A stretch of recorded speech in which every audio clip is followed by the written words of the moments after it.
Chapter 1. Princess, please wear the book. Accompanied with the beeping sound off machinery, these was the final for see here by Xiang Fengyu Usher life ekimito anand.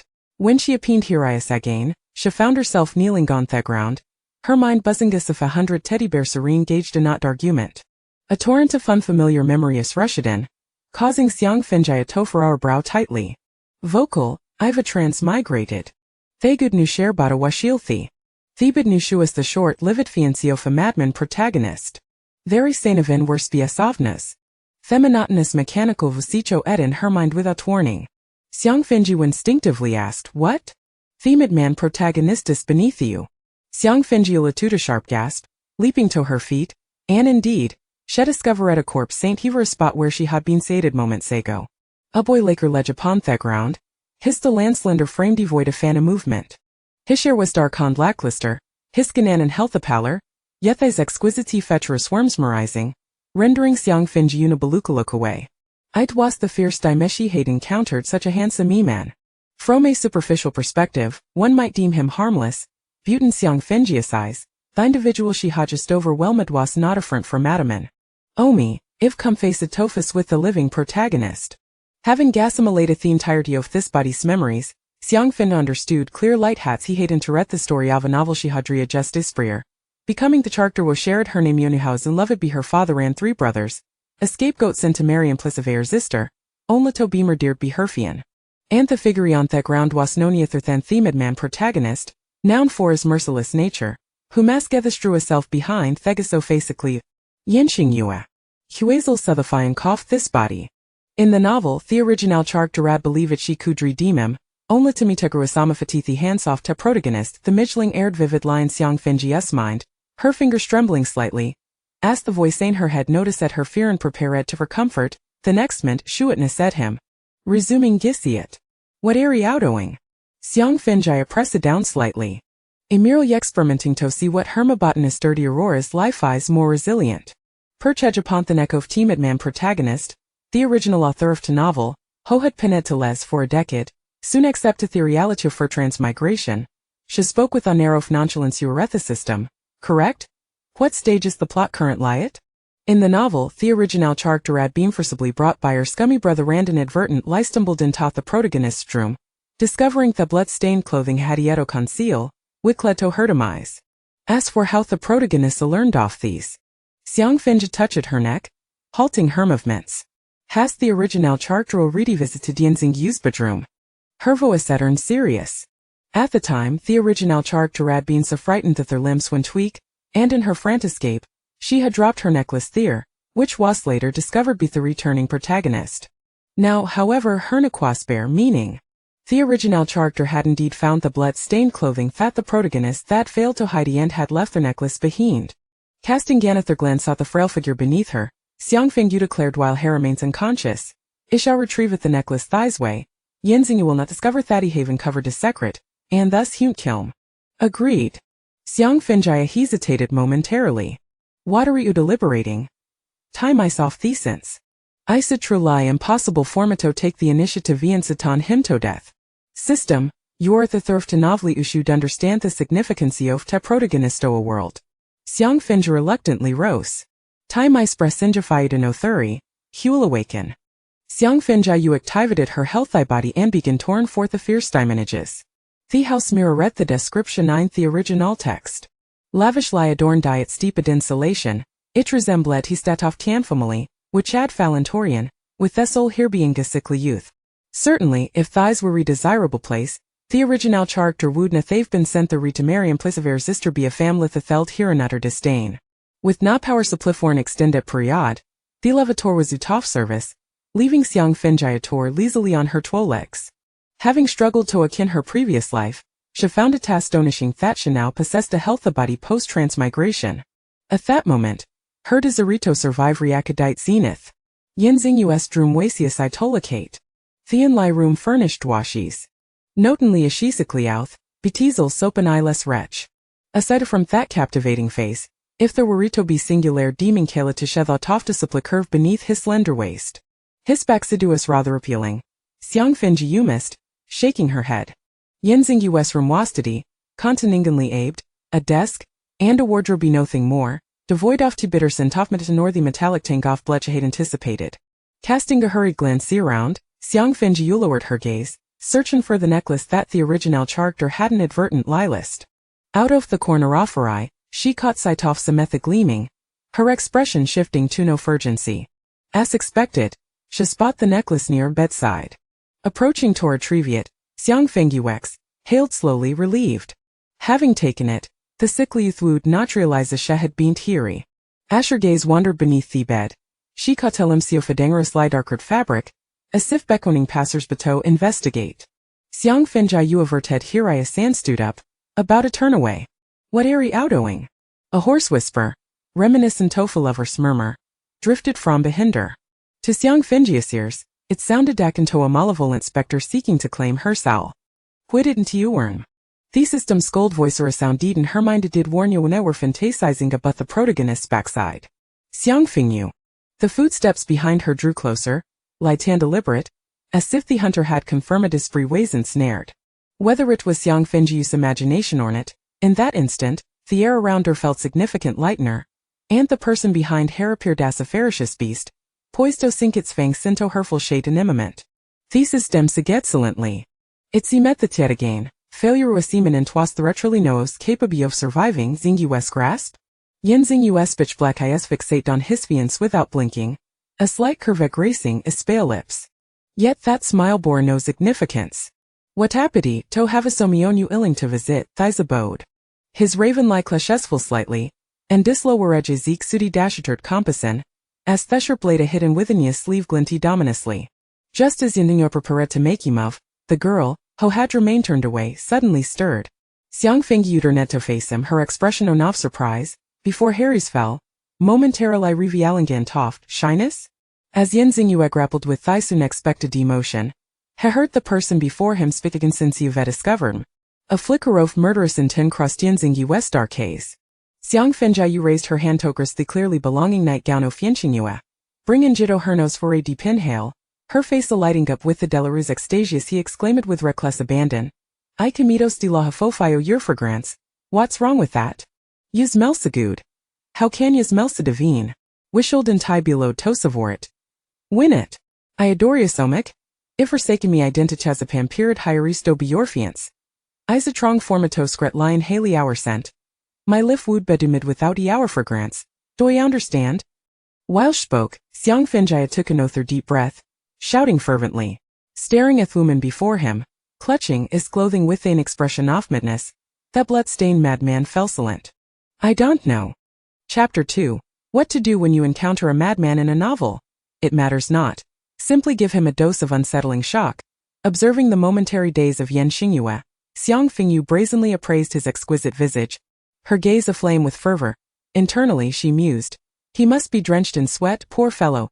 Yet Xingyue showed no signs of perspiration. Instead, he spat blood. Crimson droplets trickled from the corner of his mouth, wiped away by long, pallid fingers tinting his translucent lips a shade deeper, accentuating the darkness of his eyes. Who are you? He rasped, clearing his throat twice, his gaze piercing as though attempting to see through Xiang Fengyu's flesh to her very soul. Years prior, the Yen family had a betrothal agreement with the Xiang family. Mrs. Xiang bore 3 sons and a daughter. Now with the Yen family in disarray, everyone shunned them to preserve their reputation. The Xiang family sent over a daughter who was certainly not their cherished jewel. As Xingyue knew, Xiang Fengyu was the offspring born after the Xiang patriarch had been schemed against, indirectly leading to Mrs. Xiang's demise, resulting in her being loathed by all in the Xiang family. Even the servants would vent their frustrations upon her. This environment cultivated a character in Xiang Fengyu that was exceedingly timid, even dark. In short, she could not possibly be the peculiar individual before him, whose eyes sparkled with an unsettling glint. Most crucially, he had witnessed Xiang Fengyu take her last breath. You are not Xiang Fengyu. Xingyue's tone was light yet resolute, his voice low and melodious, though a murderous intent brewed deep within his dark eyes. Xiang Fengyu did not expect his perceptiveness. I am not Xiang Fengyu, I am Su Junda, she choked out. Xingyue. That I cannot comprehend your language. The small madman appeared unfazed, the surrounding murderous aura still palpable. As cold sweat trickled down Xiang Fengyu's back, however, she smiled coyly, her gaze toward him imbued with a terrifying affection. I would do anything for you. So please do not kill me, dear brother. She could not believe that even after her overt flattery, this frail creature would still wish for her demise. Xingyue coughed a few times, leaning weakly against the bedpost. His features weary yet his back taut like a broken sword poised to strike. "What can Miss Xiang do for me?" he inquired, a disinterested smile gracing his lips. A sickly scion of a bankrupt family, what could you possibly offer? Xiang Fengyu stepped closer, audaciously supporting his frail frame, meeting his unfathomable dark gaze with determination. "I have heard that you lack the ability to procreate. I can offer you my womb." Xingyue. For a fleeting moment, he questioned whether he had misheard. After a prolonged silence, he moved his lips to speak, but blood spewed forth first. Xiang Fengyu exclaimed in distress, "Darling, what is wrong, my treasure? I understand you are happy. But please do not rejoice just yet. We still need to do a compatibility test for the transplant, my dear." As she spoke, one hand circled around to his back, applying a few firm pats. Whether it was the impact or the utterance of darling, Xingyue felt a wave of darkness wash over him. Even if he wished to retaliate, he found himself utterly drained. Meanwhile, the source of his torment wore a face of utmost concern, as if she would gladly bear his suffering in her stead. Xiang Fengyu stifled a laugh, deftly wrapping her arms around the waist of the frail boy, placing him gently onto the bed, even playfully pinching his rear. "Oh my darling, seeing you like this truly pains me. I shall go prepare some medicine for you. You must wait for me, my dear." With that, she turned to leave, taking a deep whiff of Xingyue's nightgown as she shut the door, her bizarre demeanor vividly on display. Xingyue closed his eyes. Yet, as soon as darkness enveloped him, his mind was flooded with the image of Xiang Fengyu, enraptured, embracing his nightgown with fervor. A mysterious soul. Who could it be? Is it a past victim seeking vengeance through this body? Clutching Xingyue's nightgown, she descended several flights of stairs, returning to her designated room as per the system's instructions. The moment she shut the door, Xiang Fengyu collapsed onto the floor, her face a mask of dread as she patted her chest. What a thrilling performance it had been, system. She appeared to be rather amused by it all. After a considerable pause, Xiang Fengyu mustered the strength to rise. She had to admit, being in the presence of the male lead was exhilarating, as if her throat might be slit at any moment. "You ought to explain to me why I am still alive and how I ended up here." Through the hazy window, she caught sight of rows of trees and recalled the original text describing each tree representing a corpse, causing her to shudder and promptly draw the curtains closed. The system's explanation was straightforward. "Because your name is Xiang Fengyu. Individuals sharing the same name and surname have the highest compatibility with this body. You are the 100th Xiang Fengyu I have sought out." Xiang Fengyu keenly noted that number. "The 100th? Wait, what happened to the 99 Xiang Fengyus before me?" The system fell silent. Xiang Fengyu understood all too well. The answer was simple. They had all died, killed by the male lead. "What is your purpose in searching for so many Xiang Fengyus? To reform the male lead?" Not lingering on that chilling thought, Xiang Fengyu took a deep breath and changed the subject. The system responded quickly this time. "Reforming the male lead is the female lead's duty. Your sole responsibility is to survive." Xiang Fengyu. Such a modest task. While others transmigrate to novels to save the male lead, the antagonist, or even the world, Xiang Fengyu's mission was merely to live. Of course, the prerequisite is that you cannot harm the female or male lead of this world. So, does that mean I can do as I please with everything else? The system confirmed with a simple Without hesitation, Xiang Fengyu retrieved the original owner's mobile phone and dialed a number. Far away at the company, Xiang Dongchen had just finished work when his assistant approached with the phone. "Young Master Xiang? Your call." The caller ID displayed. Xiang Fengyu. A flash of undisguised disdain crossed Xiang Dongchen's sharp gaze. He declined to answer. The assistant, understanding his intent, retracted the phone, feigning ignorance of the incoming call. After the call was cut off, Xiang Fengyu skillfully switched to the next number. Her youngest brother, now in the military, was unlikely to answer, so she promptly called her second brother, Xiang Xia, who dabbled in the entertainment industry. To her surprise, he was still alive upon seeing the caller ID. A hint of surprise flickered in the man's beautiful eyes, though the smirk on his lips was laced with sarcasm. "You little wretch. What do you want?" The unpleasant moniker echoed in her ears, yet Xiang Fengyu filtered it out, beginning with "Dearest brother." Xiang Xia retracted a mocking smile. "Xiang Fengyu, have you killed her?" Xiang Fengyu. It is I. Xiang Fengyu. Indeed. I called to discuss one matter. Before she could request to be brought back to the Xiang family, a porcelain white, ice-cold hand suddenly reached from behind, snatching her phone away. A chilling sensation surged from her feet to the top of her head as she turned in shock to meet a pair of lifeless, night-black eyes. The words that had been on the tip of her tongue twisted, and Xiang Fengyu nearly screamed in despair. Please do not persuade me any further. I will never return to the Xiang family. Even if I die, it will be because of engaging in SM with Xingyue. The familiar voice, yet entirely different in tone, made Xiang Xia furrow his beautifully shaped brows. What do you see in that sickly boy? A tone of suspicion emanated from the phone, now on speaker mode. Xiang Fengyu sniffled, her gaze landing on Xingyue, her voice resolute. Xingyue has a large backside. He can bear children. Chapter 3. Xingyue. Xiang Xia. Damn you, Xiang Fengyu, do you dare to mock me?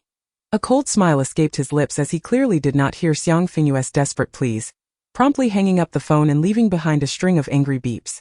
SM? Xingyue politely returned the phone, tilting his head to look at Xiang Fengyu, awkwardly articulating the two letters. You sleep, then I steal your money. Abbreviated, SM. Xiang Fengyu's forced smile nearly split her lips. Her eyes caught sight of the door that had been securely shut, now wide open, and she inwardly wailed. You didn't remind me. The system's voice remained as frigid as ever. I did remind you. When you were lewdly calling him brother. In that instant, Xiang Fengyu empathized with why Xingyue had resorted to murder.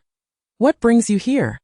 She hastily concluded her tirade, channeling all her emotions toward Xingyue. And before he could speak, she snatched the nightgown she had carelessly tossed aside, clutching it tightly with a wary expression that I cannot return this. I need to hold it while I sleep. Even if Xingyue were to ambush her at night, she would cling to this nightgown as evidence. Xingyue gazed intently at her, seemingly resolved to disregard the nightgown. Aren't you supposed to be preparing medicine? He softly inquired, as if having followed her here solely to pose that question. Xiang Fengyu had underestimated him. She had not anticipated that someone who had just coughed up blood would possess such remarkable recovery capabilities. Speaking of which, this frail figure had not quietly regained his health. His condition was indeed poor. Preparing medicine, right? That I shall go brew some right away. Please wait for me. I in front of him. Xiang Fengyu placed the nightgown on her bed, lowered her head, and took several deep whiffs before reluctantly turning away. Xingyue's eyelids fluttered, and she lowered her gaze, presenting an expression that was almost unbearable to witness. Following the system's prompt, she made her way towards the kitchen, turning her head without catching sight of Xingyue, and sighed with relief towards Xiang Fengyu. Surely, she had managed to navigate the situation just now. Observing the girl in the kitchen engrossed in the intricate process of concocting medicine, Xingyue stood shrouded in shadows, her dark eyes reflecting a tumult of emotions. The individual who had been forcibly brought here yesterday, without stepping beyond her own room, seemed to navigate the kitchen with an unsettling familiarity. She appeared to know this place quite well. Her pale fingers toyed with the sharp blade resting in her palm, murmuring in a voice only she could hear. Is it a ghost from this residence? As Xiang Fengyu examined the sticky note on the wall detailing the herbal dosages, an inexplicable chill ran down her spine, and upon turning around she found nothing amiss. System, is Xingyue present? He is not. Xiang Fengyu exhaled in relief. I in the monitoring room. Xingyue sat at the desk, slowly activating the only computer still connected to a power source, delicately opening the surveillance folder from her bedroom taken an hour ago. Unbeknownst to her, Xiang Fengyu was in a state of distress. She had comprehended the herbal dosages and figured out the brewing method. However, there were no herbs left. Not only were the herbs missing, but as she gazed into the refrigerator, which now only contained a solitary egg, Xiang Fengyu nearly fainted on the spot. At least there's one egg left. The system consoled. Xiang Fengyu forced a smile. It doesn't matter. A good woman aspires to great heights, silently enduring the harsh winds of the northwest. Flipping through the original owner's phone as she was about to unlock it, the recent memory of Xingyue seizing it abruptly crossed her mind. A rather large phone grasped in his hand like a mere toy. Lifting the phone to her nose, she inhaled its scent, closing her eyes and shaking her head in awe. Wow, the scent of Xingyue. Just as she stepped inside, Xingyue interjected. Enough, I said, enough. This pause immediately alerted Xiang Fengyu to the shift in atmosphere. As she opened her eyes, she turned her head to find Xingyue standing silently, having no idea how long he had been there. And the rope in his hand. This was it. He was coming for me. A vivid memory flashed of the original text, where Xingyue had bound an intruder and gruesomely carved into their flesh. Under Xingyue's gaze, the girl who had moments ago appeared to be enraptured by the scent of the phone now wore a markedly altered expression, a bead of cold sweat trickling down her forehead. Her demeanor seemed to amuse Xingyue, who had been tormented all day by thoughts of I merely came to steal a whiff of your fragrance and to implant a womb for a baby. the corners of his lips curling slightly. Have you finally succumbed to fear? It appears our Yaya has a penchant for bondage play. Is this truly permissible? I'm feeling quite shy. Seemingly bashful, Xiang Fengyu decisively sat down, extending her hands together, her eyes gleaming with excitement. Or I could bind you too. What positions does Yaya prefer? The turtle shell bind, chest bind, or the thigh rope bind? Yuan Xingyue. First of all, who is Yaya? Xiang Fengyu glared at Yuan Xingyue with all her might, her heart seething with anger. How dare you, you ailing wretch! I come here to brew medicine for you, and yet you wish to tie me up. That's utterly unreasonable. Just as she was venting her frustrations, Yuan Xingyue suddenly moved, stepping towards Xiang Fengyu with the rope in hand. Xiang Fengyu maintained an expectant expression, but internally, she felt a sharp jolt of alarm. He is coming closer. The very air seemed to thicken, suffocating Xiang Fengyu, who dared not breathe. As she pondered if she could muster the strength to escape, Yuan Xingyue had already reached her as Xiang Fengyu's fingers twitched, preparing to seize little Yuan as a hostage. Yuan Xingyue did not pause for a moment and walked straight past her. Xiang Fengyu was left dumbfounded. Wasn't he coming for me? Pushing open the back door of the kitchen, Yuan Xingyue caught a glimpse of Xiang Fengyu sitting on the ground, arms outstretched, wearing a bewildered expression. Yuan Xingyue smirked, his lips devoid of color, a flicker of emotion dancing in his dark eyes before quickly vanishing. Regaining her composure, Xiang Fengyu followed suit, only to see Yuan, the frail and sickly figure, now wielding the rope in a bizarre manner, was attempting to catch a chicken. Xiang Fengyu's first thought was, goodness, this is unexpected. Stepping outside to witness the startled and flapping chickens, she took a moment to absorb the reality that this household contained living creatures and casually grabbed a nearby wooden stool to sit down. After a moment of daze, she suddenly realized this was a prime opportunity and discreetly reached for her phone. She needed to devise a way to contact Xiang Xia. She had to escape this cursed place. Previously, she had hastily opened the app, but this time, beneath Yuan Xingyue's watchful gaze, she pretended to play with her phone, her movements deliberate and unhurried. In her past life, she had been a mere writer. But her gaze, initially aimed at social media, became fixated on what was evidently a novel app. Did the original owner also read novels? Or perhaps write them? After a moment's hesitation, Xiang Fengyu opted to open the app. Instantly, a barrage of messages flooded her screen, dazzling her eyes. This commotion, the original owner truly wrote a book. Xiang Fengyu was pleasantly surprised as she navigated to the back end. Plagiarizing? The whole family should be ashamed. Has the clone sheep been alive for years without a shred of self-awareness? How dare such a pitiful writer dare to provoke us, Lon Lon? Who are they trying to disgust? Why choose to plagiarize?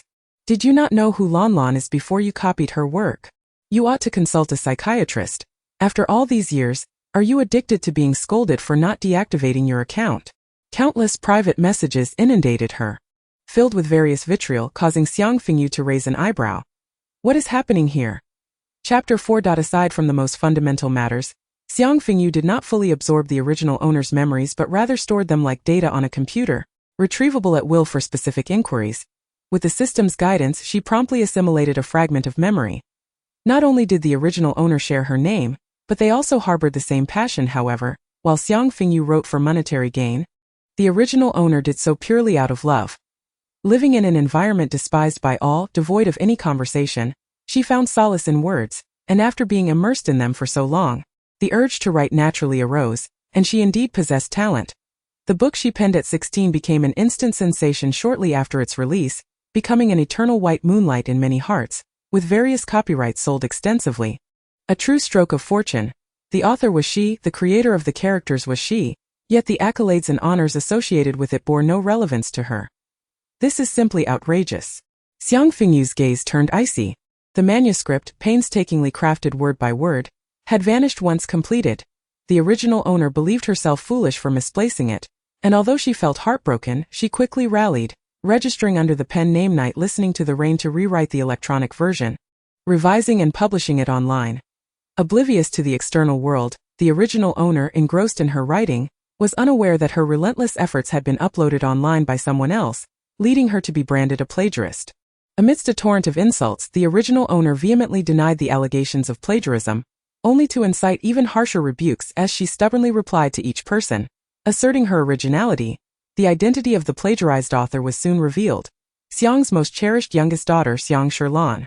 Pen name, Yilan. With a prestigious lineage, beauty, and talent combined, Xiang Fengyu swiftly became the embodiment of every girl's aspiration, a top-tier author in high demand.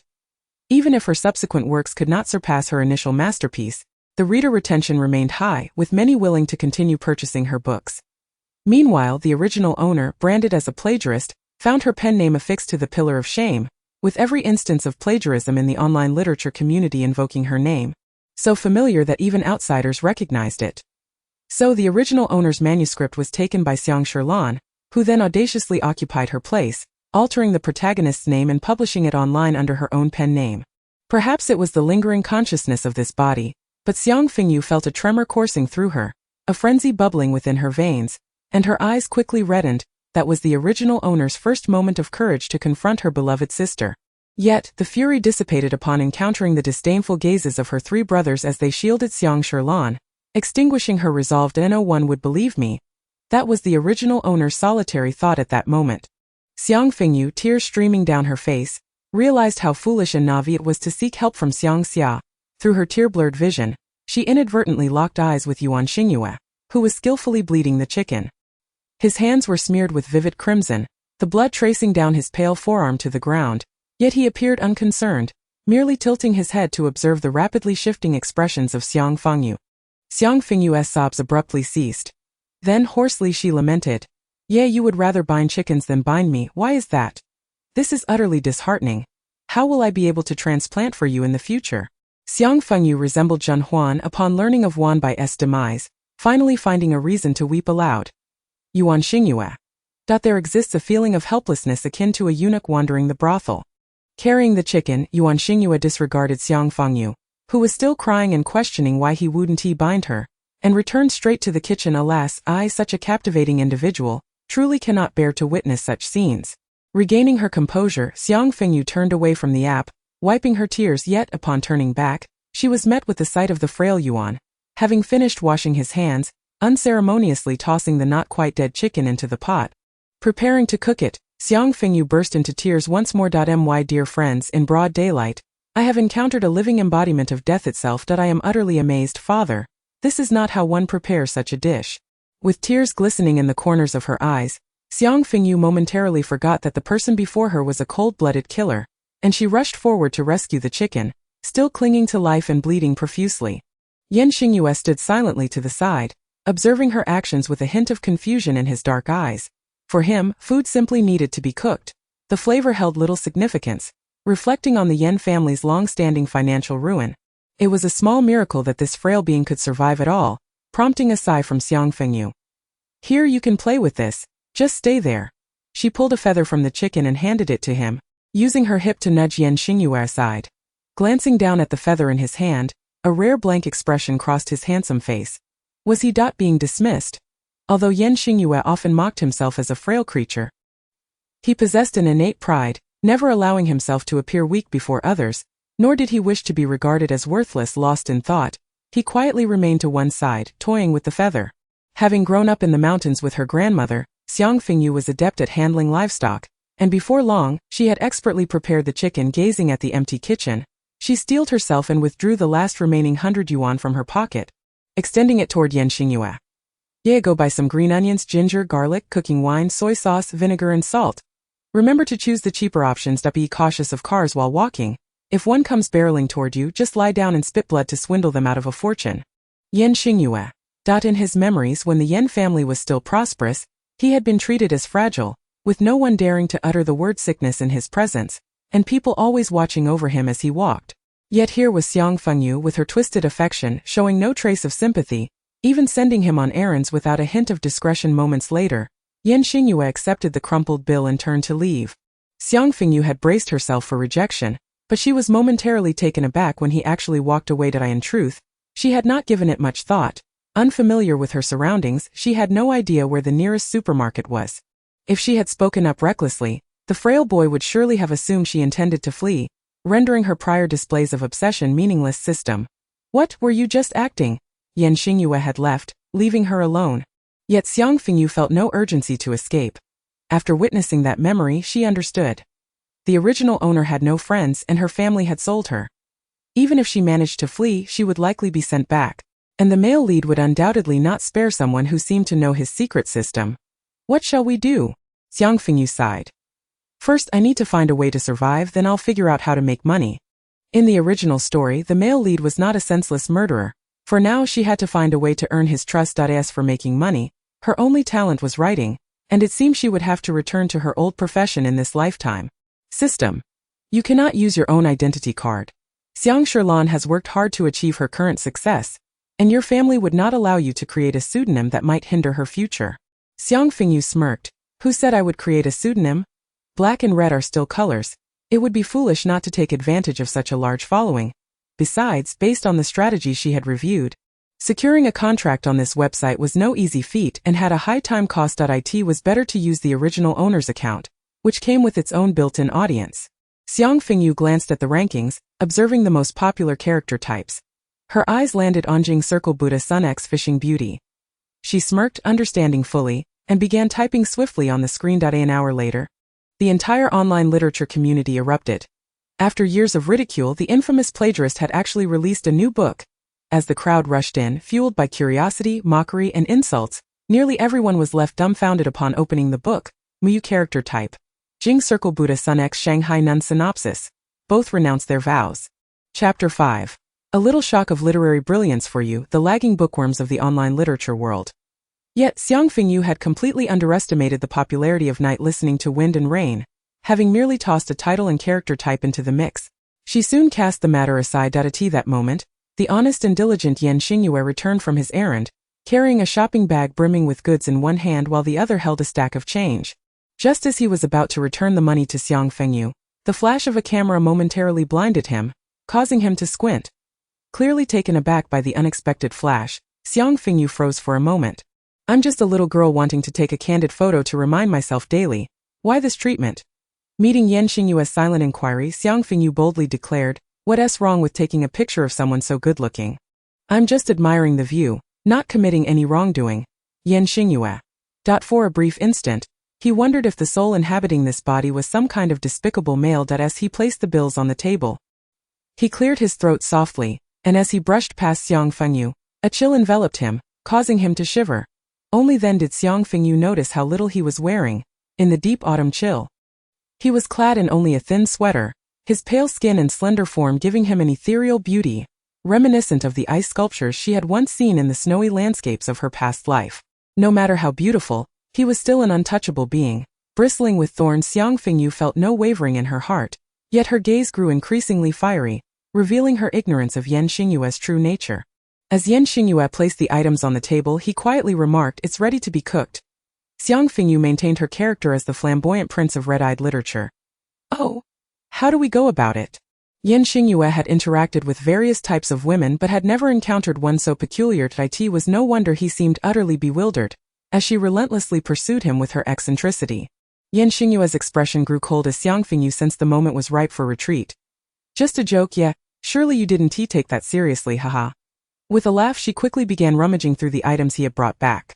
Xingyue sat at the bar, quietly watching her bustle about. To an unknowing observer, it might have appeared as though a warm atmosphere enveloped them. As Xiang Fengyu stewed the chicken, she contemplated the plot of the original story. Oddly enough, the original narrative never revealed the male lead's motives for killing. He resided in this opulent yet dilapidated mansion, mostly eliminating only the most wicked of individuals, much like a game character who attracted a devoted fanbase by relying solely on their looks, drawing out others to eliminate players like a mysterious NPC. Even a frail being like her could find no flaws or weaknesses in him. How could she convince him to trust her? Indeed, being merely obsessive is insufficient. System. You have finally realized that your approach is flawed. I want to become someone who ignites within him a blazing sense of love whenever he sees me. A true obsessive. System. Lunatic. As Xiang Fengyu lifted the lid of the pot, the fragrant aroma of the chicken wafted towards her. Looking for a clean plate to serve the dish, she turned and locked eyes with Xingyue for a moment. Then a deranged smile crept onto her face, her gaze unabashedly probing the loose collar of his sweater. Xingyue silently tightened his grip on the fabric. It's ready, but it's a bit hot. Xiang Fengyu placed the plate on the bar, her eyes fixed intently on the person before her, a radiant smile illuminating her face. You go ahead and eat. If there's anything left, just give it to me. After a moment's hesitation, She refrained from uttering the perverse remark that she enjoyed eating his leftovers as if it were an indirect kiss. She feared that those leftovers might transform into a final supper. To her surprise, Xingyue had no intention of leaving any scraps. He simply carried the plate upstairs. Away Xiang Fengyu. Realizing she had slaved away for so long over a dish only to have not a single bite for herself, she was filled with indignation and a fit of fury. Just a moment of anger. Xingyue ascended the stairs with the freshly cooked chicken. Entering his room, he placed the plate on the table, staring at it for a moment before pressing his cold fingers against the porcelain, feeling the warmth. Xingyue struggled to recall the last time he had eaten normal food. Suddenly, a thin, emaciated hand reached out from beneath the table. Grasping for the bowl, he swiftly and gently seized the hand, his voice low and soft. "You cannot eat." Then, he picked up a piece of tender meat and placed it in his own mouth, mechanically chewing as the food slid down his throat into his stomach, only to be met moments later with a wave of excruciating pain. Xingyue spat blood, glancing down at the person beneath the table as an overwhelming agony radiated through every limb. Yet his expression remained unchanged. "Mother, send me the antidote." Moments later, the skeletal hand held a porcelain vial, which Xingyue accepted without blinking, pouring a deep black pill into his mouth. Once the pain subsided, he resumed eating the plate of clearly problematic chicken. After a few bites, Xingyue murmured, perhaps to himself or to someone else, "If she were a ghost in this mansion, she would surely know those chickens were poisoned." The chickens had been raised by Xingyue, fed with specially concocted toxic grain. Whoever consumed them would meet their demise. Yet Xiang Fengyu seemed genuinely unaware, blissfully ignorant of how close she had come to being poisoned when her phone rang. The caller ID displayed only one character. She, the one person whose name the original owner had no desire to write, a presence firmly etched in her memory. "Hello." Before Xiang Fengyu could say more, the person on the other end spoke first. A somewhat coarse yet constricted voice resonated in her ears. "Zhangji does not like you at all, sister. You should abandon this futile hope. That I am perplexed as to how you learned of my affair with Zhangji. And now, in a bid for revenge, you have chosen to resurrect past grievances online. How many years have passed since then? You are fully aware that I am about to attend a writers' conference. Yet you choose this moment to stir up trouble. Your selfishness knows no bounds. I have already informed my brother. So take care of yourself and refrain from behaving like a fool." Her self-absorbed tirade left Xiang Fengyu momentarily at a loss for words. Fortunately, her tongue was quicker than her mind. "Indeed, it seems I have been excessively selfish. Perhaps I should expose your entanglement with a gay man who deceived you into marriage, and your unfortunate infection with Helicobacter pylori, sharing it online and titling it those years. The stories Xiang Sherlan and the deceased gay man cannot avoid discussing. Ought to send Zhangji a complimentary copy, lest he miss vital information by reading a pirated version." A barrage of articulate, resonant, and explosive statements streamed through the phone screen, leaving Xiang Sherlan, who was in the midst of styling her hair, utterly dumbfounded. "How the hell do you know this?" "Wait," that voice, akin to a mosquito, belongs to Xiang Fengyu, who has never dared to utter a word of rebuttal. "Who are you? Where is Xiang Fengyu?" Xiang Sherlan sprang to her feet, forcefully pushing aside the stylist, her voice piercing. "I am Su Junda," she choked out. Xiang Sherlan interjected, "What? System?" Chapter 6. Preemptive Strike. After hanging up on Xiang Sherlan and promptly blocking her, Xiang Fengyu felt a surge of satisfaction. However, who exactly is Zhangji? Xiang Fengyu pondered. System. The original character's high school crush for 3 years. By the way, Xiang Sherlan is aware of this matter. The corners of Xiang Fengyu's mouth twitched. The original character should indeed be the heroine of this world. Despised by her family, her hard work stolen and falsely accused of plagiarism, while the one she secretly admired has become entangled with her sister. If only the original character could be reborn, she would surely declare, "This time I shall reclaim all that belongs to me." Why did Xiang Sherlan suddenly mention Zhangji? Given her nature, if she truly wished to flaunt, she would have already danced in front of me. As a thought struck her, Xiang Fengyu retrieved her phone, which she had silenced, only to be nearly blinded by the cascade of notifications. She had indeed underestimated the influence of night listening to the wind and rain. Who has provoked her? Is this sister's mental state really all right? Did she see our Lan attending the writers' conference and get triggered? The plagiarist? Goodness, you have resurrected the black humor you've been playing with. Laughing mouse, I have saved this. Not for any other reason, but I must see what this sister can conjure up with a monk and a nun. The comment section had descended into chaos, prompting Xiang Fengyu to calmly log into Weibo, where she searched for night listening to the wind and rain. As expected, upon opening, she was greeted with a plethora of insults. The foremost comments were from several well-known authors, all of whom were Xiang Shirlan's sisters in the literary circle. Xiang Fengyu chuckled at the sarcastic remarks. Without hesitation, she registered a Weibo account under the name Night Listening to the Wind and Rain and posted, "New book Wooden Fish, thank you all for your support." She conveniently shared the post made by those authors, captioning it, "Thanks for the promotion." In an instant, everyone was astounded by her audacity. "Are you kidding? We are criticizing you." Thus, the battle intensified, and thanks to them, the entire internet was now aware of Night Listening to the Wind and Rain's new release. Watching her collection soar, Xiang Fengyu's eyes sparkled with amusement. "My wish is quite modest, merely 4 words, to reap without sowing." However, in the next moment, her smile faded as hunger struck. Reminded of the plate of stewed chicken, untouched, Xiang Fengyu felt herself growing ravenous, even overlooking the chicken's rear. Nothing at all. After rummaging through the original character's belongings, aside from a laptop and a few articles of clothing, there was nothing else. It was so austere it hardly resembled the possessions of someone from a wealthy family, more akin to someone cast out from one. Resigned, Xiang Fengyu stood up. "System? Are you looking for something to eat? I can't believe that little sickly creature managed to devour an entire plate of chicken. Surely, there must be leftovers." In the final moments of her previous life's existence, she had subsisted solely on liquid food. It had been ages since she had tasted fresh meat, and since her transmigration, she had yet to consume anything. It was unbearable in the slightest to conserve energy. The vast mansion remained unlit, and Xiang Fengyu could only navigate carefully with a flashlight, relying on her memory. She descended 2 flights of stairs and turned 5 corners before finally nearing the kitchen. Until she spotted a figure standing diagonally across, nearly blending into the darkness. The silhouette stood silently, and had it not been for the gentle moonlight streaming in, he would have been easily overlooked. With a sudden bang, the sound of rushing water broke the tranquil atmosphere. Xiang Fengyu swallowed a scream that had risen in her throat. Observing the individual meticulously scrubbing his fingers, she steadied her trembling legs, regained her voice, and managed a greeting. "You are washing your hands so thoroughly." Xingyue paused momentarily, closing his eyes were it not for his curiosity about her. This so-called Su Junda would have met his end long ago. "Is there something you need at this hour?" Feeling a sudden chill at her neck, Xiang Fengyu quickly replied, "No, I merely wish to bid you good night." Xingyue flicked his hand, water droplets splattering onto him, trailing down his pallid cheek, his voice carrying a hint of ethereal quality. "I live upstairs." Implicitly, "I live upstairs, you come down to say good night to me." Xiang Fengyu pursed her lips. "All right, let me be honest." Xingyue adjusted his posture, appearing somewhat intrigued by her honesty. "I came to look for that rope." Xingyue hesitated. "Rope?" Xiang Fengyu flashed a dangerous yet alluring smile. "There remains a trace of your scent on it.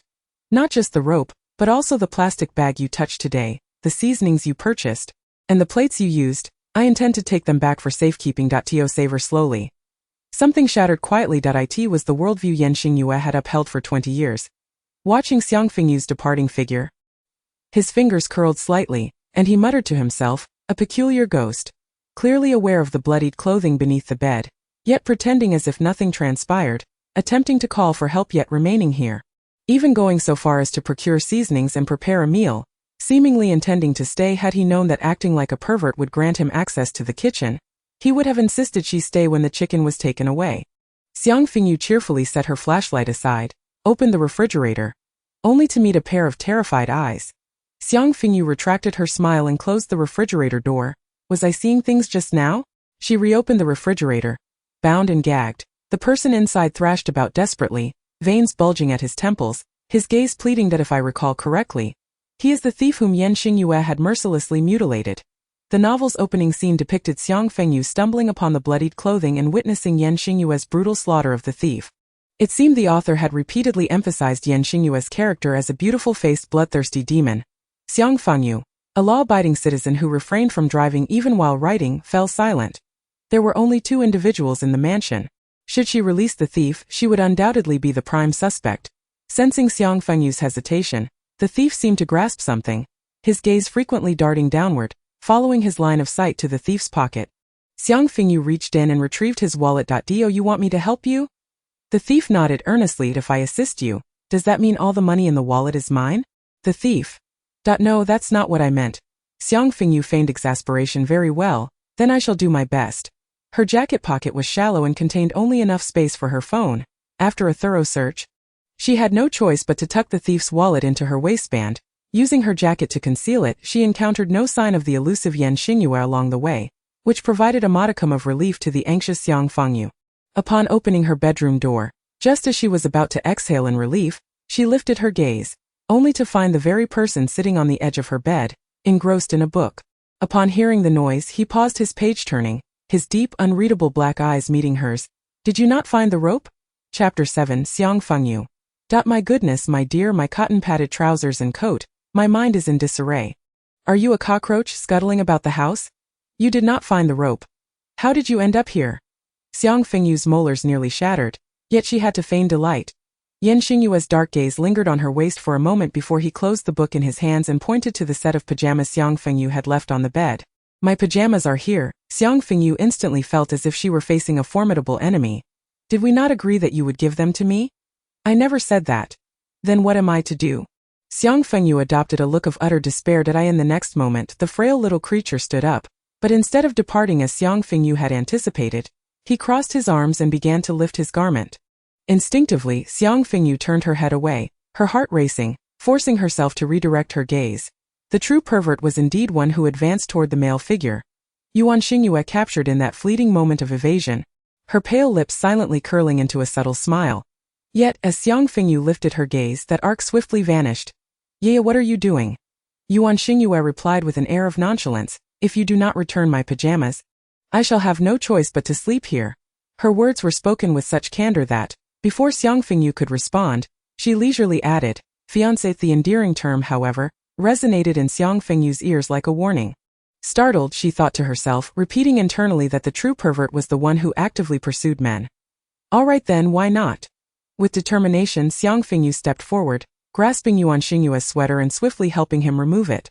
With a playful smile, she remarked, "Ye has quite the figure," only to discover that underneath was a matching sweater so fluffy. She mused, "No wonder you're not cold," she added, observing Xingyue, who, with just one sweater removed, lightly touched her wrist, pulling his hand back the moment she felt a chill. "Aren't you going to take yours off?" he inquired softly, his gaze landing on her knee-length knitted coat, meeting his emotionless black eyes. Xiang Fengyu felt an unsettling sense that he knew something, though upon reflection, she dismissed the notion as improbable. "I won't take it off," she retorted, tightening her grip on her coat in a manner that suggested she would rather die than part with it. This only seemed to heighten Xingyue's curiosity. "Why not?"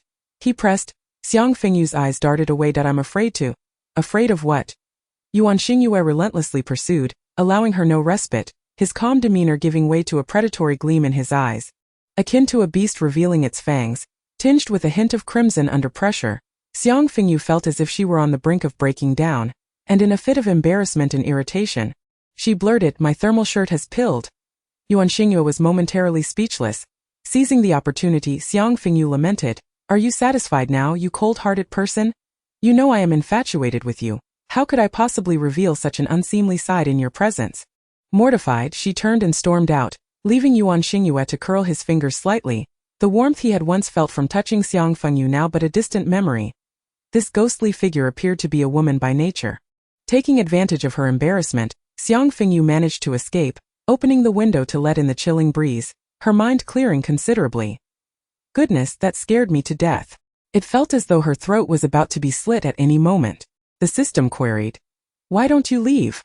Xiang Fengyu leaned against the window, inhaling deeply the frigid air. "Where could I possibly go? My family would rather see me dead, and I am utterly penniless." This was not her original world. During a time when the protagonist had yet to mature, the police force was corrupt and ineffectual, crime rampant, and should she fall to the status of a vagrant, she would either be sold or killed. The system fell silent for a moment before shifting the topic. "Do you intend to help that thief?" Xiang Fengyu blinked slowly. "When did I say I would help him?" The system responded with confusion. She absent-mindedly touched the wallet tucked into her waistband, chuckling softly. "Are you familiar with the phrase to return what is lost?" The system acknowledged with a sound. "Now forget it," the system replied. From the onset, Xiang Fengyu had no intention of aiding the other party, not only because she sought to gain the male lead's trust but also due to matters of principle. The original text made it abundantly clear that this thief, weary of parental control, had absconded with all the money and wandered aimlessly, committing heinous acts including robbing an elderly woman of her life-saving funds, leading to the tragic demise of her husband, and ultimately the elderly woman herself due to overwhelming grief. In this chaotic world, such individuals were far too common, and their ends were often deserved. Xiang Fengyu retrieved her wallet, pondering whether the money within could procure a mechanical keyboard inside. There was but a single card, and before she could muster a smile, a glance revealed. Next to a man striking a suggestive pose were the words door-to-door service experience the peak of desire. Xiang Fengyu shut her eyes in exasperation. After a prolonged moment of regaining her composure, she prepared to close the window, her fingers brushing the handle when a gaunt hand, merely a layer of skin over bone, suddenly seized her wrist. After nearly 10 seconds of ringing, Xingyue finally answered his phone. "What is that little bastard up to?"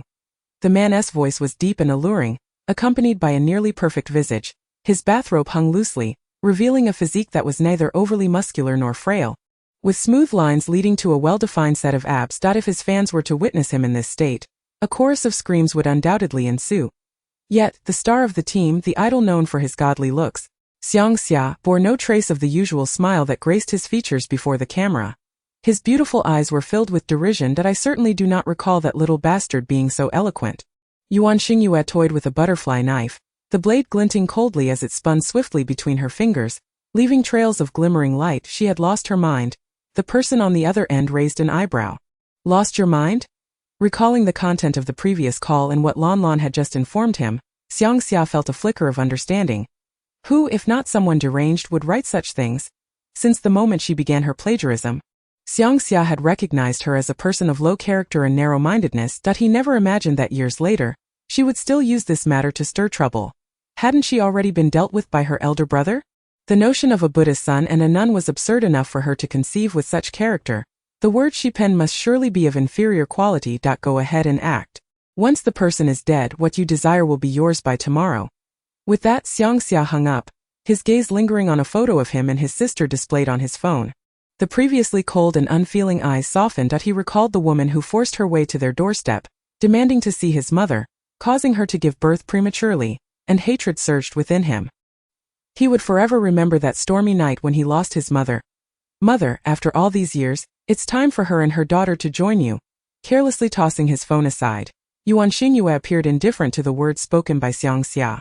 She sheathed her knife and rose. It was worth noting that while each of the children from the Xiang family possessed their own unique beauty, the one who had been doted upon by the Xiang brothers, Miss Xiang, appeared rather ordinary in comparison to her siblings.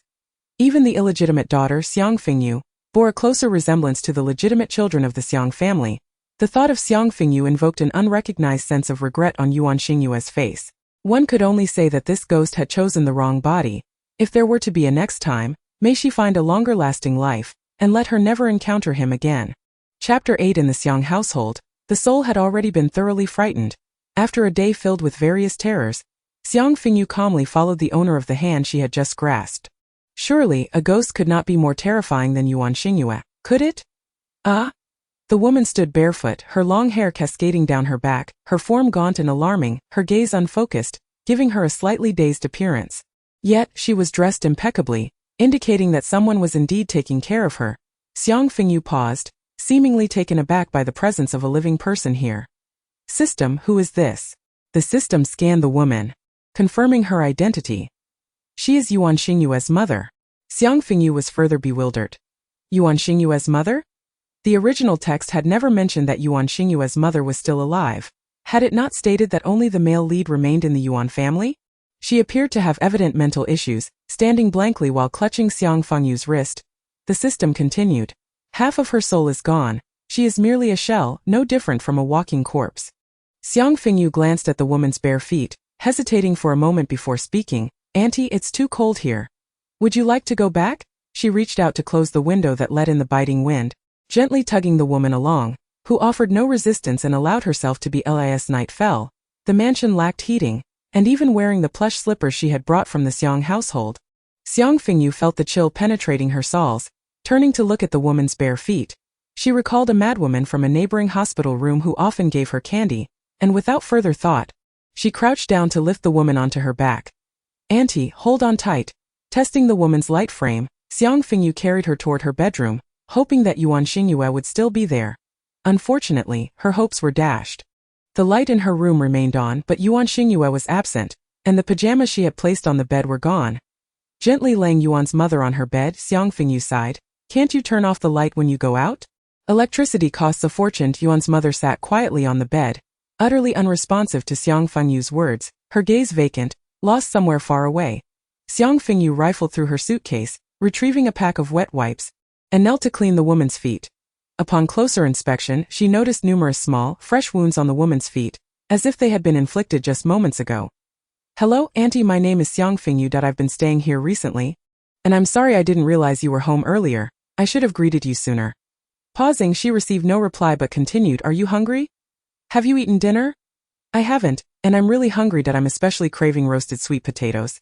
As Xiang Fengyu chattered on to herself, she failed to notice the door that had been tightly shut slowly creaking open a crack. Upon seeing the figure seated on the bed, Yuan Xingyue's usually impassive black eyes flashed with a cold glint, as if he had been provoked, akin to a beast disturbed in its lair. Yet, upon noticing the actions of the girl crouched on the floor, his expression faltered, revealing a hint of confusion inside. Xiang Fengyu continued to speak. Aunt, it's quite late and I'm uncertain of your room's location. Would you like to stay here with me for the night? She truly lacked the courage to seek out Yan Xingyue. Supporting the woman to lie down on her bed, Xiang Fengyu tucked her in and reassured her, You should sleep. I will try to type softly. After saying this, she took her laptop and sat at the desk, seemingly engrossed in her tasks. Yan Xingyue lingered like a shadow outside the door, her gaze fixed on the woman asleep in bed, a hint of confusion in her expression. Mother cares for her. Yan Xingyue lowered her eyes, her long lashes fluttering, and quietly departed, standing before the refrigerator. She hesitated momentarily before opening the door.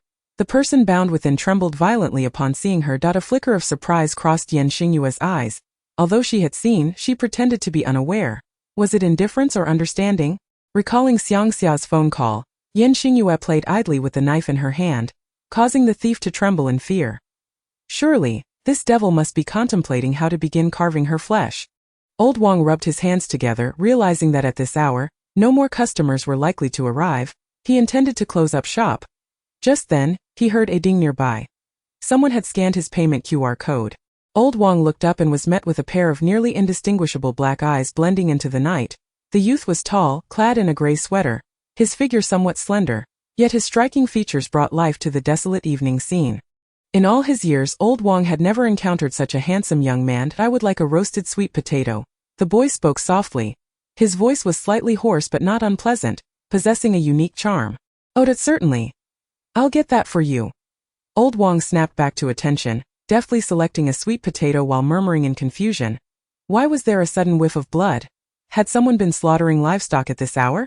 Such an ominous sign. Nighttime serves as the finest muse for novelists. Xiang Fengyu's fingers danced across the keyboard, constructing the foundational framework of a world that had only just begun to take shape in her mind. Just as she reached an exhilarating point in her writing, a sudden knock-knock at the door startled her. In the stillness of the night, the sound was jarring, causing her to jump, glancing at the woman in bed. She noticed that she had unknowingly closed her eyes and was now peacefully asleep.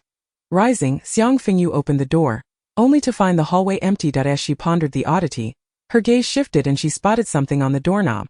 Oh? The warm object enveloped her chilled, slightly numb hand, the sweet aroma wafting into her nostrils, stirring her neglected stomach into a gentle protest. Staring at the roasted sweet potato in her hand, Xiang Fengyu stood dumbfounded for a moment before expressing her astonishment. Could she truly forgive the moon concubine so easily? Wouldn't that spoil him? Chapter 9. Xiang Fengyu drew back the curtains, her eyes landing on the tree that had mysteriously appeared overnight. The figure of Madame Yen had long vanished from the bed, prompting Xiang Fengyu to hurriedly don a sweater and rush downstairs. Opening the refrigerator, she confirmed her suspicions. It was empty. What had that thief offered up? Remembering the roasted sweet potato from the night before, Xiang Fengyu surmised that Yan Xingyue must have seen it. Otherwise, she wouldn't have bought it for her. Deep down, Xiang Fengyu had her own motives. While she genuinely held goodwill towards Madame Yen, her primary intention was to use this opportunity to mend her relationship with Yan Xingyue. At the very least, she wanted to avoid being constantly haunted by the threat of her own life. Where, might one inquire, is Yan Xingyue? Shall I help you search? The system interjected. Xiang Fengyu quickly waved her hand. Absolutely not. It would be best to avoid any direct encounters with the male lead. If I, Xiang Fengyu, were to actively seek him out, I might as well be his son. Contrary to her expectations, Yan Xingyue, who had thought that killing someone would alleviate his condition, found himself curled up on the bed. His complexion tinged with an unhealthy flush over the years. He had grown accustomed to various ailments. As long as he could endure, it would be fine. In his dazed state, the bed suddenly sank, followed by a voice calling out, "Father, please wake up. You are my real father, Xingyue." Even in his muddled mind, he understood that it was impossible for him to possess a talking daughter at the tender age of 20. Lifting his heavy eyelids, he beheld a girl with a chaotic bun atop her head and black-rimmed glasses perched on her nose. Her eyes were large, and even before she spoke, a smile danced upon her lips, revealing a dimple on her cheek, her features both beautiful and lively. As he instinctively reached for the knife hidden in his sleeve, he questioned, "How did you get in here?" Xingyue's throat burned like fire. His voice weak and hoarse. "I walked in," Xiang Fengyu replied, supporting his head to offer him a sip of water, her gaze more fervent than when she had inhaled the scent of his pajamas. "Xiang called me. She wants to see me." Seizing the moment before his eyes could close again, Xiang Fengyu hurriedly spoke, fearful that any delay might result in dire consequences. Xingyue closed his eyes briefly. So, he was aware that Xia must have discovered that Xiang Fengyu was alive and, unable to contact him, wished to summon her for further investigation. Xiang Fengyu thought to herself, so what? If I truly leave, you pursue me relentlessly? Accompany me, will you? The original host had been forcibly brought to the Yan household with minimal belongings. Most of her things remained in the Xiang family home, where many of her childhood poems were kept. If she ever sought to vindicate the original host, those items would prove invaluable. Xingyue remained silent, his disheveled hair obscuring his dark eyes, his breathing weak and pitiful. Xiang Fengyu gritted her teeth. "I plan to ask for money, and if I succeed, I'll share half with you." The original host had relied solely on scholarships for her education, never depending on her family. Xiang Sherlan studied abroad, traveling the world, while the original host worked at a restaurant to support herself. After finally graduating, she lost her freedom and was effectively sold to the Yen family. One's origins are not a matter of choice. She reserved judgment on past events, but replacing Xiang Sherlan certainly warranted compensation. What was wrong with asking for money? What was wrong with the mundane world? The sickly Xingyue opened his eyes. "There's a wheelchair in the cupboard." Xiang Fengyu smiled broadly. "Yeah, you're like a little pig. Everyone in the world wants to roast you, so rest assured, I will keep a close watch on you." With that, she promptly stood up to find the wheelchair as instructed by Xingyue. "With the male lead in hand, I possess the world." Regardless of what scheme Xiang concocted, she felt unafraid now. The system indicated that her task was simply to survive. Logically, having evaded the male lead's initial killing, she should be safe. Yet there was an unsettling feeling that it wasn't that simple. The reason Xiang Fengyu was loathed by her entire family stemmed primarily from her mother, currently confined in a mental institution, having schemed to become pregnant and presenting herself with a burgeoning belly. She had caused the original wife to die during childbirth. Xiang Fu, grieving over the loss of his wife, was left to raise 3 boys alongside the sister who had almost perished at birth. Each time the daughter of the perpetrator appeared, a painful reminder of their unforgotten hatred surfaced, as she bore a share of their blood. Although the original host was innocent, anyone would wish for the embodiment of their father's betrayal to perish. Opening the cupboard, Xiang Fengyu was taken aback. She had initially thought it was just an ordinary wardrobe for clothes, only to discover that it had ample space inside. It could easily contain several living beings. Perhaps it was merely an illusion, but she felt that the stain in the corner resembled blood. Just as she leaned in for a closer look, Xingyue's hoarse voice interrupted. "What's wrong?" Xiang Fengyu peeked in and realized he had propped himself up. Leaning against the rigid headboard, his gaze fixed upon her. Even in his ill state, his striking features bore a hint of sickness, yet his dark eyes held no sign of weakness. Anyone daring to take advantage of his condition would find their calculations woefully miscalculated. This cupboard. Xiang Fengyu hesitated under the unwavering gaze of Xingyue. She extended her tongue to lick her lips, her face flushing with excitement, appearing more feverish than I was contemplating. "This large wardrobe could conveniently conceal me, allowing me to spy on you." Xingyue closed his eyes. He had originally intended to delay his actions. Not daring to look at the stain again, Xiang Fengyu retrieved the wheelchair, casually taking the small blanket hanging inside the cupboard. She thought to herself that the frail sickly boy better not expire before reaching the battlefield. By the way, thank you for the roasted sweet potato from last night. Pushing the wheelchair towards him, she flashed a bright smile. Unlike the creepy grin she had previously worn, this smile radiated warmth capable of dispelling all shadows. Feeling as if he had been pricked, Xingyue lowered his gaze. Slowly rising to his feet. "I need to take a shower." Xiang Fengyu raised an eyebrow. But you still have a fever. Xingyue, lightly pushing the wheelchair, replied nonchalantly, I won't die. Xiang Fengyu gave him a thumbs up. Truly, you are my real father. No worries. If anything were to happen to you, I would preserve your corpse as a decoration in my bedroom and occasionally inspect it. Xingyue. Are you attempting to ensure I die without a complete body? Xiang Fengyu changed her clothes and upon emerging, found Xingyue already downstairs. Wait, how did he manage to get down in a wheelchair? Are we not leaving? Without giving Xiang Fengyu a chance to voice her question, Xingyue coughed and urged her forward. A shower had not invigorated him. Instead, his complexion appeared even more wan, his demeanor lethargic, resembling a ghost rather than a living being. Anyone could see that he was unwell and uncomfortable. Although she felt a twinge of guilt, Xiang Fengyu was quite pleased with this effect. He said he would send someone to pick us up. As if fearing to confront Xiang Fengyu, Xiang Xia specifically sent someone to pick her up. The driver stood outside, his impatience evident in the furrow of his brow. In the hierarchy of the Xiang family, Xiang Fengyu was regarded with disdain even by the servants. It was hardly surprising that this person, who was usually overlooked, had made him wait for so long, igniting his ire. His arrogance was quite pronounced. The driver, in a fit of anger, failed to notice the remarkable transformation in Xiang Fengyu, who instead of the usual meek demeanor, now pushed her frail fiancé forward. Upon hearing his words, she raised an eyebrow, replying, Is that so? I could be even more imposing. As she spoke, she released the handles of her wheelchair, crossed her arms and lifted her chin defiantly, stating, You may announce that the princess requests to board. Otherwise, I shall stand here all day and make Xiang Xia wait. The driver momentarily faltered, caught off guard by either her unexpected boldness or her audacity in directly addressing the second young master by name. Chapter 10. Xiang Xia had instructed that Xiang Fengyu must be brought over. When speaking to Miss Lan, he felt no burden. Yet this individual, a sinner in the eyes of the Xiang family, who anyone could trample upon, was indeed a source of frustration for the driver. As time continued to pass, he realized that Xiang Fengyu was genuinely prepared to exhaust him with her obstinacy. Suddenly, the gravity of the situation struck him. Failing to fulfill the eldest young master's orders might result in mere dismissal, but incurring the displeasure of the second young master could lead to far graver consequences. Princess. The driver took a deep breath, his face flushed, veins bulging at his temples. Please board. Xiang Fengyu raised an eyebrow. Are you stuttering? Speak more fluently. The driver, feeling utterly humiliated, was on the verge of exploding. Princess, please board. Xiang Fengyu gave a reluctant nod of approval. What are you dawdling for? Open the door for your princess. After saying this, she leaned down and whispered to the person in the wheelchair beside her, This fellow will never marry. With such a vacant look in his eyes, how could he possibly have a healthy lower half? The driver staggered, nearly falling over. Xingyue, visibly unwell, drooped his eyelids, but upon hearing Xiang Fengyu's words, a faint smile flickered in his eyes.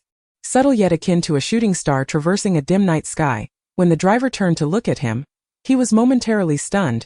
This rumored frail scion of the Yen family was indeed quite handsome. Perhaps due to Xiang Fengyu's unexpected display of defiance, the driver refrained from questioning the presence of an additional person. Throughout the journey, it felt as though he had been rendered mute. This was not the route to the Xiang residence. Awakened from her drowsiness by the driver's low, raspy voice, Xiang Fengyu suddenly became alert. Where are you taking us? This is unacceptable. Unacceptable? The driver took several seconds to comprehend that Xiang Fengyu was referring to him. My surname is Li. He gritted out that Li is unacceptable. Where are you taking us? Xiang Fengyu quickly corrected herself. The driver was left speechless. They say that absence makes the heart grow fonder, yet after only a few days apart. Xiang Fengyu seemed utterly transformed. The second young master is on set. I was instructed to bring you there to meet him. Xiang Fengyu frowned.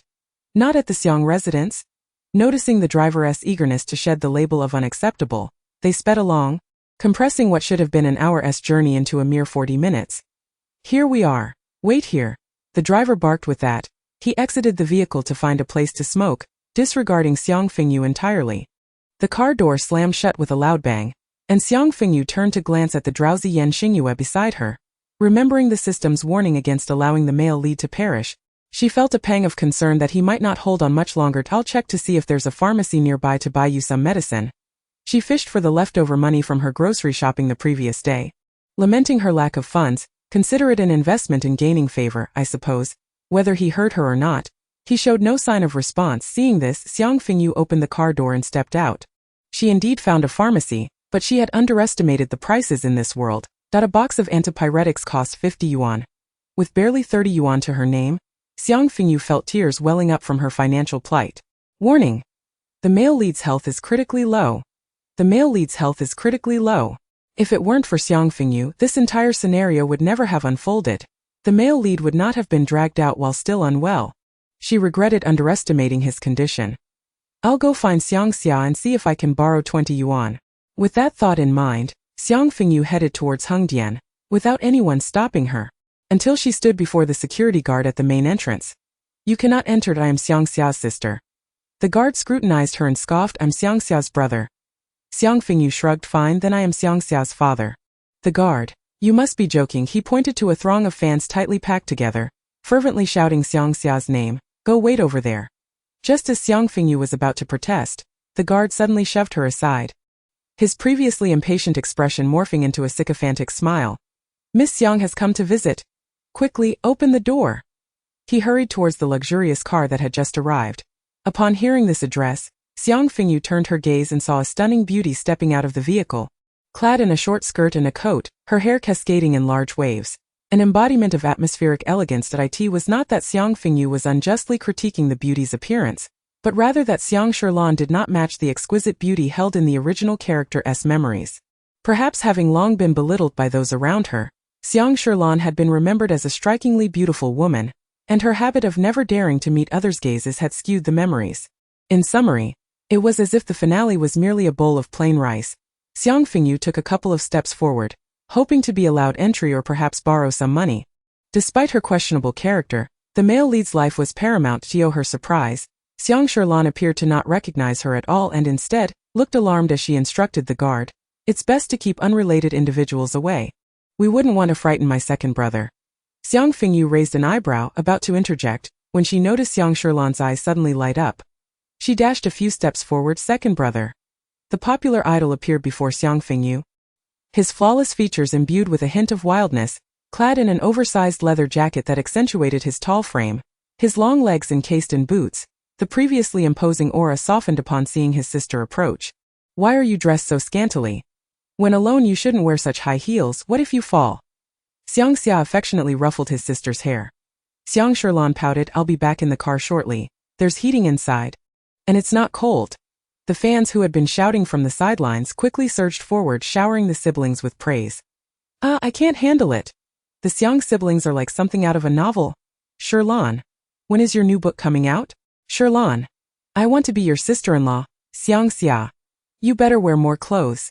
Your pants are too low. Xiang Xia. Mama loves you.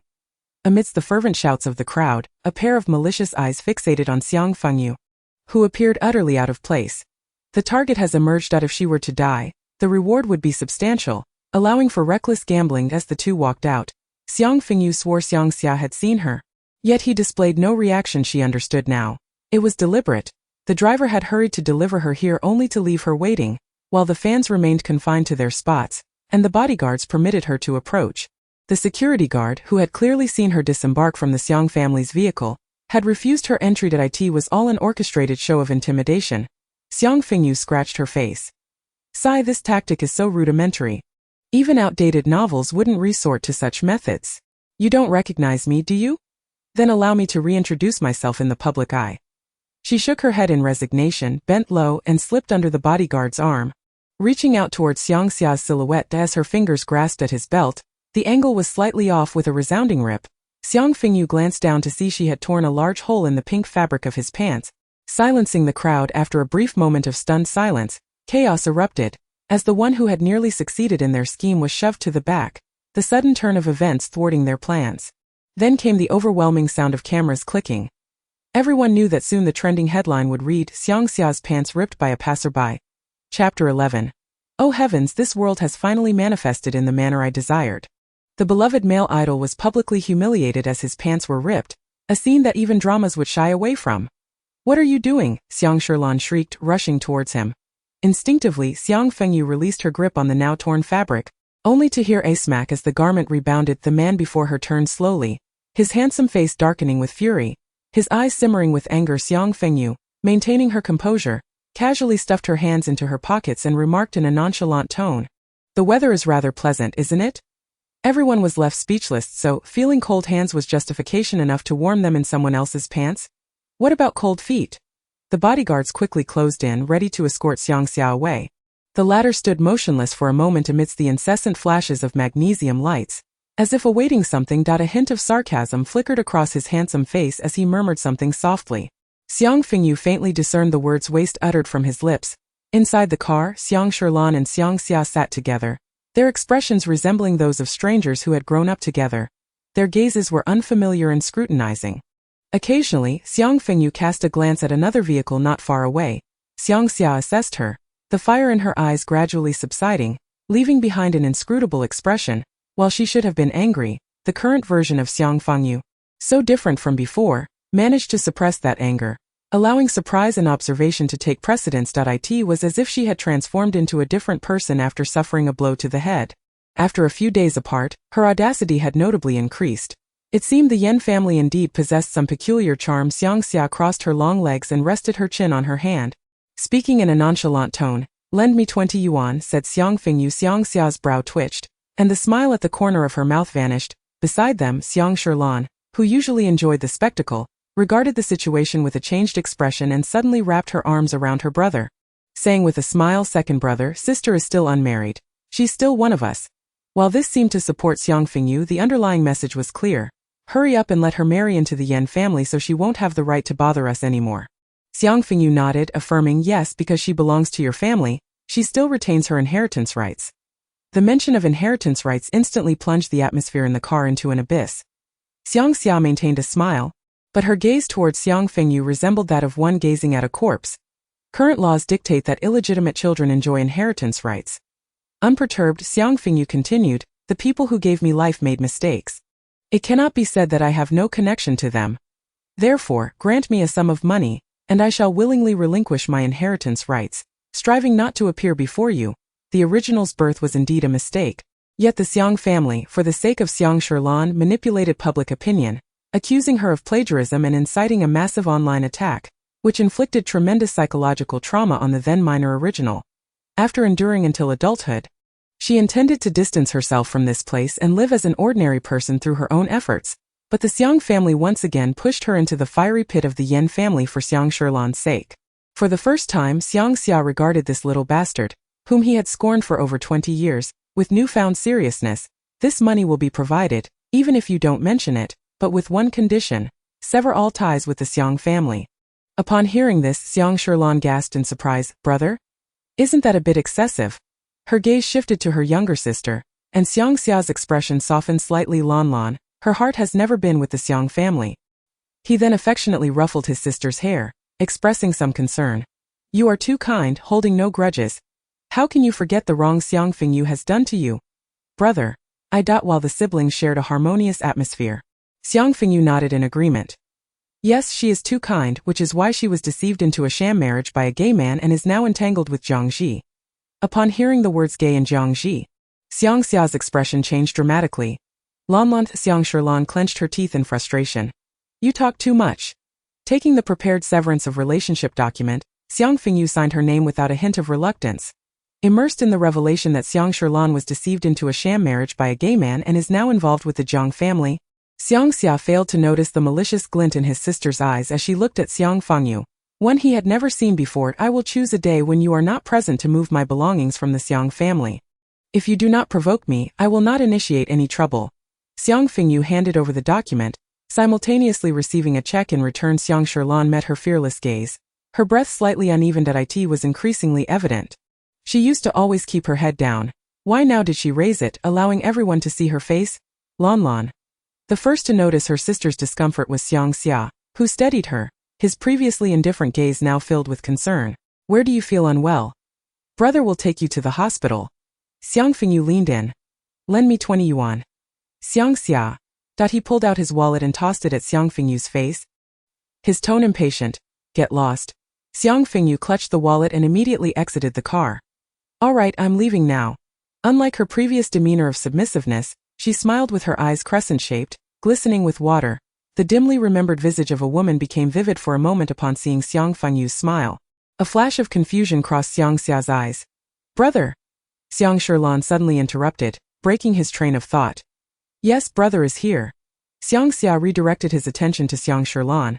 How could he think of their mother when looking at this little bastard? It was an affront to her memory. Just then, his phone rang. Brother. Upon seeing the call from Xiang Dongchun, Xiangxia's tone grew slightly serious. What's going on in the news? Lan hasn't he been implicated? Has she? Before he could respond, Xiang Dongchun continued, I don't care what you do outside, but if it involves Lan, you'd better not remain in the entertainment industry. Brother, don't worry. Lan is under my protection. Xiangxia thought to himself that his elder brother had not recognized that person was Xiang Fengyu. However, given such a significant change, it was indeed difficult to identify. Little bastard. Xiang Fengyu signed the document. Originally, Xiangxia had merely intended to confirm the changes in Xiang Fengyu and why Xingyue had suddenly become unreachable. Upon learning of this, Xiang Dongchun directly brought him the severance document. It must be said that in this regard, the elder brother always executed matters with absolute resolve. I know what you are doing, but since the deed must be done, let it be such that outsiders cannot find fault. By severing ties with the Xiang family, Xiang Fengyu's life or death would no longer concern them. Unknown to Xiang Dongchun, another individual shared his sentiments. By severing ties with the Xiang family and challenging Xiang Sherlan, no one would stand on a moral high ground to Puami anymore. Xiang Fengyu hurriedly purchased fever-reducing medicine and bottled water, racing towards Xingyue. She needed to leave with the male lead before Xiangxia realized what was happening and sought revenge. Clearly, it was his territory. First, he dug up past grievances online. Then he exposed her bitter experiences, with so many excuses at his disposal to make her life difficult. Yet she was the one leading him around by the nose, causing him to forget this fact. What a pity. She had invited the little sickly one for nothing. As she thought this, Xiang Fengyu opened the car door only to find it empty. Xingyue was nowhere to be seen. Chapter 12 Teacher. Why isn't my Zihan on the list? Xiang Fengyu shouted. In an instant, her mind flashed with various scenarios of Xingyue being kidnapped. Who is Zihan? A hoarse, cool-toned familiar voice came from behind her. Xiang Fengyu whipped around. The missing person stood behind her, perfectly unharmed. Xingyue's complexion remained as pale as ever, but the earlier frailty had vanished, as if the fever had merely been a figment of Xiang Fengyu's imagination. Xiang Fengyu pondered for a moment. Zihan is the name of your future womb. She caressed her abdomen with a radiant smile. From now on, the three of us will live well together. That is what matters most. Xingyue. His gaze fell upon the plastic bag in her hand, his long eyelashes casting shadows over his eyes, concealing his emotions. The money has arrived. Xiang Fengyu nodded, not hiding the truth. Yes, and I also severed our blood ties. Xingyue's nearly translucent lips moved, but he ultimately refrained from uttering the word fool. Severing ties would mean he could decide her life or death without any concerns. Watching her naively spill everything. Utterly defenseless, Xingyue's expression remained unchanged, like an unyielding ice that could not be warmed. Even if his mother favored her, what did it matter? Are you feeling better? I borrowed 20 yuan from Xiangxia to buy fever-reducing medicine, and I even bargained with the shopkeeper for the mineral water. Xiang Fengyu straightened her posture, beaming. Xingyue stared at her for a long while. Impressive. Keep it for now, with his own care, even if he knew her secret. Where could he go to spread it? You really aren't feverish anymore. Observing the little sickly person appearing completely unaffected, Xiang Fengyu approached, skeptical, and reached to check his forehead. Xingyue turned his head to evade her touch. I'm fine. A faint metallic scent wafted through the air, and Xiang Fengyu was puzzled by his rapid recovery. Not pondering it further, just a moment ago, the system had issued a warning about his life being in danger. How could he suddenly be all right? Indeed, the male lead bore some unusual traits. Just as she was about to get into the car, Xingyue called out to stop her.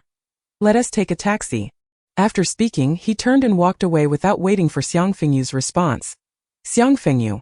After realizing it was the Xiang family's car, which might pose a security risk, she decided to follow him. Alas, it seems one must spend money as soon as one steps out. The driver emerged from the shadows, his expression stern as he observed the two departing figures and made a phone call. Xiang Fengyu had not taken a vehicle. Indeed, Yanjia's companion remained by her side, but her subordinate noted that he was in poor health and posed no threat. It would be wiser for me to lead a group. However, just as the driver voiced his thoughts, he was met with an unhesitating rebuttal, leaving him with no choice but to relent. Shortly after their departure, a piercing scream shattered the tranquility, followed by a cacophony of panic. There's been a death. It was only upon returning to the Yen residence that Xiang Fengyu learned of the homicide near Hengdian. A wave of trepidation washed over her. grateful that she and Xingyue had left early. The online discourse surrounding the incident was unanimously devoid of sympathy for the deceased, with many proclaiming that he had met his just end. Upon scrutinizing the reports, Xiang Fengyu found her sentiments aligned with those of the netizens. The victim, aged 43, was a notorious gambler with a penchant for vice. Not only had he engaged in gambling, but he had also been a pedophile for a decade, with over 20 known victims. Leaving countless families shattered, his connections afforded him a veneer of protection, allowing him to evade justice for years, until now when he had finally met his demise. A source of collective relief, shaking her head. Xiang Fengyu remarked, though it tarnishes virtue, one can only concede that his death is just. Xingyue, with his eyes closed, appeared indifferent to the matter. Money. Once Xiang Fengyu had finished her commentary, he extended a hand, its fingers delicately shaped as if sculpted from jade, toward her. What money? Xiang Fengyu inquired. What is yours is mine, and what is mine is yours. Why should we differentiate?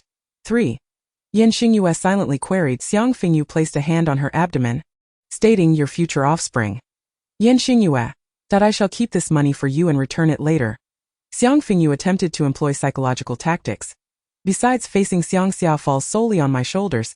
When it came to finances, Xiang Fengyu was no longer peculiar. Xingyue added, it all hinges on you tearing his underwear to shreds. Xiang Fengyu sought to evade a direct response, her gaze shifting to his lower half. What color are you wearing? Xingyue replied without a hint of hesitation, gray. Xiang Fengyu nodded. No wonder your rear appears ample. Gray does tend to accentuate size. Don't all boys favor gray pants? Xingyue, that though I yearn to be by your side at all times, I must also earn a living, so you must behave and refrain from cavorting with those women. Extracting a pair of cotton socks from a plastic bag, she thrust them into Xingyue's hand. Please give these to my aunt.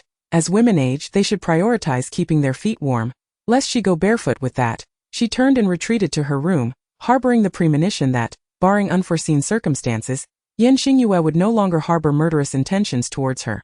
Presumably, gazing at the cotton socks, Xingyue's expression darkened in the interplay of light and shadow. So, is this pair of socks meant to offset half the money? Ding ding. His phone vibrated on the table. Xingyue regarded the feminine cotton socks in his hand, choosing to ignore them. The caller persisted, seemingly intent on harassing him indefinitely. When the phone rang for the third time, Xingyue answered with a languid demeanor. What is going on with Xiang Fengyu? Did I not instruct you to eliminate her with expedience? The woman's voice was somewhat coarse yet sharp, causing Xingyue to furrow his brow. Are you commanding me? He toyed with a gleaming knife, the glint in his dark eyes betraying a hint of menace. The other end fell silent. In any case, I do not wish to see her again. Xiang Fengyu must die. The raw, anxious emotions of someone unacquainted with the world erupted through the phone. Xingyue hung up, bemused. Xiang Fengyu was indeed the most unfortunate illegitimate child. The entire Xiang family seemed bent on her demise. As for Xiangxia, that was understandable. However, Xiang Sherlan had been coddled by her father and brothers for a lifetime.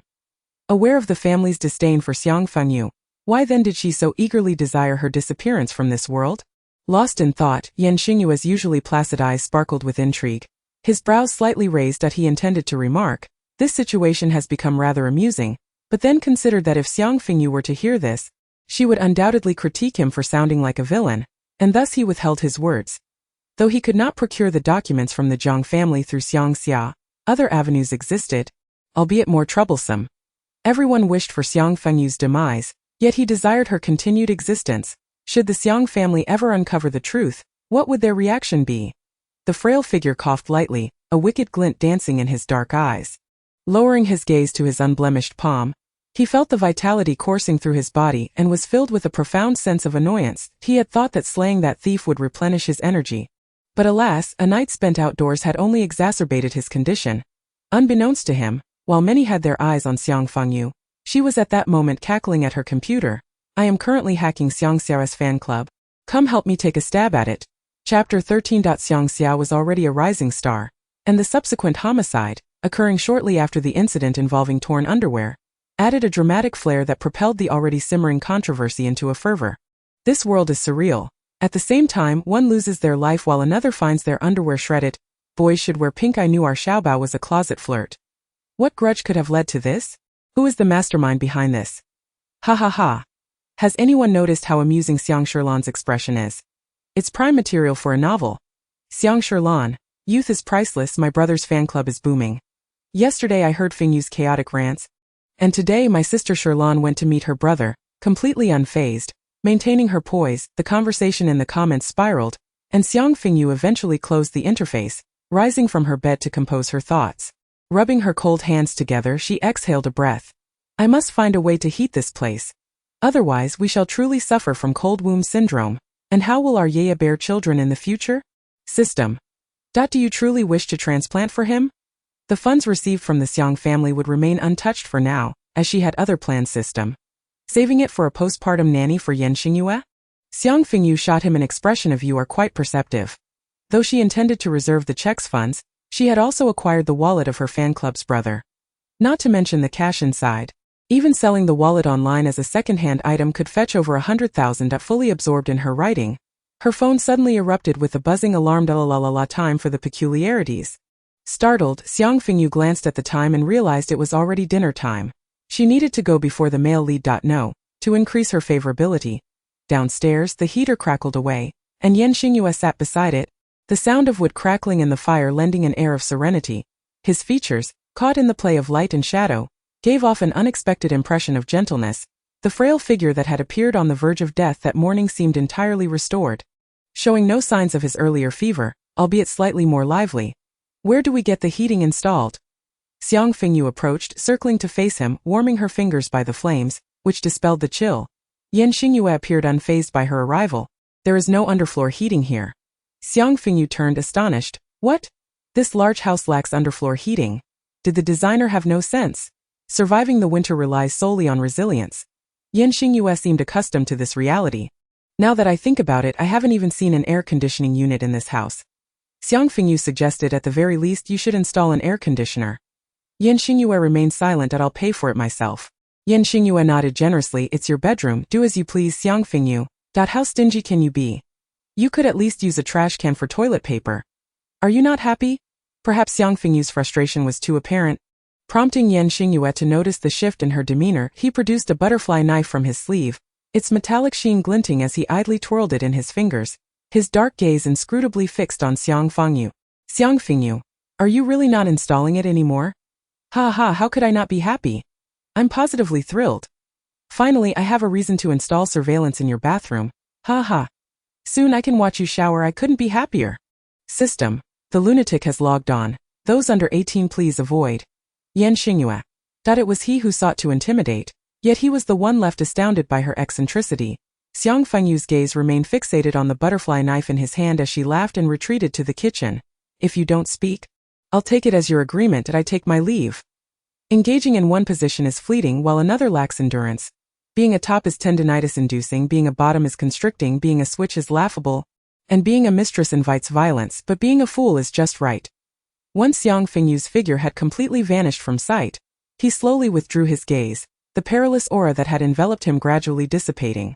As Xiang Fengyu had caused Xiang Xia to embarrass himself publicly, he momentarily set aside thoughts of Xingyue. Regarding the Xiang family, Xingyue harbored another curiosity. Having lived in the Xiang family for so many years, why had they not acted against Xiang Fengyu while she was still under their roof? Why wait until she had left before taking action? As for Xiang Sherlan, from the beginning, Xingyue had no intention of engaging with her. A fool who appropriated others' works to gain social standing and glory would eventually meet her demise, reaping the consequences of her actions. Little did Xiang Fengyu realize that the only individual in this world, aside from herself, who believed the original owner had not plagiarized, was none other than the male lead, whom she regarded as a more terrifying presence than any calamity. Certainly, she could never have imagined that the impoverished, sickly little wretch possessed an identity not even hinted at in the original text. He is a hacker from the comfort of his home, armed solely with the internet and a clever mind. He is capable of uncovering truths that elude many. As Xiang Fengyu busied herself in the kitchen, she simultaneously searched online for a reliable yet affordable air conditioning installation service. It wasn't that she couldn't afford the expensive options. Rather, the economical choices offered superior value for money. With the temperature dropping steadily, she feared she might freeze if she didn't install one soon. Hello, is this for air conditioning? Before she could finish her sentence, an indecent male voice interrupted. Hello, are you looking for door-to-door service? Pure little O is here to serve you. Aha, Xiang Fengyu. My ears won't get pregnant, but they might get filled with filth. Why would you defile my ears? Why, oh why, come at me, and I shall offer you my menstrual gift, you lewd oh. The voice on the other end. Instantly intimidated, he hung up without hesitation. Xiang Fengyu concluded her work. Exhaling a sigh of relief. It was indeed her presence that made the difference. Meanwhile, Xingyue quietly stepped back into the kitchen. He feared that if he entered, he might be forced to endure the same fate of being offered menstrual gifts. It was quite perplexing how Xiang Fengyu had such remarkable luck. Out of 5 calls, 4 had been lewd propositions, and 1 a toilet repairman. Ultimately, the system had to step in to secure an error-free appointment, finally allowing her to set a time with someone reliable. Observing the entire exchange quietly while enjoying his egg fried rice, Xingyue suddenly spoke. Send me your phone number. Xiang Fengyu lifted her gaze. Regarding him seriously, yeah, a real man must pay for his air conditioning installation. Xingyue. A curious title indeed. As she prepared to send it to him, Xiang Fengyu suddenly remembered that, as a devoted follower of Xingyue, she had yet to acquire the contact information of the deity of abstinence. You scan me, I'll send it to you. She presented her QR code before him. Xingyue raised his hand to scan it. Just as he was about to add her, he glanced at her username, wishing you flatulence and yellow water, and his finger momentarily paused. In terms of nicknames, Xiang Fengyu had indeed restrained herself. Chapter 14. Should this task be accomplished, the reward would be sufficient to squander in the next lifetime. A man stood in a dimly lit room, not particularly tall, yet his voice boomed. The only regret was that his words were meant solely for himself. For aside from him, the room housed only a filthy old rat. The man's name was Zhang Shuai, a professional con artist. Not long ago he had taken on a job deceiving his client into believing he was among the top 10 assassins in the world. In a sense, he wasn't entirely wrong, for before he turned to fraud, he had spent a decade at a supermarket killing fish, his heart now as cold as the cutting board. Donning a cap inscribed with XXX Air Conditioning Installation Company, he dressed himself neatly and stepped out. Concurrently, Xiang Fengyu, unaware of the impending survival crisis awaiting her, sat in the library, finalizing her outline and drafting the main text. Hello, though it may be a bit forward to ask, are you writing a novel? Engrossed in her writing, Xiang Fengyu replied without turning her head. I'm a pervert, currently documenting the color of my crush's underwear today. Please do not disturb me. The newcomer. Such a bold response. The atmosphere grew quiet once more, with only the dull sound of typing echoing in the air. Xiang Fengyu felt satisfied. The next moment, is your crush a nun? Xiang Fengyu's fingers halted. The person continued. Is this just the beginning? Isn't a little nun rather peculiar? Angrily, Xiang Fengyu turned her head. Dare you call my girl odd? I'll poke your skin rash out. Taking advantage of this motion, she finally caught a glimpse of the person behind her. Tall, with soft black hair, deeply luminous eyes, and striking yet masculine features, he wore simple attire in a muted color palette that exuded comfort. He was quite the handsome young man that as she observed him, he too scrutinized her. Upon seeing Xiang Fengyu's face, he momentarily froze, then, regaining his composure, inquired uncertainly. Have we met somewhere? Xiang Fengyu blinked. Perhaps I once clicked on a male model? The young man. It was apparent that she was reluctant to converse with him. My name is Zhang Ji, a student in the directing department at S University. This was the first time Zhang Ji encountered a girl who so thoroughly despised him. Having never faced such a setback before, the young master Zhang pulled out a chair and sat next to Xiang Fengyu. Upon hearing this name, Xiang Fengyu exchanged a glance with the system, a mental connection. Zhang Ji. The original's high school crush for 3 years. Only then did Xiang Fengyu truly regard the person beside her. He obediently allowed her to scrutinize him. So you finally discerned my handsomeness. Whether it was a common trait among handsome men, Xiang Fengyu noticed a resemblance between him and another person. How old are you? Wait, wasn't Zhang Ji the original's high school classmate? How is he still in college? 20, currently pursuing a master's degree, standing at 184 centimeters, from a business family, and single. He smiled innocently as he reported. 20. Xiang Fengyu was somewhat taken aback by his youth. Zhang Ji's face then bore a hint of boyish shyness. I skipped grades in middle school. A genius by societal standards. Xiang Fengyu admired him. I wish I could steal your brain. So, may I read your book? Originally, Zhang Ji had merely passed by, noticing someone seemingly writing a novel. He hadn't paid much attention until his gaze inadvertently fell upon the screen, and he found himself unable to look away. After watching for a while, he couldn't help but approach the beautiful yet somewhat eccentric young author. Xiang Fengyu, having noticed a message from her scheduled technician, swiftly shut her laptop, packed her things, and stood up. I'm afraid not, dear brother. Try impressing me next time with abs or money. She casually smiled. playfully tugging at a strand of his hair before turning to leave.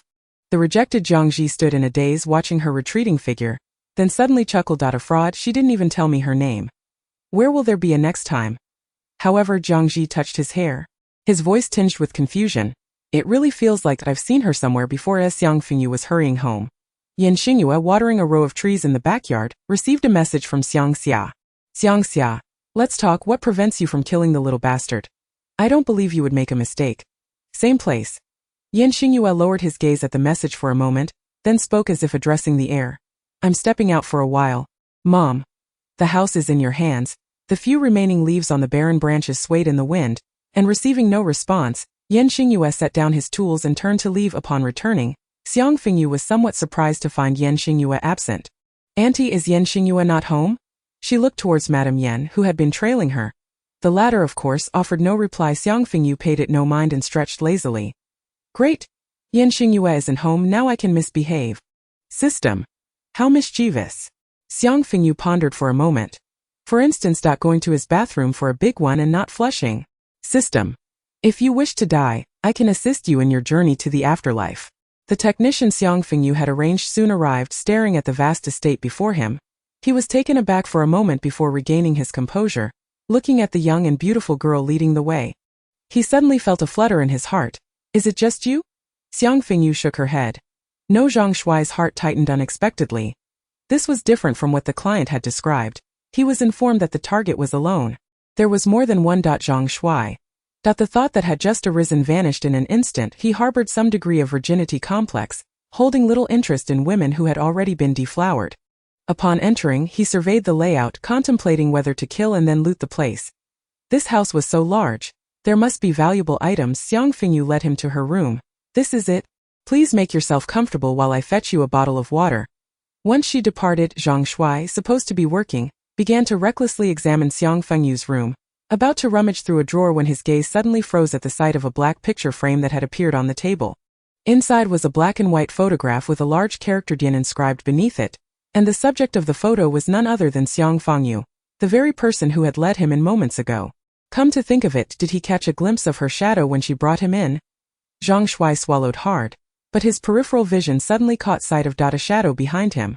Xingyue returned with a cold expression, contemplating whether the little pervert had managed to hide away until his return, or perhaps would he deal with others in the same manner.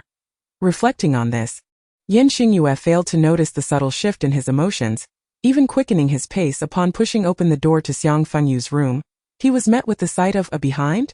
Chapter 15. Xingyue seldom ventured outside.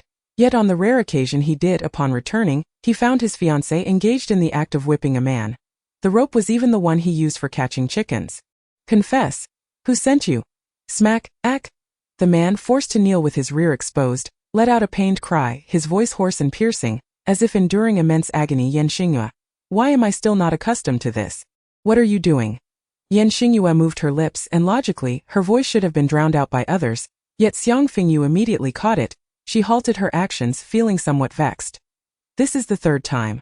Why didn't you remind me this time? System. Just wanted to be mischievous, no particular reason. Xiang Fengyu. I really want to hit you too. Clearing her throat softly, Xiang Fengyu discarded the waistband in her hand and approached, smiling as she wiped the sweat from her forehead. You've returned. I caught this person in the act of wrongdoing, and I am currently interrogating him. Xingyue glanced over at the criminal sprawled on the ground, waiting for the next strike. Is this person truly guilty of wrongdoing? I don't recall you entering the police station. Xingyue walked over, looking down at the man whose face was smeared with snot and tears, appearing quite tormented, implicitly suggesting, aren't the police supposed to interrogate criminals? Xiang Fengyu exchanged glances with Xingyue for a moment before silently going to wash her hands. He must have a mastermind behind him. After speaking, she cast a sidelong glance at Xiang Fengyu. Definitely not our Yaya, she's just a little pauper, how could she afford to hire a killer? You've crossed the line, Xingyue said coldly. Xiang Fengyu. Did I accidentally let that slip? System. Yes, and the tone was quite provocative. Xiang Fengyu raised her hands in surrender. Private matters, Ye-san. Xingyue did not respond, effortlessly lifting the kneeling man and turning to leave. Observing the slender yet frail figure of the little sickly man retreating, Xiang Fengyu displayed an expression of astonishment, akin to a stunned pig. Lin Daiyu transformed into Lu Jishan. She couldn't even lift her hands. Out of trust in the male lead pretended, Xiang Fengyu refrained from inquiring about the air conditioning worker's whereabouts, and instead waited for Xingyue to return before dragging him to the public restroom on the first floor. Before I interrogate him, I forced him to fix the air conditioning and while at it, repair the hallway lights, kitchen hood, and the smart toilet on the first floor. Xiang Fengyu pointed at the long-broken toilet, her tone brimming with excitement. Thinking of the con artist, Xingyue felt he ought to express gratitude to himself. Once in Xiang Fengyu's hands, even if he were to descend into hell, he would have to be recommended to Yama to work. But if he were to act, he would ensure a clean getaway. Assist with the Xingyue had an excellent memory, so much so that he could promptly notice if a brick were missing outside. He did not recall this smart toilet having such a function. His ebony gaze swept towards the person beside him, his mind devoid of turbulence as he thought, is it finally time to take action? A listening device or a remote-controlled bomb? Or perhaps something else entirely. Oh, you noticed this function is something I specifically had him install, it's very useful. Xiang Fengyu pressed a button and then the toilet began to sing. Keep going. Strive hard, push with effort when you poop if it doesn't come out. Just treat it as a fart, the infectious children's song echoed.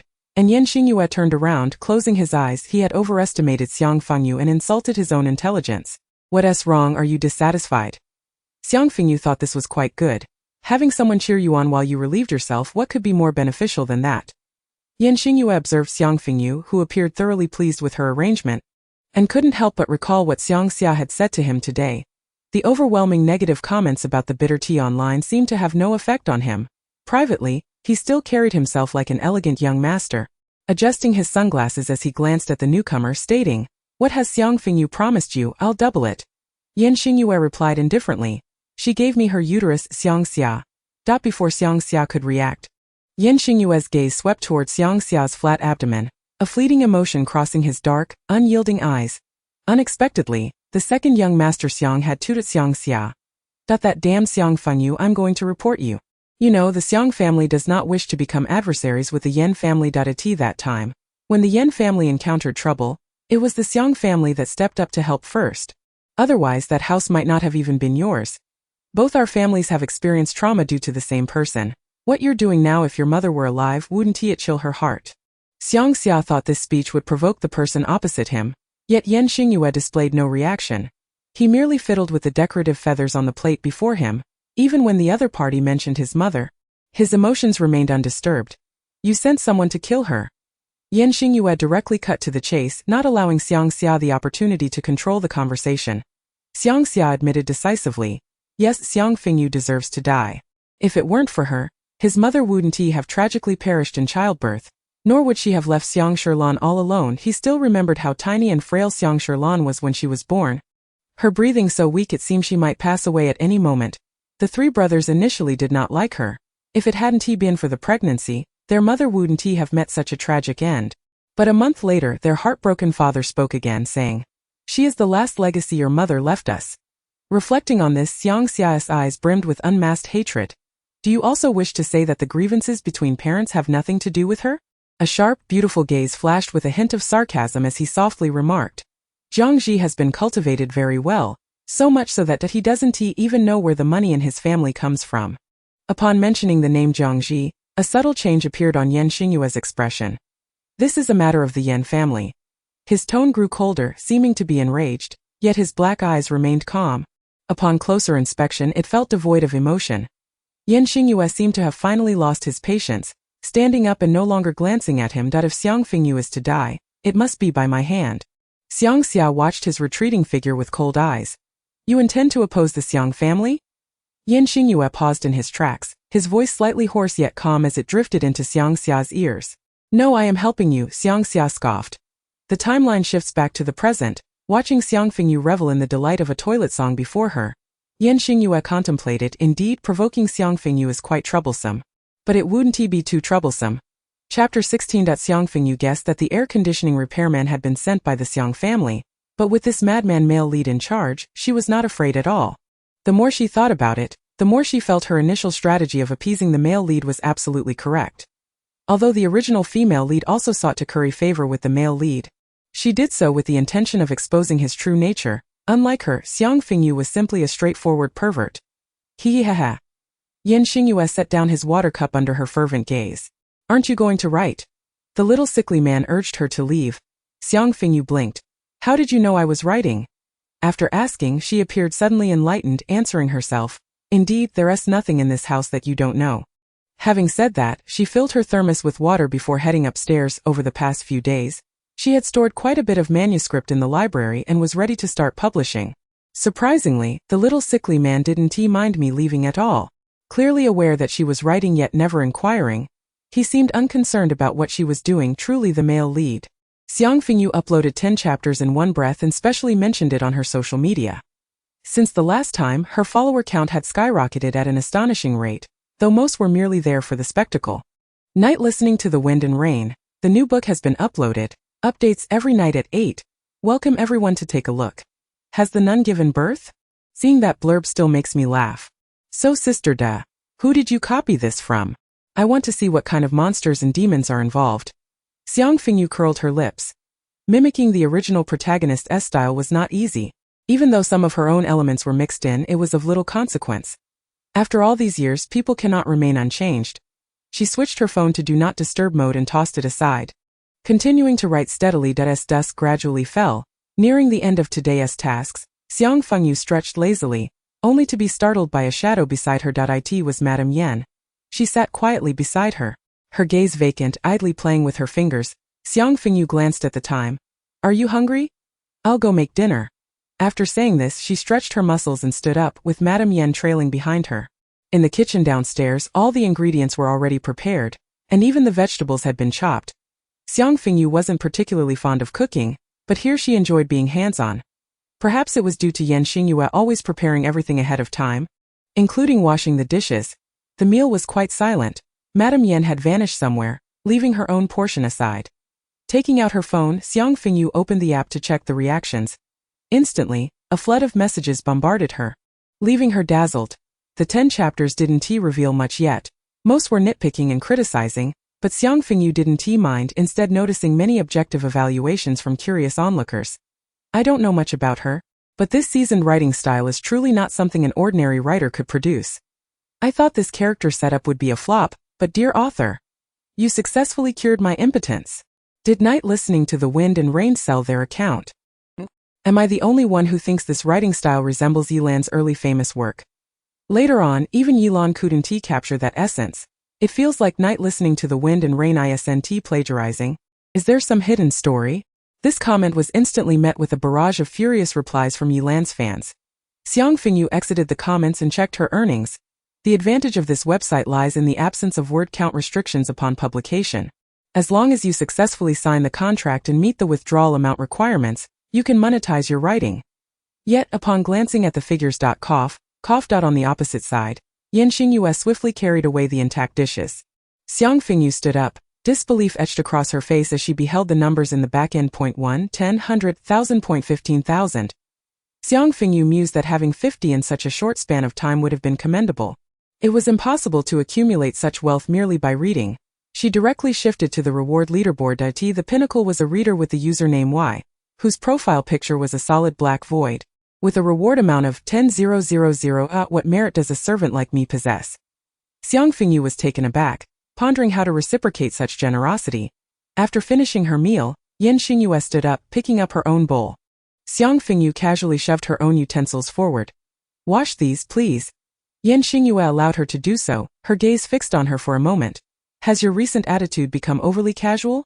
Her dark eyes narrowed, emanating a palpable sense of danger. Xiang Fengyu shivered. Yeah, you are merely at. Xingyue waited silently for her to continue, recalling the last time it was a pig. What animal would it be this time? Little booger, everyone wants to pick you, but only I will place you delicately in my nostril and take good care of you. Xingyue.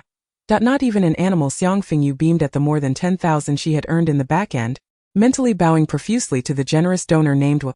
Little did she know, at that very moment Xiang's residence, Xiang Sherlan kicked away the masseuse who was attending to her foot massage, her voice barely concealing her fury. Get out. The masseuse, startled, bowed her head and retreated in silence.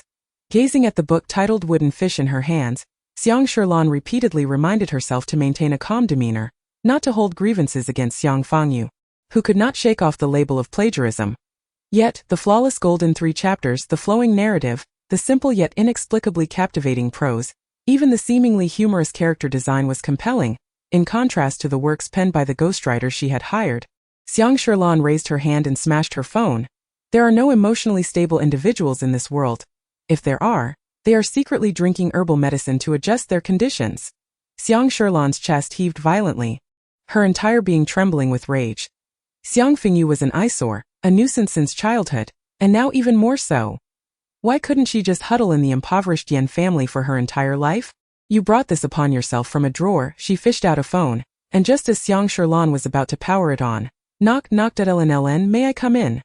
Hearing that voice, Xiang Fengyu instantly composed herself.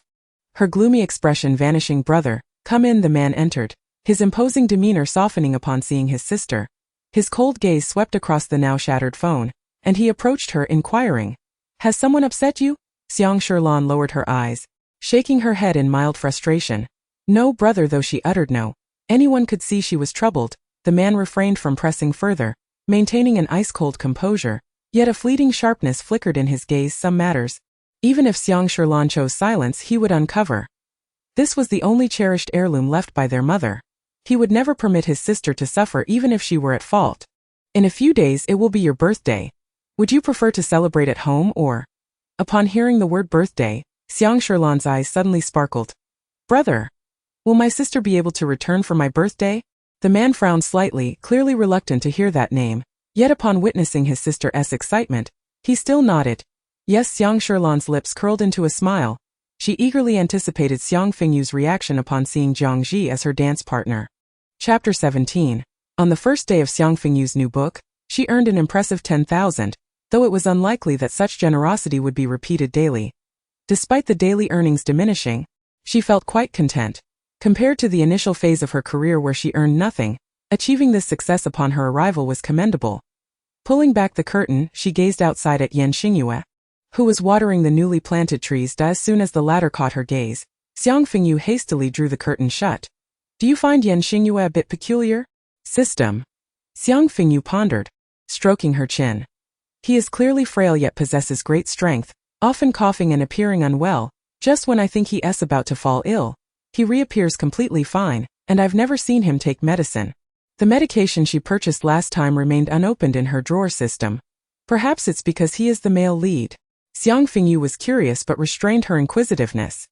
Developing curiosity towards others might signify the beginning of love, but harboring curiosity towards Xingyue could lead to calamity. I wonder how the original would react upon learning that I severed ties with the Xiang family. Xiang Fengyu sighed.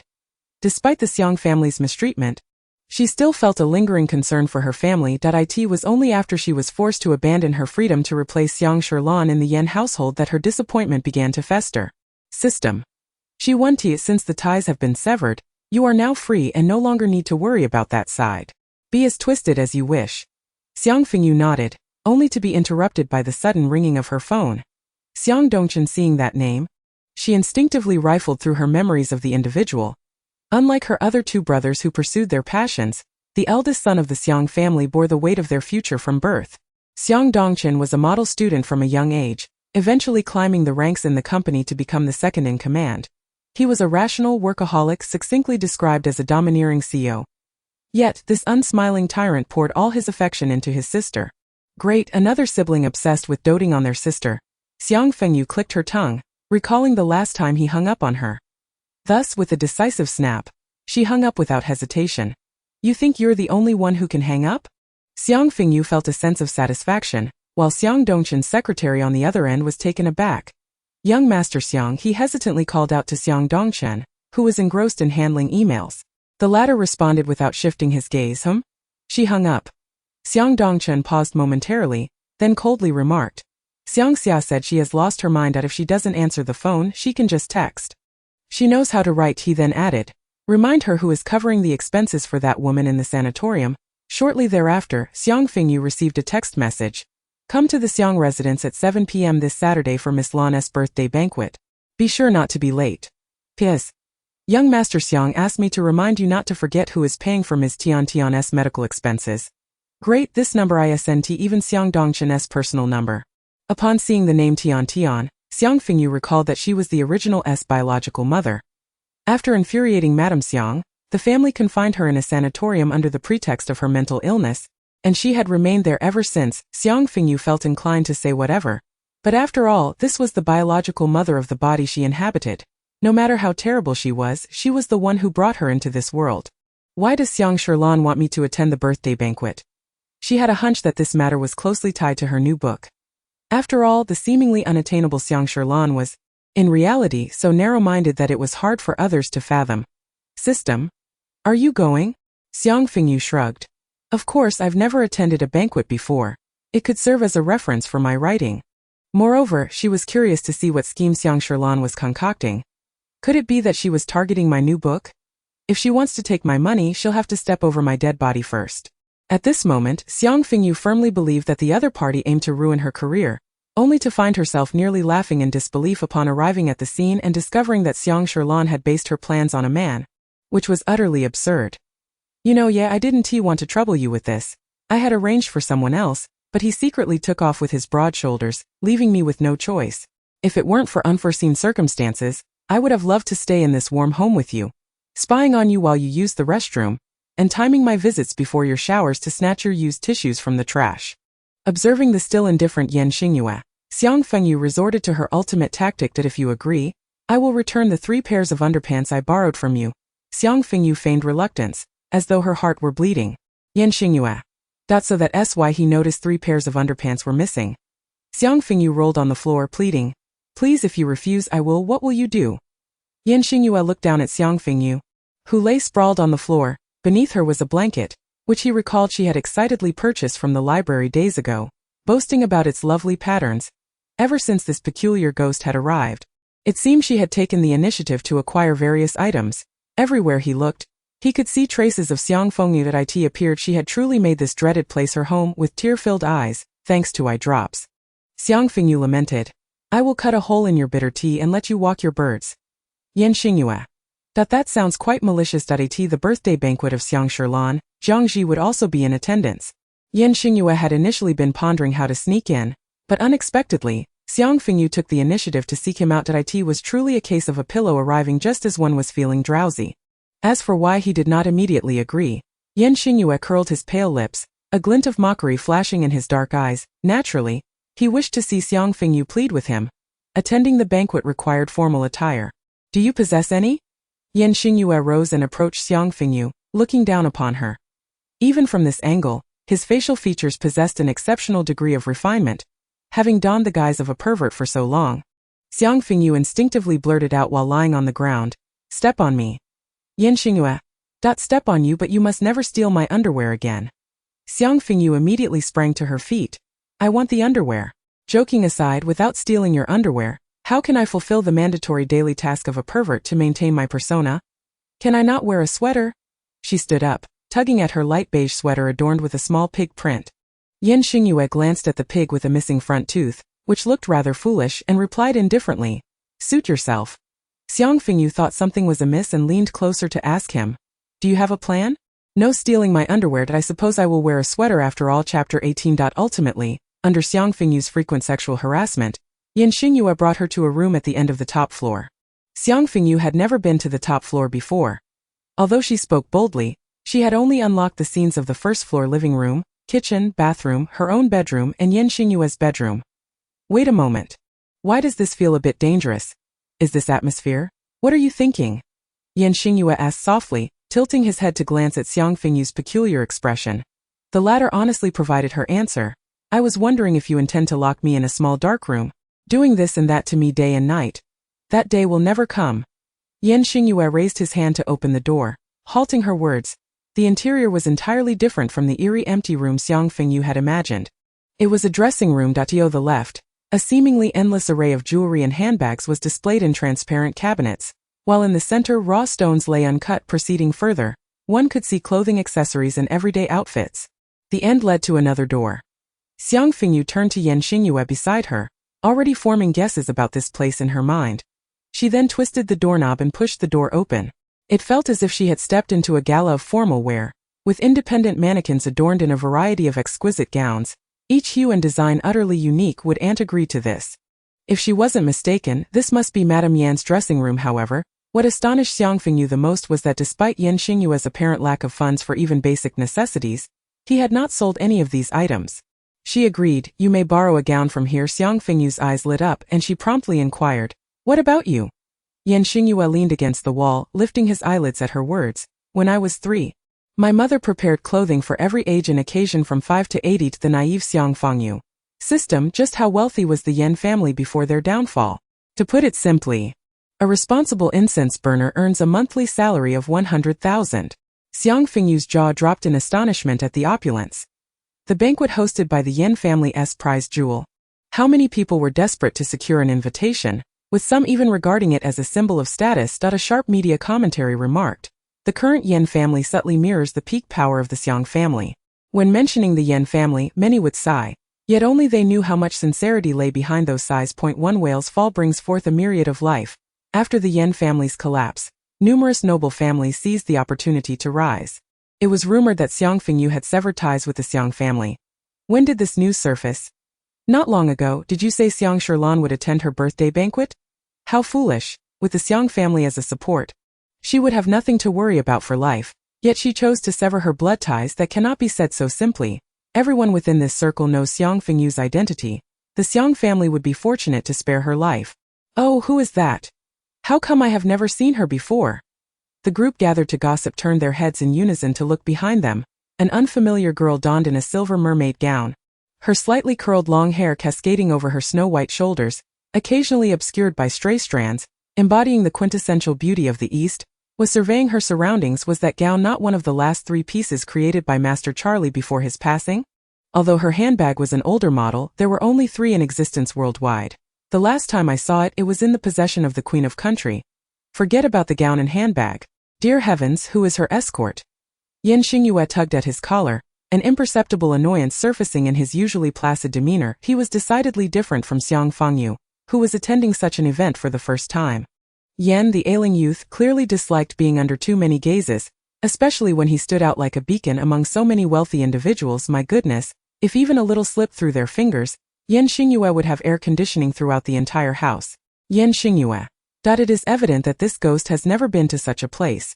Her identity can be excluded from the affluent.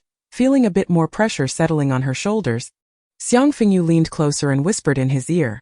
Rest assured, from now on, as long as I, Xiang Fengyu, have a meal, you will have a bowl to wash.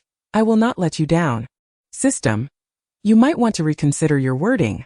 To others, her demeanor appeared as a girl playfully conversing with a boy beside her. Despite his expressionless face, his eyes brimmed with affection, creating an incongruous pair.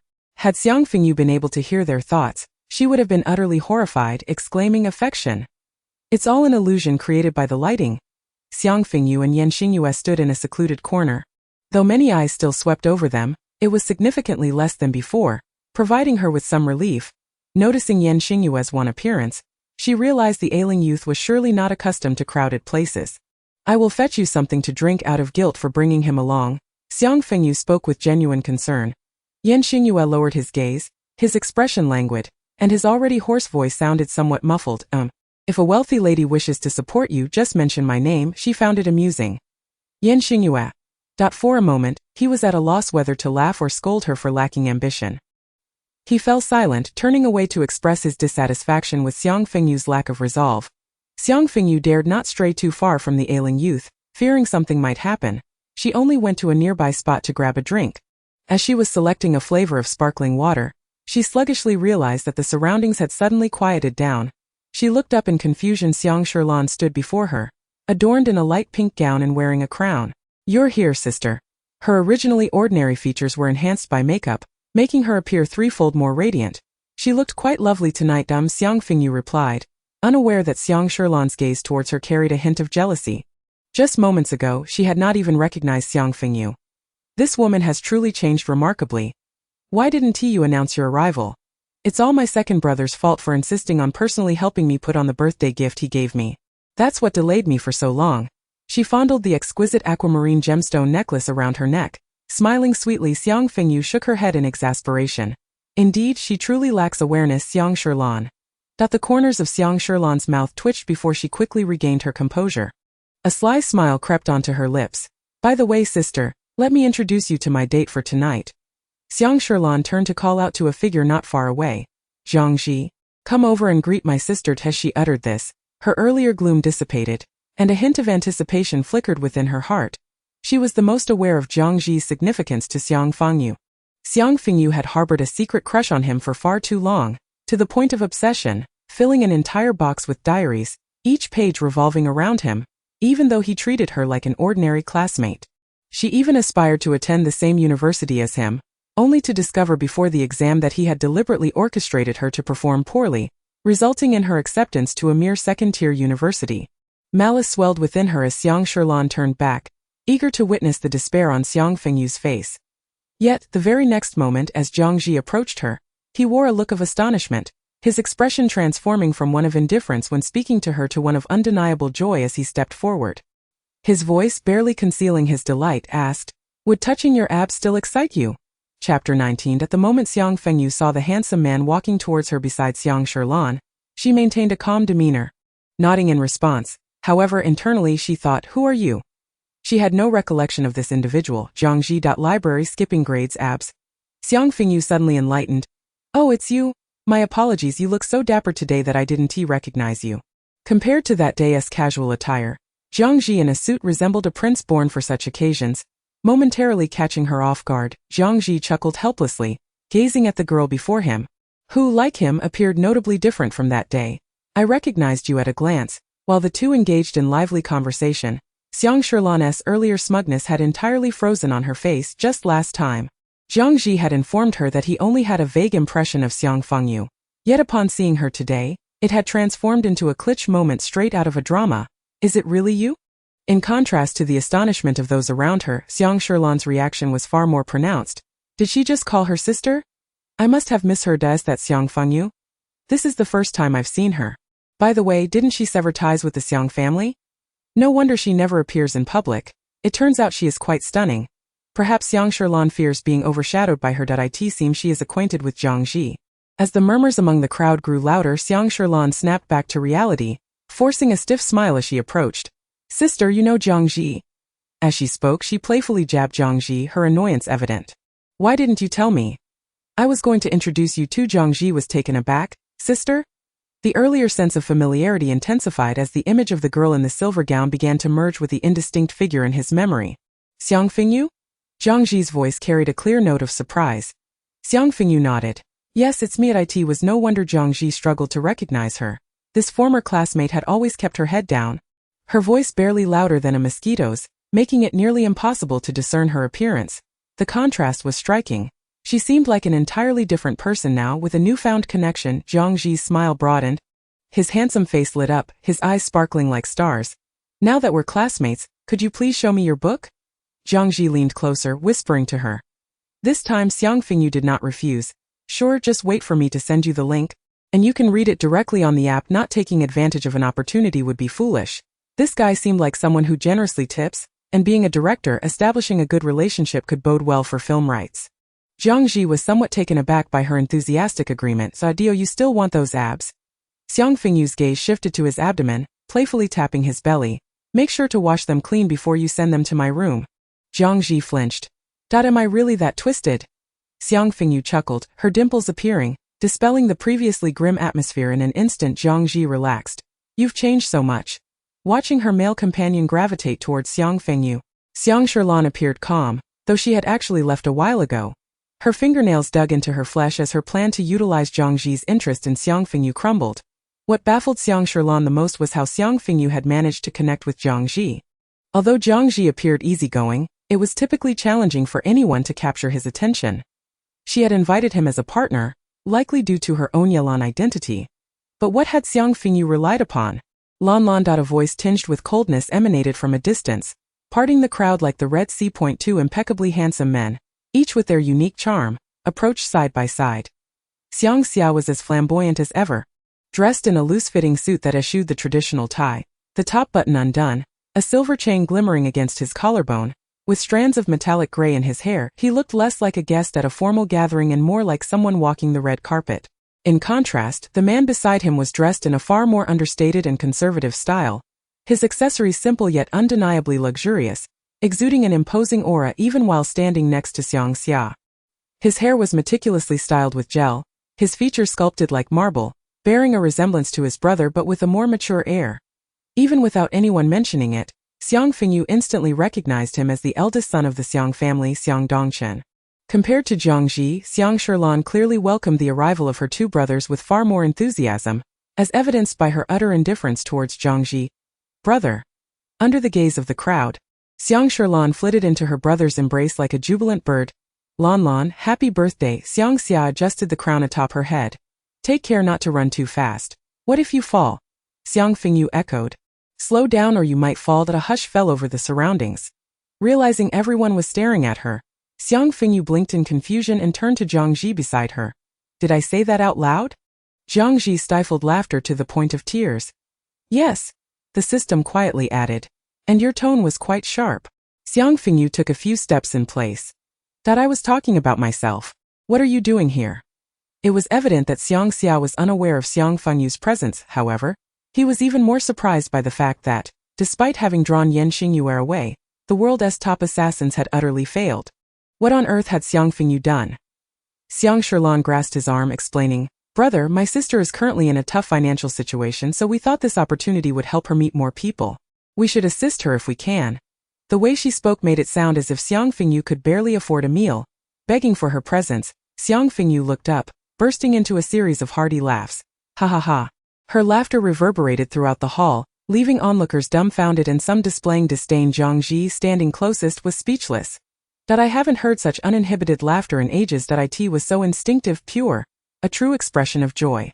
Xiang Sherlan was momentarily stunned by the outburst. What are you laughing at? Xiang Fengyu quickly composed herself, her face serene. I feel as though the Xiang family is a vast asylum. And you are the most severely delusional patient. After speaking, she realized she had misspoken, blinking awkwardly. You won't hold it against me, will you? Xiang Sherlan's expression soured. The surrounding crowd murmured. How could you say that? Xiang Fengyu, wanting to remain in the vicinity, decided to keep quiet. Xiang Dongchen, who had not spoken until now, finally interjected. His gaze sharp as a knife. Xiang Sherlan, flanked by her two brothers, would have felt even prouder had their third brother, Xiang Qiu, been present. Meanwhile, Xiang Fengyu stood merely with Jiangji, her aura noticeably diminished. All right, I'll take my leave then. Upon hearing Xiang Dongchen's permission to depart, Xiang Fengyu's eyes sparkled with excitement as she turned towards a corner. Yeah, we've been kicked out. They've been threatening me with calls and messages, and now that I've shown up, they want to chase me away. If we don't leave now, we might end up like overcooked instant noodles. Are they afraid I'll spread rumors about Xiang Sherlan being deceived into marriage by a gay man, or that she spent 3 days with 10 male models and ended up with athlete's foot? Xiang Sherlan retorted, How do you know about that? The crowd gasped. You've already said I'd ask the audience process the overwhelming information. A low, cool voice echoed from outside the throng. Chapter 20. When Xingyue entered the collective view, the surrounding light inexplicably brightened a notch. His inky black hair complemented equally pure and beautiful dark eyes. His face exquisitely refined, as if he belonged to an entirely different dimension. The impeccably tailored dark suit bore the craftsmanship of a now-deceased master. A rare find, much like the dress Xiang Fengyu wore. Something money could not simply buy. Though still young, it was evident that in a few years, standing among these individuals, he would easily outshine them all. Aren't you leaving? Xingyue approached Xiang Fengyu from the other side. Having closely observed this little madman for some time, she keenly noticed he seemed to glance at Jiangji beside her. How rare to see Xingyue intrigued by someone. The last person who caught his interest has long since passed away. Who is this? It seemed the Xiang sisters had a touch of the extraordinary, each accompanied by 2 handsome men. Recently there had been gossip about Xiang Sherlan being deceived into marriage, and it turned out to be true. Was he even gay? My goodness, that's hilarious. Xiang Fengyu was bold to say it so openly. I swear I'm never getting a massage with Xiang Sherlan again. I hope I don't catch athlete's foot from her. Isn't that the Yin family heir? I heard there was a marriage pact between the 2 families. It seems Xiang Dongchen forced Xiang Fengyu into it to avoid disappointing his precious sister. The uninformed gossips were wide-eyed in surprise. The marriages of wealthy daughters have never been free, compared to Xiang Sherlan, who has her brothers to protect her. Xiang Fengyu, as a victim, drew far more sympathy. That wasn't the head of the Xiang family adamant about never sacrificing his children's marriages for profit. Was Xiang Dongchen truly taking over like this? What good was protection if she still ended up deceived by a gay man? This was too funny. The best joke of the year had been born. Xiang Dongchen cast a sidelong glance at Xiang Xia and Xiang Sherlan. their expressions tense, clearly having concealed this matter from him until now. Giving them a look that said, "We'll discuss this later," Xiang Dongchen scrutinized Yan Xingyue from a distance. Then, his gaze subtly shifted to Jiang Ji, who seemed utterly out of place. The curve of his lips bore a hint of sarcasm. Even his own brother couldn't recognize him. Could the Jiang family's prodigy really rival that serpent? Yan Xingyue turned to the isolated Xiang Fengyu. "Haven't eaten enough. Let us grab some noodles later." Xiang Fengyu frowned. "Why waste your money? I'll cook for you when we get back." Unlike his usual self, Yan Xingyue stubbornly insisted. "I want to eat out." Xiang Fengyu pondered for a moment. "You're spending money?" The miserly Yan Xingyue replied. "Yes." Xiang Fengyu's eyes widened in disbelief. "The manner in which you settled the bill ignited within me an irresistible urge to reprimand you." Yan Xingyue. Jiang Ji, who was beside them and overheard the entire exchange, could not conceal his astonishment. Such wildness. Xiang Fengyu, sensing his gaze, turned to meet it. "What are you staring at? Even you were reprimanded." "It was merely a casual affair." Jiang Ji. He endeavored to establish a connection with his companion through a glance, yet to his surprise, the latter didn't even cast a glance in his direction, as though Jiang Ji were non-existent. For reasons unknown, when Jiang Ji first laid eyes on him, a sense of familiarity washed over him, sparking an impulse to draw closer. Meanwhile, Xiang Fengyu, accompanied by Yan Xingyue and Xiang Shilan's male companion, departed with great flair amidst the knowing gazes of the crowd. Xiang Shilan, having rarely celebrated her birthday, felt as though she had been unfairly treated, ready to unleash a tirade but instead inhaled a foul odor. Xiang Dongchen grasped his sister's shoulder, his tone grave. "Keep your distance from Xiang Fengyu, particularly from that individual by her side." Xiang Shilan, bewildered, retorted, "Isn't he merely a frail wretch? What is there to fear?" She dismissed his concerns. It must be said, the move Xiang Fengyu executed earlier, unable to contain her words when confronted with harm, was not only effective but quite lethal. The very people who had lavished Xiang Shilan with compliments moments ago seemed to recoil, as if fearing they might contract Helicobacter pylori or athlete's foot. The murmurs of the crowd infiltrated her ears, and even with her two brothers at her side, they could not shield her from the cacophony. Suddenly, a battalion of robust men clad in camouflage entered, bearing a massive object that immediately seized everyone's attention. "What is this?" someone exclaimed in surprise. Two factions boisterously announced, "The birthday gift has arrived." They then set the colossal item down, performed a military salute, and swiftly exited. Someone recollected. "That must be from Xiang Qiu's troops. Even amidst their busyness, he remembers to send a gift. Truly a devoted brother." "Did Sangu send it?" Xiang Shilan smirked with a hint of pride. Xiang Xia furrowed his brow, pondering what terrifying gift this barbarian had dispatched. Xiang Dongchen outright pushed Xiang Shilan behind him. As the curtain was drawn back, a magnificent white tiger, its fur gleaming, appeared before them, eliciting a fierce roar from the creature due to the sudden brightness. All present were taken aback. One who had not departed with the group spoke. "The cage lock is a military-developed product. Unless one knows the password, it shall never be opened, so please rest assured." Xiang Shilan reveled in the attention, her earlier frustrations dissipating as she pushed aside her brother who obstructed her view. Stepping forward to admire the majestic creature, now reduced to merely eliciting a smile from her, a testament to her brother's affection, until the brightly lit hall abruptly dimmed, prompting a terrified scream. "What just happened? Ah, my breast pad fell. Don't step on it. Is there a power outage? Go check what's going on." Xiang Dongchen remained eerily calm, issuing orders with precision. Lan, come back." Amidst the chaos, no one noticed the so-called unbreakable lock click open with a soft kata. Hearing Xiang Dongchen call her, Xiang Shilan turned around, only to feel an icy chill run down her spine. Something dreadful seemed to be fixating on her. Yan Xingyue put away his phone and cast a glance at Xiang Fengyu, catching a fleeting glimpse of the densely packed letters on her screen. "Add me to your contacts, and remember to send me the link." Jiang Ji stared at the suddenly extinguished streetlights, momentarily taken aback but not overly concerned. Xiang Fengyu replied, "I already have your contact. I'll send it to you later."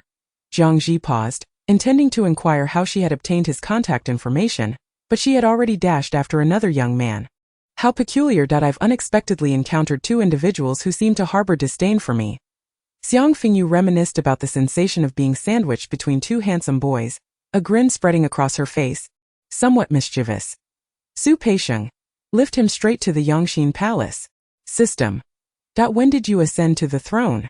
Genius on the left, Jiang Ji. Madman on the right, Yan Xingyue. I stand in the middle. I am the emperor. System." Observing Yan Xingyue, who seemed eager to depart, Xiang Fengyu suddenly had a revelation, halting in her tracks. Wait, is the frail wretch insisting on dragging me to eat noodles because, is today my birthday? As she watched the silhouette of the girl gradually recede into the distance, an elderly woman, previously wiping the marble floor, appeared momentarily lost in thought. It seemed as if she were a lady. Chapter 21. You wouldn't intend to simply go eat noodles, would you? Upon discerning Yan Xingyue's intentions, Xiang Fengyu's emotions grew complex. The frail wretch was portrayed as so brutal and inhumane in the original narrative, yet privately, he remembers his fiancée's birthday. What a charming contrast. This disparity would undoubtedly stand out as a significant character highlight in the novel. Aren't you cold, yeah? Your face looks pale, akin to unseasoned pigskin jelly. Yan Xingyue. The Yan family's vehicle is parked outside, the pitiful vehicle that only survived because Xiang Fengyu paid for the fuel. Change your clothes. Yan Xingyue, clad in a thin suit, coughed twice, his complexion paling slightly. Observing the bag he tossed over, Xiang Fengyu opened it to find her own clothes inside. She raised her gaze to regard Yan Xingyue, who was preparing to change, and with each glance, he appeared increasingly endearing, completely shedding the initial terror he had inspired. Sensing Xiang Fengyu's fiery stare, Yan Xingyue. You go first. I'll step outside. Xiang Fengyu continued to watch him, her gaze intensely affectionate. Yeah, you seem a bit too slim, your face looks sunken, you could use some of my food to nourish yourself. Yan Xingyue's response was merely the sound of the car door slamming shut. Xiang Fengyu burst into laughter. Ha ha ha, if I were to call the frail wretch cute, would I be buried beneath the tree by those few ghosts? Ha ha ha ha. System. Don't push your luck. As Xiang Fengyu changed out of her gown, she carefully laid it across the back seat. Slipping on her fluffy slippers, she opened the car door. Your turn, be careful or I might peek. Just as Xiang Fengyu spoke, in the next moment, she was splattered with a warm liquid. She dazedly raised her hand to touch it. Crimson blood stained her palm, and the biting wind carried a faint metallic scent. Yan Xingyue, having sheathed his knife, casually flicked the blood off the blade as he approached, his dark eyes indifferent as he stepped over the lifeless body. Get in the car. Knowing he had committed murder and witnessing it were two entirely different matters. A pool of blood blossomed behind him, akin to red roses nourished by life itself, while he, clad in a sharply tailored suit, effortlessly concealed the aura of death as he sheathed his weapon. Despite having taken so many lives, his face and hands smeared with blood, he maintained an air of nonchalance. It was precisely this habitual demeanor that proved most chilling. Xiang Fengyu stood frozen in place, the cartoon pig on her sweater now stained with blood, its usual charm replaced by a hint of ferocity. Yan Xingyue, observing her unblinking stare, slowed his steps. She was afraid that she might become like the corpses on the ground, a cold body devoid of warmth in the next moment. Xiang Fengyu was terrified of herself. Gazing at her, Yan Xingyue felt an overwhelming fatigue wash over him. She was merely a ghost, an unwelcome specter. Leaving her behind would only create more flaws for himself. His dark eyes dimmed, he took a few steps closer, his gaze fixed intently on Xiang Fengyu, gradually encroaching upon her. Xiang Fengyu's pupils constricted, her voice trembling. Don't come any closer. Yan Xingyue pressed forward instead, his focus unwavering, his voice low yet chilling. Xiang Fengyu's eyelashes fluttered, as if her patience had reached its limit. She abruptly turned her head and shouted, I told you not to come closer. Am I not allowed to react when confronted with such a situation? How ridiculous. Now I'm wealthy and I have pounds to spare. Xiang Fengyu's expression was one of pure grievance. Yan Xingyue. A momentary blankness crossed his face. You're not afraid of me? Hearing footsteps approaching from a distance, Yan Xingyue pulled her into the car, quickly releasing her and starting the engine. Xiang Fengyu, seated in the passenger seat, blinked in confusion. Afraid of what? That you might stab me, she said it half-jokingly. Yan Xingyue, however, remained silent. The atmosphere grew palpably tense. Xiang Fengyu, adept at amplifying the awkwardness, suggested, How about you stab me? Please do it, you look stunning wielding that knife. Go ahead, stab me. With a flourish, she rolled up her sleeves, extending her pristine arm toward him, her tone increasingly frantic. Yan Xingyue. It was only in that moment that he felt like a normal person. What kind of individuals had he just encountered? Xiang Fengyu seemed to finally recall to ask at last hearing the term normal person in their dialogue. Yan Xingyue did not even lift his eyelids. People sent by the Zhang family. Completely unanticipated was his candid response to her inquiry, prompting Xiang Fengyu to ponder. In that instant, a thought flitted through her mind. Those who know too much meet their demise swiftly. Xiang Fengyu responded with a disinterested hum, seemingly devoid of curiosity. and then turned her head away, closing her eyes. In her peripheral vision, she noticed the girl beside her, whose fragile neck was exposed and unguarded, quietly closing her eyes despite having just witnessed such a terrifying scene. She was now peacefully asleep beside him. Xiang Fengyu. You have no idea. The moment Xingyue, covered in blood, approached me, I thought I saw my great-grandmother waving at me. System. The system felt embarrassed about its earlier assessment of Xiang Fengyu as brave and deranged. This individual merely instinctively grasped a perverse weapon to protect herself in a moment of crisis. To be fair, this was indeed a testament to Xiang Fengyu's training regarding her peculiar attributes. I warned you to be cautious of the male lead. Others have survived until now, making the male lead perceive them as special, only to ultimately suffer because of their negligence. Fourth, the earlier circumstances did not include the luxury of roasted sweet potatoes, a mother's gown, or a banquet partnered in Xingyue's eyes. Even the chickens behind the kitchen were of greater importance. Xiang Fengyu pondered deeply. Just as she was halfway through her reflection, Xingyue suddenly spoke. We've arrived. Xiang Fengyu opened her eyes to glance outside, realizing it was not the familiar Yen residence. She turned to Xingyue, her eyes filled with confusion. Xingyue unbuckled his seatbelt, removed his blood-soaked suit jacket with one hand, and tossed it onto the back seat. Eating noodles. Xiang Fengyu, with half her face smeared in dried blood, exchanged glances with the equally bloodied Xingyue. Is still eating? I am drenched in blood. In such a situation you still want to go eat noodles? Her expression twisted slightly. Twisted uppercut. Dark lower cut. Screaming left hook. Right hook climb. Twisting sweeping leg. Splitting roundhouse kick. This is a spider eating earwax. This is a tornado rolling. This is fierce antelope climbing. This is twisted goat jumping. Raven convulsing, mouse howling. Elephant writhing. Ominous low growl. Crawl. Split. Come ashore. Twist. Indiscriminate attack. Indiscriminate attack. Indiscriminate attack. Yanxing looked up at Xiang Fengyu, who had already stood up, her limbs contorted, her face askew. You wait in the car that if this were to be unleashed, it might indiscriminately terrify a passerby. Chapter 22. Xiang Fengyu returned to her original state, obediently sitting back down. Alright then. Just kidding. If I really went down, who knows if the sickly little one is genuinely going to buy noodles or if she is going to harm someone else. I initially thought there was some ambiguity between me and Xingyue, but now I realize I was merely overthinking. Where did she find the audacity to believe that the other party brought her to eat longevity noodles? Glancing at Xiang Fengyu before her fiery gaze swept over, Xingyue swiftly pulled a sweater from a clean bag in the back seat and donned it with ease. Xiang Fengyu quietly watched him leave, and only when he had walked far enough did she finally relax. Slumping into her seat, pulling out her phone, she noticed that the previously scheduled upload had been completed on time. As time passed, the vitriol in the comments section diminished, and more readers who diligently analyzed the plot began to emerge. Listening to the Wind and Rain was inherently a popular account. Initially, those who aimed to critique found it hard to deny its merits, as she had indeed crafted a splendid narrative. Even many who sought to ride the coattails of its popularity could find no fault, only picking at trivial typos and peculiar word choices for attention. And some had already transformed into devoted fans, starting to recommend her book. The collections for Muyu were steadily increasing. Unfortunately, Y seemed to have not read it lately. Gazing at the dark avatar of the user who topped the donation leaderboard, Xiang Fengyu felt a pang of disappointment. It wasn't about the money. It was primarily the feeling that the person truly appreciated her work. Fine, it was about the money. So what if it was?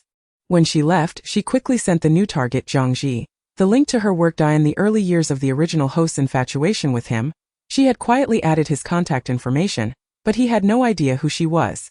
Now it was likely that Zhangji was astonished to find such a character in his contacts.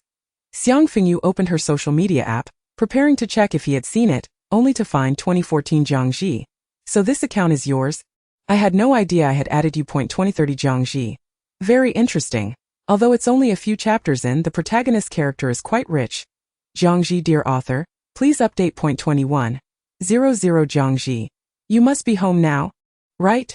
The Xiang family is in trouble. Xiang Sherlan was bitten by a tiger, and several guests sustained minor injuries upon seeing the words bitten by a tiger.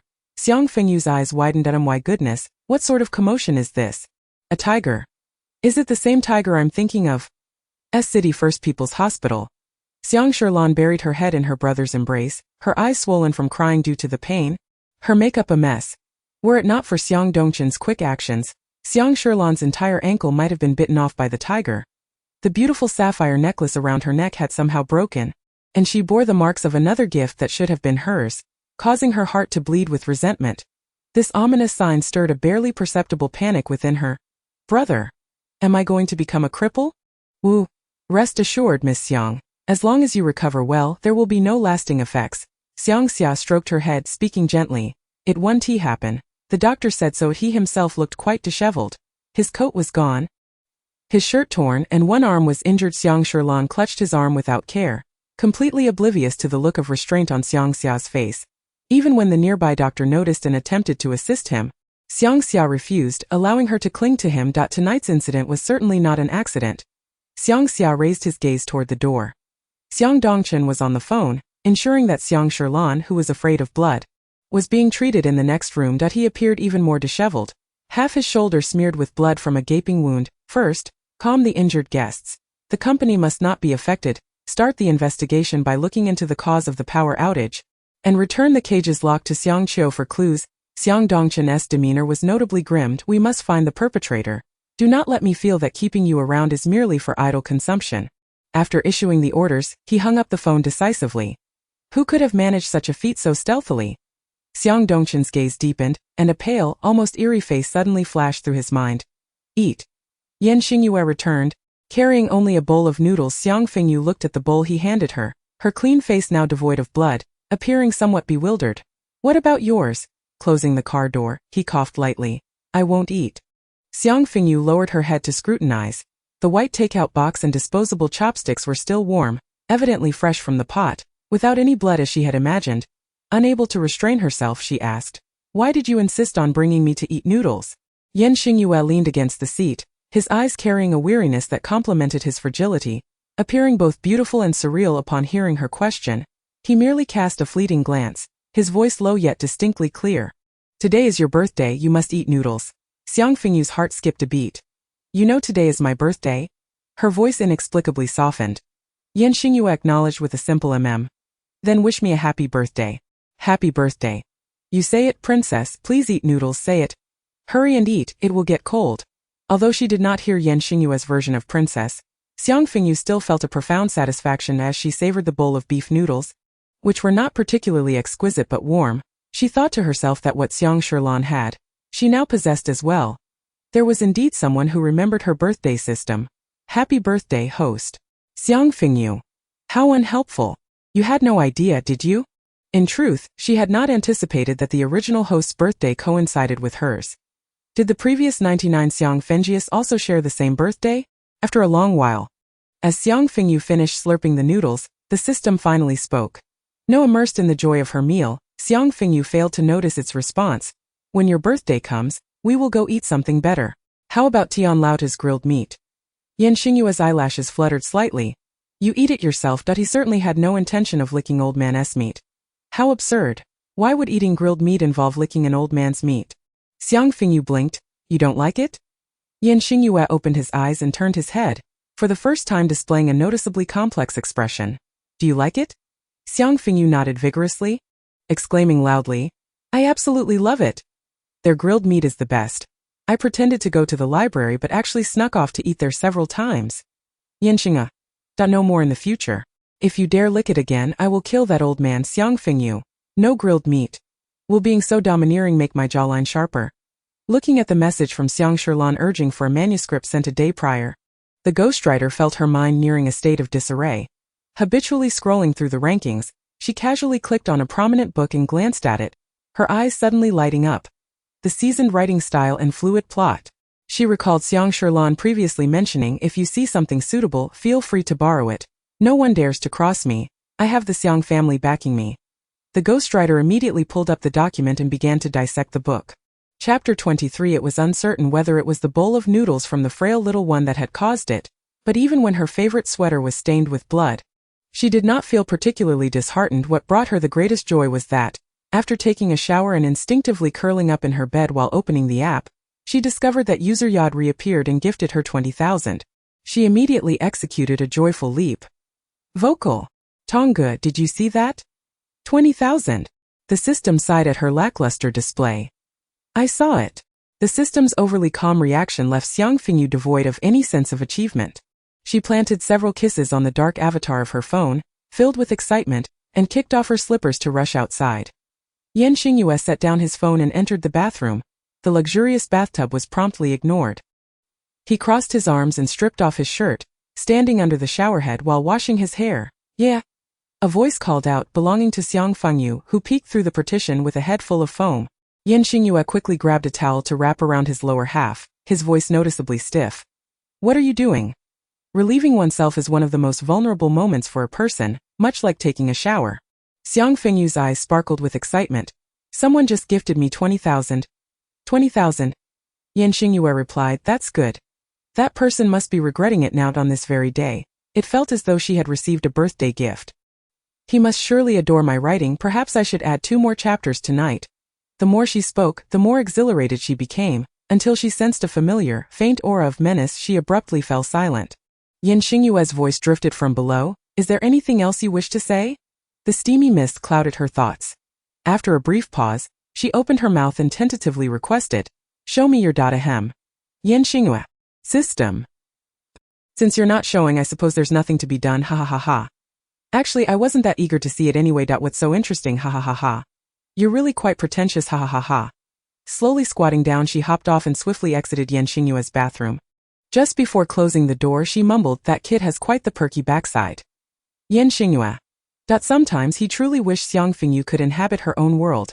After sharing her joy, Xiang Fengyu returned to fervently add 2 more chapters. Habitually opening her Twitter, she discovered that the chaos surrounding the Xiang family had made it to the trending topics. Truly a tiger. Entertainment Insider. According to insiders, the turmoil in the Xiang family was instigated by a tiger, which injured Xiang Sherlan. Below were various comments from concerned fans, with some even saying, "Wasn't the tiger let in by Xiang Fengyu?" Ha ha ha. Xiang Fengyu nearly succumbed to the urge to like that comment. After only a short while, the Xiang family's public relations team intervened, and the incident's popularity quickly waned. Xiang Fengyu yawned and drifted off to sleep. Before succumbing to slumber, she groggily thought about how troublesome it would be for Xiang Dongchen. Those who attended the banquet were not just any individuals. Who would dare to visit the Xiang family after such an incident? She wondered who was responsible for the attack. Upon rising early the next day, Xiang Fengyu discovered that it had begun to snow outside. Just as she intended to call Xingyue to admire the snow, she found that the frail little one was unwell again. Curled up in bed, he looked pitiful. She checked his forehead. There was no fever. Feeling her touch, the weakly breathing figure lifted his eyelids slightly, his deep black eyes devoid of any vitality. Upon realizing it was her, he promptly closed his eyes again. "Don't worry about me," he croaked. "Not worry about you." Xiang Fengyu leaned over the edge of his bed and whispered, "Then I suppose I shall go steal your underwear." Xingyue. It was no longer a matter of whether he looked well. He was on the verge of collapse. "Get out." Xingyue weakly insisted. Xiang Fengyu sighed regretfully, casting a lingering glance at the wardrobe. Although he claimed she need not fuss over him, she contemplated checking the patient's diet and proceeded to the kitchen to make porridge. "System. You seem to exude the qualities of a devoted wife." Xiang Fengyu paused, rolling her eyes. "Marriage is an impossibility in this lifetime. Homosexuality is discriminated against. Heterosexuality is terrifying. Bisexuality is overlooked. Only narcissism persists through the ages, immortal and unyielding, correct, healthy, never to part, devoid of barriers or lies. And when the urge arises, one can still indulge oneself." Xiang Fengyu opened her phone camera to take a selfie. "I look fantastic. I am my own dream girl." System. As long as you're happy." Just as she was about to exit, a window suddenly popped up from above. It was a message from Jiangji. "What is going on between you and Xiang Sherlan? Does she know you are Xiang Fengyu?" Xiang Fengyu surmised that this fellow must have stumbled upon some old gossip. Xiang Fengyu. "She knows." The window from Jiangji perpetually displayed typing, indicating his hesitation about what to say next. Xiang Fengyu refrained from asking him whom he believed was the plagiarist. Besides, why? Another user with a sheep avatar had also gifted her 2,000 last night. She guessed that person was Jiangji. Jiangji. "I apologize, I really enjoy the book. My thoughts are a bit muddled right now, and I am unsure what to say." He was captivated by Muyu precisely because its writing style resembled that of Dangmia. It was worth noting that Xiang Sherlan had long since abandoned her earlier style, and her latest work was entirely different, leaving Jiangji somewhat disappointed. Dangmia was the book that had been stolen from the original author by Xiang Sherlan, and she hadn't even changed its title. Xiang Fengyu found it all rather inconsequential. The Jiangji seemed somewhat awkward. sending only a brief message, Yilan has released a new story. After which, he ceased sending any further messages. Xiang Fengyu raised an eyebrow. Xiang Sherlan had been bitten by a tiger, yet she could still publish a new book at this moment? The image of Xiang Sherlan lying in a hospital bed, resolute in her determination to write, flashed in her mind. Then Xiang Fengyu wore an expression of disbelief. There was no way Xiang Sherlan could write while unwell. Checking her Twitter, she found that indeed the trending topic was Yilan publishes while ill. Garnering sympathy in an instant, the negative comments about the Xiang family dwindled. With fans praising her dedication, Xiang Fengyu was astounded and joined the masses in reading the new work of the esteemed Yilan. The synopsis was quite appealing, and the hook was captivating. Upon glancing at the beginning, she found it acceptable, conventional, yet without faults. However, it was premature to make a judgment based solely on the opening. Perhaps she intended to build momentum later on. But she stood by the steaming pot, her expression skeptical. Had Xiang Sherlan prepared the manuscript in advance and scheduled its release last night? That seemed far too coincidental. Moreover, it was exceedingly swift. She glanced at Xiang Sherlan's social media, noticing that she had been out and about every day, posting ceaselessly, not resembling someone who diligently stored manuscripts. This matter felt rather suspicious. System. I concur. Having navigated the online literature realm for many years, Xiang Fengyu began to form a bold hypothesis. Chapter 24. When Xiang Fengyu brought the porridge over, she pondered how to confirm her suspicions. Darl, it's time for your medicine. Entering Xingyue's room, she called out to him. The person on the bed was curled up, showing little reaction. Mrs. Yen had entered at some point, sitting on the carpet beside the bed, playing with a doll. It was one she had bought for Mrs. Yen after passing a toy store, thinking it was lovely. She seemed quite fond of it and had not let go of it for days. Setting the tray down, Xiang Fengyu pulled back the blanket to check on the little sickly one.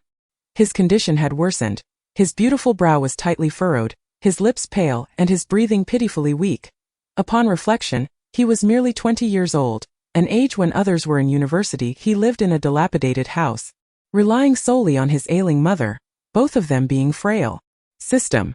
Feeling compassion for a man is the beginning of misfortune. Xiang Fengyu nudged him gently. You should eat something. You need strength to continue feeling unwell. Xingyue remained motionless. You have a fever again. You must eat. I will touch your sensitive spots. System. Where is he sensitive?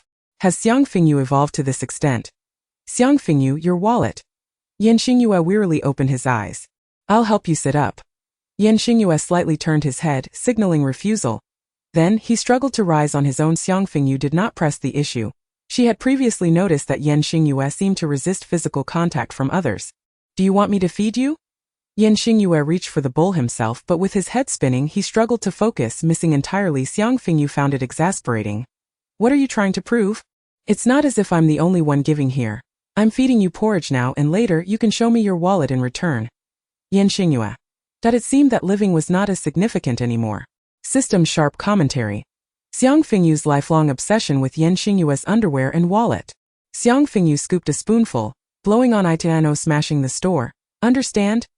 Xingyue, with his long eyelashes lowered and dark hair somewhat disheveled, bore flushed cheeks from the fever. He allowed her to feed him the porridge without displaying the fierce demeanor he had the previous night.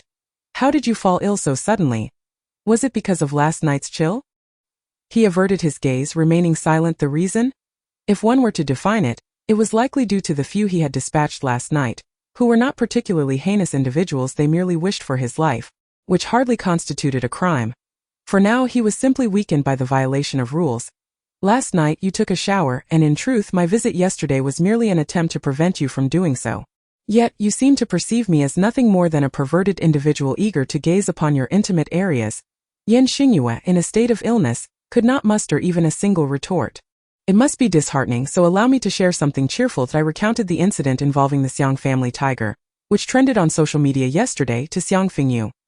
Additionally, I touched upon the suspicions surrounding Xiang Sherlan's new book released last night. I never realized you held such trust in the male protagonist. The system did not foresee that the very individual who initially feared becoming a pervert, Xiang Fengyu, would now actively engage in conversation with the male lead. What do you understand? Xingyue is a man who has survived until the end. With such intelligence, what harm is there in sharing insights with me? After sipping a few spoonfuls of kanji, Xingyue felt somewhat better. The double vision before him diminishing, he clearly observed the gleaming gaze of Xiang Fengyu as she implored him for guidance. What are your thoughts? His fevered mind ached. Yet Xiang Fengyu's words were not overly taxing. Out of respect for the kanji, he summoned some patience. It was certainly not because he felt indebted to her for the sake of his undergarments. I might have a few thoughts. After a moment of contemplation, Xiang Fengyu confidently declared. A ghostwriter. Despite appearing lethargic, a flicker of appreciation crossed Xingyue's dark eyes. Indeed, he nodded slowly, while others might hesitate. Who is Xingyue? As long as the other party left traces online, confirming the accuracy of a matter was simpler than drinking water, especially concerning someone like Xiang Sherlan, who relied on the internet. She, however, was at ease, rarely logging into her account. For most of the time it was the ghostwriter using the author's account. Xiang Fengyu's eyes sparkled with realization. She understood that if Xingyue agreed, it was highly likely to be true. Indeed, I did wonder why her several books exhibited somewhat varied styles. Readers might not discern any discrepancies, but with Xiang Fengyu's years of writing experience it was easy to detect the clues. Perhaps other authors had also discovered this but dared not speak out due to Xiang Sherlan's status. Nevertheless, in recent years, her style had solidified. It seemed likely that a particular ghostwriter had been established. Upon seeing her immediate affirmation, Xingyue's gaze grew somewhat complex. You fool, what if you believe everything others say? What if they deceive you? You must not be thinking that I am truly foolish enough to believe everything, are you? Xiang Fengyu replied uncertainly. Xingyue shifted slightly, resuming a supine position, and muttered, not as filthy as you claimed. Xiang Fengyu pressed on, is there any way to uncover evidence? Xingyue remained silent. Please, you know I am merely a lowly writer without the underhanded means to deal with villains. Xingyue replied. Yes, I am indeed dirty, just help me this once, and I shall never steal your underpants again. Steal your undergarments.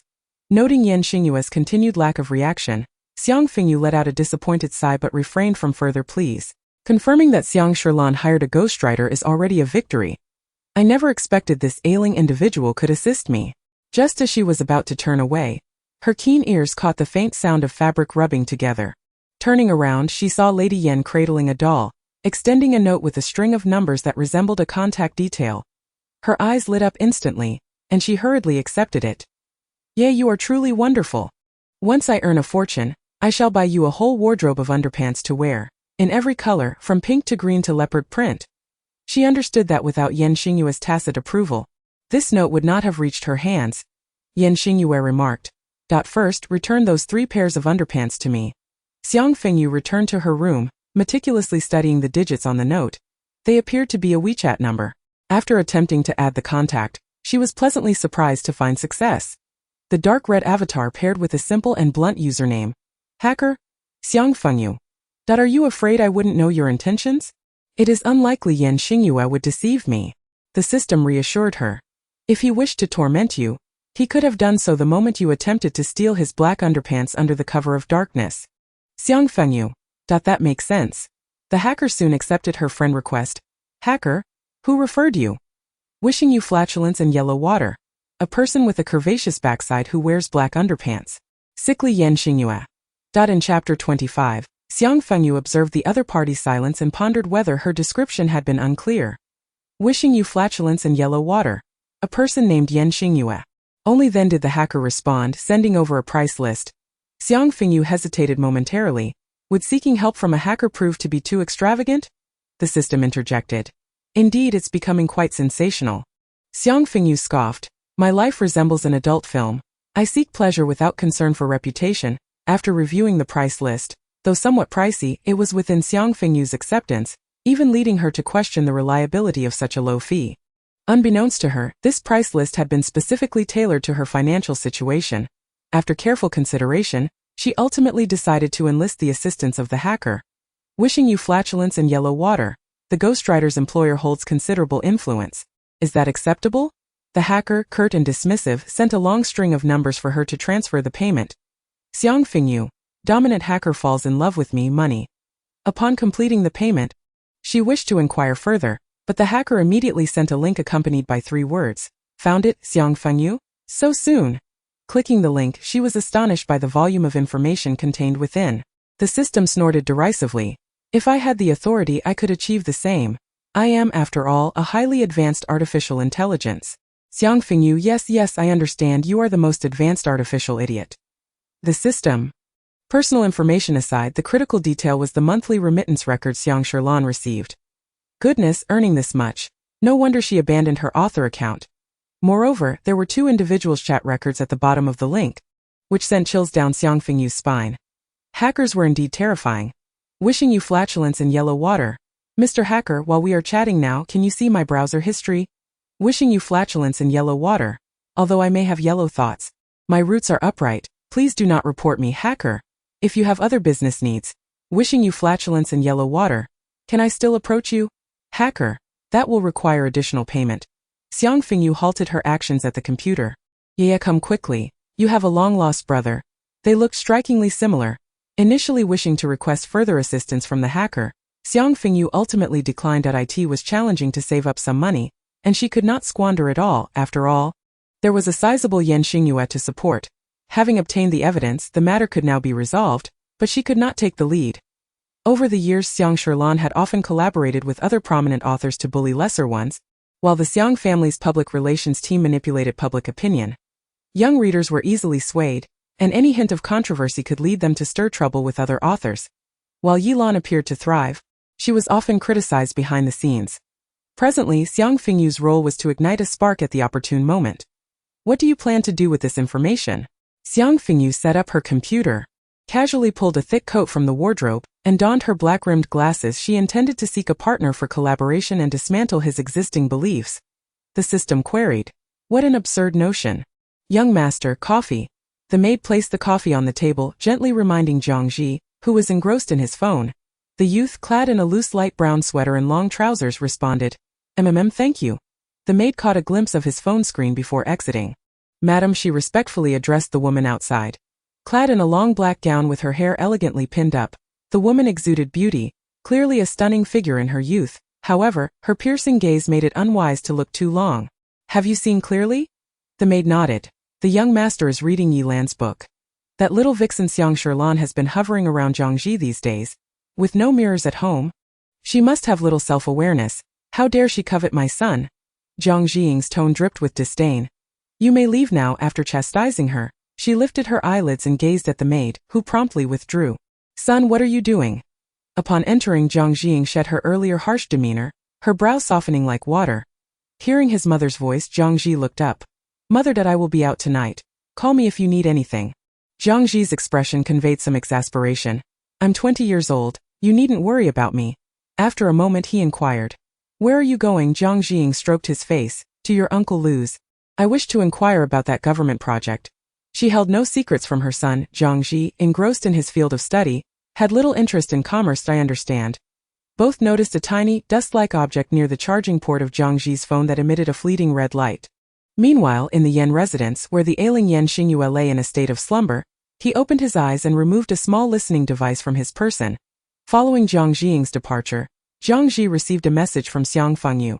Xiang Fengyu, take a look at my app. She promptly shared an address, a book CAF conveniently located near his home. Zhang Ji gazed at the message, a hint of hesitation crossing his face. Ever since he learned of the affair between Yilan and Yiting Fengyu, his interest in Xiang Fengyu had waned. Yet, a selfish part of him felt that she was not the person described online. However, Deng Miao was undeniably Yilan's work. After some contemplation, Zhang Ji resolved to keep the appointment. After all, he was the one who had initially pursued her. It was only right to clarify matters before attempting to distance himself. Upon receiving Zhang Ji's affirmative response, Xiang Fengyu pondered the time it would take for him to arrive, and inquired with a shop assistant about the nearest pharmacy. The assistant indicated the location, noting several pharmacies along the street ahead. Thank you. Xiang Fengyu expressed her gratitude before following the directions to the pharmacy. Although Yanjia was not particularly secluded, rumors of it being haunted had circulated, causing passers-by to avoid the area, and even couriers were reluctant to go there. Thus, Xiang Fengyu had to personally procure the medication. Yen Xingyue seemed perpetually plagued by colds or fevers, or ailments of which she was entirely unaware. Hello, do you have cold medicine? Also, please include some band-aids, alcohol and iodine for treating wounds, she requested. As she spoke, another person entered the store, disregarding her and cutting in line to declare, I need a bottle of fatigue relief eye drops. Xiang Fengyu shot her a glance. In your condition, you should actually go to a hospital. Eye drops won't suffice. The woman, taken aback, turned to see Xiang Fengyu's serious expression. Her heart sinking. Is it that serious? It's just that I haven't had a checkup in a year. Xiang Fengyu nodded. Indeed, if you've lost sight, it's quite serious. She then turned to the shop assistant. She lacks manners by cutting in line. I'm purchasing more, so please serve me first.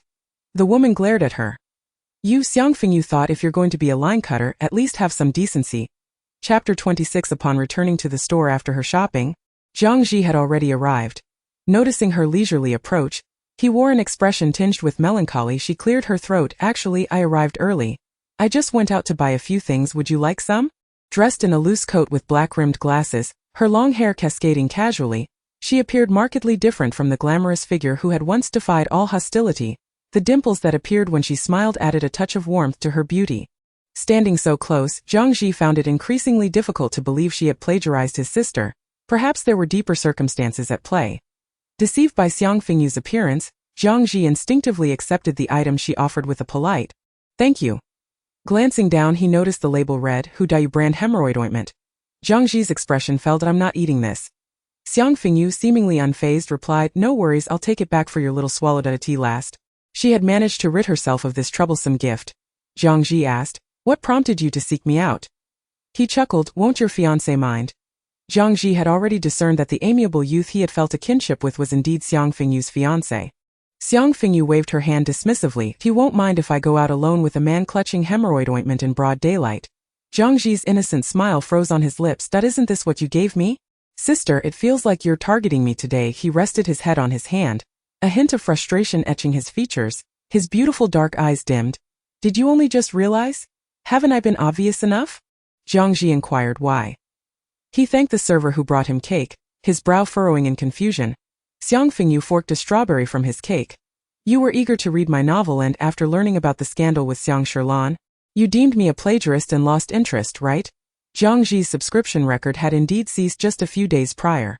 He likely had already encountered those scandals, prompting him to seek confirmation today. He remained silent even as the strawberry was taken from him, showing no signs of resentment. "I did not plagiarize. Deng Miao was crafted by this hand, word by word, that if I utter a single falsehood, may I be struck down by divine wrath." The weight of her words caused Zhang Ji's heart to leap. Her fierce declaration momentarily convinced him. Unlike the fans of Xiang Shirlan, he simply cherished that book and held no particular affection for Xiang Shirlan herself. This matter would inevitably reach a conclusion, but not at present. "I did not seek you out for this matter. All right, I confess. I primarily wanted to clarify and encourage this unfortunate soul to return to reading." Zhang Ji lifted the hem of his sweater. "Are those abs? I brought them with me." The women at the neighboring table cast astonished glances. "A male bodhisattva?" Xiang Fengyu interjected, "Let's not rush into that. More pressing matters await." Zhang Ji straightened, his posture proper, and arched an eyebrow.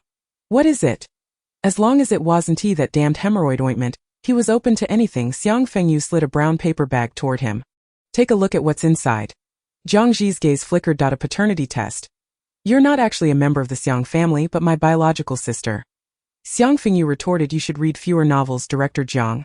Zhang Ji chuckled. Although he was jesting, for a fleeting moment, the thought truly crossed his mind. His father was a mystery, and his mother had never divulged anything to him, so such a possibility was not entirely implausible. "Just kidding, you look like a member of the Xiang family." Xiang Fengyu raised an eyebrow, having never heard such a claim before. The original character had often been mocked for not resembling the Xiang family. Ultimately branded as a mere hybrid, Zhang Ji opened the file bag, casually remarking, "Because you're beautiful." After a glance at the contents, the smile faded from Zhang Ji's face. "Is this real?" Xiang Fengyu nodded. "I spent a fortune to obtain it. It couldn't be more authentic." Setting her coffee down, she extended a finger from her long sleeve and tapped the table. "You've interacted with Xiang Shirlan. What kind of person do you think she is?" Zhang Ji followed her line of thought. "Spoiled, not particularly good-tempered, and lacks perseverance." He listed her flaws without hesitation. Xiang Fengyu continued, "Given her personality, do you think she could be the dedicated author described by marketing accounts? Writing while injured?" Zhang Ji contemplated, saying it was possible she had pre-scheduled submissions, yet internally, the scales were tilting in favor of Xiang Fengyu's perspective. "I encountered that ghostwriter earlier at the pharmacy. She's in a nearby study room. We should go find her." Zhang Ji was startled. "Isn't that too hasty? This matter should be approached with caution. If we go now, we might alert her." Xiang Fengyu returned to her seat. "Oh. Then what do you suggest we should do?" Zhang Ji hazily realized he had unknowingly been drawn into Xiang Fengyu's scheme. After their conversation, she waited until he left before gathering her things and stepping outside. "Wait a moment. She suddenly stepped back, startled. System! Why does that person look so much like my sickly fiancé? Xiang Fengyu gasped in shock as she spotted Xingyue emerging from an internet CAF across the street. What a wasteful son! Not only does he fail to support the family, but now he is also addicted to the internet. I could overlook it before, but now that I know I must. A pair of dark eyes locked onto her from across the street. Firmly anchoring Xiang Fengyu's gaze, she beamed a radiant smile and waved. Yeah, my dear. Are you having fun? Are you tired? Are you still feeling unwell? Internally, she thought. Oh my gosh, he is looking this way. He is really my father, how bizarre. When I left, he was half dead. And now he is at the internet CF playing games. Xingyue approached, and as the young girl ran up to him with a phone in hand, he paused, pointing towards Xiang Fengyu.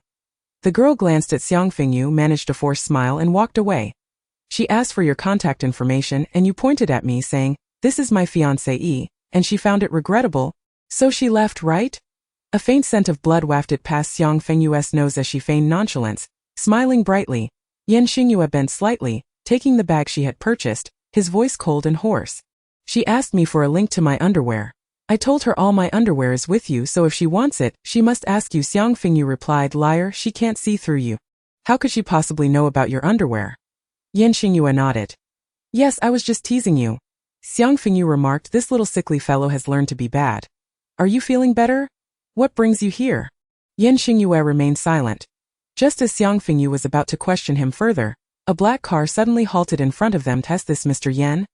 Our master requests your presence. Chapter 27. Seeing Xingyue's silence, Xiang Fengyu hesitated and stepped forward. Who is your master? The man in black seemed to disregard her presence, disdain etched on his face. Xiang Fengyu tilted her head. It can't understand? No worries, I can communicate differently. Woof woof woof? The man in black responded, are you calling me a dog? Xingyue's lips curved into a slight smile.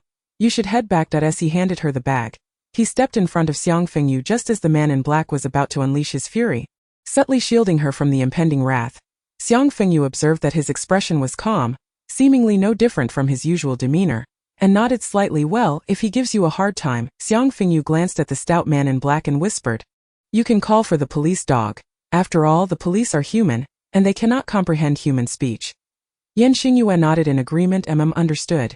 She appeared quite earnest. I damn well understood that you were insulting me. Watching Xingyue get into the car, Xiang Fengyu turned to glance at the internet CAF from which he had just emerged. Xingyue was indeed off to play games. Unable to fathom the reasoning behind it, Xiang Fengyu decided to temporarily set aside her doubts and walk towards the subway entrance. Shortly after she departed, a sanitation worker opened a trash bin and discovered a contorted corpse inside. The worker's fingers trembled, but he calmly dialed the police. The city's law and order was notoriously chaotic. Corpses had become an all too common sight. However, this deceased individual seemed somewhat familiar, his murky eyes fixated on the face for a moment before widening in shock. Heaven has eyes. The old man closed his eyes, and 2 streams of tears trickled down his parched skin. He trembled as he opened his phone, retrieving a photograph from his gallery. Xiao Zhan, did you see this? That Lu fellow has finally received his due. The photo depicted the slightly blurred smiling faces of a family of 3. Soon, the police arrived at the scene in droves. The deceased was identified as Lu Dafa, vice president of the Tiantai Group.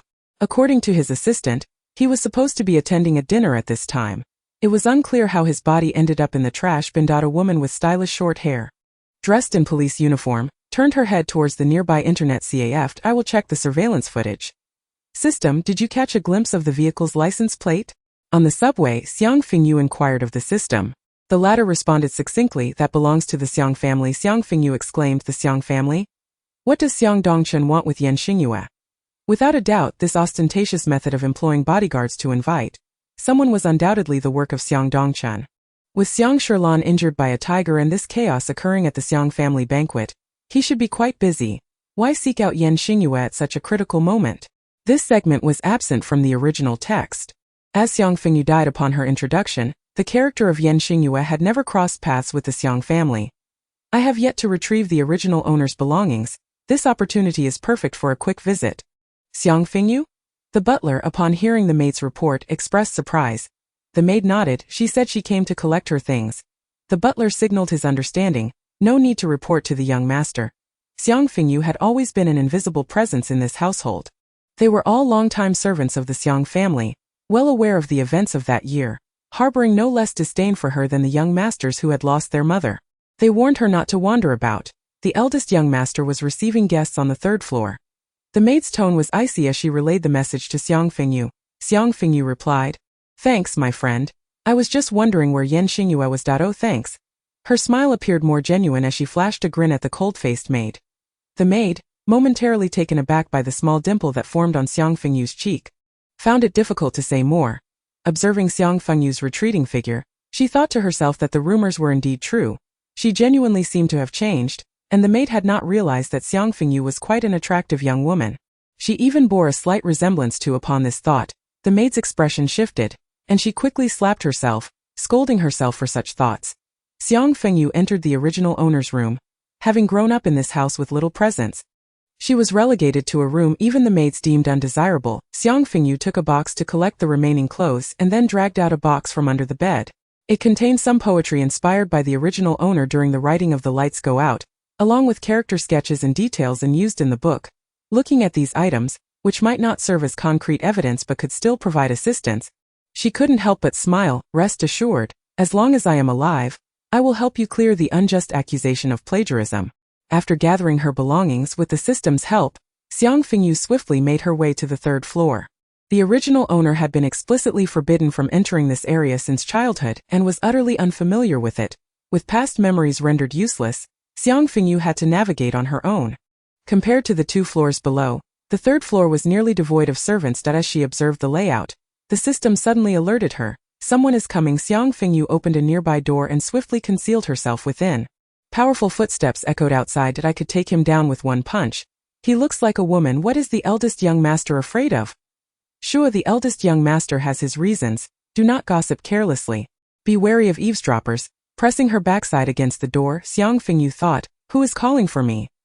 Once the footsteps faded, she exhaled in relief and was about to open the door when her peripheral vision caught something, causing her to halt abruptly.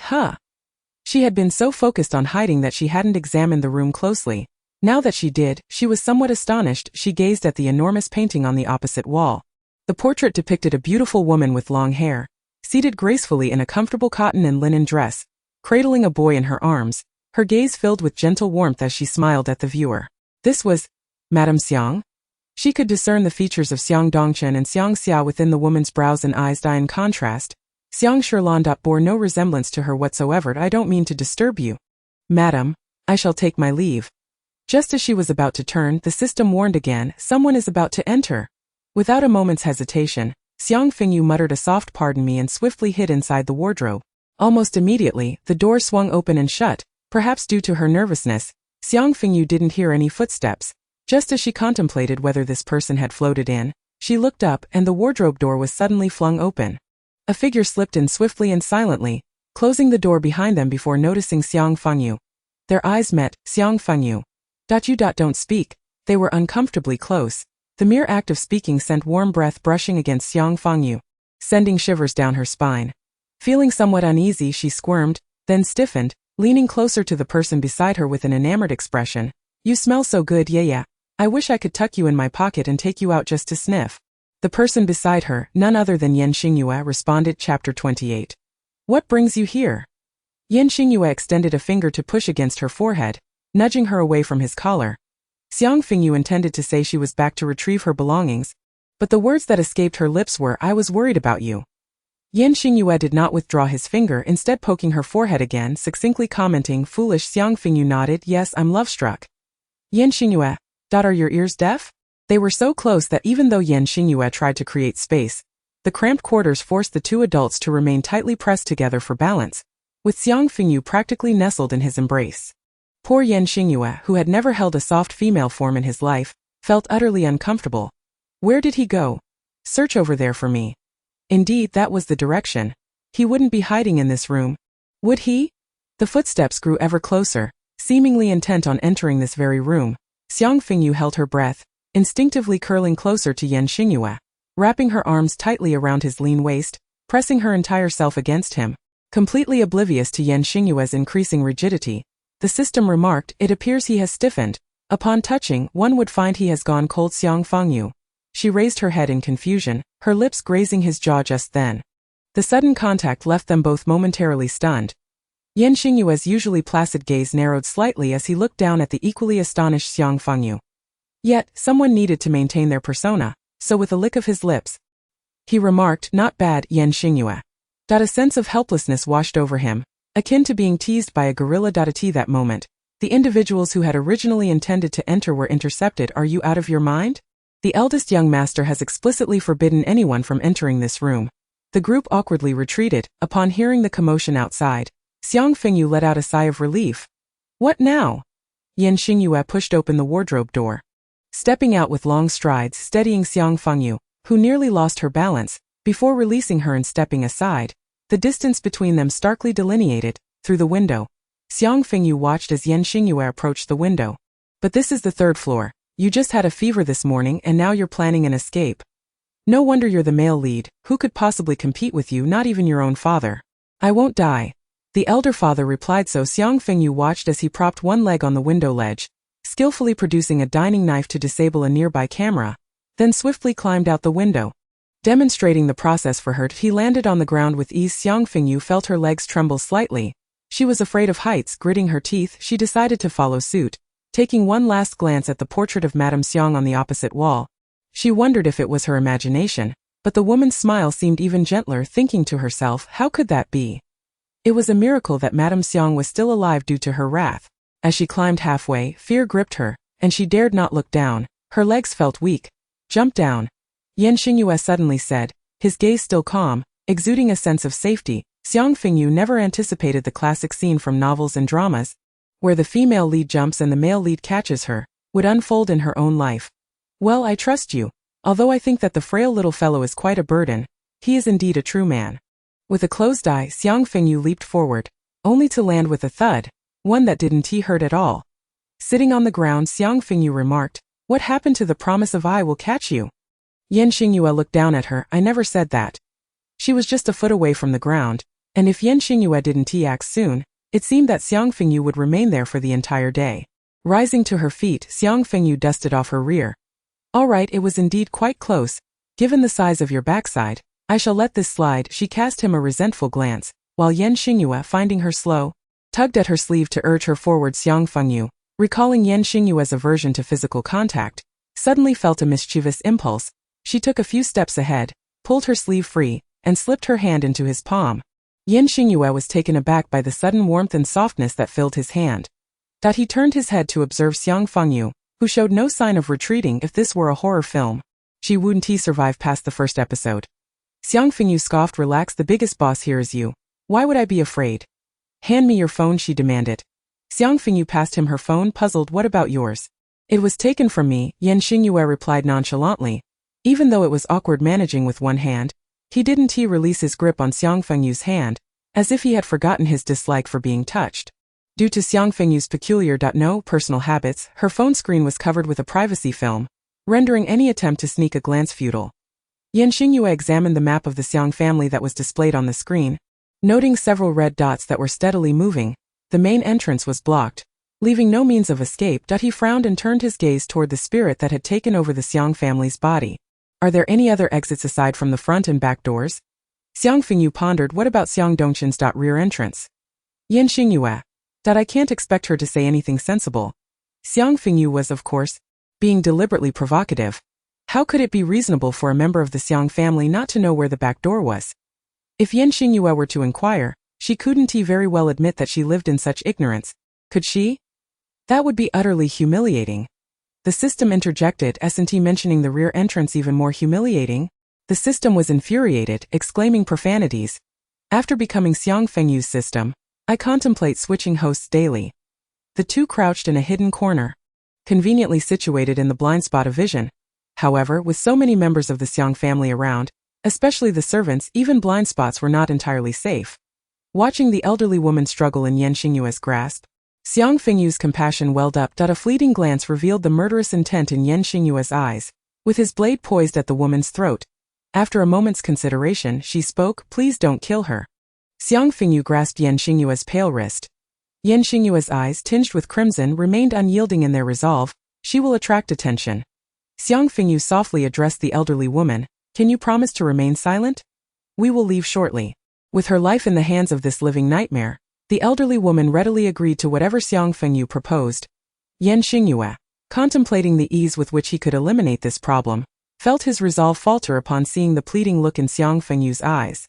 You see, keeping her alive was merely creating a weakness for himself. He let out a self-deprecating chuckle before sheathing his knife. The elderly woman, temporarily spared from death, released a sigh of relief, casting a grateful glance at Xiang Fengyu. However, to her surprise, upon meeting Xiang Fengyu's gaze, her expression froze suddenly. She began to struggle. This commotion attracted attention. There's a noise over there. Xingyue decisively knocked the elderly woman unconscious and dragged Xiang Fengyu away. Before losing consciousness, the elderly woman's eyes remained fixated on Xiang Fengyu's face.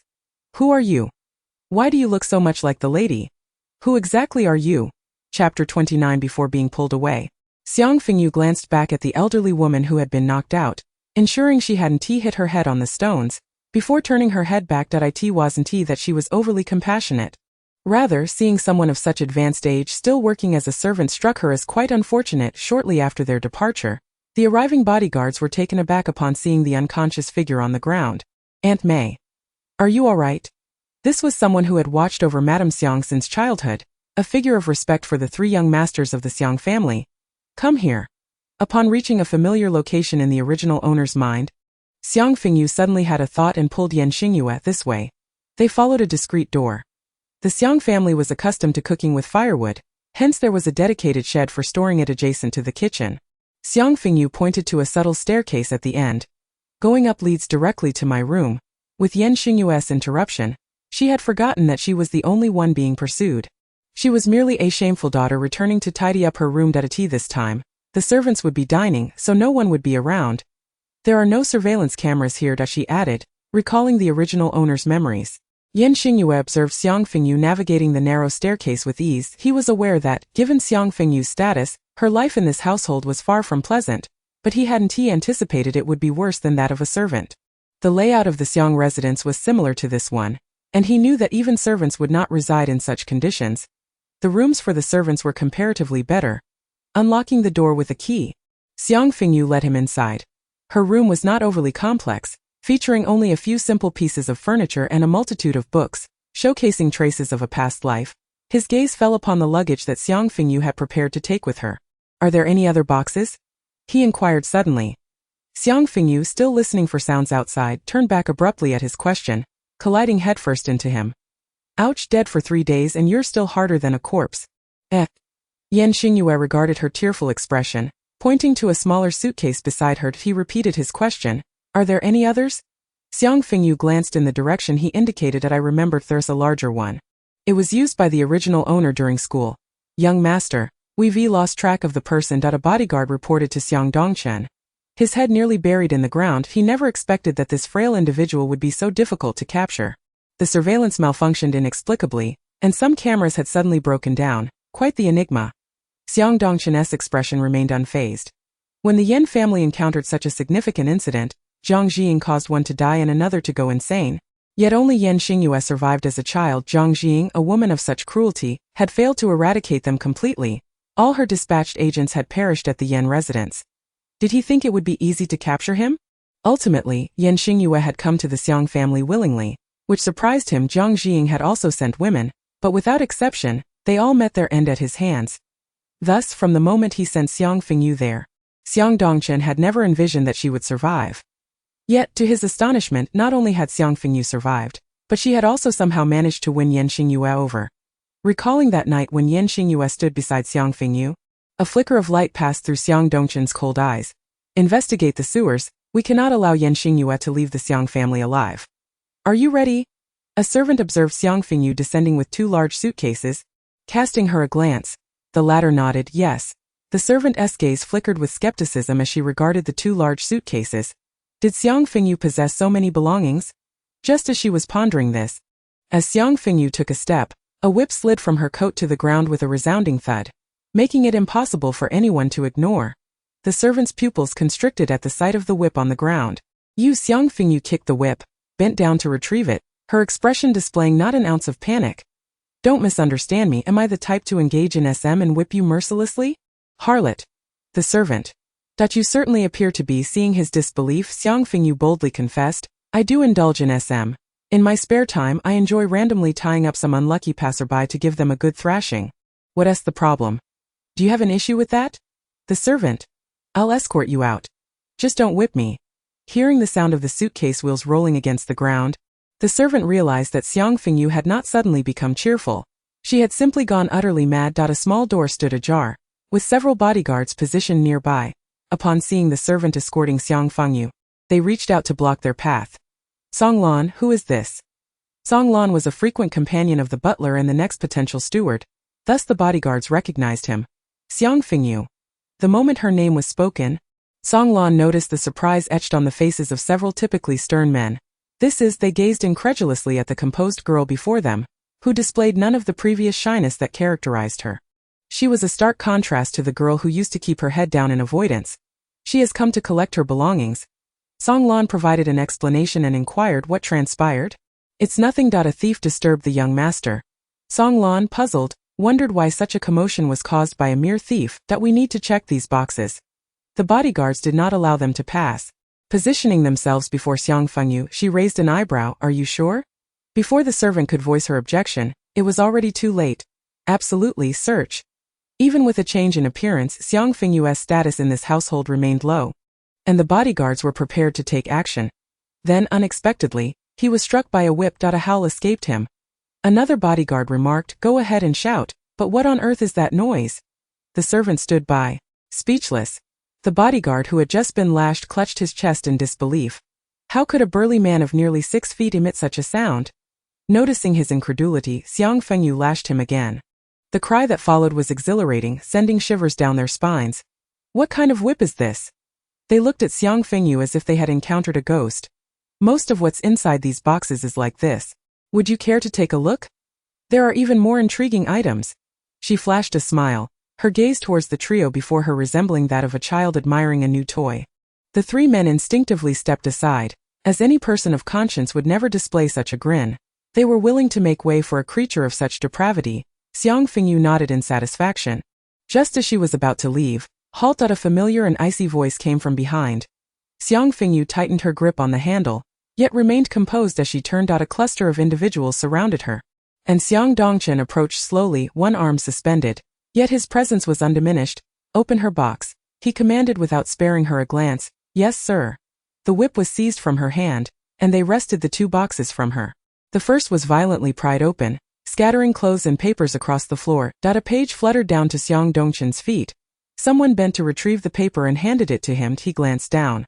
The powerful strokes of a slender golden script caught his eye, and suddenly memories of a dusty childhood, marred by upheaval, surged forth. The person from his past also favored this font, having held his tiny hand and inscribed each stroke with care.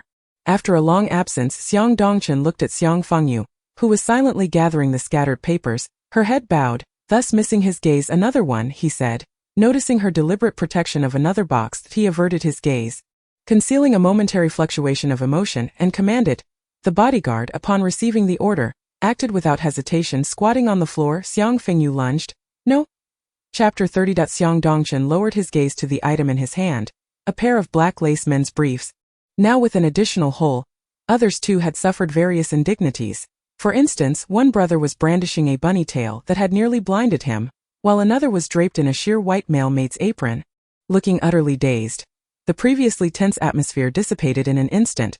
Xiang Fengyu rose slowly, her expression devoid of emotion as she faced Xiang Dongchen, who held the lace briefs. I told you not to open it. The three, still reeling from the whip's shock, exclaimed, We bear witness. Amid the terrified gazes of others, Xiang Fengyu gradually bent down, transform into a monkey, give everyone a grand slap, scream, swing to and fro, crawl in darkness, contort, scream, pinch everyone's pecs, run wildly, howl, scream, crawl in darkness, bark, scream, collapse, contort, revert to human. With the bodyguards firmly behind him, a somewhat disheveled Xiang Dongchen muttered, Thankfully I severed ties. The bodyguards, nursing sore chests, cried out, Work injury. We must report this as a work injury. Now looking somewhat presentable, Xiang Fengyu surveyed the scattered items. Sighing, she pondered how long it would take to tidy up this mess. As soon as she voiced her thoughts, someone hurriedly approached to help her, fearing that if they delayed even a second, she might not leave. The former Xiang Fengyu was one whom even dogs could bully. Now, however, dogs would avoid her as if they were afraid of being struck. When she arrived, no one was there to greet her. Yet, when departing, Xiang Fengyu was grandly escorted out, leaving Xiang Dongchen no opportunity to speak. "Young master." Just as Xiang Dongchen opened his mouth, a group of burly men turned to him with expressions of deep resentment. Remembering the bodyguards who had sacrificed themselves to shield him moments ago, Xiang Dongchen chose to remain silent. It seemed he had let her slip away. He slowly spoke, realizing that this was likely a ploy to draw him away. Unfortunately, he had missed the chance to detain Xiang Fengyu here as bait to lure Xingyue. Not foreseeing that plans would be thwarted by a lunatic young master, someone approached from behind, sensing the awkward atmosphere but not examining closely. He remarked, "The police have arrived. They suspect you are linked to a murder case." Xiang Dongchen's expression shifted. Carrying 2 boxes, Xiang Fengyu's smile was almost splitting her face. "How does it look, system? Am I convincing?" Who would have imagined that the once introverted girl, in need of living expenses, had previously operated a male-oriented adult novelty shop? This serendipitously facilitated Xiang Fengyu's dramatic performance system. Remove convincing and acting. Be confident, you simply are. Hurry to meet Ye. What if Xiang Dongchen realizes and comes after you? Xiang Fengyu thought this was reasonable and quickly wiped the lewd grin off her face, proceeding towards the rendezvous spot agreed upon with Xingyue. Outside an old telephone booth stood a tall girl clad in a long maid's outfit, drawing the attention of passing men, nearly causing them to drool. Xiang Fengyu approached cheerfully, calling out, "Ye, darling." The girl turned with long, straight black hair. She possessed a strikingly beautiful yet apathetic expression, her eyes dark, lips pale, and an air of frailty about her that evoked a sense of pity. She was simply 2 tall men before her appeared like mere potatoes. Xiang Fengyu marveled at her own craftsmanship. "Ye, you ought to be the woman. I'm merely a Zhangfei who experiences menstruation." Xingyue replied, "Let us go." Upon speaking, her low, husky voice instantly mitigated any ambiguity concerning her gender brought on by the attire. Xiang Fengyu mimicked, zipping her mouth shut. "Just now, when Xiang Dongchen discovered me, you should have seen his expression upon realizing what was in my boxes. Ha ha ha ha." The mere thought made her laugh uncontrollably. Xingyue could easily envision that scene. What expression could he have? It would undoubtedly mirror his reaction when he saw Xiang Fengyu dragged from beneath the bed, surrounded by a pile of eye-watering items. Xiang Dongchen could never have anticipated that Xingyue had brazenly donned women's clothing and walked out. Upon returning home, Xiang Fengyu was too exhausted to move. "I don't want to cook today." It was particularly unfortunate that the Yen household had garnered a reputation as a haunted house, with even delivery personnel reluctant to come. Xingyue removed her wig, stepping past Xiang Fengyu. "I'll cook." Recalling the half-dead, furry chicken that had been thrown into the pot, Xiang Fengyu firmly declared, "No, no, no. I suddenly feel invigorated." Xingyue glanced at her, observing as she rolled up her sleeves to flaunt her biceps. Before silently turning away, the memory of Xiang Fengyu clinging to her waist while hiding in a cupboard flickered through her mind. What's wrong? Noticing him stagnant, Xiang Fengyu approached and tilted her head to look at him. Xingyue slowly turned, lifting the larger suitcase. "Hey, you don't need to help me with that. How could I trouble you?" Xingyue sidestepped her outstretched hand. "No, Xiang Fengyu. I don't need to. I had plans to sell it online." Xingyue, resolute, carried the box away. Confused, Xiang Fengyu took the smaller one back inside, tidying the scattered, dust-covered manuscripts. She pulled out her phone to check. Previously, Xingyue must have done something on her phone, as it bore no trace now. Habitually collapsing onto the bed, she opened her Weibo, only to discover the online chaos. What trouble had the Yen family stirred? What had happened now? The public relations team seemed to be in disarray. As a news item concerning the Yen family hung prominently on the trending list, it detailed Xiang Dongchen's alleged involvement in a murder case, the victim being a notable figure, a vice president of a well-known real estate company. The tiger incident had already ruffled many feathers, and before the Yen family could manage damage control, another crisis erupted, causing the debts of reputation to rebound violently, resulting in a swift decline in the Yen family's standing. Even Xiang Xia and Xiang Sherlan, both public figures, were dragged into the fray. However, Xiang Fengyu's eyes lit up at the mention of the same surname. She quickly messaged Zhangji. "Xiang Fengyu, have you seen the trending news?" "This is the perfect opportunity to strike." Zhangji, having evidently seen it too, replied swiftly, "I saw it. I've already organized everything. Should we post tonight?" "Xiang Fengyu, let us strike." Just when she thought this situation was already significant, no one anticipated that an even juicier revelation would emerge from Xiang Sherlan's end. Xiang Sherlan Gunman Chapter 31. This incident was first revealed by a passerby account. Initially overwhelmed by Yilan's fans, it wasn't until a passerby discovered that this account was the one consistently topping the Xingyue reward list that things began to change. The reader who had financially supported Yilan so generously was now leading the charge to expose her for hiring a gunman. Those who had no intention of delving into the dense chain of evidence suddenly found themselves intrigued, gradually unraveling the details the more they dug. Some specifics effectively nailed the scandal shut. Zhang Ji observed the rapidly shifting tides of the internet and called Xiang Fengyu. "Did you hire internet trolls?" The reaction is even greater than I anticipated. Xiang Fengyu, currently using a secondary account to fan the flames, shook her head. Realizing the other party couldn't see her, she voiced, "No, where would I get that kind of money?" However, upon hearing the mention of Zhang Ji, she instantly sensed something amiss. There seemed to be an undeniable peculiarity, as if the public relations team of the Xiang family had suddenly turned lifeless. It felt as though an invisible hand was subtly stirring the waters behind the scenes. My apologies for asking you to assist me with such matters. The realization that Zhang Ji was, after all, a fan of Yilan rekindled a sense of guilt within Xiang Fengyu that had long been neglected. Zhang Ji offered a faint smile. "Sister, you're only now remembering. It's all right.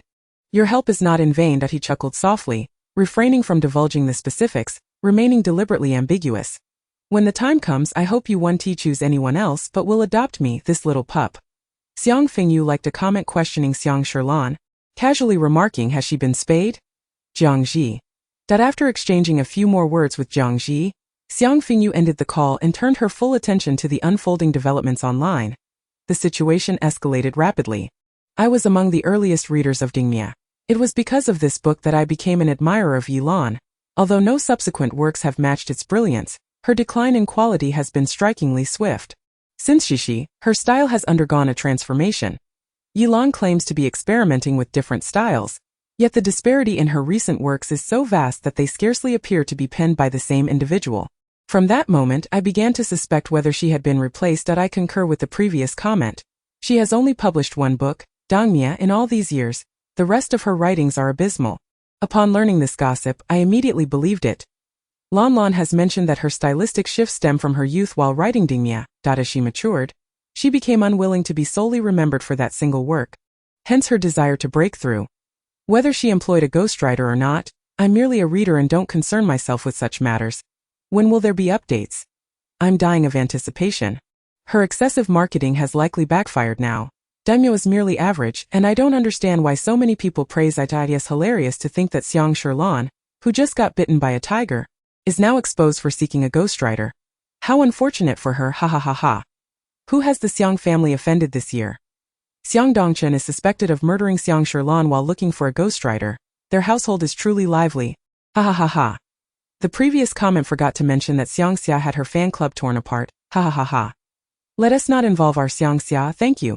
Support the handsome guy's new movie, No One Escapes. Xiang Dongchen murder. Xiang Xia, her fan club torn apart. Xiang Qiu, bitten by a tiger. Xiang Shirlan seeking a ghostwriter. No One Escapes. What? That tiger belongs to Xiang Qiu, and Xiang Shirlan received it as a birthday gift from her third brother. Ha ha ha ha, I'm laughing so hard. Xiang Fengyu was somewhat astonished. I wondered where that tiger came from. It was a gift from Xiang Qiu. That must have been Xiang Shirlan's birthday present. The thought of Xiang Shirlan being bitten by her own birthday gift amused her. While the online crowd reveled in this entertainment, the atmosphere within the Xiang family was considerably more oppressive. Ah, who is it? Xiang Shirlan leaned back against her bed, smashing everything within reach. I've told you countless times to stop writing nonsense in the script. Do you no longer wish to earn a living? She yelled at the ghostwriter in front of her, who stood bewildered, holding eye drops. She had only learned about this incident while on a call with Xiang Shirlan. The ghostwriter felt wronged as well. Ideally, as a ghostwriter, no one would criticize her for simply doing her job, but the unfortunate reality was that her original identity had been exposed. Once a promising author, her reputation plummeted after being caught plagiarizing and using borrowed ideas, leaving her with no choice but to work for Xiang Shirlan. Suddenly, she pondered how she had ended up writing this piece and began to waver internally. Should I inform Xiang Shirlan in advance? Hurry and clarify on your account that you don't know me. From now on, you must be honest with me. Once you finish writing, send it directly to my assistant and do not post anything on my account. Hearing this, the ghostwriter felt a wave of relief that it seemed her job was safe, likely due to the decent performance of her current work. After all, she was working for Xiang Shirlan. How serious could this be? With that thought, the ghostwriter respectfully agreed and promptly went to fetch her brother. Xiang Sherlan turned to the servant standing nearby. The latter hesitated but eventually said, "The eldest young master is not home." "Then go and call the second brother." Aunt May fainted. The second young master was with her. Xiang Sherlan scoffed coldly. "What? Do you believe that old relic is more important than me, your own sister?" The servant trembled. "I doubt I will go at once." She turned and ran. Xiang Sherlan picked up her phone. Her messages were overflowing. Several authors with whom she shared close ties were inquiring about the situation. But she feigned ignorance and opened the most lively trending topic. Upon entering, she immediately spotted a comment stating, "Yilan's new book report, does anyone have recommendations? By Yue Guang Izdemia." Underneath, someone suggested she check out Muyu. She slammed her phone against the wall, her expression twisted for a moment. "Xiang Fengyu at Dio, you think you've won just because of this?" She was, after all, the most cherished child of the Xiang family. In Aunt May's room, Xiang Xia observed Aunt May, who had appeared pensive since waking up, and asked with concern, "Aunt May, what on earth happened?" Aunt May sighed. "Did you bring a girl home today?" Xiang Xia was taken aback by the question, a lazy and helpless smile forming at the corners of his lips. "Aunt May, you know I never bring girls home, having watched him grow up." Aunt May understood him well. "What about Dongchen?" Xiang Xia popped a grape into her mouth, grinning widely. "Eldest brother." "A girl?" "Aunt May, he lives like an ascetic, even his birds are male." "You might as well guess it was Xiaoqiu who brought someone." Aunt May sighed again, wanting to discuss his marriage, but Xiang Xia anticipated this and stood up, making as if to leave. Just then, a servant knocked and entered. "Second young master, the young lady is looking for you." While Xiang Fengyu was having dinner, the situation reached a climax. With the tide turning against her, Xiang Sherlan finally spoke up. Chapter 32 Yilan. I sincerely apologize for occupying public resources. I am Yilan. Today, my wound is in a rather poor state. After the doctor changed the dressing, my assistant noticed my pallor but did not inform me in a timely manner. Only when the situation was intentionally exaggerated did they finally explain it to me. I have previously stated that when I wrote Xingyue, I was too young and wrote purely on instinct, without any defined style. Thus, the changes in my later works were beyond my control. Moreover, my time studying art abroad significantly influenced me. I never anticipated that my indefinable style would become a weapon used against me, falsely accusing me of hiring a ghostwriter. The frequent changes in my IP address and my writing style are due to my singular focus on writing, which is why I entrust my assistant with uploading and managing my works. Any so-called evidence is fabricated that in this age of advanced technology, a doctored image can easily be used to defame someone, which I find utterly ridiculous. I urge everyone to cease their online harassment and harm towards me, and I extend my gratitude to those who have consistently supported me. I will continue to create, remaining true to my original intentions. Following her statement, some fans who had previously been hesitant to speak up seemed emboldened. You always say not to engage in online harassment, yet what are you doing now? Attacking someone lying in a hospital bed, don't you feel any guilt? Wu Lan, I will always believe in you. She is Xiang Sherlan. Born into a loving family with an abundance of wealth. She lacks neither money nor affection and does not rely on writing to make a living. Why would she resort to hiring a ghostwriter which offers her no benefits? Others who were not fans summarized. Summary: I was injured and you claim I hired a ghostwriter, accusing me of being slanderous. Evidence? That's all photoshopped. I'm a student of art abroad and my style is indefinable. Ha ha ha ha ha. Well summed up. After all that talk, you still refuse to admit it, right? Next, are you planning to send a lawyer's letter? She doesn't care at all. She has given Yilan so many gifts. It's clear her family is wealthy. This time, it's truly a case of love turning to hate. To speak bluntly yet rationally, this situation isn't as severe as it seems. It's not plagiarism, merely hiring a ghostwriter. He doesn't diminish Yilan's standing. And her new book is performing well, so it won't hinder her from selling the rights. Xiang Fengyu stuffed the last bite of noodles onto her fork and sighed. That I knew this minor scandal wouldn't harm her. That in truth, Xiang Fengyu had never intended to bring down Xiang Sherlan solely with this, but rather saw it as an opportunity to tarnish her public image. Did Xiang Dongchen really commit murder? She asked, glancing at Xingyue, who also held a phone in hand. The latter lifted his eyelids to glance at her. You're asking me? Xiang Fengyu nodded. Yes, you've got a reputation for speaking the truth, even if it's nonsense. Living in the so-called haunted house that was rumored to be cursed, Xingyue had never heard such claims before. He did not. The sickly young man replied. Xiang Fengyu nodded. Xiang Dongchen is truly unfortunate. I hope the real culprit is never caught. Xingyue said nothing, rising to take Xiang Fengyu's empty plate to the kitchen. Xiang Fengyu watched his slender figure, slowly pouring herself a cup of warm water.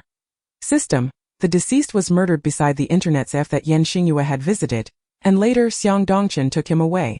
The two were unaware of what they discussed, and as soon as we left, the police took Xiang Dongchen away. Even a fool could discern the entanglement within this situation. That person was likely killed by Xingyue, and Xiang Dongchen was probably wronged by her as well. Upon realizing this, Xiang Fengyu felt a pang of fear, and her gaze grew increasingly resolute. System: one should never provoke Xingyue. It was time to strengthen her persona. Thus, Xingyue approached her mother, but when she knocked on Xiang Fengyu's door, Xingyue halted. "What is this?" Xiang Fengyu inquired with a playful smile. Xingyue's eyes fell upon her wall, which was once bare and tidy but was now plastered with countless photographs of him, some eating, some disposing of trash, some coughing, and others curled up in bed when ill. Xingyue was aware of Xiang Fengyu's habit of secretly photographing him, but he hadn't anticipated these images being used in such a manner. That was not all. The crucial detail was that a picture of him, clad only in a towel and covered in foam, facing away from her, was imprinted on Xiang Fengyu's quilt. "Xingyue, when did you take this?" Following his gaze, Xiang Fengyu's face revealed a hint of secret excitement. "Every time I cover myself with the quilt, it feels like you're embracing me, and I can even smell your scent." Xingyue's long eyelashes trembled like crow's feathers. He pointed at 3 framed decorative paintings above the table. "Return my underwear." Upon realizing what was framed within, Xingyue's usually composed demeanor faltered, his pale ears flushing crimson, and his sickly eyes suddenly sparkled with life. Xiang Fengyu blinked pitifully. "Can't you give it back to me? I really like it." Xingyue, for once, adopted a firm tone. "No, what if someone with ill intentions sees these and thinks you're promiscuous?" Xiang Fengyu wilted at that. "I'm your fiancée. All of this will eventually be shared property. I'm merely taking a few items in advance." She continued to struggle. It was unclear which word struck a chord with Xingyue. As he stared at her for a moment, his earlier firmness softening, he stepped inside, leading Mrs. Yan, who was playing with a pillow featuring Xingyue in a maid outfit, out of Xiang Fengyu's anxious gaze. Leaving behind a remark to lock the door in the future before departing, Xiang Fengyu gazed at the closed door, a smirk creeping onto her lips. "Oh, so you can't help but be drawn to my peculiar demeanor. System. I believe you may have misunderstood. No sane person would wish to engage with a pervert. Not even a lunatic." This time, the imprint on the quilt was merely a photograph. Who knows if next time she might be sleeping with the actual Xingyue. After leading Mrs. Yan to her own room and coaxing her to sleep, Xingyue returned to his own quarters. He pulled out his phone, glanced at the online discourse, and then coldly tugged at the corners of his mouth. His fingers flew across the screen for nearly 10 minutes before he finally paused. He tossed the device aside and changed into his sleepwear, curling up in bed. Ding! Hearing the sound, Xingyue first felt a flicker of confusion before rolling over to check his phone. Zhuanifeng Pai Beng Huang Shui. "Hey, have you slept yet? Hacker?" Zhuanifeng Pai Beng Huang Shui. "I'm under a new quilt and can't sleep due to excitement." Xingyue closed his eyes. Meanwhile, Xiang Fengyu was cheerfully bothering a newly met online friend when a call from Jiangji startled her. "You scared me. I thought Hacker was calling me." Jiangji didn't comprehend her ramblings and got to the point. "Sister, someone has accused Yilan of plagiarizing your new book." Chapter 33. Upon hearing this, Xiang Fengyu hurriedly hung up without responding to Jiangji. Skillfully, she opened her Weibo, but before she could switch to her alternate account, she realized the author's account had exploded. Her inbox was flooded. Xiang Fengyu didn't rush to open it. Instead, she clicked on the trending topics. As expected, the trending topic regarding Yilan's plagiarism was soaring high. The system was astonished. What is all this commotion? Initially, the account that accused Xiang Fengyu of plagiarism had been drowned out, and various marketing accounts had emerged. Before Xiang Fengyu could click, she saw a comment from a bystander. "Is Yilan trying to become the top female author in the web fiction world? She's everywhere, it's getting annoying." Since both were new books with relatively short word counts, Xiang Fengyu quickly finished reading the accusations against the palette. It was indeed plagiarism, but it was evident that the other party had rushed, incorporating her personal settings as if they were common tropes. This could be considered solid evidence, unless Yilan claimed that night listening to the rain was indeed her alternate account. Having orchestrated this drama for years, there was no way to reverse the situation. Is she crazy? Why would she plagiarize you of all people? Xiang Fengyu pondered. This matter was likely orchestrated by a ghostwriter behind her back. After all, Yi Shilan's involvement in the book was merely a signature. What kind of pressure must the ghostwriter have been under to make such a fatal error? Yi Lan, hurry and delete that clarification about not hiring a ghostwriter. Push all the blame onto them. What's all this noise? My sister's style is about defying definitions. Anyone who dares define her should beware of a lawyer's letter from the Xiang family. Ha ha ha, this is hilarious.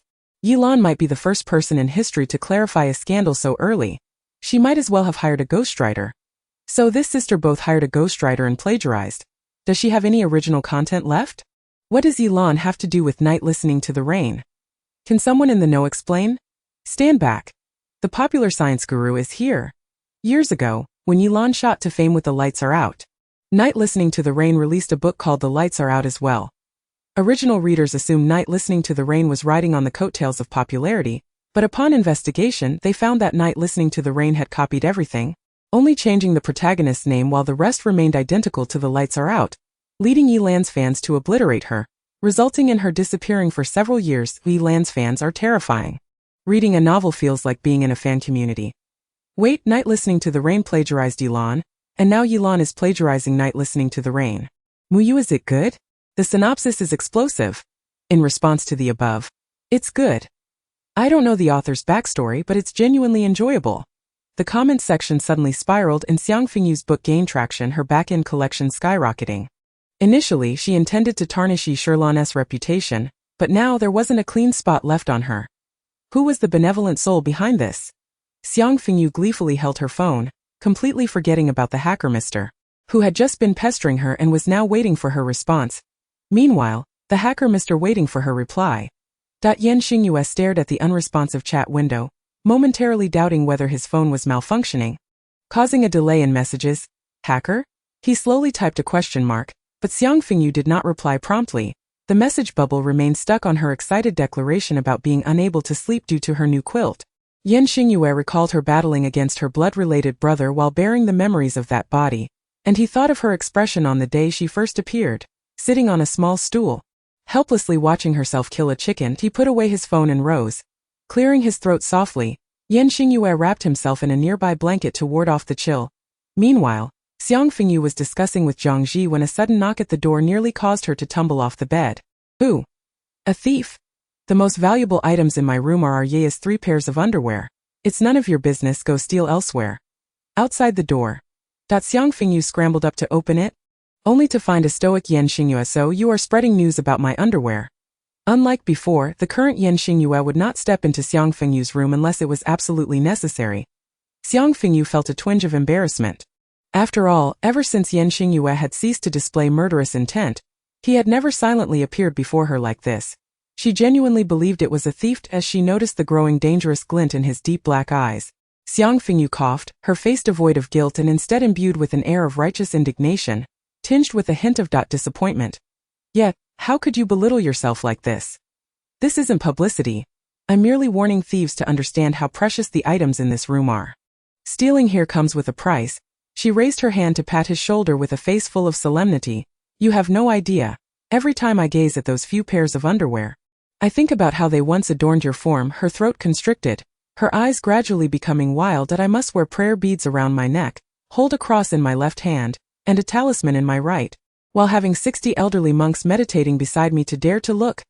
If I focus too hard, I might bleed from my nose, desperately slapping myself, and the harder I slap, the more tears stream down my face. I don't know what to do. I'm going insane. Xingyue. That you have already lost your mind. However, at this moment, Xiang Fengyu was not the only one losing her sanity. Yi Shilan was too. Brother. I did not plagiarize. 2 months ago, I had already conceived the idea for this book, and I find myself perplexed as to why my sister's work bears such a striking resemblance to mine. Could it be that she seeks to retaliate against me for that incident from years past?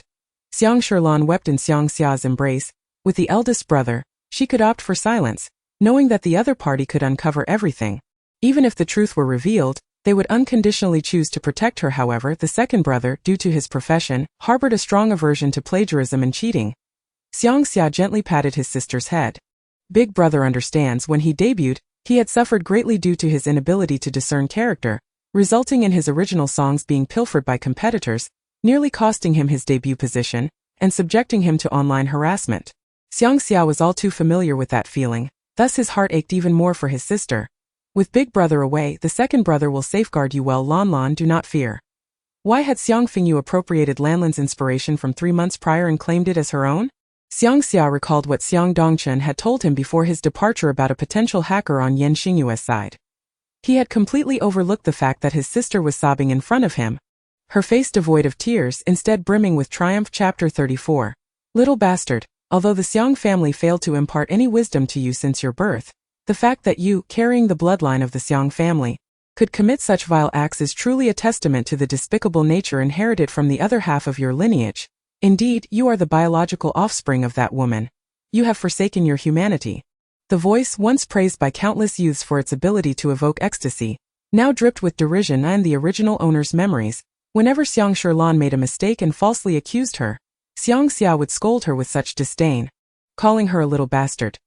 Yeah, he says I'm not human. Then from today onward, may I assume the role of your backside? Xiang Fengyu slurped a mouthful of beef noodles, raising her gaze to Xingyue, who was eating with genteel manners. The latter replied, let's eat and refrain from discussing such matters. Xingyue's eyelids twitched slightly, at a loss for words. Who would casually wish to play the role of another's backside? Xiang Fengyu directed her words towards the phone placed between them. Did you hear that? He asked you to refrain from discussing these disgusting topics while eating. She even added the word disgusting herself on the other end. Xiang Xia replied, I'm trying to discuss serious matters, and you are flirting with a man. The Xiang family would no longer cover Tian's expenses. Starting today, you may visit your long-adored mother. Xiang Xia's crimson lips curled into a smirk. He recalled how Xiang Fengyu had once hidden in the servant's kitchen, making a wish while blowing out candles, hoping to see her mother, and a chill of disdain crept into his gaze. You still have a mother to see. But what about ours? At his reminder, Xiang Fengyu remembered her own biological mother, whom she had long cast aside. Are you threatening me with this? Xiang Fengyu found his reasoning absurd. Xiang Sherlan's gunman plagiarized me. It was not my instigation. Can she force him to copy her? If there's an issue, she should confront the gunman. What use is your threat to me? However, Xiang Xia, having been deceived by Xiang Sherlan, completely dismissed Xiang Fengyu's claims. Do you believe your actions are flawless? Xiang Fengyu paused. How do you know? Xiang Xia glanced at the item his assistant had handed him, nodding in affirmation for its release. It's all your sickly fiancé who revealed the clues. Xiang Fengyu abruptly looked up. Did you tell Xiang Xia about me stealing your socks? When did this happen? How was I unaware? Xingyue once again brought into the conversation. Interjected, he merely mentioned he was missing 2 pairs of socks. On the other end, Xiang Xia's carefully cultivated expression management shattered. Alright, Xiang Xia realized she was once again feigning madness. He promptly ended the call. From tomorrow onward, Tian's fate would be entirely disconnected from the Xiang family. Just as his assistant was about to nod, a cold, hard voice interrupted from behind, but she is not permitted to leave the sanatorium. Xiang Xia rose, turning to face the visibly fatigued Xiang Dongchen. He should have been released yesterday, but the newly assigned officers had disregarded their usual small rules. Had it not been for a familiar face intervening, he might have even resorted to torture against Xiang Dongchen brother. Xiang Xia approached, a pang of sympathy evident in his gaze. Xiang Dongchen shook his head, signaling that he was fine. How is Aunt May? He had been aware of Aunt May's predicament before he was taken away, yet had not had the chance to see her before the police arrived. She is fine, Xiang Xia reassured him. Just a bit shaken, then, recalling Aunt May's previous inquiries, a hint of suspicion colored his gaze as he looked at Xiang Dongchen. His brother's striking features, coupled with a mischievous glint in his eyes when he smiled, were captivating and vibrant, leaving no room for annoyance. Brother, did you bring a woman home today? Xiang Dongchen's expression shifted slightly. Under normal circumstances, he would have called Xiang Xia's assistant to pause her recent engagements, using that time to clear his head. But today, upon hearing those words, an image of Xiang Fengyu, leaping about and pinching the pectoral muscles of several of his bodyguards, flashed through his mind. He nearly shouted, "What nonsense!" Seeing his reaction, Xiang Xia's beautiful smile momentarily faltered. He had expected Xiang Dongchen to suggest he take a moment to collect his thoughts. Instead, his first words were, "What nonsense!" Xiang Xia found it hard to believe. What kind of woman could evoke such a reaction from his elder brother? Once the man's curiosity ignited, even the earlier disgust at Xiang Fengyu's public displays of affection faded significantly. Tian cannot leave the sanatorium. Other expenses may cease. Noticing his younger brother's eyes lighting up with intrigue, Xiang Dongchen interrupted him. How have you handled the matter concerning Sherlan? Upon hearing Xiang Sherlan's name, Xiang Xia reined in his curiosity. The PR team is prepared, but he paused, his gaze cooling. Xiang Dongchun, noticing the shift, maintained his expression. You cannot trace the mastermind behind this. Xiang Xia nodded. Xingyue is indeed protecting her. Xiang Dongchun lowered his head, adjusting his slightly wrinkled cuffs, remembering the days spent in the enclosed interrogation room. He frowned. Tonight, we shall settle this matter once and for all. After issuing his orders, Xiang Dongchun turned and strode away briskly. Leaning against his assistant, Xiang Xia languidly remarked, "Are you going to meet that woman you've been hiding away?" Xiang Dongchun couldn't even muster a response to the mention of a shower, merely retorting coldly, "Get lost." Xiang Xia smiled, finding amusement in his brother's flustered indignation. It seemed genuine this time, and he would eventually uncover the truth of what had captured his brother's attention so thoroughly. Xiang Sherlan's emotions had settled, and with Xiang Xia's comfort and guidance, she was no longer in a panic. Observing the concern from several prominent authors in the group, she wore a disdainful expression yet felt compelled to respond. "Thank you all for your concern. Actually, I too am unsure why things have unfolded this way. The private settings mentioned in the color palette were ideas I conceived 3 months ago. Kai, do you remember when we visited the perfume museum last month, and I mentioned it to you?" Relying on her sweet narratives to gain traction, Kai, whose various film copyrights were under the Xiang family's umbrella, paused at this remark. Memory can be deceptive. Events that never occurred, when obscured and affirmed by those involved, can be misconstrued as fact. "Yes, I remember you mentioning it then. Oh my gosh. How could Xiang Fengyu plagiarize you and then turn the tables? How disgusting. Take care, Lan. Lan, you are so unfortunate, entangled once more with this lunatic. Rest assured, Lan, we are all on your side. Thank you, everyone. I truly don't know what I would do without you all." Before the screen, Xiang Sherlan carelessly tossed her phone aside, her unmade-up face twisting into a smile that was eerily unsettling. Meanwhile, Xiang Fengyu was pressed against Xingyue, her soft form closely adhering to his, the cool scent of herbs mixing with her own enveloping the air. As she tightened her fingers, her pale cheeks flushed with a rosy hue. Chapter 35. Xingyue, pinned beneath her, attempted to turn away, seeking to evade the heat of Xiang Fengyu's breath. Xiang Fengyu gazed at him with deep affection. "Could you perhaps part with those socks on your feet?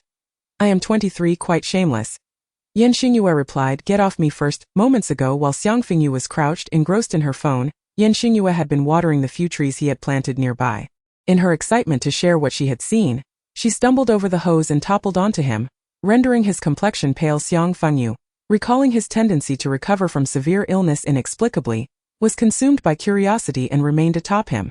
If I were to crush him, would he recover swiftly even on the brink of death? Or perhaps would he require some medium such as blood? Naturally, she could not voice these thoughts, so she sought an alternative excuse. Leading to the earlier scene, Xiang Fengyu positioned herself firmly between Xingyue's waist, settling comfortably atop his abdomen, her hips pressing down with a deliberate force, while her palms rested on his chest. Meticulously observing the rhythm of his breath, unbeknownst to them, their proximity grew more intimate.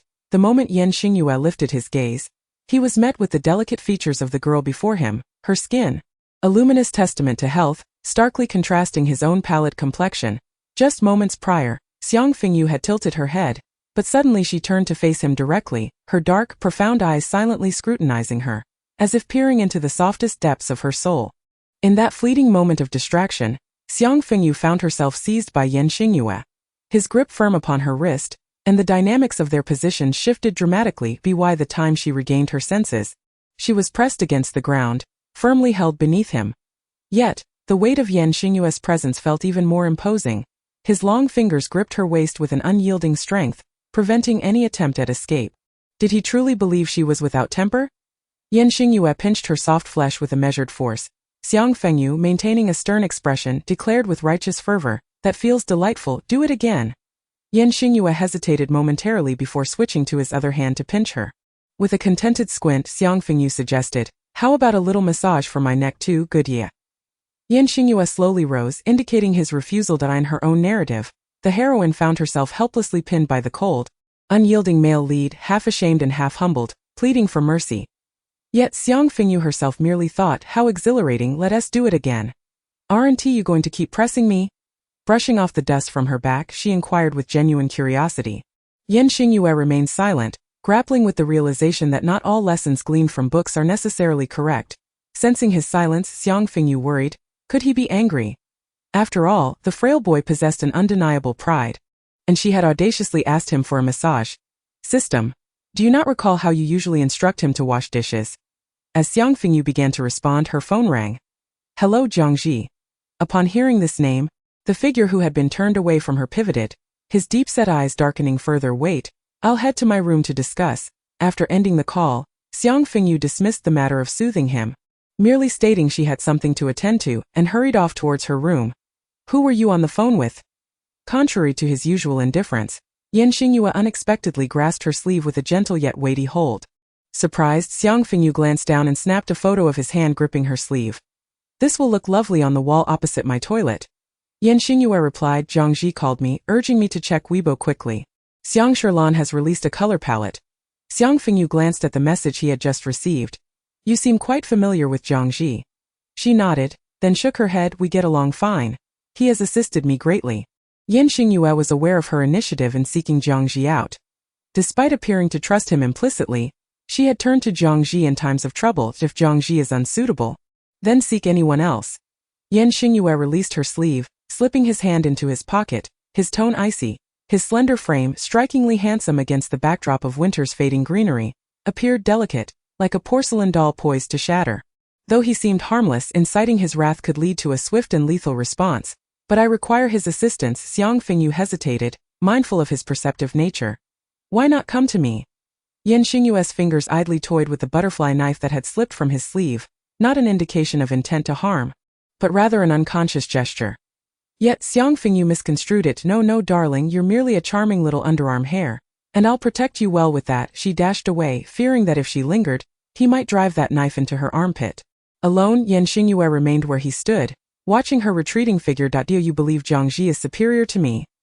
His murmured words were swept away by the wind, fading into silence. Xiang Fengyu hurried back to her room. Oh my! Did I overdo the creepy act earlier?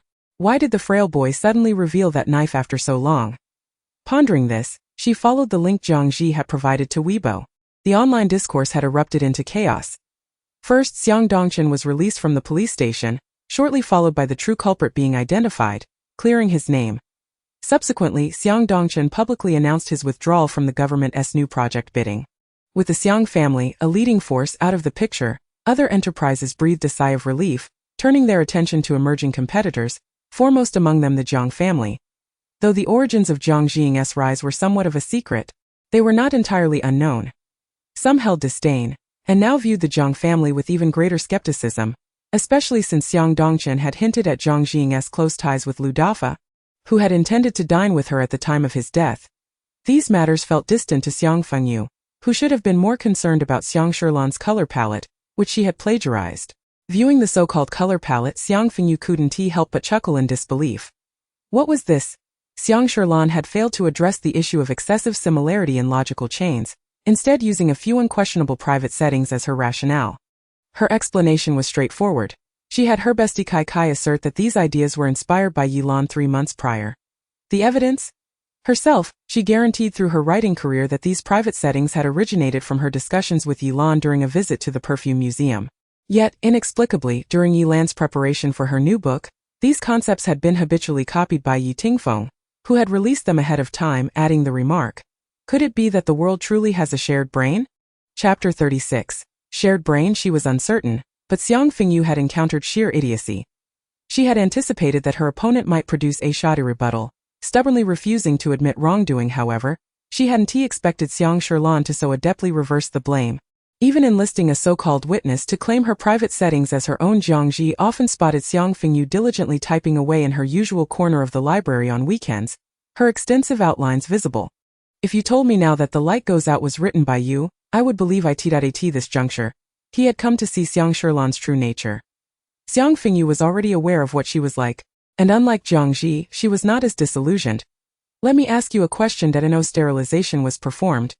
Jiangji seemed to be taking a bath, the sound of water occasionally reaching her ears. What is your relationship with my fiancé? Jiangji's eyes, slightly misty from the steam, widened momentarily in surprise. Sister, I'm straight. He moved his lips, nearly bursting into laughter from the absurdity. Xiang Fengyu, Who asked about your sexual orientation? Last time that was our first meeting. Realizing her misunderstanding, Jiangji felt a bit embarrassed. They were discussing Xiang Shilan, so why had Xiang Fengyu brought up Xingyue at that moment? Oh, then it's nothing. Xiang Fengyu thought to herself that there were no personal grievances here. The two diverted their focus back to the online chatter. After years of marketing, Xiang Shilan's influence was undeniable. Even such an outrageous clarification had her fans convinced. Yet the netizens were not fools. Thus, the two sides spiraled into a frenzy of speculation. Yetting Fengyu has burned herself by playing with fire. Even if she did copy, so what? I find Yilan's new book far more captivating than whatever Wood Fish is. Yetting Dejia, just admit you're an ardent fan of Lanlan. Previously you plagiarized The Light Goes Out, and now you've lifted Lanlan's concepts. Don't be too infatuated. Lanlan, Mama will always support you. Oh my, I finally understand the terror of Yilan's fans. Encountering a witness to reverse accusations is a first, and also don't just explain your private settings, explain the logical chain. Are you insane? Ha ha ha, you claim these private settings are from 3 months ago, where's the evidence? Who doesn't he know that Kai has sold several works to your Xiang family's entertainment company? I used to enjoy reading Yilan's books, but now I'm completely disillusioned. This lunatic and her brother's fans are as nonsensical as bitter tea. If someone were to claim The Light Goes Out was written by Yetting Fengyu, I'd believe it. Yetting Fengyu, come out and learn. When you were being cyberbullied, why didn't you think that The Light Goes Out was your inspiration 3 months ago? Before long, a plethora of posts regarding Xiang Shilan inexplicably vanished. Xiang Fengyu informed Jiangji, who once again used his reader account to post, I am deeply disappointed in you, but if you had sincerely acknowledged your mistakes and apologized, you would still be the Yilan I once knew. But you Haven T, you not only refuse to speak but also attempt to silence everyone. Originally unaware of the deleted comments, the netizens erupted in outrage. Alright, you can't play fair, huh? Plagiarism and you don't let people speak about it. I was annoyed when you marketed yourself as a wealthy, beautiful author daily. It seems there's a reason for that annoyance. I admit to being white and rich but beautiful. Forgive my candor, but she is not as appealing as Xiangxia's pink shorts. Yilan, if you continue like this, I might just resort to reading night listening to Wind and Rain. Previously, I only indulged in pirated works, but now I must support Muyu with a full subscription. You have truly provoked me, Yilan, that I am merely a sister who has been exposed for plagiarizing and is now feeling defensive. This time, not only Xiang Shilan but also the other authors who had originally retweeted her clarifying post faced repercussions, as netizens united in their criticism. Xiang Shilan clung to Xiangxia, weeping, brother, why must they treat me this way? I truly do not comprehend. Xiangxia, feeling a pang of sympathy, gently stroked Xiang Shilan's hair. Lanlan, aside from that friend of yours, do you possess any other evidence? He recognized that Xiang Shilan's counterattack was executed rather carelessly. It remained uncertain whether the phone call from the previous day had any influence, as Xiang Fengyu had yet to take any action. As long as she remained silent, Xiang Shilan still had a chance. While he pondered this, Xiang Shilan suddenly pushed him away, her already somewhat coarse voice trembling with tears, leaving Xiangxia momentarily stunned. Oh, you doubt me too? I have stated repeatedly that I did not plagiarize. How many times must I repeat myself? Xiang Shilan's expression twisted. Gasping for breath upon seeing Xiangxia's bewildered face, she finally grasped the gravity of her outburst. Brother, I did not mean to, brother. She looked at him helplessly. Observing her unusual demeanor, Xiangxia felt a vague unease rising within him, yet his affection for his sister prevailed. Once this calms down, brother will take you to Q country for a visit. Alright? You seem exhausted. Lanlan, Xiangxia sighed. Tears streamed down Xiang Shilan's face. Alright, brother, what will happen if Lanlan is no longer here? The bitter smile at the corner of her lips cast a shadow over her entire being. Xiangxia patted her head. What are you saying? Brother will always be here. Xiang Shilan's gaze fell, her long nails digging into her flesh. No, you would rather see me dead. Is blood relation truly that significant? Brother? Xiang Shilan could not produce any evidence. By the time she finished editing the images, Xiang Fengyu, who had remained silent since the gunman incident, finally spoke up. Night listening to Wind and Rain. Regarding the matter of Lady Yilan plagiarizing my Muyu, I must respond. Setting aside how my personal interpretations have somehow transformed into your inspiration from 3 months ago, how do you explain the identical logical chain? Is the same logical chain also your masterpiece from 3 months ago? Is the evidence merely your late-night dictation to dried pink bitter tea? Please remember to bring Kai Kai and pink bitter tea to court. Below are my pieces of evidence. I apologize for lacking witnesses, but I can only provide dated written proof. The comment section erupted with laughter. Ha ha ha ha ha, our pink bitter tea Xiangxia's shorts. Ha ha ha ha ha, wow, how does this sister manage to be so sarcastic? Good rhetoric. Compared to Yilan's baseless claims, this sister is far more credible. Setting aside previous scandals, Muyu is indeed pristine. I am dying of laughter, ha ha ha ha. Pass it on. Xiang Sherlan is chatting with her brother's pink bitter tea late at night. What? Xiang Sherlan is in a relationship with pink bitter tea. Doesn't anyone find this sister impressive? Xiang Sherlan has ceased updates, yet this sister continues to publish new works undeterred despite being criticized. She updates daily with decent quality. She is truly remarkable. You are not innocent either. You and Yilan are equally culpable. Now it seems both of you have plagiarized one another. Initially it was thought to be yet another comment that would quickly fade away. However, unexpectedly, Night listening to Wind and Rain replied, I did not plagiarize, the darkness extinguished is my own writing. This revelation caused an uproar. Xiang Fengyu did not bother to read the comments any further. Instead she closed her Weibo and switched to social media. Known for her sharp tongue, Xiang Fengyu was now scratching her head in frustration. Zhuanai Feng Pai Beng Huang Shui. Black brother, how should a boy be consoled when he is upset? Each time mealtime approached, Xingyue did not come down for dinner. When she knocked on the door, there was no response. That it dawned on Xiang Fengyu. The sickly child seemed to be angry. Haika, why is he ignoring you? Unexpectedly, the hacker responded promptly this time. Xiang Fengyu contemplated the reason. Zhuanai Feng Pai Beng Huang Shui. Is it because he finds my armpits uninvitingly warm? Chapter 37. Xingyue recalled being told by her mother in her childhood, what will you do if you become such a straightforward boy? Now as an adult, Xingyue wished to pass that remark to Xiang Fengyu. Xiang Fengyu successfully made Black brother ignore her as well. Zhuanai Feng Pai Beng Huang Shui. Black brother? Are you still there? Zhuanai Feng Pai Beng Huang Shui. That is not the reason. What else could it be? Surely it cannot be because I borrowed his socks. Zhuanai Feng Pai Beng Huang Shui. Rolling Black brother, say something Black brother.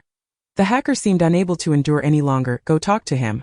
Xiang Fengyu pondered and replied, all right, standing up to heat the leftover food she had prepared for the sickly child. Just as she reached the door, she received a call from an unfamiliar number. Xiang Fengyu, a somewhat hoarse voice, spoke on the other end.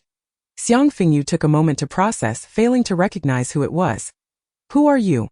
Wasn't pretending to be foolish in front of her brother enough? Now she finally realized. Xiang Sherlan. I thought it was the sentient pink bitter tea calling me. Clearly having seen her Weibo post, Xiang Sherlan paused. Xiang Fengyu, you have changed so much that I can hardly recognize you. Do you believe these two matters can bring me down? You underestimate me and overestimate the internet. Before Xiang Fengyu could comprehend the essence of her words, Xiang Sherlan shifted the topic. Are you going to meet your mother? Surprised by the question, Xiang Fengyu was about to respond when the other party irritably interrupted. Forget it. What does it have to do with me? You need not relay it to me. It's infuriating. With that, she hung up the phone. Xiang Fengyu looked down at her phone. I thought I was a rather inexplicable person, but it seems there are even more inexplicable individuals in this world. Carrying a tray upstairs, Xiang Fengyu winced at the chill. She wondered how the sickly child could endure it. Yeah, why aren't you eating? She knocked on the door, but there was no response. Yeah, it's me, open the door. Waiting for a moment longer, still no reply. Worrying about his health, she thought perhaps something unfortunate had happened, so she decided not to wait any longer and pushed the door open. Yeah. The fireplace in the room was nearly extinguished, the burnt wood crackling and releasing a bit of ash. Xiang Fengyu tiptoed inside, only to find a large mound on the bed. It seemed that each time she entered this room, Xingyue was always lying in bed. He appeared to have no particular hobbies, spending his days in the company of the dimly lit room. It was a wonder he had not gone mad. Placing the tray on a nearby table, Xiang Fengyu expertly lifted a corner of his blanket, revealing Xingyue curled up with his eyes closed. Yeah, are you unwell? She reached out to check his forehead but found no fever. The once exceptionally sensitive Xingyue allowed her to gauge his temperature. Once her hand withdrew, he silently turned over, pulling the blanket back over himself. This behavior, too childish and astonishing for Xingyue, made her widen her eyes. Yeah, are you throwing a tantrum? Still, there was no reply. Had it been anyone else, they might have been infuriated by such indifference. However, who was Xiang Fengyu? Thus, when Xingyue next heard her voice, it was crystal clear. He lifted his eyelids and found himself staring directly at Xiang Fengyu's face, which was mere inches away. Maintaining her bent posture with her head buried in Xingyue's blanket, she locked gazes with him. Realizing she was perched with her rear end in the air, Xingyue remarked, aren't you supposed to be discussing matters with Jiangji? Xiang Fengyu blinked. Are you feeling jealous? Yeah? Her face lit up with realization. I am your fiancée, not Jiangxi's. There is no need to be upset. Even if Jiangxi's underwear were to come under her nose, she wouldn't spare it a glance, she asserted staunchly. Xingyue did not understand why they had to converse under the blankets and sat up. He truly felt unwell. His limbs ached, and had it been anyone else, they would have been writhing on the ground in agony, yet, Xingyue merely appeared pale, without revealing any other signs, though not be angry. Yeah, are you feeling unwell? Xiang Fengyu frowned. Xingyue persisted with his insistence. Jiangxi is unsuitable. When Xiang Fengyu tried to feed him, he refused to open his mouth, only uttering a single phrase. His pale complexion, combined with a striking yet listless face and dark eyes, was obstinate to the point of being frightening. Xiang Fengyu grew exasperated. With a clatter, she set the bowl down, just as Xingyue thought she was about to leave. Xiang Fengyu, with a fierce determination, kicked off her cotton slippers and leaped onto the bed, crawling towards him. In his slightly astonished gaze, Xiang Fengyu suddenly lifted the hem of his nightgown and burrowed inside. She was grateful that the neckline of Xingyue's nightgown was large and loose. Otherwise, it would have been quite awkward had her head gotten stuck halfway. Emerging from the collar, their faces were so close that their noses nearly touched. Some have suggested I speak with you, so to resolve our misunderstanding, it is best to meet face to face. The hem of his garment was raised, exposing Xingyue's lower abdomen to the cool air. Xingyue. Were it not for Xiang Fengyu's explanation, he might have spent the night pondering why she had crawled into his clothing. Xingyue wore nothing but a single garment, and as Xiang Fengyu slipped in, she found herself pressed against his bare torso. What do you think? She inquired, noticing his silence. Xingyue shut his eyes briefly, fearing that she might discern the tumult of emotions swirling within him due to their proximity. What do you wish to say? In their current posture, movement was virtually impossible, and the chill of the air clung to Xingyue's exposed skin. Xiang Fengyu, ever considerate, gently tugged the blanket closer. Though my armpits may not be spacious, they are sufficiently warm. Why do you disdain them? To this day, Xiang Fengyu believed that his anger stemmed primarily from her teasing about his armpits. Xingyue, already feeling unwell, appeared even paler with her antics. His brows furrowed in fatigue. You pay no heed to my words at all. Xiang Fengyu, quick-witted, recalled his earlier insistence on Jiangxi. That haven't I clarified? My relationship with Jiangxi is merely that of an ordinary person to an unspayed stray dog. Xingyue cast her a sidelong glance. Oh, so you have your little games. Xiang Fengyu felt deflated. Clearly, this matter could not be brushed aside with feigned ignorance. If you won't permit me to play with Jiangxi, you must provide a reason. You say nothing but Jiangxi is off limits. What exactly is wrong with him? Is it his upper body or his lower body? This was the first time Xiang Fengyu had posed such a question to Xingyue, fully aware that he would not provide an answer. Even during their closest moments, he never spoke of himself. Chapter 38. Would you like to hear it? Unexpectedly, Xiang Fengyu received this response. It has left the child utterly bewildered. Noticing her silence, Xingyue reached out and pulled her from his garment. Leave. Xiang Fengyu abruptly grasped his arm, lifting her gaze to meet his unfathomable eyes, her lips moving. I want to hear. Although she understood that listening might bind her to his fate, she was resolute in her desire to know. Hearing it would justify not returning those 3 pairs of underwear. Each morning Xiang Fengyu awakened in a daze, relying on those 3 pairs of underwear to remind her of her current identity. A desperate individual willing to resort to any means to survive. Xingyue, unaware of her thoughts, simply knew she wanted to listen.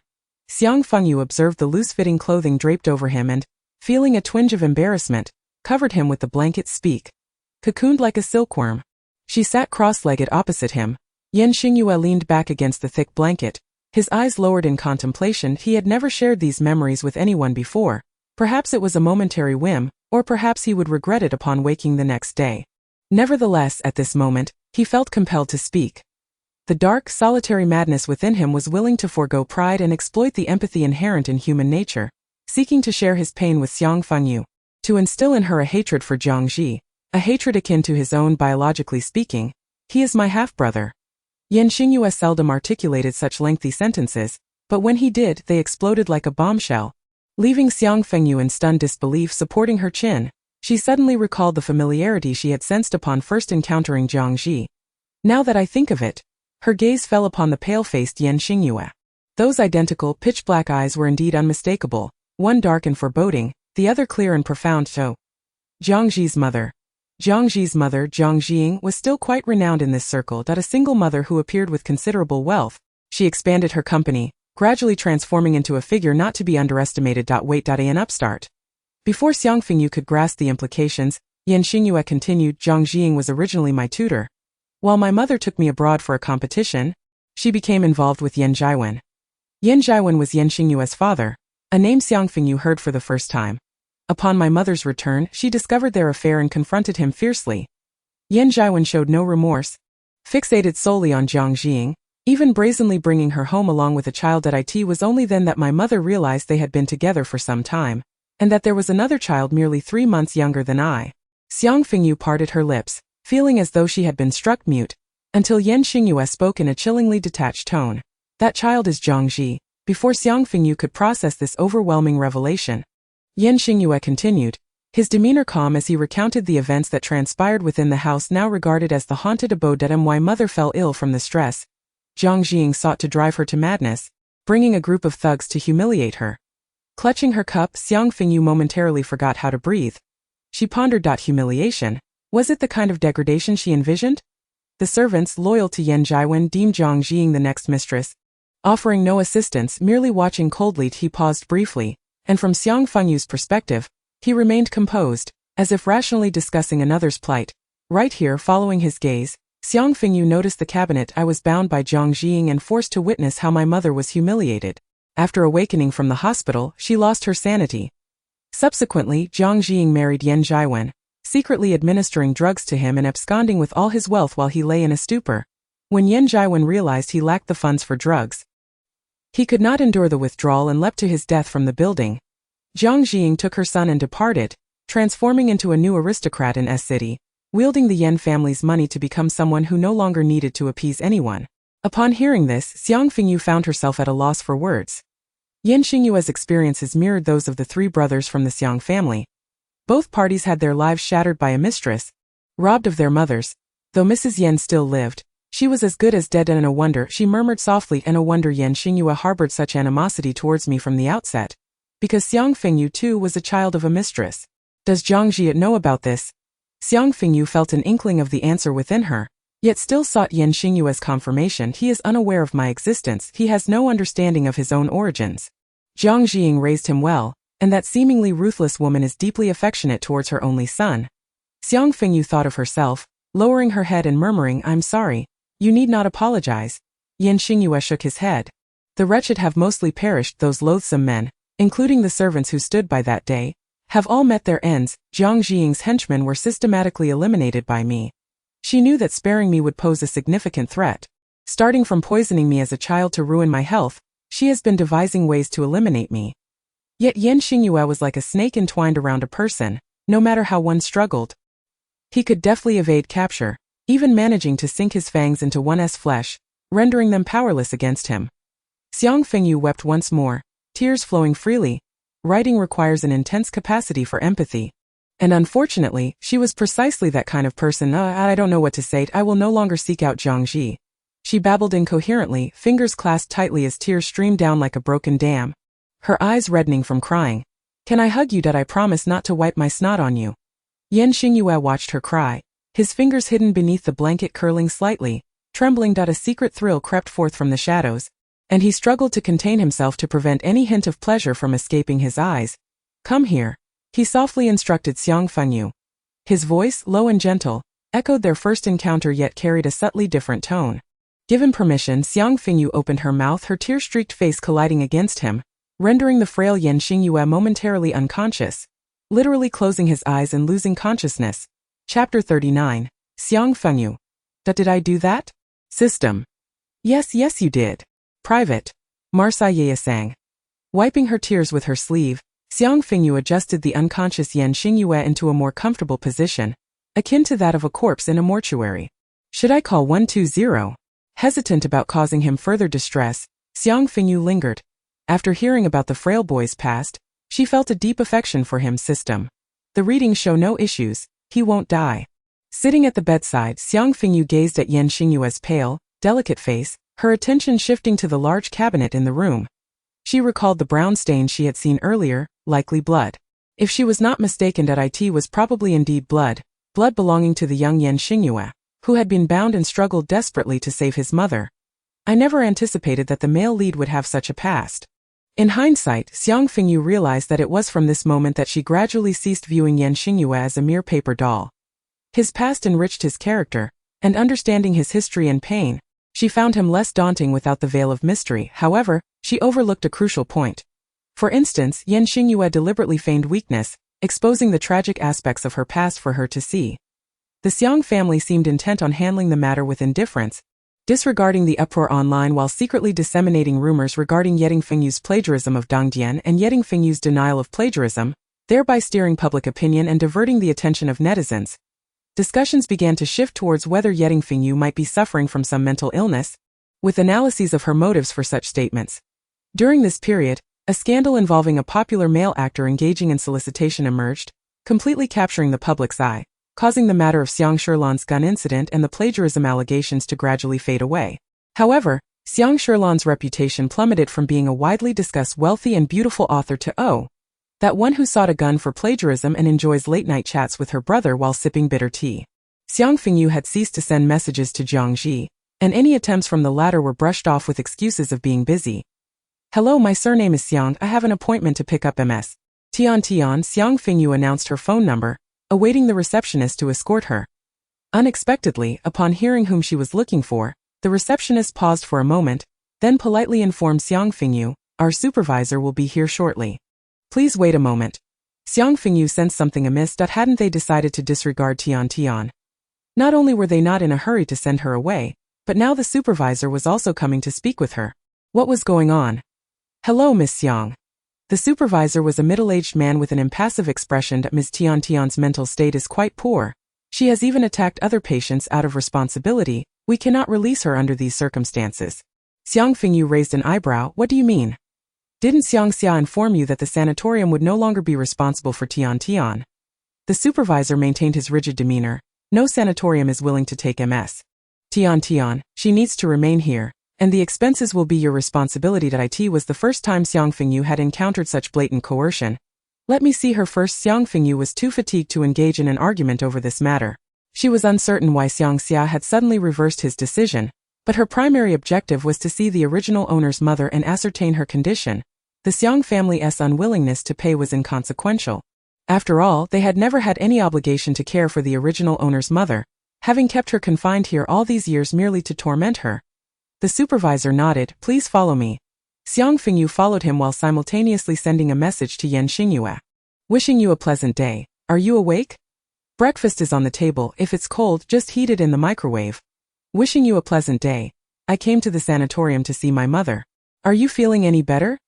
Xingyue seemed to have already awakened and quickly replied. Xingyue. A simple response, leaving her unsure of which of her statements he was replying to. Having grown accustomed to his brevity, she paid it little mind. Wishing you a pleasant day. Guess what this is? Xiang Fengyu sent a photograph. It was a knife, the very one Xingyue often played with. When she had knocked him unconscious, she had picked up the butterfly knife that had slipped from his sleeve. Yet, she had not returned it. Xingyue, my knife, wishing you a pleasant day. It is a knife, but not just any ordinary knife. It has been in your hands for years, imbued with your essence and fragrant with your presence. A remarkably fortunate knife. Wishing you a pleasant day. In the next life ye shall be a doctor, and I will be a knife in your hand. Xingyue on the other end replied. I will be a male urologist. Wishing you a pleasant day. Sure, when the time comes, whoever you point to, I will perform the circumcision. Xingyue. He conceded that no one could triumph over Xiang Fengyu in the realm of eccentricity. Xingyue did not respond further, but Xiang Fengyu felt satisfied. Of course, it was not because she was content with being a knife in a urologist's hand, but rather with the results of her probing system. Otherwise, I might as well send you to your next life right now. Unable to bear it any longer, Xiang Fengyu rolled her eyes. Fool, do you understand the weight of my words? Did you not notice? I took Xingyue's beloved knife, and he did not get angry nor demanded its return. It seemed yesterday's confession had indeed allowed Xingyue to indulge her a bit more system. His allowing you to live from the very beginning is the greatest indulgence. Who could have anticipated that the previous 99 hosts' struggles for survival paled in comparison to Xiang Fengyu's mere words? Whoever you point to, I will perform the circumcision. Listen, that is perhaps the most enchanting declaration of love in the world. They arrived. The supervisor pointed towards the door and then left without uttering a single word of formal warning about calling for medical personnel in case of an emergency. Xiang Fengyu reminded herself and stepped inside. It resembled a scene from a television drama, with a transparent isolation wall separating the interior from the outside, and the room contained only a large bed, cold and starkly white. This was the place of atonement for the original owner's mother. A woman lay there, appearing utterly lifeless. A young nurse swiped her card to open the door, and Xiang Fengyu entered room 1023. Your daughter has come to see you, the nurse announced. The woman on the bed showed no reaction compared to the supervisor. The nurse was more diligent. She has just taken her medication. Although she is restrained, please do not approach her too closely, the nurse advised. Xiang Fengyu thanked her with a smile, revealing a faint dimple on her right cheek. The nurse inwardly muttered that this mother and daughter pair did not resemble each other at all. Hello. My name is Xiang Fengyu. Following the nurse's instructions, Xiang Fengyu kept a safe distance while observing the woman on the bed. She was even thinner than Xiang Fengyu had imagined, resembling a skeleton draped in a thin layer of skin.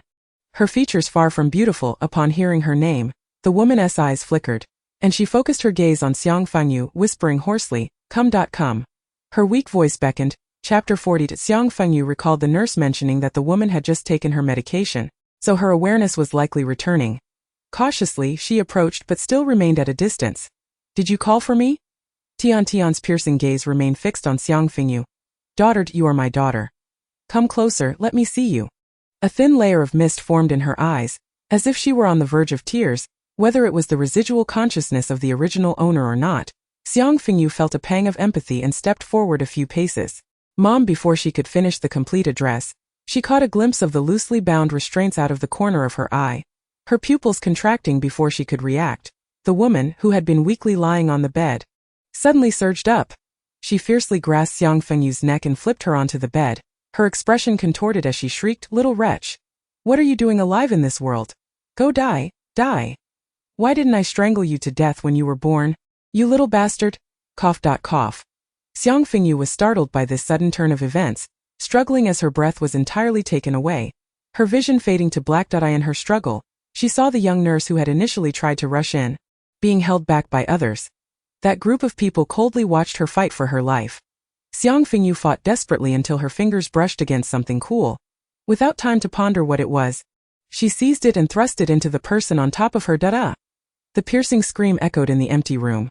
Air rushed back into her lungs. Xiang Fengyu gasped for breath, rolling off the bed and onto the floor. Cough. She clutched her throat, coughing painfully. Tian stabbed, fell not far away, clutching her wound and screaming. The door burst open and many people rushed in. Quick, save her! The young master said she cannot die. A crowd encircled Tian, while Xiang Fengyu knelt alone nearby. The previously obstructed young nurse approached, concern etched on her face as she reached out to support her. Are you all right? Xiang Fengyu shook her head. Her body swaying slightly as she rose. She was splattered with Tian's blood. Still clutching the weapon, step aside as she rasped, walking towards the group. The young nurse paused, realizing that Xiang Fengyu was addressing her. As Xiang Fengyu approached the doorway, everyone remained utterly unresponsive, until there was a loud bang. Xiang Fengyu slammed the door shut. This door was one way. Only those outside could enter with a keycard, while those inside could not exit. With this action, she trapped everyone inside. What are you doing? The closest person shouted at her. Xiang Fengyu recognized him as the one who had first prevented the nurse from entering. If the others had yet to comprehend the situation, this man's scream was the first gunshot, alerting everyone to the danger. Clutching his shoulder where he had been stabbed, he looked at Xiang Fengyu in disbelief. Have you lost your mind? Xiang Fengyu brandished the uniquely designed butterfly knife, revealing a smile. Yes, I plan to kill all of you before I take my own life. Didn't you want me dead? Fine, I'll give you that opportunity. However, my demise comes with the condition that all of you must accompany me to the grave. Her voice, hoarse from being choked, was slow and deliberate, almost as if each word was being forced out, yet it conveyed an oppressive atmosphere that sent chills down their spines. Particularly striking was her neck, marred with an array of bruises, her long hair disheveled, and the whites of her eyes stained with a crimson hue, her body seemingly drenched in blood, resembling a harbinger of doom. Quickly call the police. Hurry! In that fleeting moment, everyone was paralyzed with fear at the ferocity of Xiang Fengyu. A lunatic, she is nothing but a lunatic. Xiang Fengyu flashed a sweet smile. Ah yes, that is indeed the case. Go ahead and report it. Let's see whether the police arrive first or if I manage to eliminate all of you before that. She took a step forward, and everyone, terrified, abandoned their concern for Tian, leaping to their feet and attempting to distance themselves from her. You relish being a cold observer, don't you? Take a good look at me. Xiang Fengyu was like a wolf that had infiltrated a sheepfold, sending a flock of white-coated sheep scattering in panic. In her previous life, she was ensnared in the clutches of illness. In this life, having finally acquired a healthy body, this group sought her life. Life itself was Xiang Fengyu's bottom line, and these people had unwittingly walked into the line of fire. How could she refrain from going mad? You dare provoke me? Twisted and dark, I shall spit in your face, gnaw at your hair, stab you repeatedly, smash your skull, suck your brain. Ha ha ha ha ha ha. Come on, let us all perish together. Ha ha ha ha ha. Who is afraid of whom? Ha ha ha ha ha.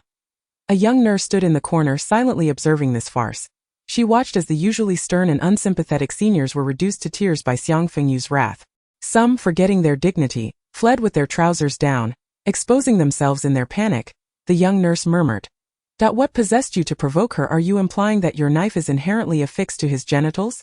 The police officer replied. Exasperated, Xiang Fengyu nodded and in a hoarse voice replied, "Yes." The few individuals who had been thoroughly tormented instinctively recoiled upon hearing her voice. This incident itself was a scandal for the sanatorium.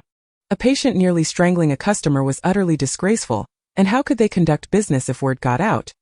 Yet Xiang Fengyu's retaliation was unprecedented, almost explosive. Ultimately, the matter reached Xiang Dongchen's ears, responsible for the staff's injuries and subsequent compensation. He chose to settle privately with Xiang Fengyu. She readily agreed. Her forthright attitude was a relief for Xiang Dongchen, as it spared him much trouble. What did you say to Tian?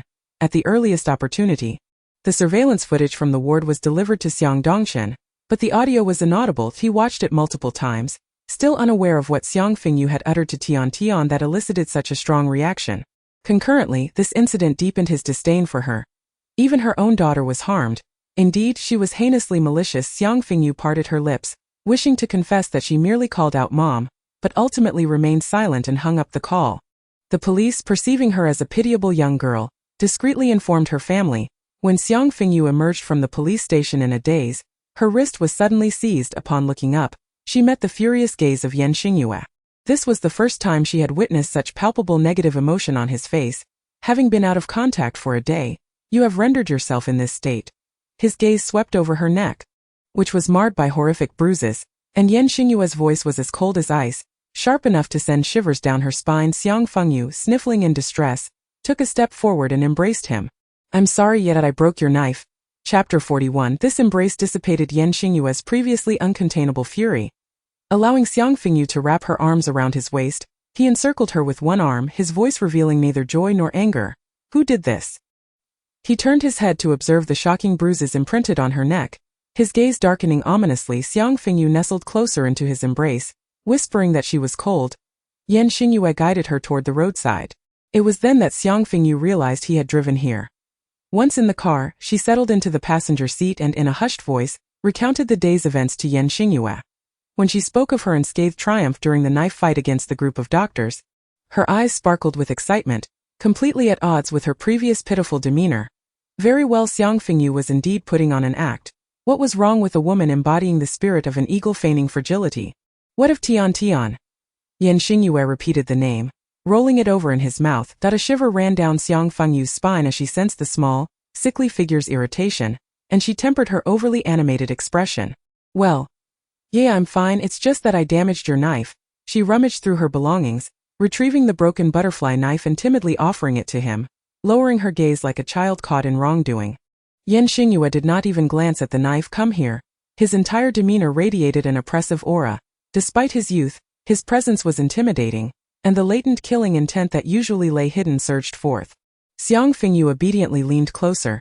Xingyue lifted a hand to sweep her disheveled hair aside. His icy fingers brushing against her delicate neck, prompting her to flinch. He produced a ceramic bottle from somewhere, uncorked it, and poured a translucent viscous liquid, applying it to the bruises on her neck. It was then that Xiang Fengyu noticed his left hand seemed somewhat amiss, the movements unnaturally stiff. Are you hurt too? She gasped in shock.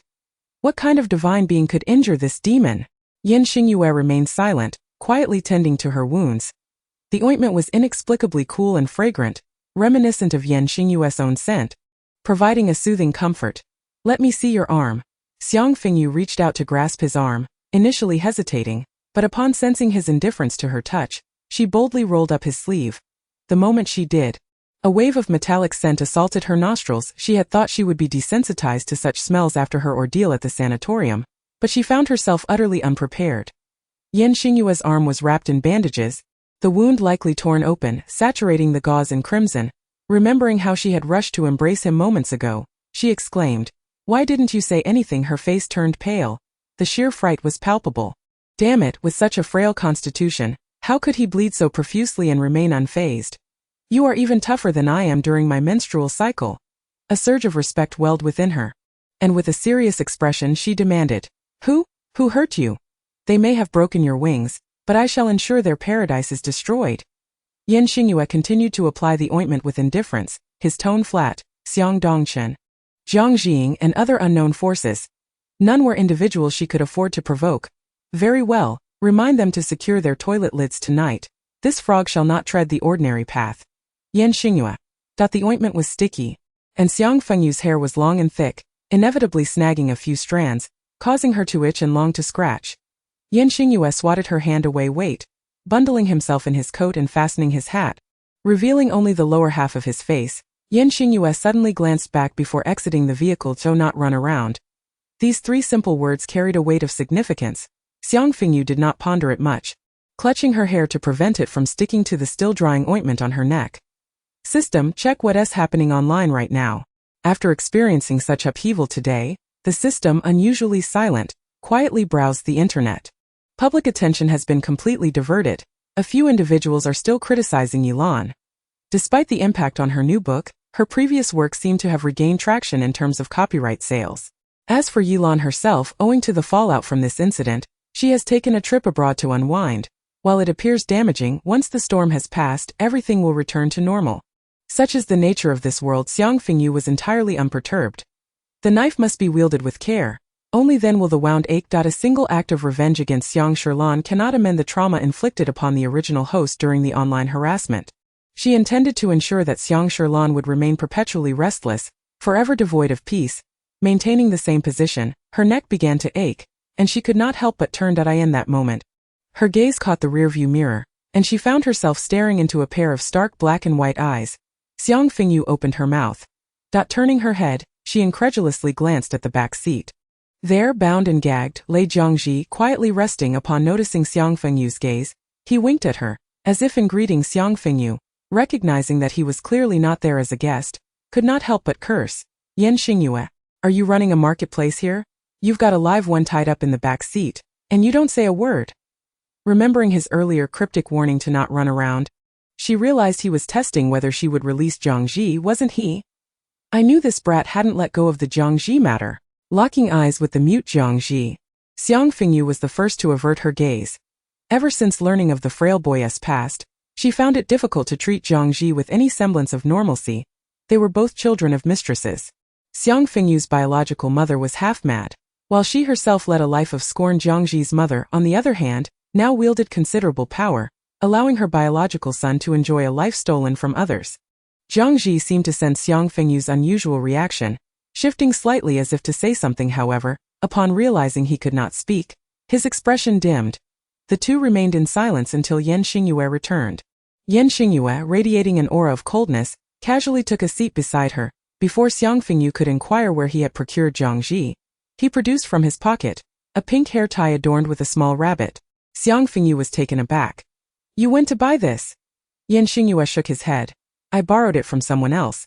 Just as she finished speaking, outside the car window a little girl appearing to be around 7 or 8 years old waved in their direction. One of her pigtails was missing, and her laughter was carefree and unrestrained. Xingyue rolled down the window, flashed a gentle smile at the girl, and softly urged, "You should head home now." The little girl stared at him with wide eyes and obediently nodded. "Goodbye, pretty brother." Xiang Fengyu was taken aback by this unexpected side of him. "Tie it up," Xingyue instructed, gesturing for her to tidy her tousled hair. Chapter 42. Xiang Fengyu skillfully gathered her hair into a low ponytail, then allowed herself to be scrutinized by the person in front of her. "Where else are you hurt?" Xingyue's gaze drifted elsewhere. Xiang Fengyu pouted. "My butt hurts." Earlier, while clinging to her opponent's shoulder and shoving the white coat into their nostrils, she had accidentally been thrown off and landed rather ungracefully. Xingyue, take care of it yourself. He tossed an entire bottle of medicine over to her. Xiang Fengyu caught it, recognizing its quality. It had only been a short while, and her neck was already feeling less sore. She tucked the item into her pocket and glanced back at Zhang Ji, who was astonished by their dynamic. What's going on? Xingyue's expression remained unchanged. I picked up a stray dog. Xiang Fengyu. Zhang Ji? Cough. You misheard. Feeling somewhat embarrassed, Xiang Fengyu explained to Zhang Ji in the back seat. The latter blinked in confusion. He wasn't hard of hearing. Why would you say that in front of him? It's so awkward. Leaning closer to the driving Xingyue, Xiang Fengyu murmured, I smell like you now. Yeah. Her thoughts were quite scattered. Xingyue observed her swaying ponytail but chose not to comment. After a long day of fuss, Xiang Fengyu succumbed to sleep, her head gently bumping against the car window as she dozed off. Have we arrived? Xiang Fengyu blinked awake, only to be stunned. What? Teacher? Where's my Zihan? Why is our house gone? She turned to Xingyue beside her. The once magnificent estate now lay barren, reduced to mere ground. The Yen family resided in a tranquil forest, surrounded by untouched trees and lakes. Now the absence of the house left a stark emptiness in its place. Xingyue exited the vehicle and, with a single hand, roughly pulled Zhang Ji from the back seat. Then, in the midst of Xiang Fengyu's astonished expression, he stepped on something, causing the very ground beneath them to begin to sink. When Xiang Fengyu's vision cleared again, they found themselves in the familiar garage. The surrounding LED lights illuminated dramatically, and before she could utter a word, the suddenly activated conveyor belt slid her forward, delivering her right to the doorstep. Xiang Fengyu gazed at the dilapidated front door, then looked up at the enormous transparent protective shield that separated the entire house from the ground below, along with a light source bright enough to replace the sun. You, she gasped, did you spend all your money on this? Turning incredulously to Xingyue, who remained composed while holding Zhang Ji, he nodded. That I told you he neither smokes, drinks, nor gambles. How could he be so stingy? So all the money went into funding this technology. Xiang Fengyu never imagined such a place existed beneath the ground. Not only her, but even Zhang Ji appeared as bewildered as a country dog entering a town. Wait, where did you get the money? Xiang Fengyu pursued Xingyue, who did not disclose the hacking details but simply replied, earned from killing. Xiang Fengyu, all right. After casually tossing Zhang Ji into what was originally meant to be the servants' quarters, Xingyue ascended the stairs to change his clothes. Show me your hand, he instructed as he returned, finding Xiang Fengyu still grappling with the surreal circumstances. No need. I'm fine. She refused to reveal her injury. But Xingyue approached, brushing aside her hair to examine her neck. The medicinal ointment was effective. The previously bruised marks were now less severe. As the house underground to prevent the Zhang family from finding you? Xiang Fengyu inquired. Xingyue sat beside her and nodded. Yes, Xiang Dongchun and Zhang Jing have joined forces. The two families, which should have been estranged under his clandestine manipulation, unexpectedly allied, a development not anticipated by Xingyue. Hearing Xiang Dongchun's name startled Xiang Fengyu. Is it because of me? She asked softly. Xingyue shook his head. He seems Xiang Dongchun has realized that the tiger incident was orchestrated by him. So why did you bring Zhang Ji back at this juncture? She found it puzzling. After all these years of inaction, why now, when the Xiang and Zhang families were uniting, did he choose to take Zhang Ji? Xingyue gave her an unexpectedly forthright answer. I saw him on the road and just brought him back. Xiang Fengyu? What do you mean you just saw him on the road and brought him back? Xiang Xia has taken Xiang Sherlan abroad. Not wishing to dwell on the matter further, Xingyue abruptly shifted the topic. Xiang Fengyu momentarily struggled to catch up with his train of thought. Why not reveal your identity? Xingyue's gaze flickered to the bruises on her neck as he asked. Identity? Yes, your identity. Xingyue elaborated that why Yilan could announce herself as Xiang Sherlan, but why couldn't Xiang Fengyu declare herself as Xiang Fengyu? An identity carries both advantages and disadvantages, but in the pursuit of reclaiming the efforts of years past, this would indeed be a shortcut. Otherwise, how would two unfamiliar authors manage to steal each other's manuscripts? Xiang Fengyu's eyes widened. You know?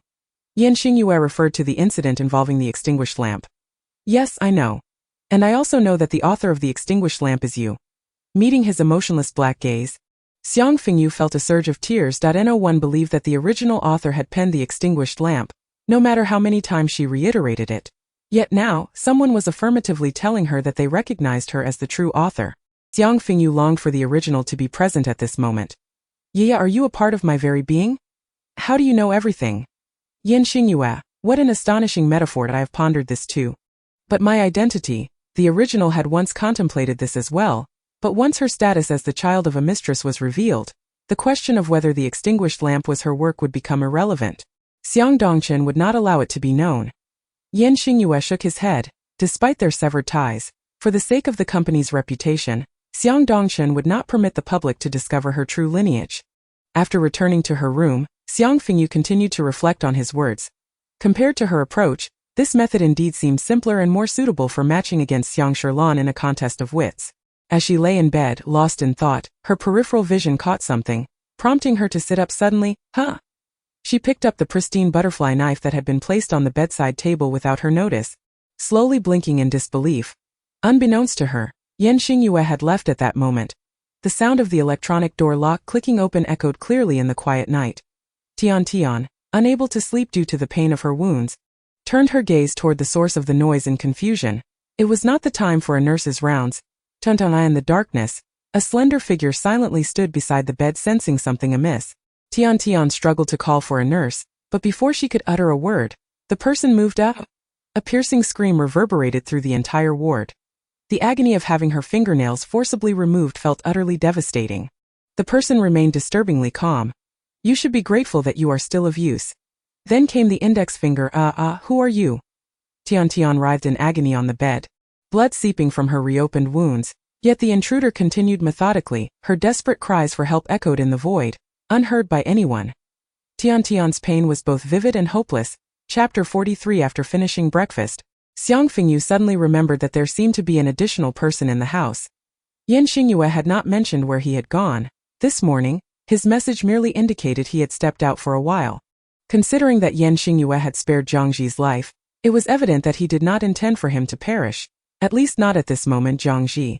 Pushing the door open, Xiang Fengyu approached the figure lying on the floor. After a night of turmoil, Zhangji's handsome face appeared haggard, his lips slightly chapped upon hearing her voice. He opened his eyes. Sistered, now you have no choice but to adopt me. A bitter smile crept onto his face. Though he had been kidnapped before, this was the first time he had willingly walked into danger. The memory drifted back to yesterday. After buying coffee, Zhangji was about to get into his car for school when he caught a glimpse of a figure in the adjacent alley. The person seemed injured, clutching their arm and leaning against the wall, appearing exceptionally frail, an image starkly contrasting the aloof demeanor he had observed at the banquet. Seeing this made Zhangji feel uneasy, compelling him to approach. Are you all right? Before he could get close, a glinting blade swept across, pressing against his throat. Get lost. Faced with those bottomless, eerily calm black eyes, Zhangji shivered. The heavy scent of blood filled his nostrils. He raised his hands, signaling his lack of hostility. You're Xiang Fengyu's fiancée. Weaving at him. My name is Zhangji. Noticing no sign of relaxation from the person before him, he added, you're hurt. If you don't stop the bleeding, you might die. Yan Xingyue firmly gripped the knife, his pale and delicate visage betraying no emotion. Upon hearing the word death uttered by Zhangji, the corners of his lips even curled into a faint, sardonic arc. Zhangji silently retreated, distancing himself from the blood-stained blade. I'm leaving. Noticing the lack of movement from him, Zhangji stood up and slowly departed. Yan Xingyue retracted the knife and closed his eyes once more, resembling a serpent that had just concluded a fierce battle, curling up to recuperate. Yet, it wasn't long before the sound of soft footsteps prompted him to reopen his eyes. Glancing at the person who had returned, Yan Xingyue maintained his expressionless demeanor. There's a pharmacy nearby. I bought some bandages and medicine. You might as well take care of it. Zhangji placed the items down and did not approach him again. The young Master Zhang, who had rarely encountered setbacks in his life, was indignant. Had anyone else treated him this way, he would have smiled and called the police. Yet, inexplicably, he felt a sense of familiarity towards Yan Xingyue. Despite the latter's unfriendly attitude, he had anticipated that Yan Xingyue might disregard his goodwill. To his surprise, a slender hand reached out and took the bag of medicine. Zhangji exclaimed in astonishment. I thought you wouldn't use it. Yan Xingyue did not even lift his eyelids. It's free. Why not use it? Zhangji was taken aback. This was not quite the image he had envisioned. Standing a short distance away, he watched Yan Xingyue tend to his own wounds. Having never encountered so much blood before, he averted his gaze in silence. Only once the other had finished did he feel at ease enough to turn away. Before leaving, he remarked, please send my regards to Xiang Fengyu. And then he found himself bound by Yan Xingyue. The binding took him by surprise, leaving him no time to utter a single wh. As the memory faded, Jiang Ji's smile turned more bitter. Sister, I feel like my hands are going to fail me. Xiang Fengyu offered him a sip of water. Endure it. When Ye returns, I'll ask if you can be freed. Jiang Ji was somewhat surprised that I thought he listened to you. After all, during the banquet, the sight of Xingyue standing beside Xiang Fengyu resembled that of a silent night. However, upon recalling that Xingyue managed to kill 2 pursuers while dragging his tightly bound self, and the method he employed was as effortless as slicing cabbage, he fell silent. Tyrant, Xiang Fengyu remarked, it's not about who listens to whom. If you were the one he bound, he wouldn't act out. She then couldn't help but ruffle Jiang Ji's messy black hair. It's unavoidable. You're the one he picked up. Having never been touched by anyone other than his mother, Jiang Ji responded with a stunned silence. Why have you been treating me so perfunctorily lately? Are you no longer pursuing the matter with Xiang Shilan? Xiang Fengyu sat cross-legged, offering him a piece of unwrapped biscuit, which Xingyue disliked for being too sweet. Of course, I won't let it go so easily. I'm just considering whether to take a shortcut. Jiang Ji nibbled on the now somewhat softened biscuit. What? Xiang Fengyu usually spoke little, and Xingyue had a habit of providing vague guidance without delving into details. Ye said, to prove that the author of Dimming Lights is me, I must disclose my identity. The eldest lady of the Xiang family, who was seldom mentioned and whose existence was unknown to many. Jiang Ji leaned his head against the floor, licking the remnants of biscuit crumbs from the corner of his mouth. So the author of Dimming Lights is truly you? Xiang Fengyu nodded solemnly. It is indeed me. Xiang Shilan stole all my manuscripts back then and published Dimming Lights online without my knowledge.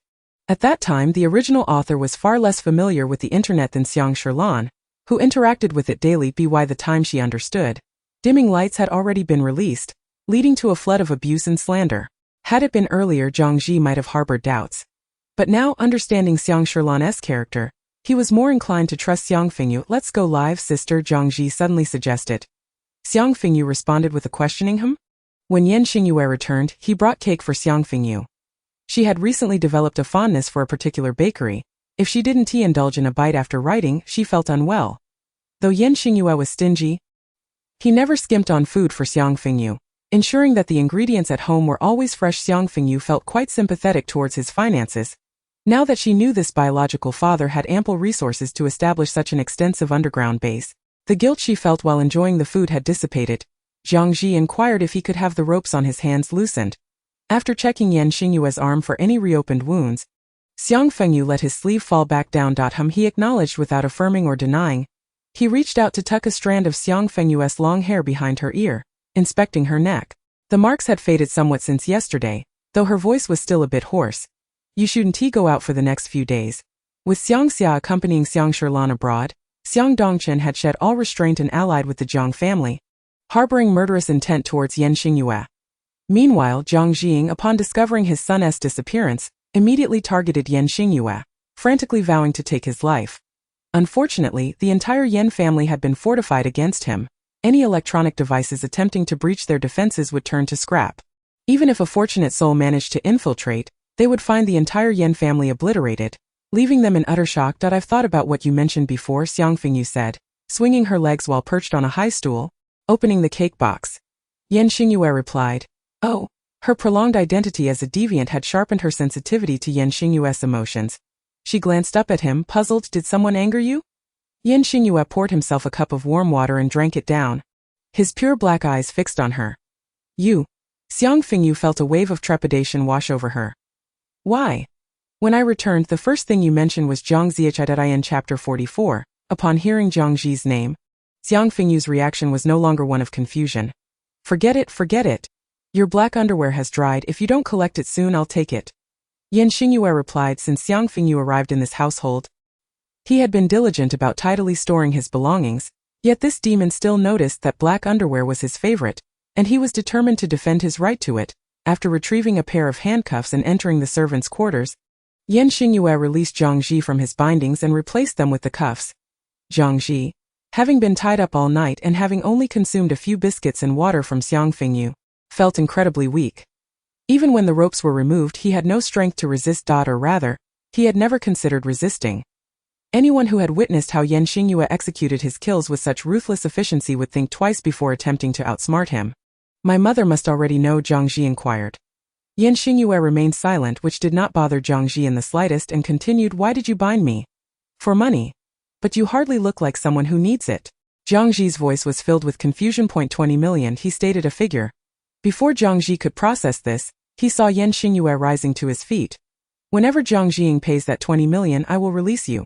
The implication was clear. Do not overthink it. It was merely about the money. Jiang Zi was left speechless as she normally did. Xiang Fengyu glanced at the comment section and noticed a surge of malicious negative reviews recently, all from newly created accounts with no prior subscription history.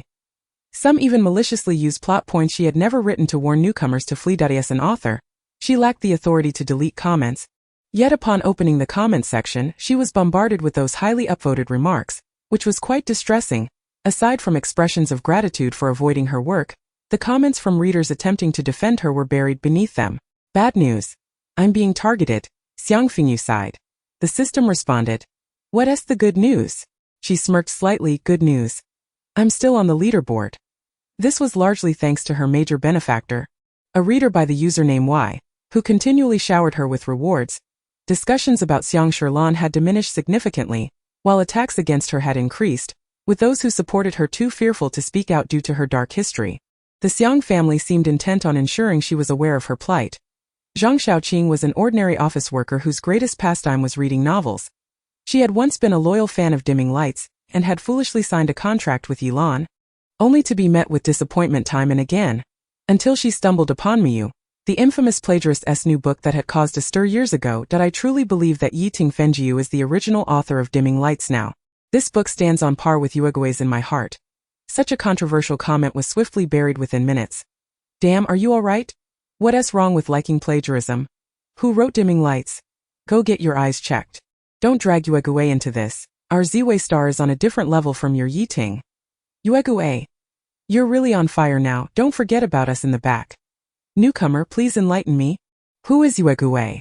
Wangshan was written by Yuegue, you know that super popular one recently. So the author is called Yuegue. I didn't even notice. Laughing to death. Our Yuegue is a clean and innocent new author. Just starting out. Don't let any of that rotten fish and shrimp from Yiting get near. Zhang Shaoqing looked at the barrage of insults and felt a pang of sadness as she switched interfaces. If only there were evidence. Being a wordsmith herself, she was particularly sensitive to language, and the more she compared Dimming Lights and Miyu, the more uneasy she felt. Instinctively, she clicked on Xiang Fengyu's Weibo. Just as she was about to scroll away, your followed account Xiang Fengyu is live streaming. She was startled and instinctively clicked into the live stream. Xiang Fengyu adjusted the camera position, directing the lens towards the keyboard resting on her desk. Upon noticing someone entering, she greeted warmly, "Hi, welcome, Muse Qing." Muse Qing responded, "You're starting a live stream to write, huh?" Xiang Fengyu settled into her seat, her gaze fixated on the barrage of comments. Indeed, I've heard that writing this way enhances focus. Muse Qing inquired, "Are you writing about wooden fish?" Xiang Fengyu cast a glance at her screen. "Well, I suppose so." The two were about to continue their conversation when a throng of informed individuals surged into the live stream. "Yeah, you're truly brave to start a stream at this hour. Let us be honest, the hands of Xiang Fengyu are rather elegant. This table pales in comparison to our Lanland setup." "Of course not. Lanland status speaks volumes. It's evident Xiang Fengyu's circumstances aren't that great. Is she planning to cash in through streaming?" Xiang Fengyu remained engrossed in her writing, oblivious to the changing comments as she concentrated.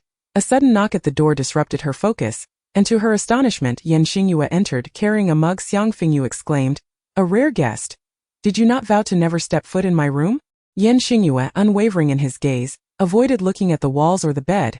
Just brewed this to invigorate. His long jade-like fingers briefly showcased the sky-blue porcelain cup before the camera. The comments fell silent for a moment. "I can't believe it. I'm losing it over those hands. Who is this? Oh my goodness, has Xiang Fengyu gotten married? Or is she already married? No way. Maybe it's her younger brother. I'd gladly marry Xiang Fengyu's brother, even if it means becoming fabulously wealthy and then slim." Xiang Fengyu silently indicated that she was live streaming. Xingyue glanced at the phone prop beside him. "Yes, finish your writing, then come find me." He acknowledged her without stifling his voice. Xiang Fengyu, intrigued, whispered, "Is something the matter?" Xingyue brushed aside a strand of hair that had fallen onto her neck. "We're going to feed the dog together." Xiang Fengyu replied, "Jiang Ji, it seems we must start by tending to the dog." The comments exploded. "Where is the voice control army? What is happening? I thought I was listening to a radio drama." "What? I sent you this a live recording of a radio drama." Is feeding a dog a two-person job? Whose siblings do this? That lucky girl, finding someone with such a melodious voice. Tia said that those with sweet voices often lack charm. I've heard Xiang Fengyu is quite ordinary in appearance. Perhaps her boyfriend is a greasy, plump fellow. Wait, let us not discuss appearances. Did anyone notice that cup is an antique worth hundreds? Was it favored by a certain emperor? I wanted to mention that table is a piece from Master XX of Country X. He only makes one per year, and the signature is on the lower right corner. Silence enveloped the room. None anticipated that beneath the incessant criticism, Xiang Fengyu might be a wealthy individual. Unfortunately, Xiang Fengyu could not see the comments. Otherwise, she would certainly bow in apology to the shabby table she had ridiculed countless times. As the live stream concluded, Xiang Fengyu rose to stretch. I have made a decision. On the day Xiang Sherlan returns home, I shall reveal my identity through this account and crush her. Chapter 45. Xingyue maintained his usual impassive demeanor. It seemed that unless Xiang Fengyu deviated from his plans, he would merely nod, neither approving nor disapproving. He had always been this way, rarely interfering in her life beyond the necessities. Even when offering suggestions, he would only hint, leaving the rest to her discretion. He did not inquire about Xiang Fengyu's specific plans but retrieved an item from beside the table leg. A dog bowl adorned with Christmas motifs in red and green. It was exquisite, but a dog bowl. Don't tell me this is meant for Jiangji. So you really did summon me to feed the dog? Xingyue's fingers traced the face of Santa Claus painted on it. Mother promised she would give me a dog after Christmas. He left the subsequent words unspoken. Yet Xiang Fengyu understood that promise had ultimately been broken. Her momentary sympathy for Jiangji dissipated as she stood up. I'll go prepare dinner. Xingyue observed her retreating figure, extracting a black porcelain bottle from somewhere and fiddling with it. Mother, would you be happy if Jiangji were to die now? He murmured softly, his gaze devoid of emotion, as if discussing trivial matters unrelated to life and death. Yet, no one responded, while Xiang Fengyu busied herself in the kitchen at that moment, in the grandest den of indulgence in country Q. Xiang Sherlan furrowed her brow as she stared at her phone amidst the admiration of others for the catgirl's performance on stage. Lan, why are you staring at your phone instead of enjoying yourself? Look at the little kitty on stage. She seems to be struggling. Her blonde-haired, blue-eyed companion chuckled. Wrapping an arm around her shoulder, Xiang Sherlan pushed her away. You look? The companion pouted, turning her head aside, a flicker of disdain crossing her eyes. If not for Xiang Xia, who would care to bring you out for fun? Xiang Sherlan's attention was entirely consumed by the latest updates on Xiang Feng. Why Xiang Fengyu actually has a boyfriend? My friend is an antique appraiser. I sent him a screenshot and he confirmed that cup is authentic. Weren't we told Xiang Fengyu was divorced with 2 kids, a middle-aged woman with only a primary school diploma? Let us not dwell on the middle-aged woman aspect, but that hand is pale and slender, clearly a sign she has never done manual labor. Xiang Fengyu might be a mere middle-class individual, certainly not as formidable as Yelanato. Respond to the previous poster. The table of Xiang Fengyu cannot simply be purchased with money. If Xiang Fengyu were truly as impressive as Yilan, how could she have been disparaged for so long? Let us not waste our breath. Her dark history is indelible. Xiang Sherlan scrolled through the comments, her expression one of astonishment. What could Xiang Fengyu be planning? Is she hoping to capitalize on streaming? The matters of the table and that cup were of little concern to her. After all, a starving camel is still larger than a horse. She had heard of the Yen family's wealth from a young age. With the company gone and the sole heir frail being on the brink of death, what good would fine furniture do? What worried her was Xiang Fengyu. Surely, she wouldn't consider revealing her identity. No, that's impossible. Xiang Sherlan felt assured of her conviction, and no one knew better than she how insecure Xiang Fengyu felt about her lineage. Throughout their lives, whenever someone questioned her surname, Xiang Fengyu would deny any connection to the Xiang family, claiming it was merely a coincidence. Xiang Sherlan's greatest delight was to befriend Xiang Fengyu's classmates and casually reveal that Xiang Fengyu was the child of a mistress. This led to Xiang Fengyu having no friends throughout her life, teachers neglecting her and classmates isolating her. Such experiences forged her timid, reclusive nature, rendering her incapable of defiance. However, considering the bizarre changes Xiang Fengyu had undergone lately, she found herself uncertain. Hey, where are you going? Xiang Sherlan ignored the call from behind and strode out. She needed to find her brother. A sense of foreboding gripped her. Excuse me, are you Yilan? As she was about to enter the car, 2 young girls excitedly approached, inadvertently blocking her path. Years of being pampered ignited a reflexive frown on her face.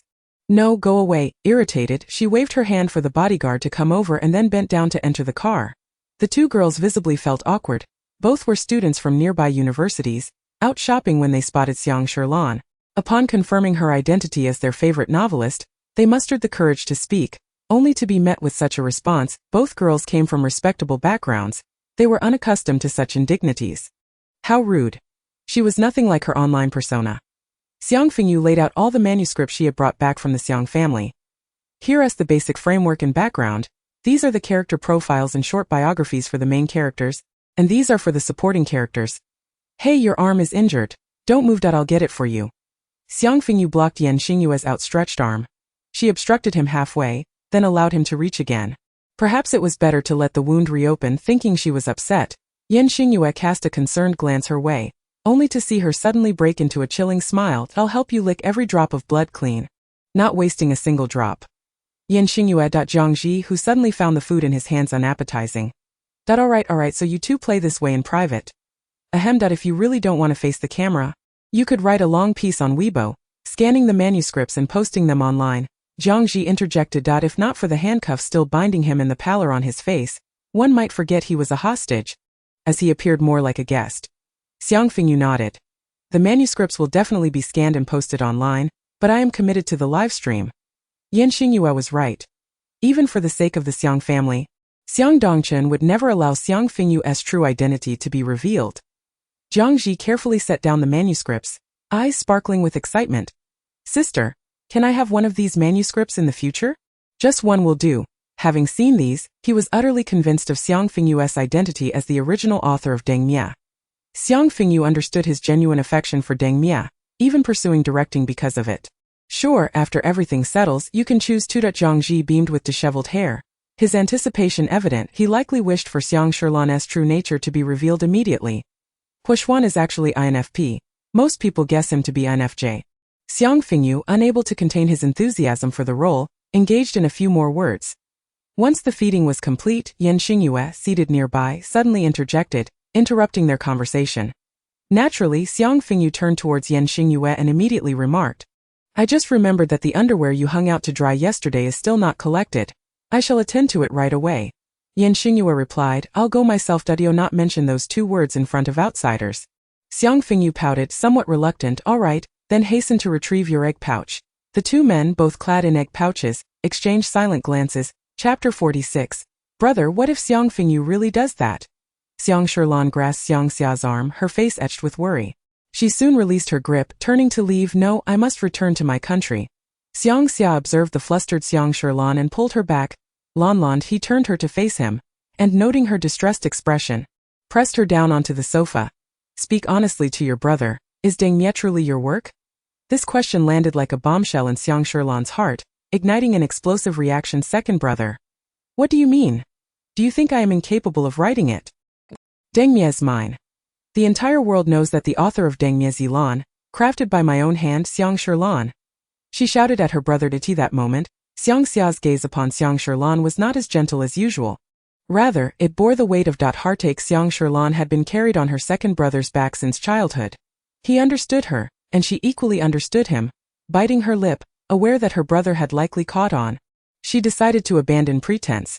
Even if it were written by Xiang Fengyu, what of it? No matter what I do, Deng Mia is still mine. It bears my name. Xiang Shirlan. Xiang Xia, witnessing her desperate state, felt a sense of unfamiliarity. Lan, why must you act this way? When his teammates had taken away his original songs, it was Xiang Shirlan who stood by him, vehemently denouncing the thieves, who pilfered others' hard work. Yet now what was she doing? Xiang Shirlan, devoid of expression, met her second brother's gaze.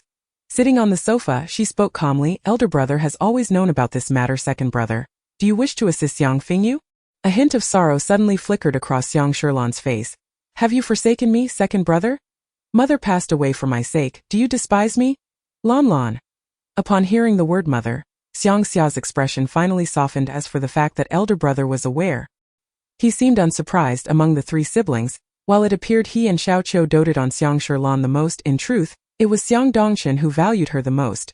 His indulgence bordered on the terrifying.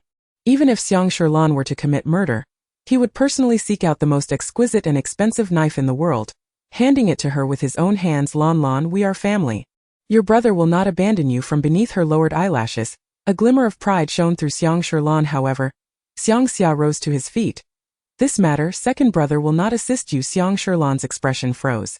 Second brother? Her incredulous voice broke through, for it was the first time Xiang Xia had ever spoken to her with such weighty words. The beautiful flamboyant arch of Xiang Xia's brows hinted at a trace of bitterness. Second brother has his own principles. Lan with that, he turned and exited the room, leaving Xiang Sherlan alone in her despair.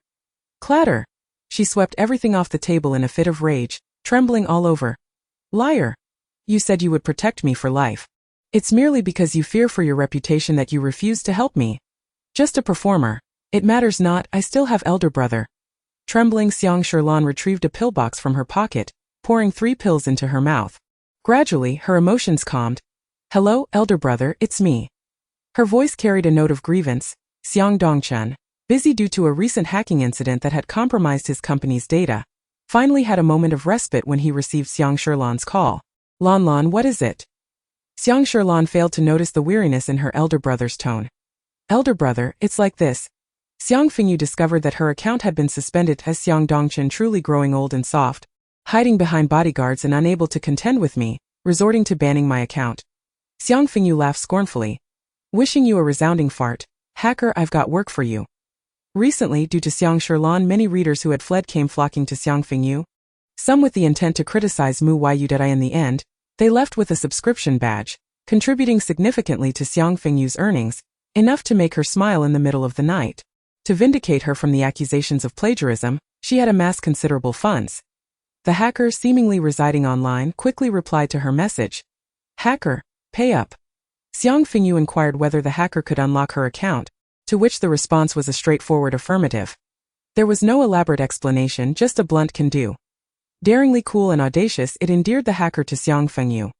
Xingyue, seated on the opposite sofa with a computer on his lap, was typing swiftly on the keyboard, the screen's glow occasionally illuminating his beautiful, dark eyes. The computer, entirely black and devoid of any branding, was unrecognizable. Unable to resist, Xiang Fengyu asked, I had no idea you owned a computer. Without lifting his head, Xingyue retorted, I had no idea you were keeping a stray dog outside. Xiang Fengyu, Daye, if you mention Jiangji again, I shall take away your favorite black underwear. A bizarre yet effective threat, it proved quite effective. Xingyue, how do you know that's my favorite? Even with his neck being squeezed, it did not deter Xiang Fengyu's chatter. Yeah, how is your arm? You won't let me see. It's such a waste with blood spilling out. Might as well flaunt it in my mouth, Xiang Fengyu chirped cheerfully. Just as she intended to tease further, her phone suddenly buzzed with a response. It was the hacker sending over a link. Hacker. Pay up. Xiang Fengyu opened the link and found her banned account restored to normal, promptly sending the payment. Wishing you a resounding fart. All set. Excitedly, she used her account to announce tonight's live stream, tossing her phone aside. Are you feeding Jiangji again tonight? She shamelessly leaned closer, tugging at his uninjured arm. Xingyue glanced at her, whose face was nearly pressed against his, and nodded. Xiang Fengyu was somewhat taken aback. I thought you brought him back to torment him. It seemed that despite his cold exterior, Ye possessed a tender heart. Yes, worth 20 million. Should anything happen, Jiangji won't pay up. As for tormenting, he pulled Xiang Fengyu closer, gazing intently at her, enunciating each word. Once Jiangji has paid, I will retrieve him piece by piece. The smile at the corners of Xiang Fengyu's mouth froze. Living father, even Satan must tattoo you on his back. After work, Zhang Shaoqing eagerly opened Yiting Fengyu's Weibo, ready to check if she would be streaming today. Instead, she was met with live stream announcement, Rebirth. I shall reclaim my Dengmia. Chapter 47. The truth as a hot topic of discussion recently, Xiang Fengyu's sudden move sent marketing accounts into a frenzy, wildly promoting it. Thanks to their efforts, within half a day, everyone in the circle was aware Yiting Fengyu had gone mad. Jokingly suggesting that Dengmia doesn't seem like something Yilan would write is one thing, but does this sister really believe it? Surely not. Does she have some sort of mental issue? Help! This title is hilarious. This sister is truly keeping up with the trends, haha. Yilan's sister, come look, Yiting Fengyu has gone rogue again. I've booked a spot for tonight's stream. I'm dying to see how she explains that Dengmia's hers. I finally understand the weight of the phrase in novels XXX does this and that. Yiting Fengyu has single-handedly brought over some ignorant readers. I don't think she's gone mad. She seems to want to be infamously famous. After all, black notoriety is still fame. This sister has a great mindset, enduring insults for so many years yet persisting. Is she some sort of cockroach? How can she not be squashed? Yilan, if you don't send a lawyer's letter now, when will you? Amid the barrage of mentions from the online community, At that moment, Xiang Sherlan was soaking in a bath on her private jet. Hearing the incessant buzzing of her phone, a bad premonition crept into her heart, and she gestured for the servant nearby to hand her the phone. Xiang Fengyu. Xiang Sherlan ground her teeth as she uttered the name. She knew that little rascal would not settle down and live a life of poverty.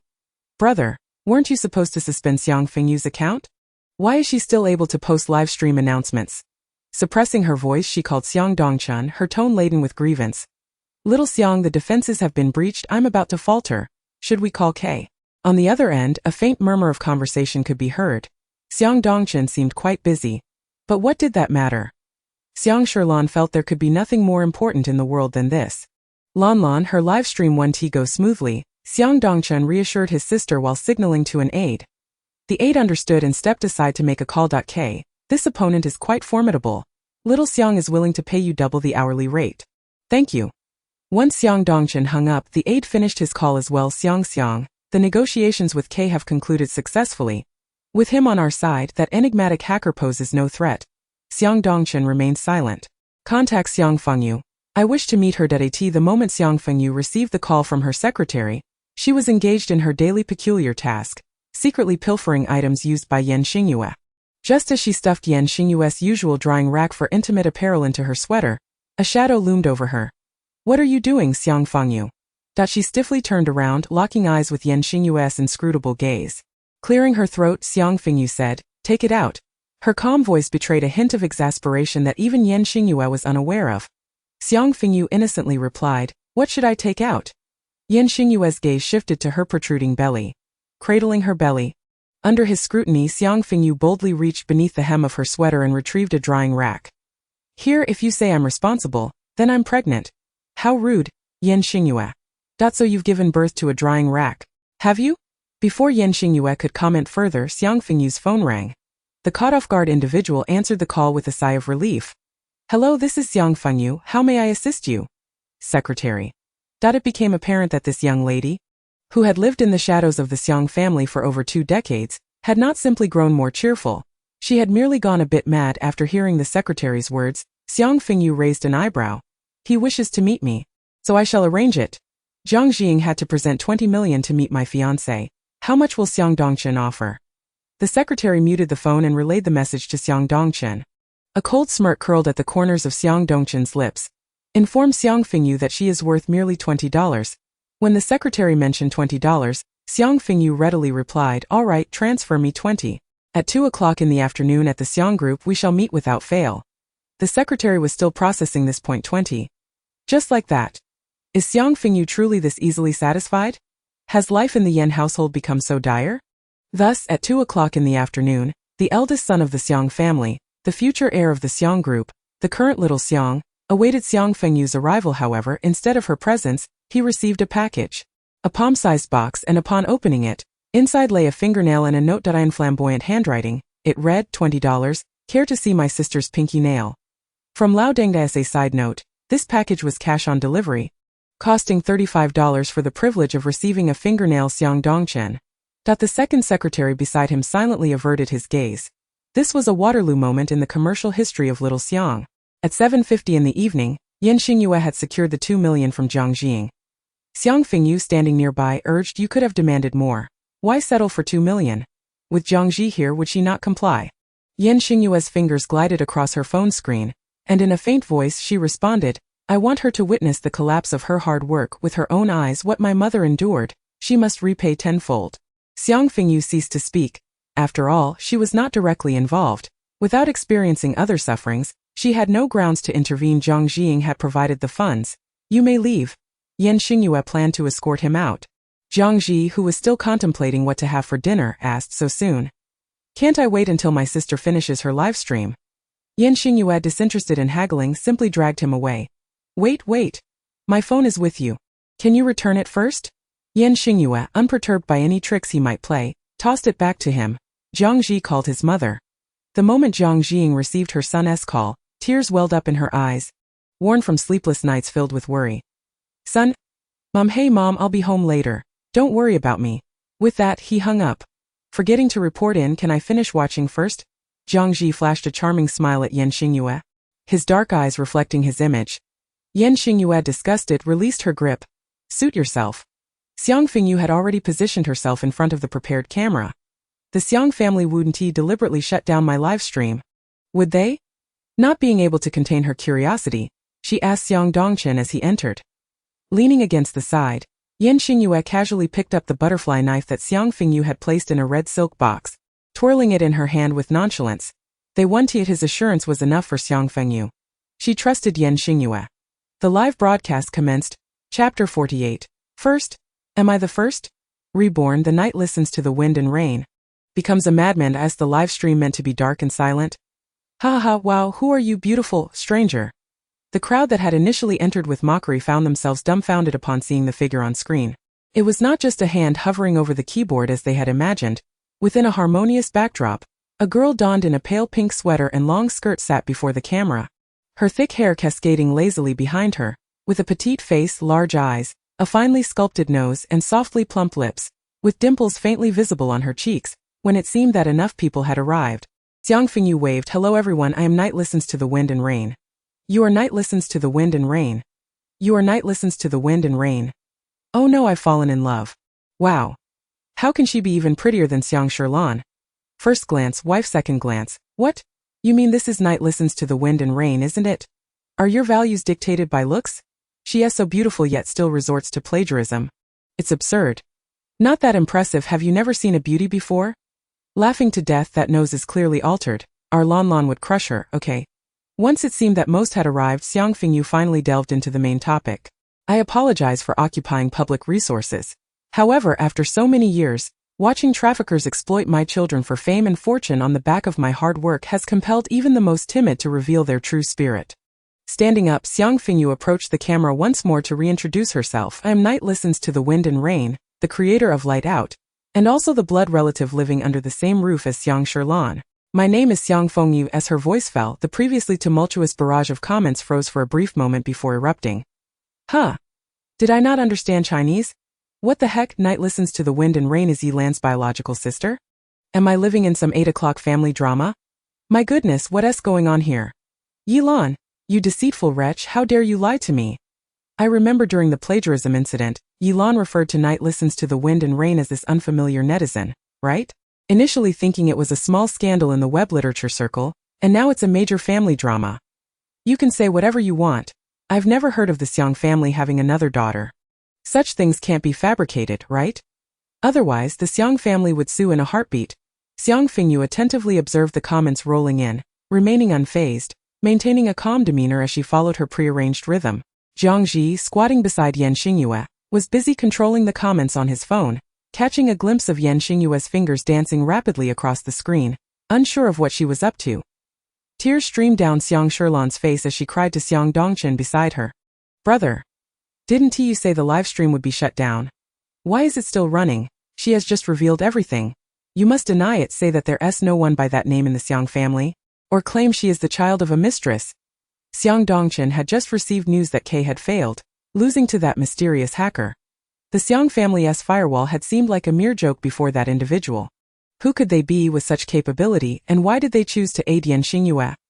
Brother! Seeing that Xiang Dongchen was ignoring her, she stood up and snatched his laptop, slamming it onto the ground until it shattered into 2 pieces. Is the company more important than me? In the face of Xiang Sherlan's emotional outburst, Xiang Dongchen remained remarkably calm. Let it be. The second secretary approached, offering her his own laptop. If you enjoy smashing things, feel free to break another one. If you're unsatisfied, I can have more sent over for you to smash. He gently took her hand, urging her to sit down, observing the redness in her eyes. Xiang Dongchen affectionately ruffled her hair. Lan, regardless of whether you plagiarized or not, you are still my sister, Xiang Dongchen. This statement was essentially urging Xiang Sherlan to relent. Xiang Sherlan stared back in disbelief, her earlier comfort reigniting her emotions. Brother, you said that with you around I wouldn't be wronged. Why should I compromise? Light Out is mine. I don't care. Do you know how many people will mock me? Xiang Dongchen maintained his composed posture, his gaze filled with compassion as he looked at her. Lan, have you forgotten? Even if Xiang Fengyu proves to the world that Light Out is her work, the copyright still belongs to you. Ordinary people may not realize it, but capital will be fully aware that behind Night Listens to the Wind and Rain stands Xiang Fengyu, A person cast aside by our family that no one will choose her. No matter how well she writes, if she cannot publish or adapt her work, she will never reach your level. Xiang Dongchen meticulously dismantled the situation, explaining it to Xiang Shilan piece by piece. Xiang Shilan possesses a limited perspective, rendering her oblivious to these matters. Her foremost desire at present is to silence Xiang Fengyu, thereby ensuring that no one uncovers her transgressions. Yet how can the Xiang family, who are barely able to safeguard their own firewall, succeed in shutting down the live stream of Xiang Fengyu, who undoubtedly has powerful allies supporting her from behind? By chance I discovered that novels could be published on platforms, and I too could become a novelist, which exhilarated me for an entire day. However, when I eagerly began to publish Dengmia word by word, under the expectation that someone might appreciate my work, what awaited me instead was a deluge of vitriol. Xiang Fengyu's voice remained steady, devoid of any fluctuations, as if recounting someone else's tale. Only her reddened eyes and sorrowful gaze betrayed her inner turmoil. This stark contrast stirred many viewers' emotions. She is so pitiable. If this is true, I cannot fathom how she has endured all these years. Wasn't it just the other day that Yeding Fengyu was a high schooler, still underage, enduring such widespread online harassment? If it were me, I would have given up long ago, but for all these years she has persevered. The original author of Dengmia is none other than her. Where there are believers, there are skeptics. But isn't this just Yeding Fengyu's one-sided account? If such claims are considered evidence, then should Yi Lan's tears also validate that Dengmia is hers? How disingenuous! Why didn't she reveal her identity back then? Why wait all these years to disclose it? Is it out of resentment, seeking to ride on Xiang Shilan's coattails? This is hilarious.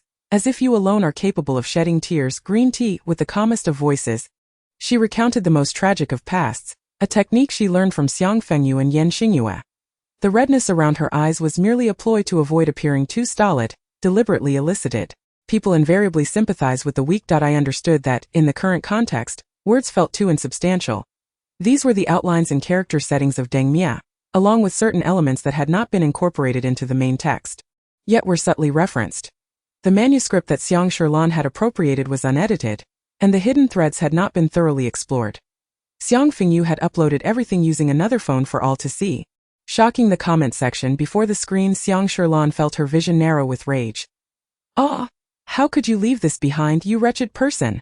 She shattered everything in the room into smithereens. She had clearly searched through everything. How could these still exist? Slowly sliding down to the floor, her fingernails dug into her flesh. Xiang Dongchen was right, but equally, he did not understand Xiang Shilan at all. From the moment she was born, Xiang Shilan had been plundering everything from Xiang Fengyu. She had enjoyed a smooth journey until the age of 23, yet one day, the person who should have lived a timid existence suddenly transformed, began to retaliate. How could this not be a blow to Xiang Shilan? This time it was Dengmia, but what about next time? What will Xiang Fengyu reclaim next? Chapter 49. Xiang Fengyu directly posted all the manuscripts she had prepared in advance, including the clear main and subplots of Dengmia, both those that were written and those that were not adopted. Yet what Xiang Fengyu truly considered her trump card was the conclusion of Dengmia. The version stolen by Xiang Shilan did not contain the actual grand finale. Dengmia is a historical fiction set in an alternate ancient world, telling the story of a powerless orphan who, through her own abilities, captivates a group of ambitious youths, slaying corrupt officials, vanquishing tyrants, and overthrowing the old regime to establish a new dynasty. In the version pilfered by Xiang Shilan, aside from the female protagonist ascending the throne, the other characters either meet tragic ends or undergo transformations, no longer resembling their former selves. The conclusion depicts the now mature empress, seated high upon the throne, cold and unfeeling as she strips her youthful lover of his title, casting him into a death cell. During the writing of this segment it was the winter break, and with the holiday nearing its end my assignments remained untouched, so I temporarily set it aside. Upon reaching this point, a trace of helplessness crept across her face, accompanied by a chuckle. Ha ha ha, this is so painfully real. Suddenly reminded of the OC script I waited a year to secure, only to have the artist say her tablet was confiscated by her parents for unfinished homework. Ha ha ha, what? I saw a great analysis earlier that said the ending of Dengmia seemed unfinished. Turns out it really was. No, you all really believe that a few crumpled papers can prove it? In response to the above, there was an early interview with Yi Lan, and every time the host asked about the characters, she always glossed over the details, even saying that Jiang Shao killed Yuan Jian due to his military power. How is that possible? Yuan Jian had already made a pact with her regarding the future of Xiao Zhao's ascension.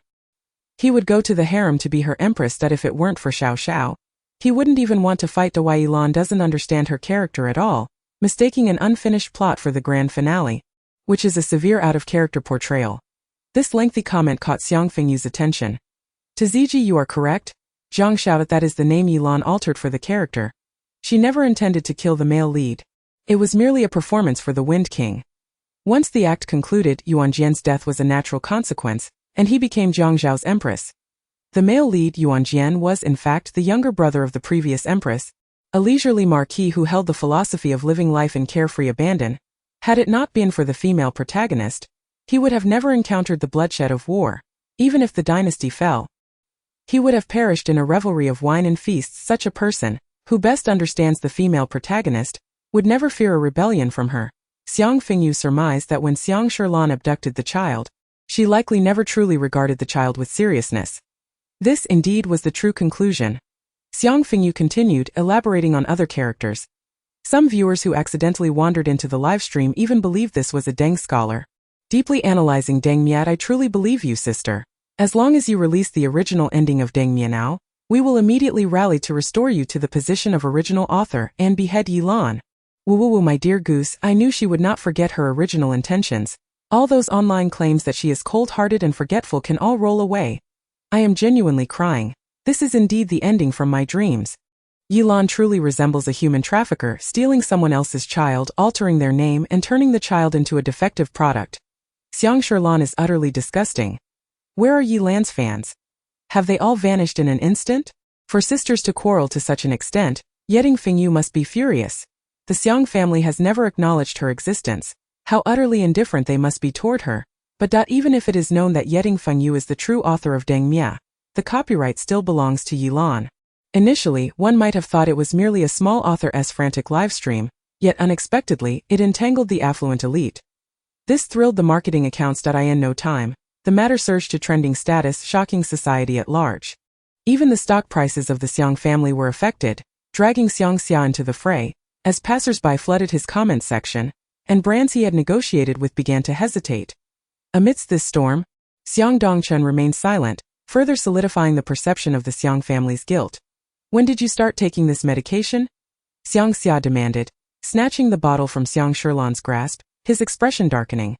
Xiang Shilan sat on the edge of her bed, her hair cascading down, and chuckled softly. Second brother, didn't you say you wouldn't concern yourself with me anymore? Xiang Xia was angry, but ultimately, concern prevailed. Lan, what on earth is happening? It's just a book. Why have you put yourself in such a state? Xiang Shilan merely replied, you wouldn't understand. At that moment, Xiang Dongchen entered. Xiang Qiu was clamoring to leave the military. Xiang Xia frowned. During such a sensitive period, what chaos is he trying to stir? Xiang Dongchen took the medicine bottle from him and handed it to a nearby secretary. I sent him back, Xiang Xia. That is expected of the eldest brother. You truly are formidable. Lan, have you forgotten what your elder brother said to you that day? Xiang Shilan was somewhat fearful of Xiang Dongchen. She whispered, I haven't. Xiang Xia couldn't help but interject. Lan, what isn't yours will never truly belong to you. If you genuinely cherish this profession, then crush Xiang Fengyu with your work, rather than behaving as you are now. Unbeknownst to which words struck a chord with Xiang Shilan's sensitivities, she exclaimed, but I can't. I can't. I don't know how to write. I can't even recite a single ancient poem and still graduated from university. Isn't it you who taught me that there is nothing in this world that money can't accomplish? She hurled a nearby pillow at Xiang Xia, her voice breaking with frustration. Xiang Shilan took several deep breaths. Only the impoverished need to strive. I, Xiang Shilan, have no such necessity. Though what she stated was factual, hearing it from the sister he had always considered understanding left Xiang Xia somewhat shaken. It was Su Wenchang who led you astray. Su Wenchang was the individual who had spread the rumor that Xiang Shilan had been infected with Helicobacter pylori by a gay man who deceived her into marriage. A well-dressed charlatan, feigning love for women while manipulating them into becoming his beards. Xiang Shilan shrieked, do not mention him. Xiang Xia turned to his older brother beside him. Xiang Dongchen squatted down before Xiang Shilan. Lan, tell your brother what you wish him to do. Xiang Shilan had awaited this very question. Tears streamed down her face without restraint, her earlier outburst having rendered her voice hoarse. Brother, I still want to be an author. Please buy me an account to prove that even without Deng Mia, Yilan is still a formidable novelist. Xiang Dongchen patted her head. Who do you wish to be? With tear-filled eyes gradually filled with determination, Xiang Fengyu softly uttered a name. Xingyue. Chapter 50. Dear Xingyue, will there be an update tonight? Upon reading this comment, Xiang Fengyu casually replied, yes, there will be another chapter at 8 o'clock. Before long, this response was drowned out by the flood of readers. Xingyue, a newly emerging author on the XXX platform, has made a striking entrance into the world of online literature with her captivating work, Wangshan, earning her the title of this year's Heavenly Purple Star author. She is genuine, consistently produces a substantial volume of quality content, and occasionally writes character-driven mini-dramas on her account, attracting a considerable readership. Before Xiang Fengyu was branded as a plagiarist, Xingyue, emerging at the same time, stood in stark contrast to her. However, in reality, both Xiang Fengyu and Xingyue are creations of Xiang Fengyu, who has reintroduced her renowned work from a past life into this realm, seemingly with remarkable success. While discussing comic book copyright matters with an editor under the guise of Xingyue, Xiang Fengyu suddenly remarked from her chair, "You should be grateful that the cultural backgrounds of the two worlds are quite similar, and in this world rife with crime, your style is even more appreciated than in your previous life." Xiang Fengyu is an author of melodramatic fiction. Writing melodrama can be both straightforward and challenging. Her unique ability to present cliché plots in refreshing ways and precisely tickle the audience's fancy defines her style. Once Muyu finishes writing, I probably won't be using the Xiang Fengyu account anymore, as it belongs to the original owner. The system noted, I suspect your recent success may be due to someone behind the scenes assisting you. Is there someone in the Xiang family who inadvertently aligns with your interests? Otherwise, how could you possibly compete against Xiang Fengyu, who has the support of the Xiang family? Xiang Fengyu has indeed entertained doubts. Could it be that, apart from the Xiang family, there are even more formidable forces in this world? The system remains uncertain. After all, the entire narrative revolves around the female protagonist's life in the police force and the Yen family, with the Xiang family merely mentioned as cannon fodder at the story's outset. Since that day, the entire internet has been swept up in a storm of condemnation. Many readers have burned their previously cherished signed copies by Yilan or penned lengthy critiques, blaming her for the prolonged separation between the protagonists, with the female lead facing relentless scorn. Some fans even wrote fanfiction about Jiang Xiao, whose consciousness was seized by human traffickers, arriving in the real world to exact vengeance on Yilan. Yilan, you wretched trafficker! Return the copyright to Xiang Fengyu at once. I apologize, Xiang Fengyu. I can't believe I have insulted her for so many years, stealing children, seeking weapons, plagiarism. How utterly despicable you are. In the original ending, Xiao Xiao became a benevolent emperor, no longer needing to wield a butcher's knife. They could wander incognito to the grave of Jiangning, drink together, visit Fengya Tower to see Huaxian, and on their way back, pick out a bracelet to gift to a Monini. But because of you, Yilan, one has been cursed for years, while the other is eternally imprisoned in the celestial dungeon. You truly deserve to be punished. Just leave the internet. Leave the internet. Leave the internet. Yilan, a trafficker, is unworthy of being an author. I utterly despise you, Yilan. Hurry and apologize to Xiang Fengyu, return her copyright, and let her reveal the original ending. Am I the only one puzzled? Despite the uproar, the Xiang family remains silent. Surely, they cannot be intimidated or fearful of something. Observing the accounts of Xiang Fengyu being bombarded online, Xiang Fengyu remained impassive. It was merely the consequences of one's own actions. Yeah. Why haven't you come to bring me tea today? After finishing her work, Xiang Fengyu eagerly sought to disturb Xingyue. Just days after Jiang Ji was sent away, Xingyue had brought him back. Xiang Fengyu could easily imagine Jiang Jiying's distress. Binding your son is like child's play, this was likely the message Xingyue intended to convey. Compared to his mother's frantic demeanor, Jiang Ji himself adapted remarkably well. He even had his own room, the nanny's quarters, and a designated bowl, a dog bowl. Xiang Fengyu frantically searched for Yaya, eventually discovering her in the kitchen. Yaya, what are you doing? Xiang Fengyu asked, gazing at Xingyue, who stood by the cooking station, her tone laced with complexity. Before Xingyue could respond, Jiang Ji, engrossed in a book, remarked without looking up, she is preparing feed for the chickens. Xiang Fengyu's eyes fell upon the jars and bottles on the counter, one of which was bubbling ominously with a peculiar green gas. Her heart finally settled. How could I forget such a crucial detail about the little sickly one being able to concoct poisons? Suddenly recalling the pot of chickens he had taken away, Xiang Fengyu felt a strange emotion stir within her. Is it forbidden to make it? Xingyue, holding a bottle, looked up at the sound, her pale and delicate features highlighted by her dark eyes, as if pouring poison were akin to serving tea. Xiang Fengyu took a deep breath. Make it! Make it! Make it! Once you start, you become fervent. Losing yourself, risking it all.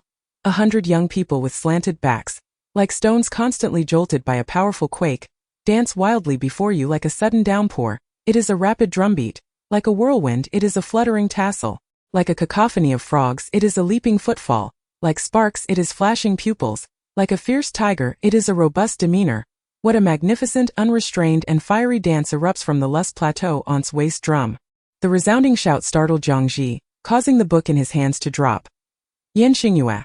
Xiang Fengyu took a step back, bent down, and extended her hand. Esteemed Princess Ye, after you. Zhangji closed his book. In that case, I shall take my leave as well. With that, both he and Xiang Fengyu exited the kitchen together. Yen Xingyue expressionlessly poured the entire bottle's contents down. Sister, Xiang Sherlan will not let this matter rest so easily.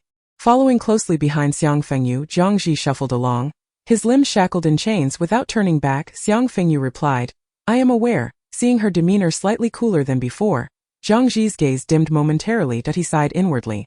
Sister, do you remember the condition I proposed when I agreed to help you? Xiang Fengyu turned her head. Sterilization? Zhangji. That I never mentioned that. The two paused in the corridor, Zhangji leaning against the wall, his eyes mirroring those of Yen Xingyue as he looked at her.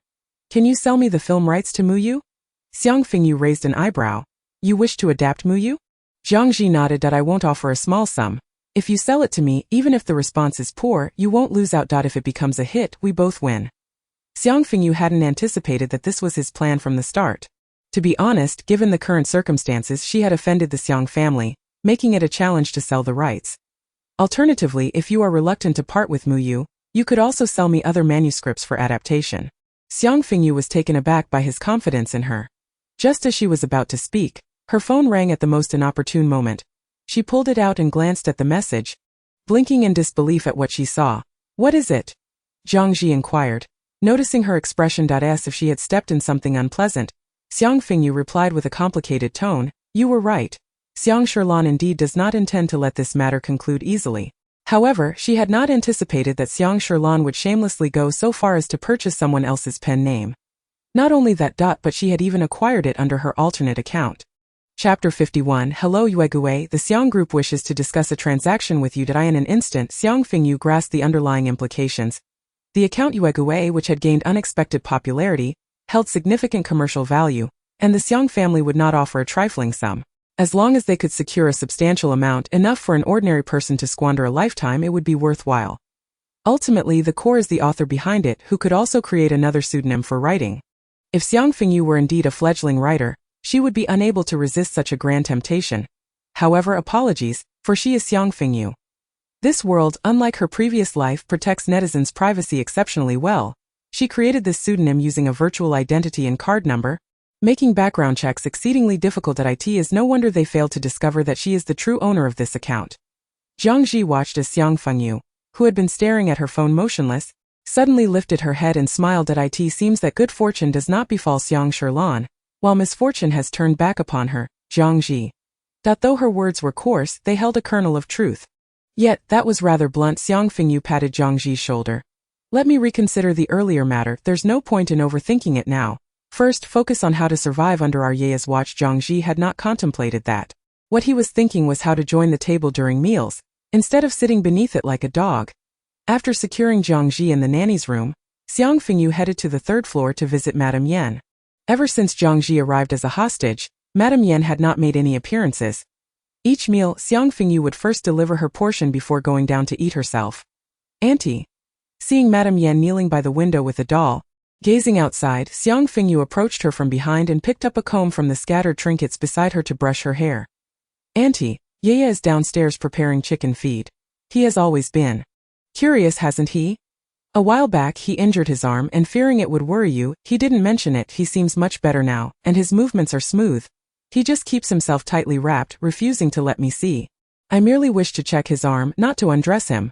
It feels as though he is treating me like a thief. After a lengthy monologue, having meticulously arranged her hair, Xiang Fengyu finally stood up. I'll bring dinner up shortly, she said. The woman, cradling a cloth doll, remained motionless in her pose. After departing from Madame Yen, Xiang Fengyu lingered in the corridor on the third floor, taking a moment to respond to a message. Yuegue, how am I to know whether you are a fraud? It seemed the other party had been waiting patiently, as they quickly replied. SXX. Are you in S City? If so, you may come to Xiang's for a discussion. Xiang Fengyu informed them that she was not from S City. Instead of outright rejecting the offer, she pondered her strategy while keeping the other party engaged. Xiang Shirlan's tactic of leveraging a purchased vest to demonstrate her talent fell flat when confronted with Xiang Fengyu. The public scrutiny Xiang Fengyu endured must be repaid 100-fold. She recorded the entire conversation with the person on the other end to verify their authenticity and avoid being swindled. She even sought assistance from a hacker friend. Watching her small fortune dwindle significantly, Xiang Fengyu took a deep breath, reminding herself that such expenditures were necessary. Old money must give way to new. Ye Jiangji wants to buy the copyright to one of my books. However, I intend to decline it to prevent any unnecessary misunderstandings with the frail Jiangji.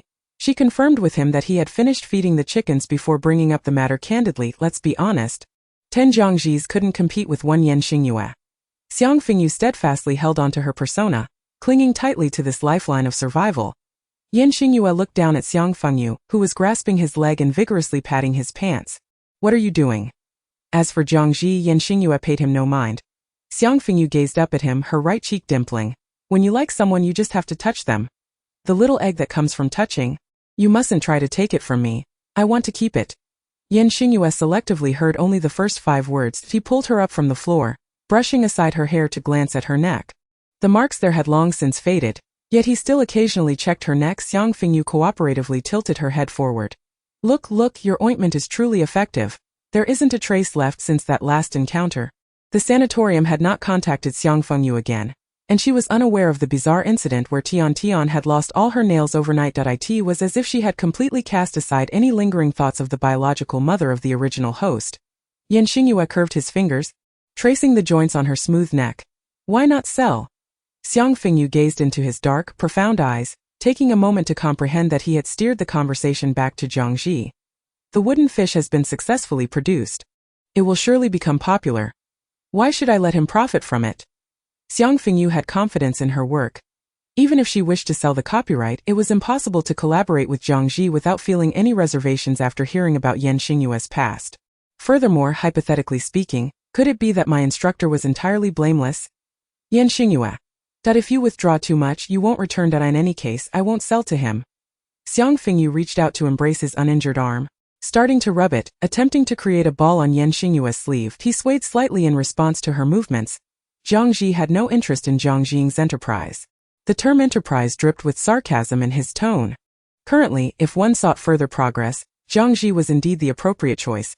Moreover, he no longer wished for Jiangji to die. Jiangji's demise would undoubtedly inflict a massive blow to Jiangjing. However, that was insufficient. Instead, Jiangji's survival would allow despair, born of betrayal and abandonment, to fester and gnaw at Jiangjing's heart like a venomous serpent. If blame were to be assigned, it could only be directed at Jiangjing herself. A woman with a heart as rotten as thick sludge somehow raised a child who bore no resemblance to her. Pulling him down from her arm and gripping him tightly, Yen Xingyue articulated each word. If one desires to grow rapidly, what is wrong with utilizing someone they dislike? Once their value has been extracted, they can be discarded. His grip on her hand was firm, and upon hearing this, Xiang Fengyu's gaze shifted. Such words hardly seemed to come from someone who had long languished in a dark, dilapidated residence. She had long wished to inquire. To be able to kill and to construct such formidable underground bases, you may possess skills I am unaware of. Yeah, where did you learn all of this? Unable to contain herself any longer, Xiang Fengyu blurted out. Although she harbored many secrets, she felt that this frail figure concealed far more than she did. Yen Xingyue rubbed her wrist with his fingertips, caressing her inch by inch, his tone casual. Want to know? Xiang Fengyu nodded vigorously. I do. Before he could articulate further, Xiang Fengyu eagerly interjected. To please you, right? All right, here it comes. Chapter 52. Yen Xingyue, who found himself suddenly toppled to the ground. That there is no need to please. He merely wanted truffle hazelnut chicken for dinner.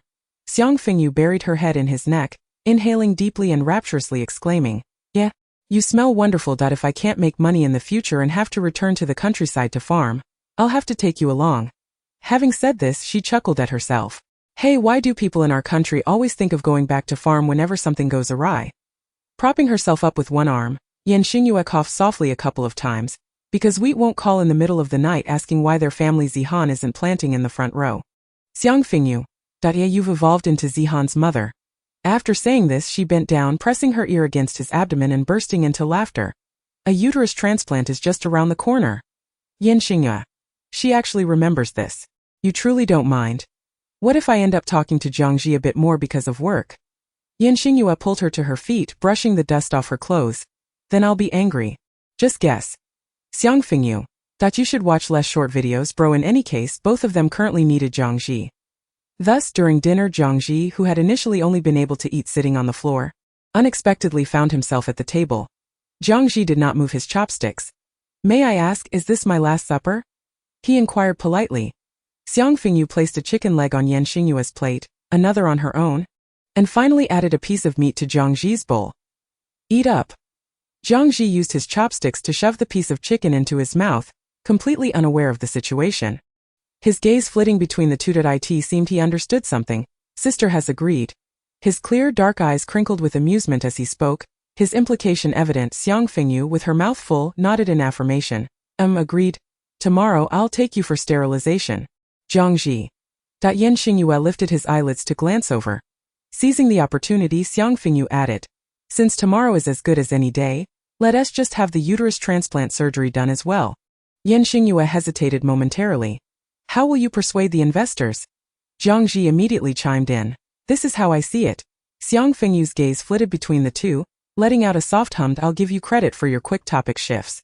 After dinner, someone from the Xiang family messaged again to hasten a response. Xiang Fengyu set down the freshly brewed tea from Xingyue and turned to Jiangji, who had fallen so low as to be reduced to a dishwashing Cinderella.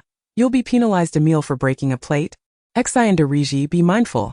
Jiangji, now humorously dubbed Xingyue. Xiang Fengyu focused intently on her phone. Yuegui, I'm sorry, I'm not selling .sxx. Is it the amount that you're dissatisfied with?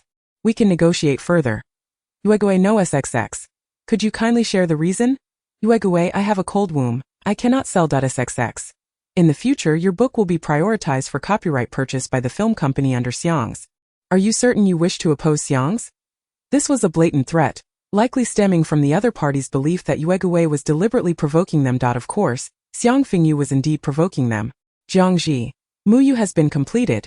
I have another book to sell you. Jiangji, who had been engrossed in studying the dishwasher's sterilization function, lifted his head at the remark, a smile gracing his lips.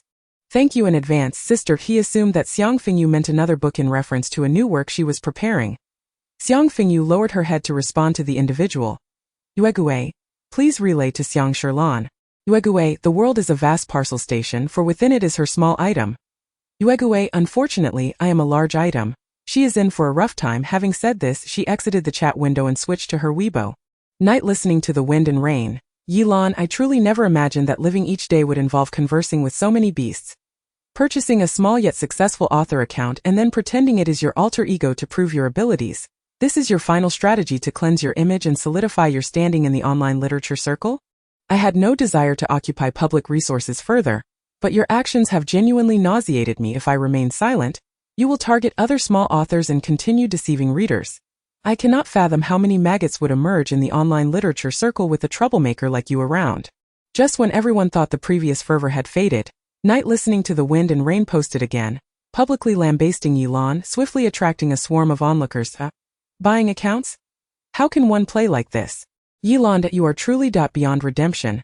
Having once been a fan of Yilan has become the greatest jest of my life. Don't even mention it. I am waiting for the price to rise before selling the Yilan autograph. And now, even if offered for free, no one wants it. Wait, who is this person in the chat log? Xiang Sherlan wants to buy whose account? That avatar. It seems somewhat familiar. Yuegui Yilan, you wretched soul, how dare you covet my great Yuegui? Su Peisheng. How could Night listening to the wind and rain have a screenshot of great Yuegui? Was it stolen? Regarding the previous plagiarism scandal, my friend suggested she might have hired a hacker. Surely this is conclusive evidence, although such actions are rather disheartening that I feel for great Yuegui, yet they don't even bother to censor her. Night listening to the wind and rain, are you alright? You can vent, but at least give Yuegui some privacy. After tearing into Yilan, you wish to drag down Yuegui, who has better data than you, is that it? Yuegui, I am utterly exasperated. I sincerely suggest you at least give Yuegui some privacy. Observing the lurking water army, they frantically controlled the comments, directing public attention towards Night listening to the wind and rain's failure to provide privacy for Yuegui, attempting to manipulate the narrative under the guise of victimhood. Though Yuegui's fanbase is small, Their fighting spirit is formidable, quickly dominating the comment section of night listening to the wind and rain. Xiang Fengyu, having merely set down her phone to take a shower, remained oblivious to the shifting online sentiment. Halfway through, she was doused with cold water, causing her to awkwardly evade the stream. Wrapping a towel around herself, before Xiang Fengyu could understand the situation, the overhead light flickered and extinguished. Enveloped in darkness, she stood there, clad only in a flimsy towel, her damp hair clinging to her skin. A power outage? Sneezing, she turned to exit but misjudged her direction and bang, collided with the wall, then slipped, falling entirely. A sharp pain shot through her ankle, eliciting a gasp. Thank you. Just as I mentioned Xiang Sherlan, and now this. I find myself caught in a misfortune. Lying on the cold floor, wincing in pain. She pondered what to do, only to hear a faint voice from outside. Filled with hope, Xiang Fengyu momentarily forgot her disarray. Yeah. Come save me, old pig. Chapter 53. After calling out, Xiang Fengyu belatedly realized she was only wrapped in a towel. By the time she intended to call out to Xingyue, it was too late. The other had already pushed the door open the moment she cried for help. Xiang Fengyu closed her eyes. Oh well, in this darkness the little sickly one cannot see. Yeah, I'm not dressed. Maintaining her position on the floor, she raised her arm to wave. Xingyue, initially swift in her steps, slowed as she locked onto that figure. Her dark eyes lowered, not casting a glance in Xiang Fengyu's direction. She exited, deftly retrieving a blanket from the sofa, draping it over Xiang Fengyu and lifting her up. Don't move. Observing the bare arm that extended from the blanket, Xingyue grasped her flailing wrist and tucked the entire arm back. Just now while showering the water turned cold, and then the power went out. What on earth happened? Did Xiang Dongchen call? Xiang Fengyu speculated. Or perhaps Zhang Jing, that rascal must have leaked something. Xingyue placed her on the bed. The line was gnawed by a groundhog. Xiang Fengyu. Do groundhogs in this world not hibernate? Xingyue switched on the lamp. Feeling her ankle and bone damage, Xiang Fengyu, with wet hair, curled up in the blanket, squinting uncomfortably cold. Without the air conditioning, the temperature in the room had dropped significantly. Xiang Fengyu sniffed. Xingyue found a towel and placed it over her head. It won't be repaired until tomorrow. Just bear with it. Xiang Fengyu curled her toes and raised her arm to dry her hair. In the prior darkness, the light now revealed her pale arm unexpectedly entering view, the blanket slipping slightly, exposing her delicate collarbone and fair chest to the air. Xingyue's eyes fell, not lingering further, as she reached out and snatched the towel from Xiang Fengyu's hand. I'll dry it. Pull it back, Xiang Fengyu. Such treatment? It seems my recent eccentricities have improved my rapport with the little sickly one. System. Indeed, at this rate it may lead to the bed. Thank you. Yeah. I shall never wash my hair again. Xingyue. Thinking of Zhang Ji still being in this house, his gaze darkened. If Zhang Ji were to come, would you want him to save you? Xiang Fengyu's head bobbed with his movements, replying without hesitation. I'm insane. I'm not dressed. Alone with a man, how improper. After a pause she added, of course, even if he were neutered it wouldn't do. Xingyue, accustomed to caring for her mother, was not unskilled in drying Xiang Fengyu's hair. Yet paused at her words. Xiang Fengyu turned her head to look at him. What's wrong? Is my hair tangled? With long hair, she usually tied it up, neglecting to comb it. Tangles were inevitable. Xingyue lowered his hands, his voice chillingly cool from behind her, carrying an undeniable coldness. A shiver ran through Xiang Fengyu as she straightened up. Yeah, what's the matter? Lowering her voice, she gazed at him in confusion. Xingyue, silhouetted against the light, had a glowing outline but an indistinct face. He is alone with a woman. What about me? Xingyue recalled how Xiang Fengyu had called for him without hesitation, seemingly unafraid of his gaze. Yet with Zhang Ji, she was conscious of her nakedness, exhibiting a gendered caution. Xiang Fengyu failed to grasp his displeasure. What are you? You are my cherished little nose and delicate hair. Xingyue tossed the towel aside. Upon hearing his response, the next moment Xiang Fengyu's world turned upside down. The blanket was pulled away, her hands pinned down onto the bed, leaving her momentarily bewildered. The dim light illuminated them closely, so near that Xiang Fengyu could see the dampness in his hair from the bathroom's lingering steam. Beneath the prominent brow bone lay deep-set eyes, where dark pearls, almost merging with the shadows, resided. Such a gaze felt as though she might be consumed whole, swallowed by the intensity with the blanket pulled apart. Xingyue's unwavering gaze scrutinized her reaction. Noticing Xiang Fengyu flinch slightly, a hint of delight curled his lips. Using your words, does this count as a reward? Xiang Fengyu silently swallowed the instinct to ask. Why reward me? Her prepared odd comments had been anticipated. You see, your response to my touch is still present. Xingyue's fingers glided slowly upward, causing another tremor in Xiang Fengyu. Not let your guard down. Xiang Fengyu. I am also a man. Watching that slender, cool finger inch upwards, Xingyue withdrew. The medicine will arrive shortly. Remember to apply it. He left the light on for her. Lying on the bed, Xiang Fengyu stared vacantly at the blurry ceiling for quite a while before rising. Wrapping the blanket around herself again, she opened her mouth, taking a long time to mumble, "Dry my hair before you go. You deceiver." By the time Xiang Fengyu slowly dried her hair and energetically found her clothes to change, a knock sounded at the door. "Sister, are you there?" "Xingyue asked me to bring you medicine." Xiang Fengyu sniffled. Zhangji actually knocks. Unlike the little sickly one, who eavesdrops wordlessly and intrudes without permission. "Come in." Zhangji entered, one hand carrying items, the other holding a flashlight. I heard a groundhog nod on the wire. Xiang Fengyu. So the little sickly one speaks nothing but falsehoods. "Here is the medicine. Do you want me to help you apply it?" Zhangji placed the items beside her, glancing down at her ankle. "Can't see anything clearly." Xiang Fengyu shook her head. "No need. I can do it myself." Before she could finish her dismissal, Zhangji sat down uninvited. "Where did you get the chat logs from?" Xingyue. "This author, though a newcomer, excels at marketing and has a good reputation. You posted too hastily, and the lack of censorship has stirred public outrage." Xiang Fengyu? "Why should I censor myself for posting my own content? Do you have enough traffic? Let me have some internet." Spending too much time with Xingyue, she had become increasingly thrifty in other aspects. Zhangji generously offered his network. At that moment, Xiang Fengyu hurled a scathing article denouncing Xiang Sherlan, only to forget to mention Xingyue. This oversight was revealing, as she realized she had once again been caught in the storm. The reason being she had failed to censor herself. Chapter 54. Where is Night listening to the wind and rain, feigning death again? Come out and respond quickly. It feels like neither she nor Yilan are of good character. One irredeemably wretched, the other attempting to drag down other authors. It infuriates me. I feel for our Xingyue. Our Xingyue was so frightened that she didn't post her skit on time today. Night listening to the wind and rain's account was thus, and when Xiang Fengyu switched to Xingyue's account, the tone shifted dramatically. Baby, I feel for you. Hurry and screenshot before Night listening to the wind and rain deletes it. The damned Yilan actually wants to buy my Xingyue's account. Indeed, selling the baby is acceptable. With the money, one could adopt a new pseudonym and publish a new book. Do remember to inform us of the name of the new alias. Why was there no small theater today? Sob. I have fiercely adored Xingyue. She was initially quietly writing, but now, alas, she has been drawn into the storm of night listening to the wind and rain. Yilan is truly bothersome.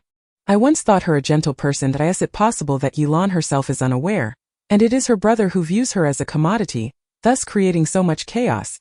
The timing of this comment is quite coincidental. Shortly after its release, it garnered numerous replies. I have encountered Xiang Sherlan herself. She is very gentle. It seems everyone has been misled by marketing accounts. Additionally, Xiang Sherlan is quite unfortunate, born into such a family. Many matters seem beyond her control, as in a wealthy family, interests are paramount. It has been quite some time since Xiang Sherlan's incident, yet I have not seen her brother, who usually promotes her, come forth to defend her. Xiang Fengyu's expression resembled someone who had just consumed a bitter pill. As for Xiang Sherlan, she is beyond redemption.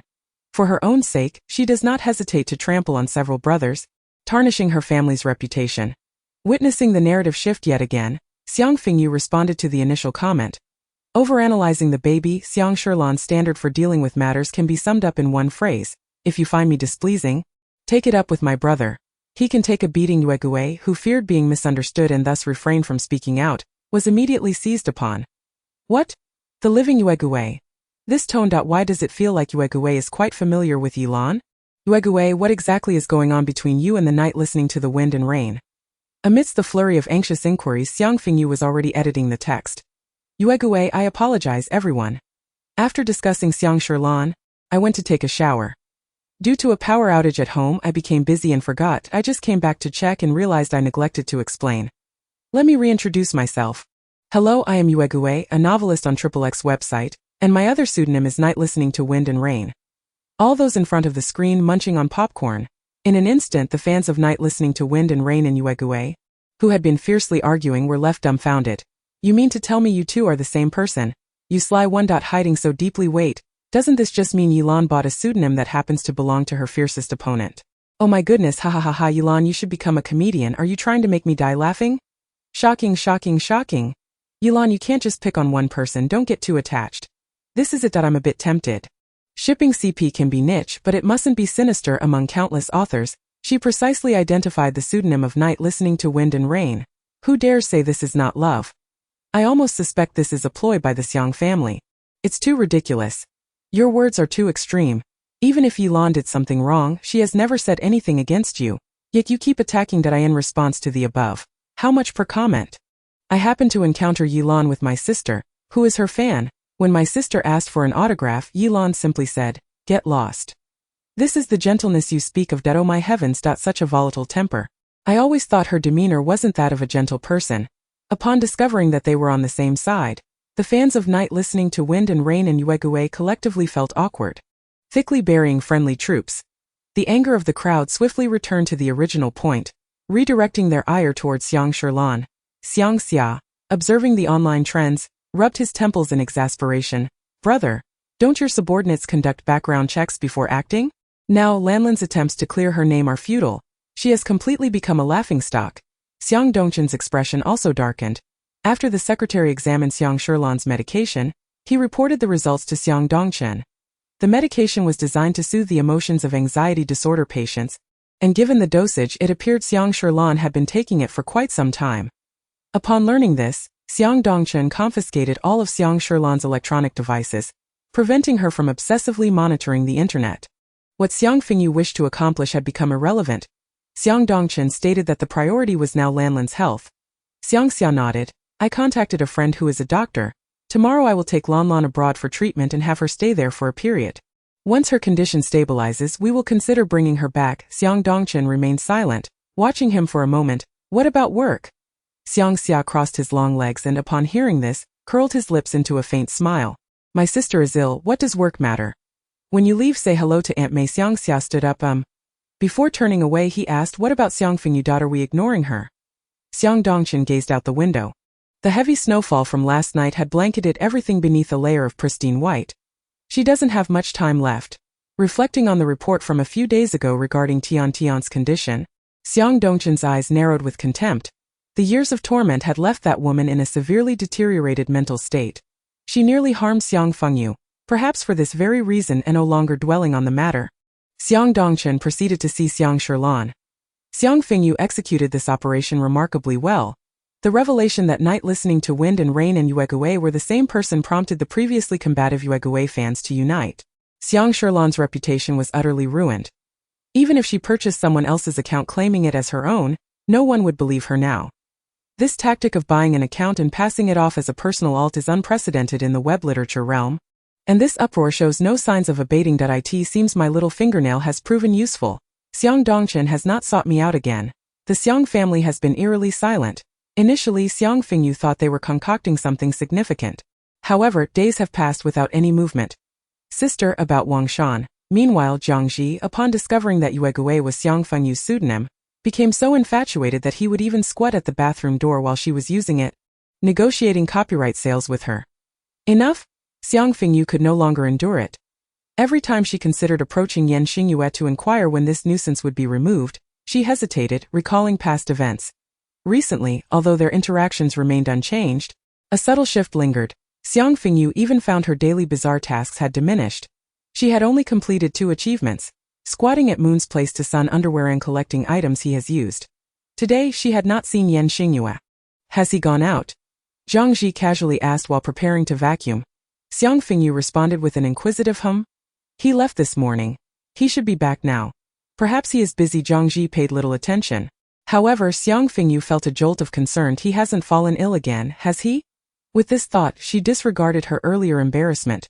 Xingyue was her protector. Without him, how could she survive in this perilous world? This time, it wasn't a mere excuse of feigning an injury to lazily avoid responsibilities. Xiang Fengyu dashed upstairs in haste. Yeah? Are you? With a forceful kick, she burst open Xingyue's door, locking eyes with him.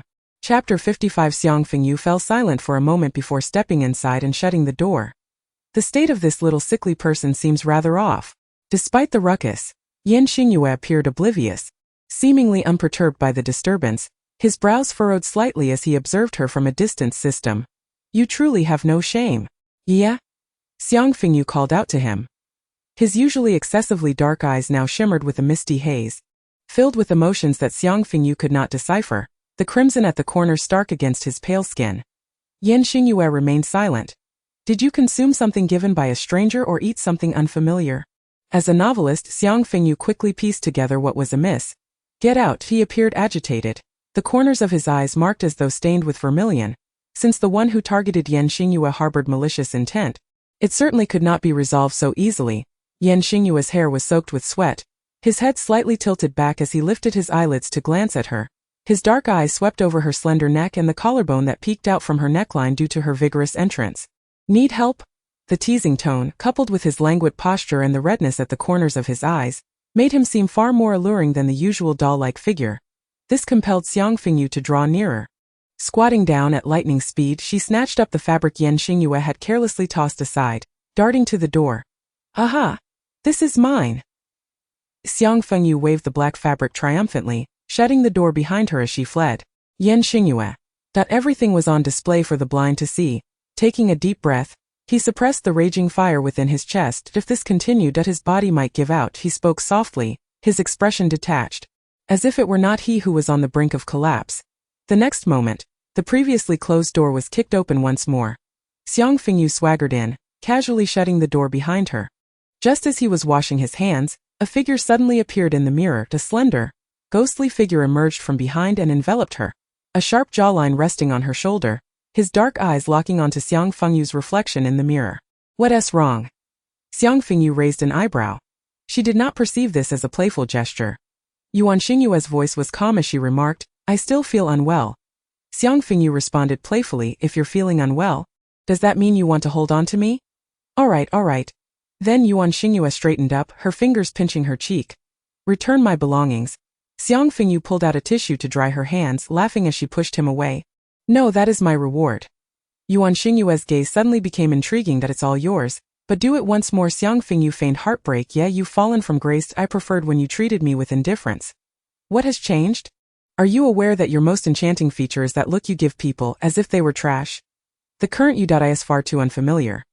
Choking back tears, Xiang Fengyu sobbed as she exited, lamenting, the moment you regain that disdainful look, I shall appear before you. The unfortunate door was once again slammed shut with a bang. Xingyue observed the fleeing figure, a smirk tugging at the corners of her lips. In contrast, Xiang Fengyu felt on the verge of madness. How did I end up back here? How did I reach this point with a sickly wretch? The system interjected. I told you your relationship would improve sooner or later. Xiang Fengyu halted, her expression slightly contorted. Why did I return in the first place? The system replied. Because I said if you ignored him, the male lead would meet his demise. Xiang Fengyu closed her eyes. To love me is to endure my foolishness, to touch my baseness, to empathize with my cruelty, and to share the same worldview as I do. Do you think the sickly wretch is that kind of person? The system remained silent. Clearly, since Xingyue met you, he has been developing in this direction. Xiang Fengyu's expression was quite nuanced. Suddenly she remembered she had yet to name you. From now on, you shall be called Diding Yanzi, abbreviated as Diding. The system, caught off guard by the arbitrary naming, responded. Isn't that a bit too casual? It felt comparable to calling colleagues Gigi and Gaowan without a hint of shame. Xiang Fengyu waved her hand dismissively.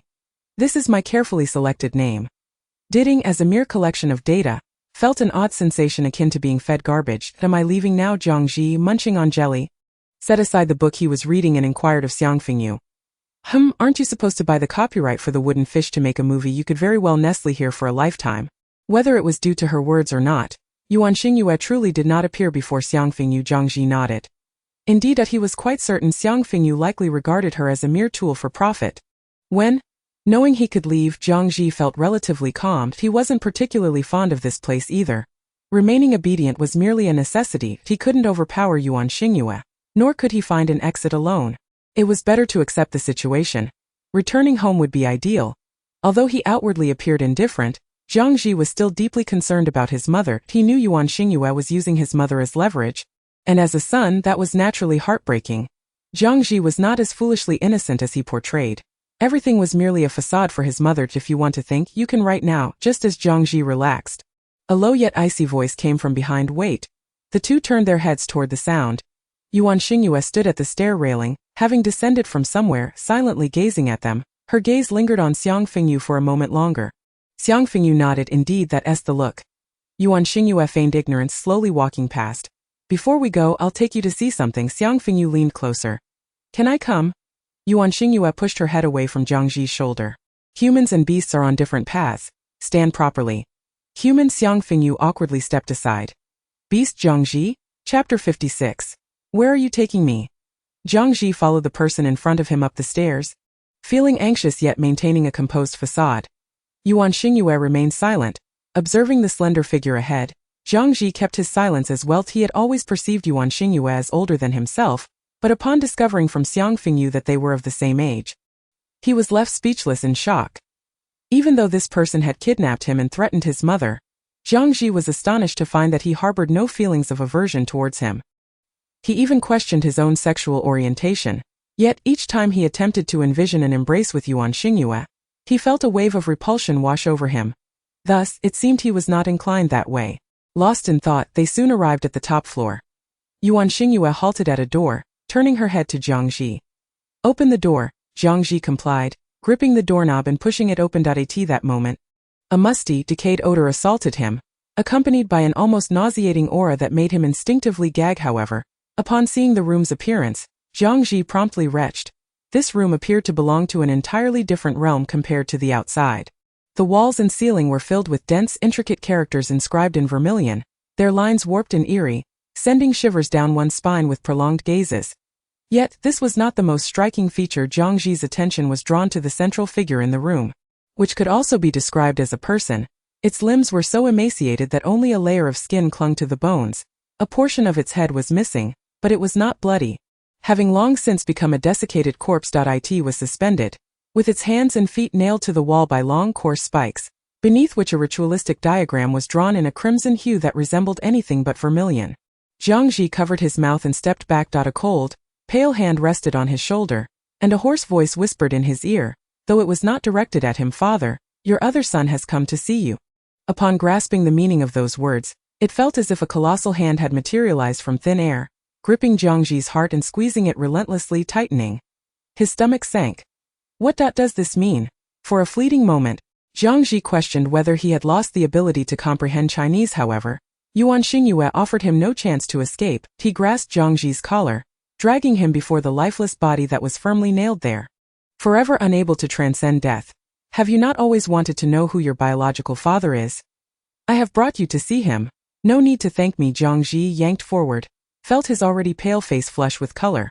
You. An odd scent invaded Zhang Ji's nostrils, causing his stomach to churn. It was at that moment, he sensed something was about to transpire that would upend his worldview. Under the pressure of various stimuli, by the time Yuan Xingyue dragged him to the corpse, Zhang Ji had already fainted. Watching Zhang Ji, whose eyes were closed and face as pale as a ghost, Yuan Xingyue released him, allowing him to crumple to the ground with a thud that resonated painfully in the back of his head. Yuan Xingyue chuckled softly, casting a scornful glance toward the corpse. Did you see? Your beloved child, after all these years, has fainted at the sight of you. Having said that, the smile that had graced his lips vanished, and he coldly regarded the person before him, muttering, You are truly repulsive now, father. With that, he bent down and lifted Zhang Ji, exiting the room. Xiang Fengyu lay flat on the sofa with her arms crossed, staring at the ceiling. How long had it been? Why hadn't they come down yet? Could it be that Yuan Xingyue had killed Zhang Ji? Surely not. If he wanted to kill him, he would have done so by now. Just as she pondered this, a sound echoed from the spiral staircase, jolting her upright. Yeah? Watching him toss something over, Xiang Fengyu's eyes widened. Zhang Ji is out of breath? Wow, yeah, your skills have improved. Not a drop of blood has been shed. Xiang Fengyu pulled out her phone and leaned down to snap a photo with the deceased Zhang Ji. It was her first time taking a picture with the corpse, and she felt a twinge of nervousness. Zhang Ji slowly opened his eyes, bewildered. Diding remarked, woke up early. Xiang Fengyu has even planned where to bury you. Before Xiang Fengyu could comment on his resurrection, Zhang Ji bent over, clutching his stomach, and began to vomit. Seeing his miserable state, Xiang Fengyu grew more curious about what Yuan Xingyue had done to him. Taking small steps closer to him, she disregarded the slight awkwardness that had developed between them over the past few days and whispered, Aya, what did you do to him? Yuan Xingyue glanced at her sideways. Want to know? Xiang Fengyu nodded. Are we still having the truffle hazelnut chicken? Help me once and I will tell you.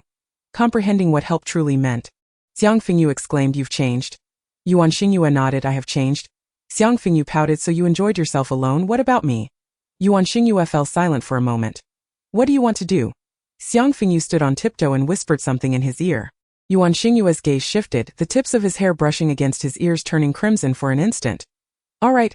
Meanwhile Zhang Ji, who was retching violently, thought, "Oh, the whispers of young lovers, quite normal, ha ha ha ha ha ha. Damn it, I'm going to devour you all."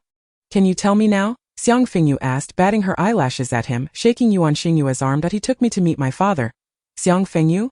Her eyes widened slightly. "So that does he know you are?" Just as Yuan Xingyue was about to speak, he felt a tug at his feet. Zhang Ji knelt on the ground, his fingers tightly clutching the hem of his trousers, his gaze fixed intently upon him. "Speak." Clearly upon witnessing this, Xiang Fengyu quietly slipped away, intending to fetch a glass of water for Zhang Ji, thereby granting the two of them a moment of solitude. Yan Xingyue lowered his eyes, observing Zhang Ji's disheveled form sprawled on the floor, and suddenly recalled the scene from their first encounter. The father he once idolized had, overnight, transformed into the very source of destruction for their family as the young Yan Xingyue trailed behind his absent-minded mother. He contemplated having a man-to-man conversation with his father, yet, by the time he resolved to take action for the sake of their family, what awaited him instead was the sight of a small boy peering nervously from behind his father. In stark contrast to the increasingly reticent Yan Xingyue, the young Zhang Ji wore an innocent expression that was almost unsettling. Yan Zhuan pulled him out, prompting Yan Xingyue to call him younger brother. The child, upon first meeting Yan Xingyue, had taken an instant liking to him, stepping forward from behind his father in an eager attempt to grasp his hand, but as Yan Xingyue gazed upon his mother, who was utterly collapsing under the weight of despair, he instinctively pushed the small boy away. The response was a merciless slap from the father who had once showered him with affection.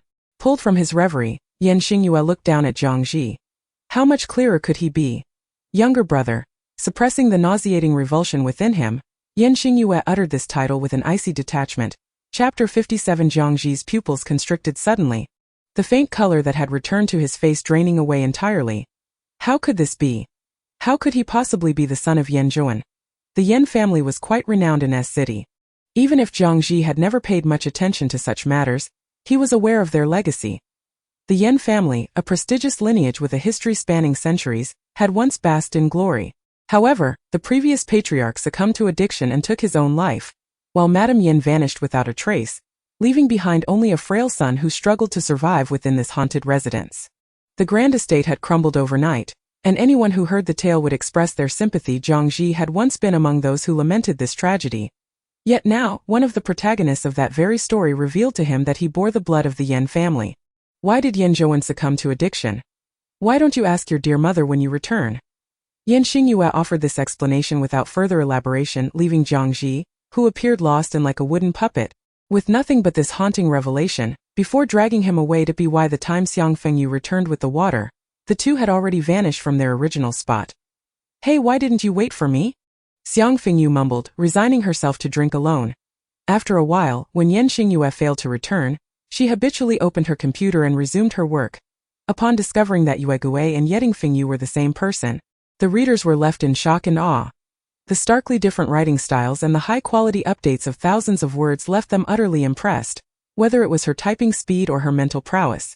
Yan Fengyu has truly struck gold this time. First, she clarified the scandal from years ago, then exposed her identity as a wealthy heiress. With her pseudonym becoming a rising star in the online literature world, her visibility and fame have skyrocketed.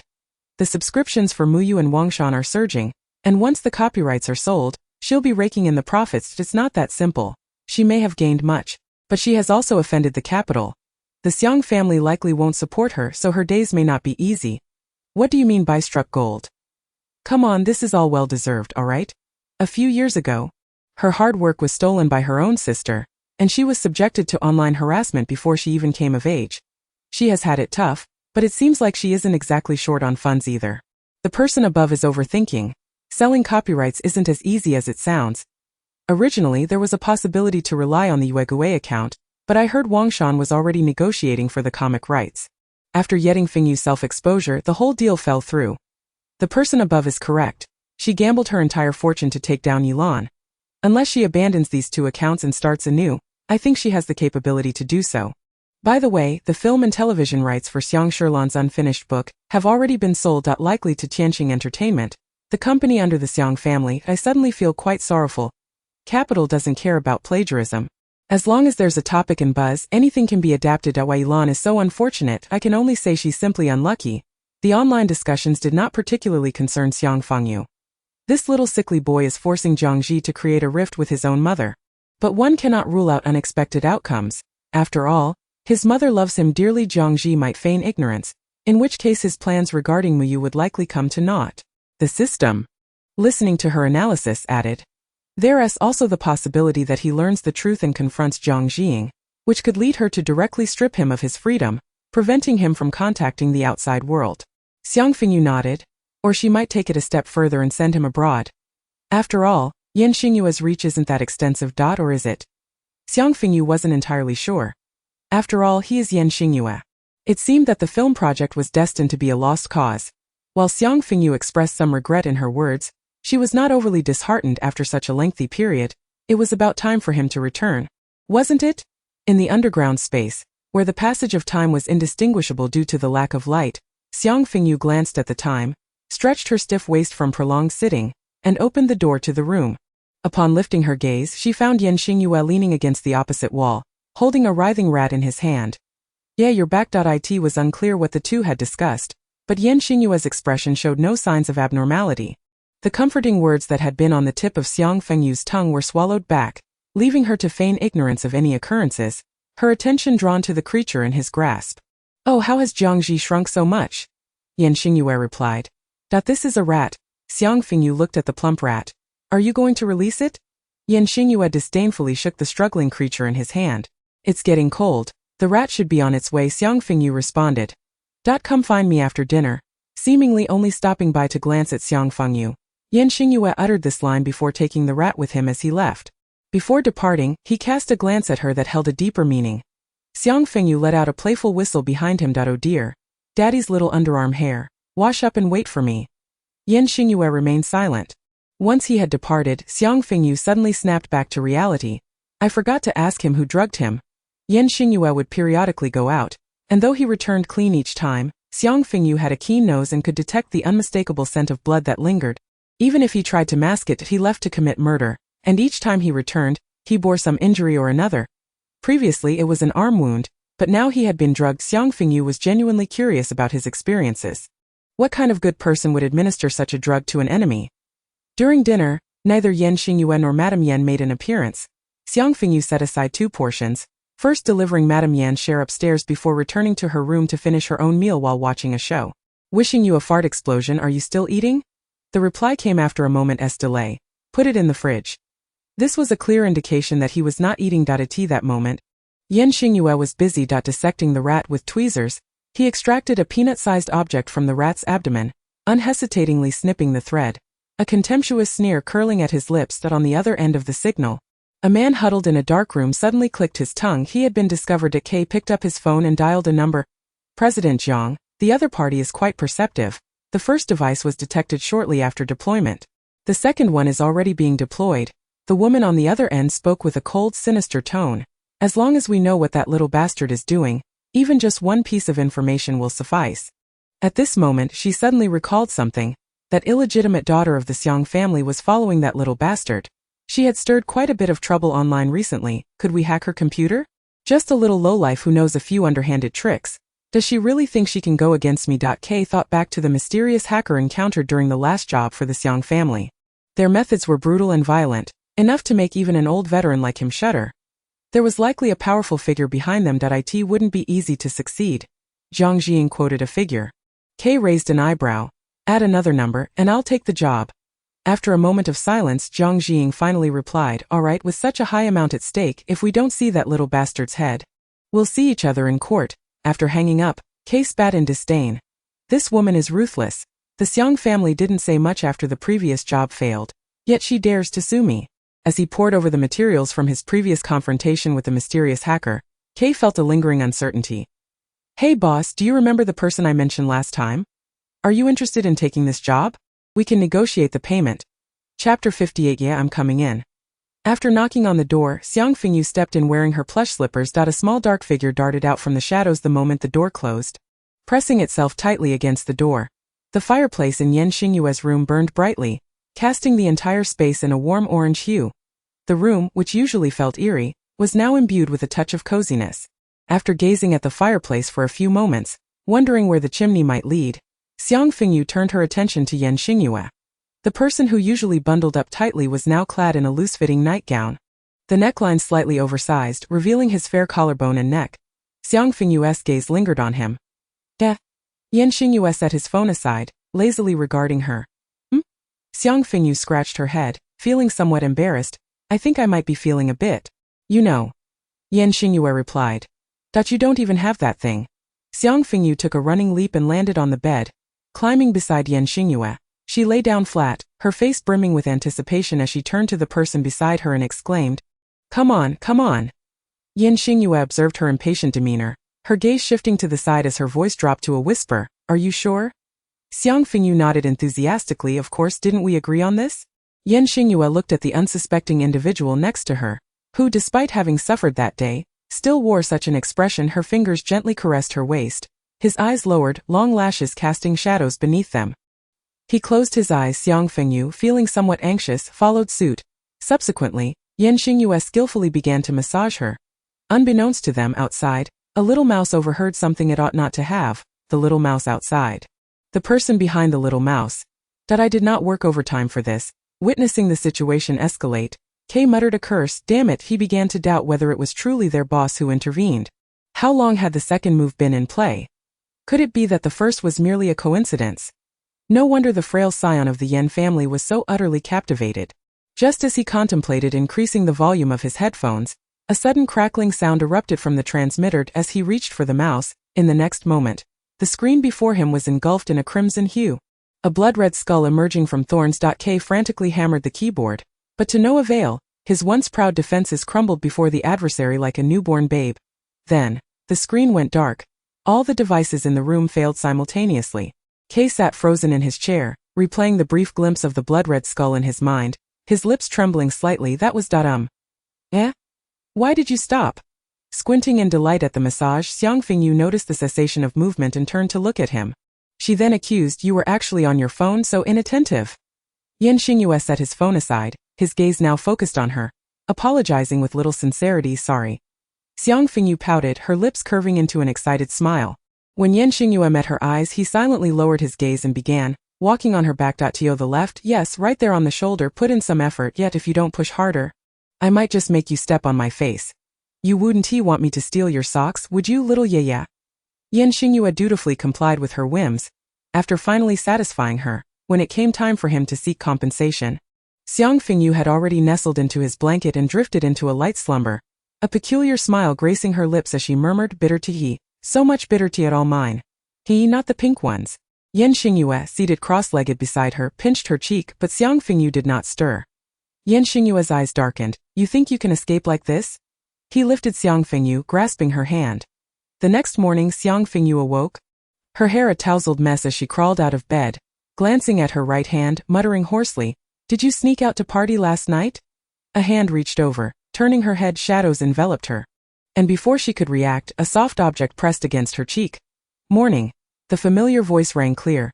Xiang Fengyu, dazed, covered her cheek, bewildered. Why are you kissing me? Xingyue maintained an air of calm, as if he were not the one responsible for the previous night's antics. The effects haven't worn off. Xiang Fengyu? Her gaze dropped, her tone menacing. If you're this useless, we might as well get rid of it. Also transplant my uterus over, I'm about to start my period. Any man hearing those words would wince. It's fine, just remove it and attach it to me. From now on I'll take care of you. Xiang Fengyu flashed a grin that could be deemed lewd. Xingyue, good news, she was not averse. Bad news. She wanted it attached to her own body. Enough, he curled his fingers and tapped her forehead, urging her to rise. They had plans for the day. Xiang Fengyu pointed at herself. Am I going to? She felt somewhat reluctant. The less she went out, the less she wanted to. She wished to conclude matters quickly to attend to other affairs. Xingyue turned to buy underwear. Suddenly Xiang Fengyu appeared at the door. I'll pick.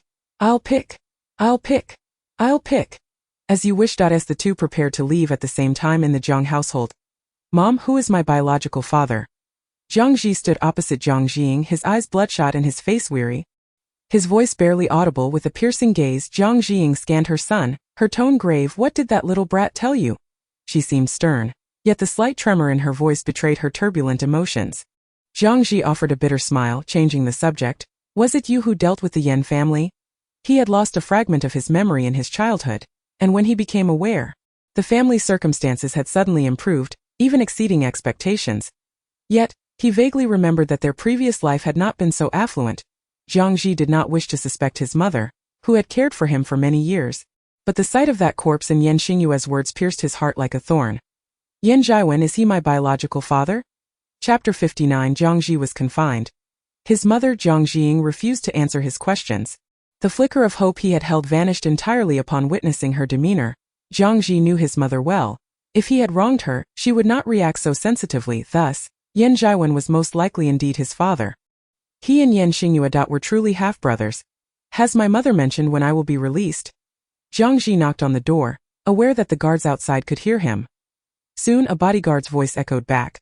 Young master, after Mr. Zhang finishes preparing your birthday banquet in a few days, you will be sent abroad. Jiang Ji could hardly believe that the mother who had always respected his wishes would suddenly become so domineering.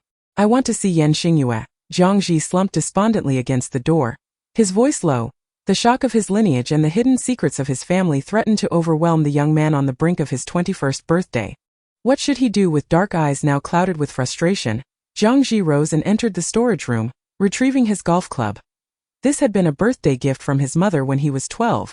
Running his fingers over the engraved patterns of his name, he stood by the door and addressed the guards outside. I'm hungry, send someone to bring me food before long. A servant wheeled in a cart. After a guard inspected it, he waved the servant away. I'll deliver it. Once the servant had left, he knocked on the door and announced, Young master, the food has arrived. He then unlocked the electronic lock and opened the door, but instead of the expected Jiang Ji, he was struck by something. As he looked at the unconscious bodyguard, Jiang Ji tightened his grip on the weapon in his trembling hands. He was going to the Yan family. Even if Yan Xingyue refused to say anything, as his fiancée Xiang Fengyu must know something. This is what you meant by buying underwear. Xiang Fengyu stood in a pet shop, staring at the doggy pants held by a salesgirl, biting her lower lip as she questioned the person beside her. Yan Xingyue discreetly scanned the store. Buying for Jiang Ji. Xiang Fengyu's expression turned complicated. Yeah, let's be a bit more respectful. Let us not refer to him as a dog. After all, Jiang Ji is quite a decent person. Handsome too and has a good nature. Ding Yan has a good nature. Yan Xingyue casually handed her a dog toy. Wait for me here, don't wander off. As his cool fingers brushed against her hair. Just as Xiang Fengyu thought he would touch her, he withdrew. When she turned around, she saw Yan Xingyue's figure fading as he appeared to pursue someone. Wait, had I known, I would have disguised myself. Leaving me here alone is too unsafe. Ding Yan. Didn't you wear the threadbare clothing the original owner bought from a street vendor? Relax, dressed like this, no one will notice you. As she contemplated this, the salesgirl who had previously recommended the doggy pants smiled reassuringly. Don't worry, miss, with me here, you won't encounter any trouble. Xiang Fengyu paused, realizing she had not disclosed her surname. The salesgirl, using the opportunity to demonstrate a toy, leaned in and whispered, I was one of his nannies when the young master was little. Xiang Fengyu exclaimed, Huh! So expensive. I can't afford this. That if it's priced so high. How do I know the quality is good? The salesgirl, Miss, no one is paying attention to us. There's no need for secrecy. Just as she finished speaking, a young man approached, smirking as he asked, How much for this toy? Xiang Fengyu shot him a look of disdain.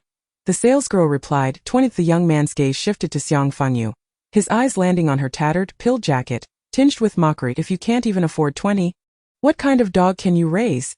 With that, he turned to leave. The salesgirl's expression darkened, and just as she was about to speak, Xiang Fengyu extended her foot, and the self-proclaimed handsome young man stumbled dramatically. Indeed, I find myself in dire straits, nearly at the brink of despair. Given your clear understanding of my predicament, might you be so generous as to lend me some funds? Alas, I have found myself seated upon the ground.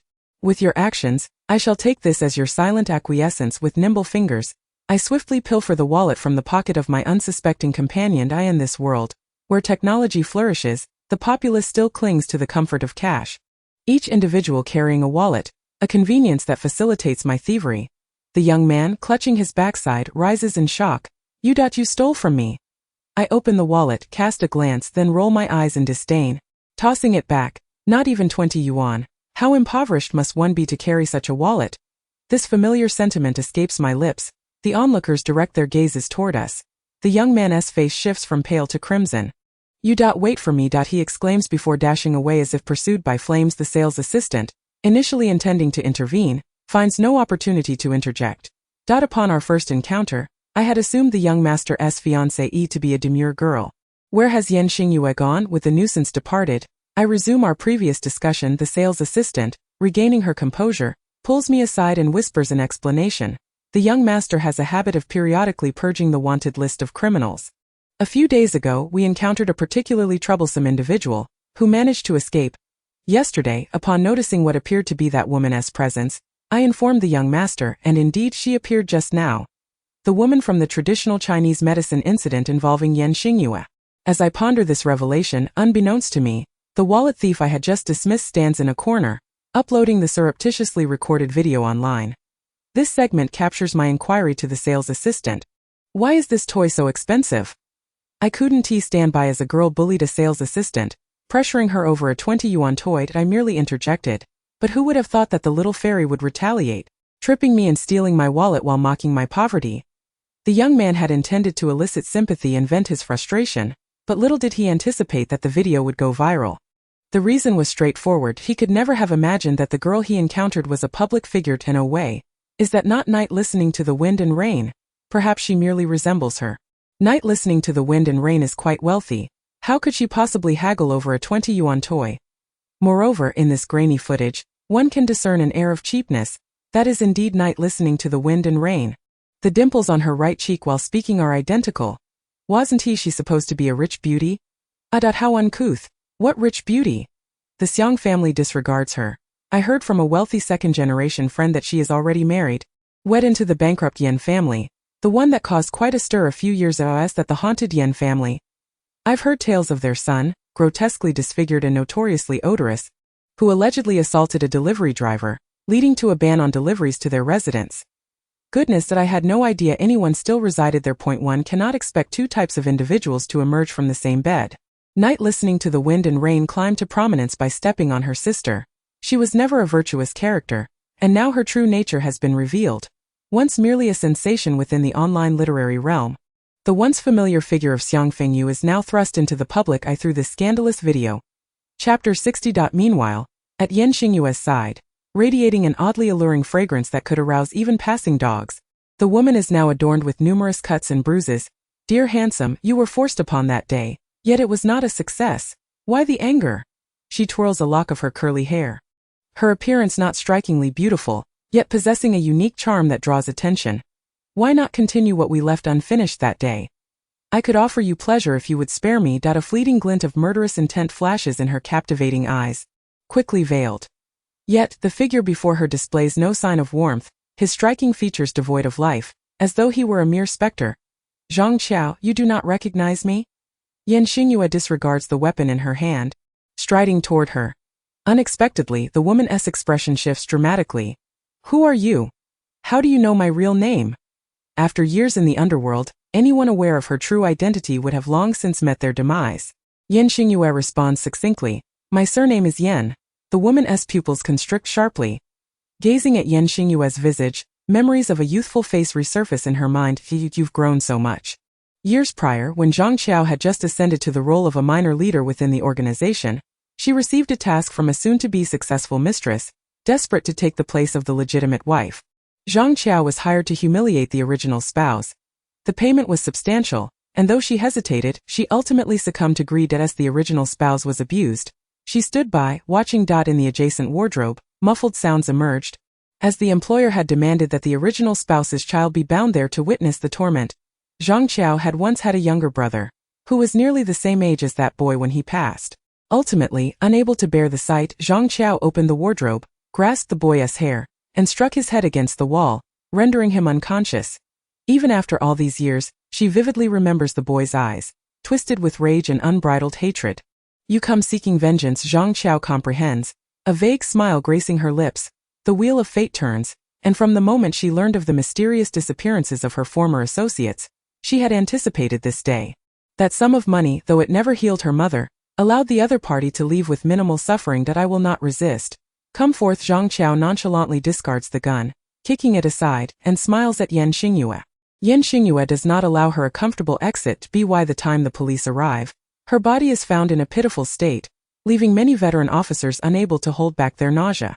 The female officer with a stylish bob grows pale but does not vomit. Team leader, this familiar method. It's that serial killer who preys on the wanted list again. She turns to her team leader, who ponders for a moment before nodding. You are correct. Yet, Xia, this case will not be easily solved that we've been tracking for so long, and we have yet to catch a glimpse of the perpetrator. The implication is clear. It is a challenging case, best left alone. Xia Yang clenches her fists. Once again, whenever she nears a breakthrough, this individual appears to disrupt her efforts. Unlike her earlier idealistic self who aspired to join the police force, Xia Yang has come to accept the grim reality that the police world is a cesspool, and this desolate place, devoid of surveillance, the investigation is exceedingly difficult. Aware of her frustration, the team leader delivers a final remark to dissuade her.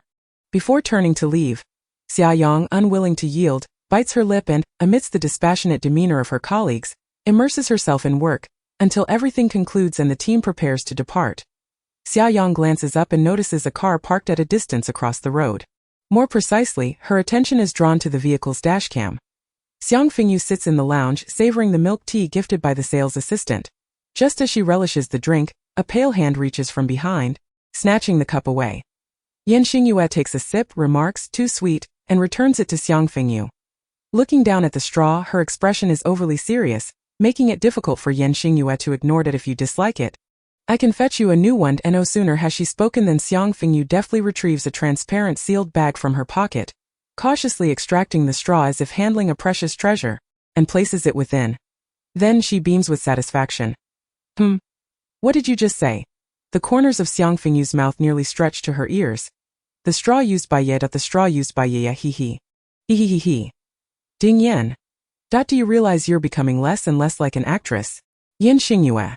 As Yan Xingyue contemplates how to dissuade Xiang Fengyu from collecting such items, having endured countless hardships, transforming into a protagonist straight out of an action film, Zhang Ji finally arrives at the former Yan residence. Thank you. He removes the watch from his wrist and hands it to the motorcyclist who brought him here. Then calls out to the original site of the Yan family. Yan Xingyue, you wished for me to return to confirm the truth. I know what happened. Come out. Yan Xingyue. Come out. After several calls, doubts arise in his mind. Could she be aware that he intends to deceive her? A fleeting embarrassment crosses Zhang Ji's handsome face. Aren't we related by blood? Come out and let us converse. Yan Xingyue. Did you hear me? After several more shouts yield no response, Zhang Ji feels as though he is being toyed with. Never having experienced such humiliation, his usually composed demeanor flushes with anger. Is it amusing, Yan Xingyue? Are you truly so afraid to face me? The silence envelopes him, leaving only the echo of his own voice. However, before he can voice his frustration once more, a chorus of footsteps suddenly approaches from behind. Zhang Ji turns, spotting several individuals clad in black rushing toward him, evidently intent on capturing him. Yan Xingyue. In that fleeting moment of capture, Zhang Ji attempts to call out to Yan Xingyue. Yet, until he is dragged away, she remains utterly unresponsive. Slumping into the vehicle, he is met with a fierce slap from the person opposite him. This marks the first time Zhang Ji has been struck by Zhang Jiying in all his memories. Damn it! Do you truly comprehend the gravity of your actions? Are you aware of the perilous nature of this place and the countless subordinates of the Jiang family who have perished here? Observing Zhang Ji, who has been reduced to a mere shadow of his former self over the past few days, Zhang Jiying is engulfed by a tumult of anger and heartache. After receiving a slap, Zhang Ji tilts his head, displaying an utter lack of response. Zhang Jiying is poised to unleash another tirade when he suddenly raises his head and rasps, "Mother, that I am willing to go abroad." Before Zhang Jiying can register her astonishment, he continues, however, "For my birthday celebration, I wish to invite Xiang Fengyu and her fiancé. Many influential figures from the entertainment industry will attend my birthday party. If Xiang Fengyu aspires to advance further, connections are indispensable. In certain respects, he may not measure up to Yan Xingyue, yet in the realm of networking, he can offer Xiang Fengyu far more than the blood-soaked Yan Xingyue ever could. Given Yan Xingyue's regard for her future, he would never allow his own selfish desires to hinder her progress. You may not wish to see me, but I shall compel you to meet with me." Chapter 61. Zhang Qiao lived a life of fervor and passion, yet met a tragic end, with even the perpetrator's whereabouts remaining unknown. When Kay learned of Zhang Qiao's demise, he was in the midst of repairing a computer. Damn, everything's ruined, so ruthless. Setting down the cable, he scratched his head. Hey boss. Zhang Qiao is dead.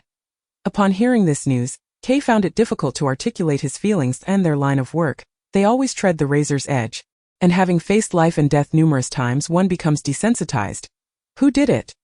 An oddly distorted voice, processed through a sound modulator, emanated from the phone. It was Xingyue. Kay was taken aback. A mysterious hacker aiding a frail individual who nevertheless possesses extraordinary combat prowess. If memory serves, she is quite attractive as well. Wait, isn't she the protagonist from your novel? The thought of that blood-red skull that had caused his equipment to explode sent a shiver down Kay's spine. Boss, so are we still pursuing the Xiang family deal? Why wouldn't we? The strange voice hissed at the Zhang family's young master's birthday banquet. Xiang Fengyu will be accompanied by Xingyue. Kay thought to himself. I'm a hacker, not a killer. What use is this to me?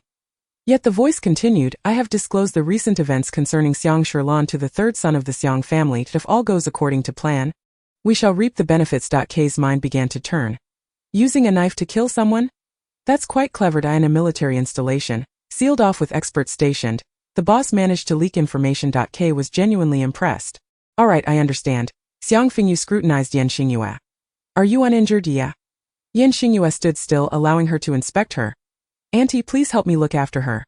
Grasping Xiang Fengyu's hand, which was exploring her chest, Xingyue turned her head to thank a woman who had just changed out of her sales uniform. The woman smiled, her crow's feet adding a touch of warmth and kindness to her visage. You're too polite, young master. Miss Xiang is very well behaved. I haven't done much. The two had not seen each other in a long time. And upon observing the young master, whose complexion had improved significantly, the woman surmised that it was likely due to the girl's presence. Initially, she felt sympathy for the young master when she learned of the Xiang family's disregard for their family's past relations. Yet now she thought, thank goodness it is Xiang Fengyu that I have to go help out this afternoon, so I must take my leave. After saying this, she waved goodbye to Xiang Fengyu and departed. Once back in the car, Xiang Fengyu eagerly interrogated Xingyue. Auntie told me everything. What was that woman about? She assertively grasped Xingyue's delicate chin, turning it towards her. Meeting those dark, profound eyes made her heart skip a beat. Yet she displayed no signs of fear. Xingyue gently removed her hand from her chin, her tone as calm as ever. She couldn't overpower me, so she resorted to drugs, but to no avail. Xiang Fengyu thought to herself, of course, it was to no avail. Your survival from a gruesome fate was entirely due to my right hand. Releasing her grip, Xiang Fengyu conceded, fine, you owe me a small cake as compensation. In truth, she simply craved cake. Xingyue chose not to burst her bubble. All right. Xingyue's finances flowed freely to support his underground base, presenting an air of affluence, yet Xiang Fengyu still perceived him as a mere pauper. A glance at the dog toy carelessly tossed onto the back seat, a promotional item obtained by scanning a QR code, further solidified her belief. Queen, you are so stingy that it's much better to be at home. But do you still plan to kidnap Jiangji? You even bought toys for him. Gazing at the plastic ball in her hand, Xiang Fengyu could not help but remark. Xingyue, who had been focused on something else, exhibited a subtle shift in expression. Curiosity piqued, Xiang Fengyu set down the small cake she was holding and leaned closer to see what could have caused such a change in the usually frail Xingyue. Is it interesting, Xingyue? Are you genuinely afraid of seeing me? On the screen, a forlorn figure stood, shouting at those around him. What a tragedy! Xingyue. After a prolonged gaze, Xiang Fengyu finally recognized that it was Jiangji. Could it be that he had fled the Zhang family, journeying all this way only to misunderstand that we did not wish to see him, believing we were watching him get captured from the shadows? Toying with him? Xingyue. Clearly Xiang Fengyu, with a complex expression, continued, fortunately there are cameras here. If there weren't, he might have secretly succumbed to darkness without our knowledge. She could even envision Jiangji's misguided sense of being toyed with. Just as this thought crossed her mind, she received a phone call. Miss Xiang, we sincerely invite you and your fiancé to attend our young master's 21st birthday celebration. Xiang Fengyu. Such an abrupt invitation. Xingyue glanced at her with a knowing smile. Leaning back on the sofa, Xiang Fengyu replied in a businesslike manner, I'm sorry, please inform Jiangji that I will send a gift on time. But I have matters to attend to and cannot attend. The other party remained unfazed. May I inquire what matters Miss Xiang has? Xiang Fengyu replied earnestly, I am going to have a hysterectomy.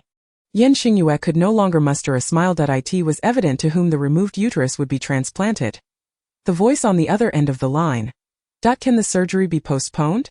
Please consider, the young master has many friends in the film industry who will also attend this birthday celebration, and perhaps this social occasion could yield fruitful connections for you. This was undoubtedly a suggestion from Jiang Ji. Laden with ulterior motives, Xiang Fengyu cast a sidelong glance at Xingyue, whose expression was inscrutable. Seizing the opportunity, the doors of the film industry opened for her, and there was even a chance to pivot into screenwriting. Yet that was the Jiang family's arena, a family birthed from the flesh and blood of the Yin family. Just as she was about to refuse, Xingyue snatched the phone from her hand. Tell Jiang Ji that she will attend on time. Without waiting for a response from the other end, Xingyue promptly ended the call. Your surname is Xiang, mine is Yan. The affairs of the Yan family are of no concern to you. Xingyue returned the phone to her, enunciating each word clearly. He recognized that Xiang Fengyu intended to decline because of him. This was a golden opportunity. She should not sacrifice her assent for the sake of another. Even if that person was him. Xingyue's intentions were noble, yet Xiang Fengyu was furious.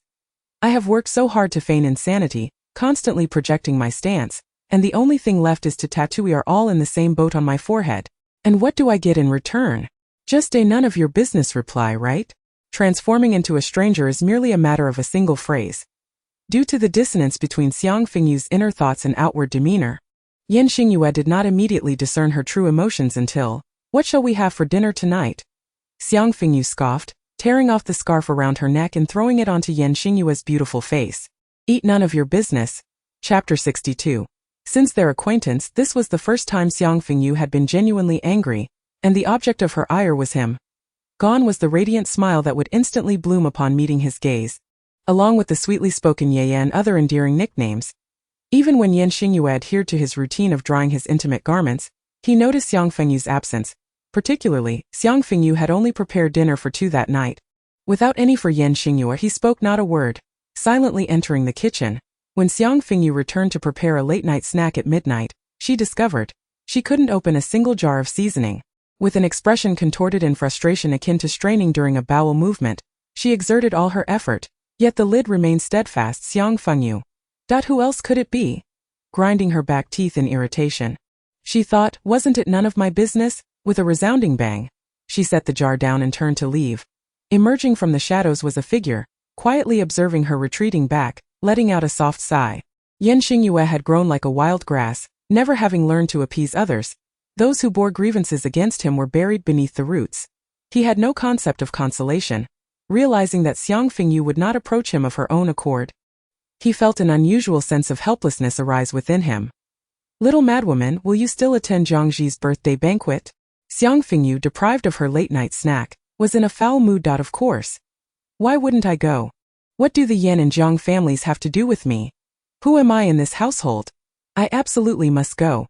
I not only want to go, I wish to inform everyone of my presence. Ding Yan. For example. Xiang Fengyu smirks, for instance, engaging in a passionate and fervent kiss while embracing Jiang Jing. Ding Yan. Quite eccentric. Xingyue, upon hearing this, couldn't help but feel a little envious of the two of you. Xiang Fengyu attempted to numb that inexplicable anger with the internet, but to her surprise, upon opening the app, that anger flared up uncontrollably. Listening to the wind and rain, pretended to be a wealthy heiress, vented her frustrations at the sales assistant, and confronted passers-by. A barrage of messages flooded her screen. For a moment, Xiang Fengyu nearly failed to comprehend that listening to the wind and rain referred to herself. What on earth? Had she been offline for just a day to fall behind the digital tide? Ding's secretary, please investigate this matter for me. Before long, Ding's secretary provided her with the information she sought. It was a clip of her speaking encrypted language to the sales assistant. On the surface, the video seemed innocuous, yet the real issue lay in the words of the uploader, who consistently portrayed her as the victim while condemning Xiang Fengyu, entirely omitting the reason for her fall. It was a classic case of the villain crying foul first. What began as a personal matter between her and this bystander had spiraled into a public uproar, all stemming from a mere $20. Listening to the wind and rain is hardly a wealthy heiress. She must be a distant relative of the Xiang family, one whose bloodline barely connects and twists around 10 corners. How benevolent of the Xiang family, allowing her to be vilified without a retort. Is there truly anyone who wouldn't spend $20 on a toy for their pet? Who can't afford to care for a dog?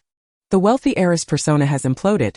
It took years for this old grievance to resurface, clearly just a ploy for money. I heard she snatched Xiang Shirlan's engagement to climb the social ladder, only to discover that her fiancé's family had long since gone bankrupt, and he was an ugly, ill-favored wretch. That I suggest everyone check out the news about her fiancé assaulting a delivery worker.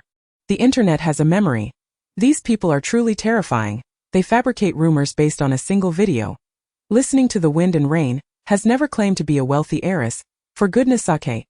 Xiang Fengyu's fans were desperately trying to defend her. But alas, they were no match for the passerby mob that arrived to hurl insults.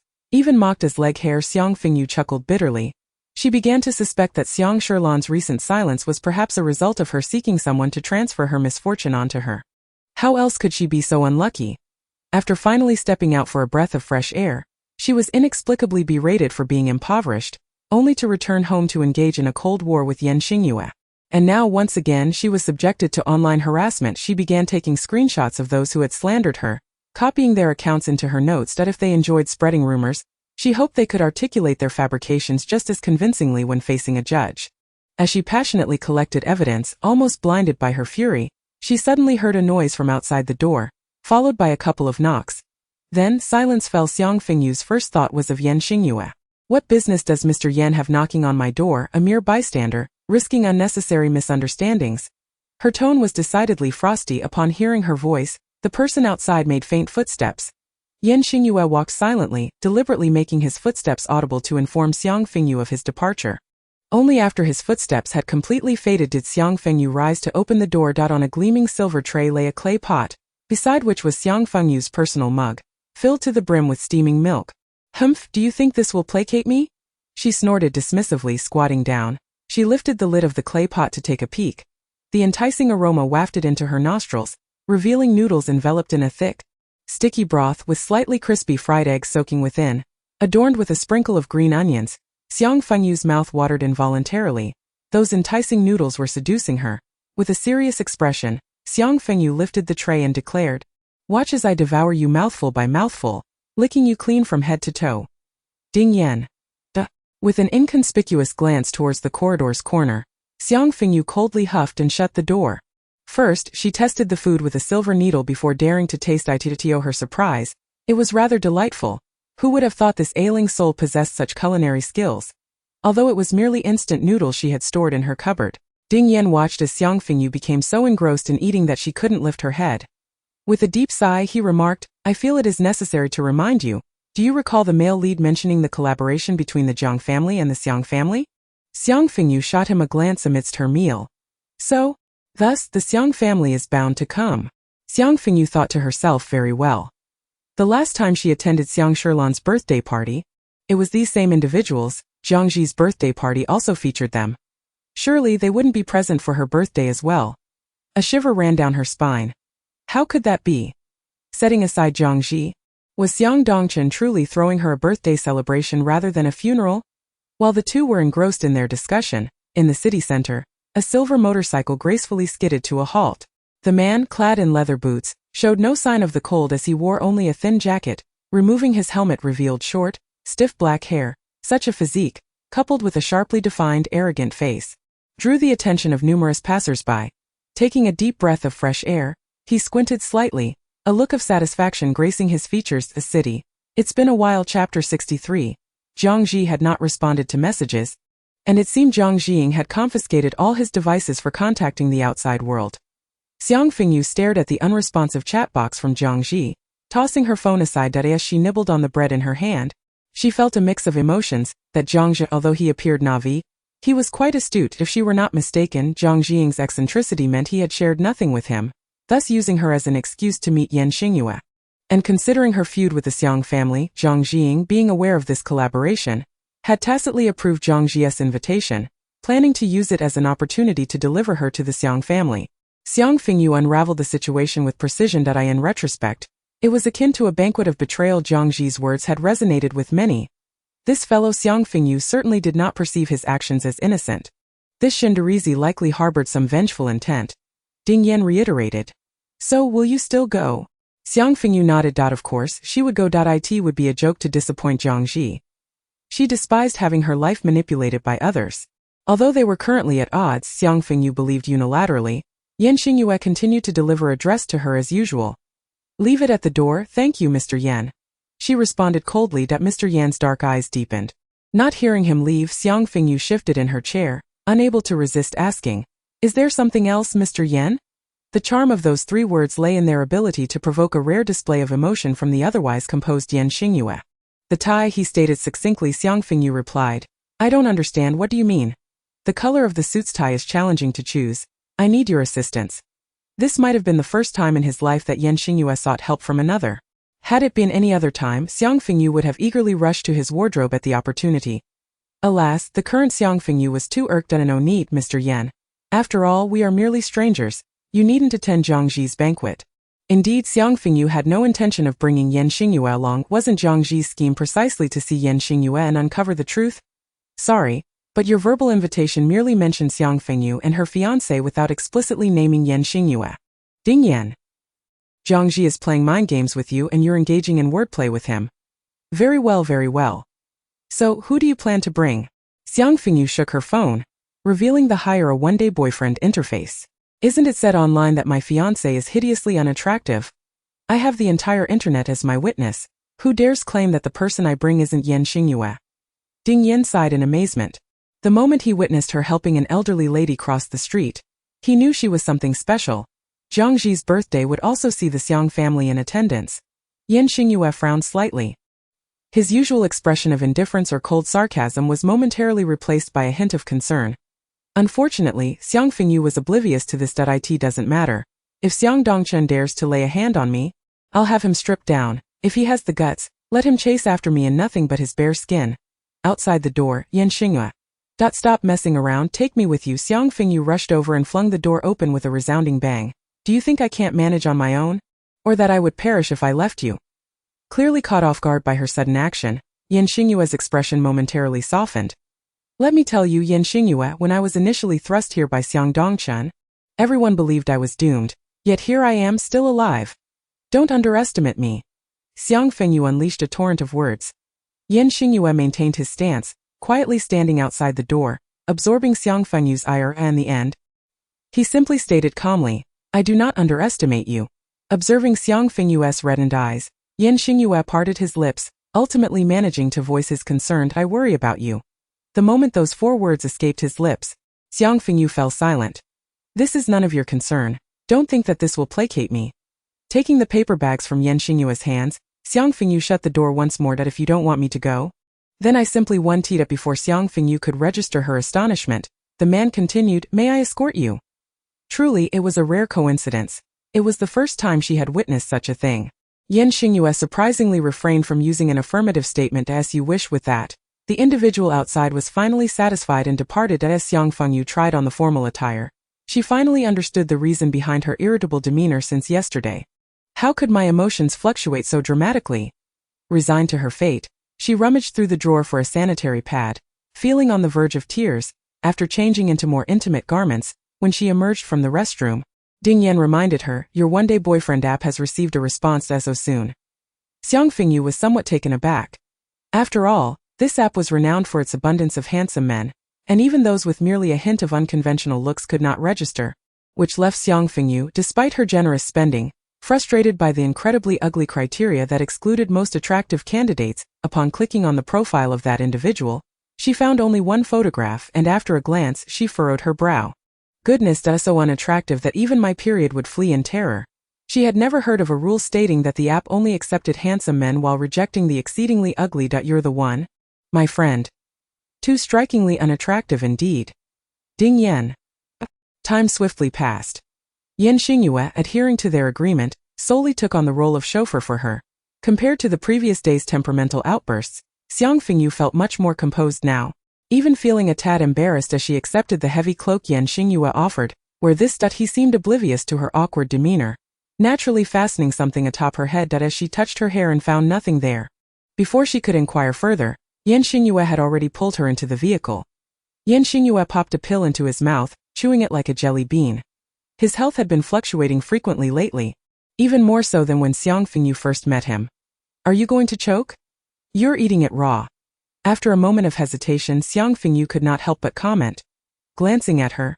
Xingyue retorted, so you're willing to converse with Mr. Yan now? Xiang Fengyu ground her molars. Alright, I see your sarcasm. When I return, I'll borrow those black underwear of yours that have been hanging out to dry for 2 days. Just to show you what carelessness truly looks like.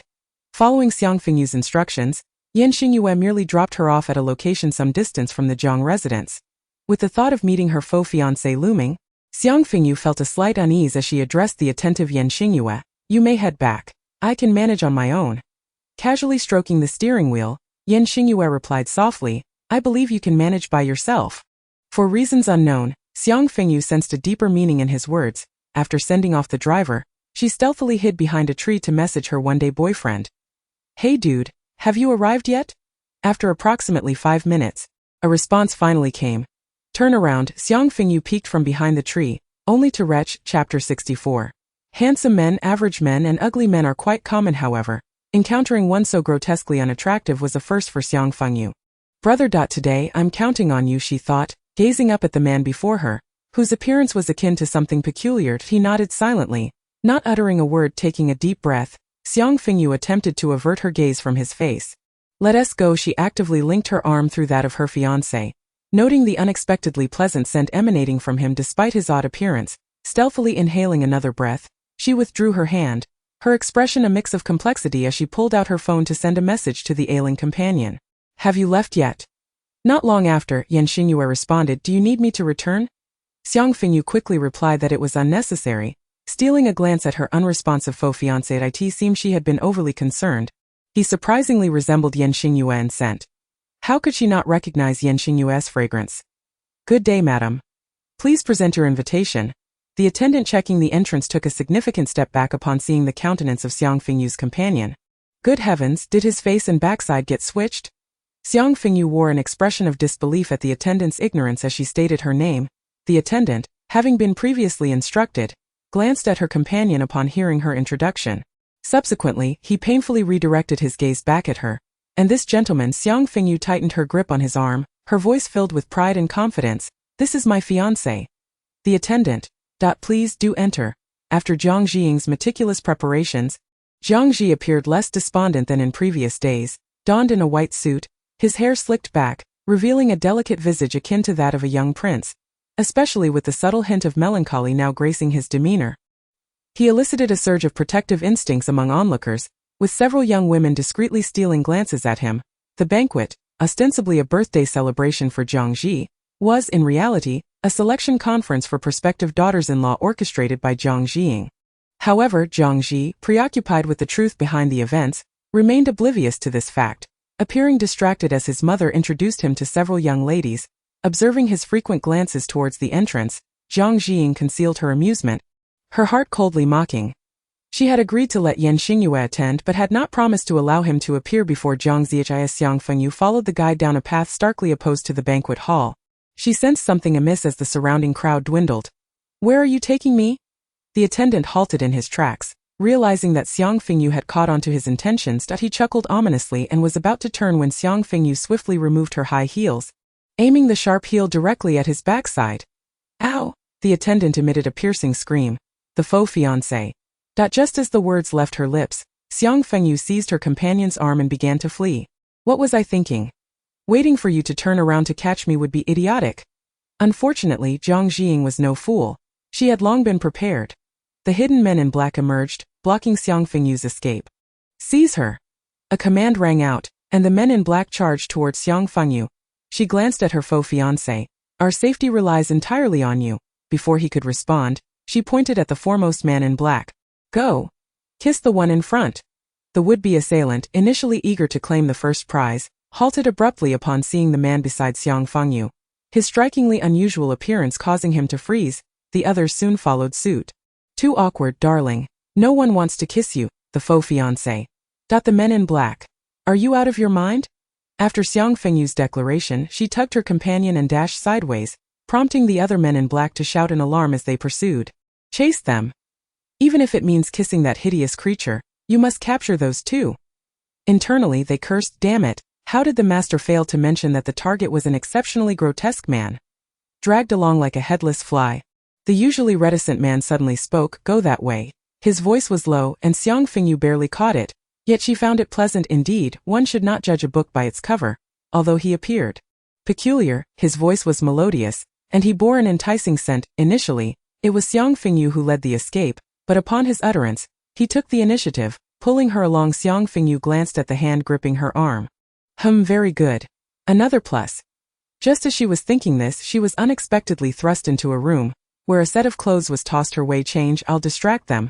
Before she could process what was happening, the door slammed shut behind him. She stood there, stunned, thinking to herself that this 1,000 yuan had been remarkably well spent. The package even included an escape plan. Glancing down at the clothes he had thrown her, she realized it was a set of men's attire.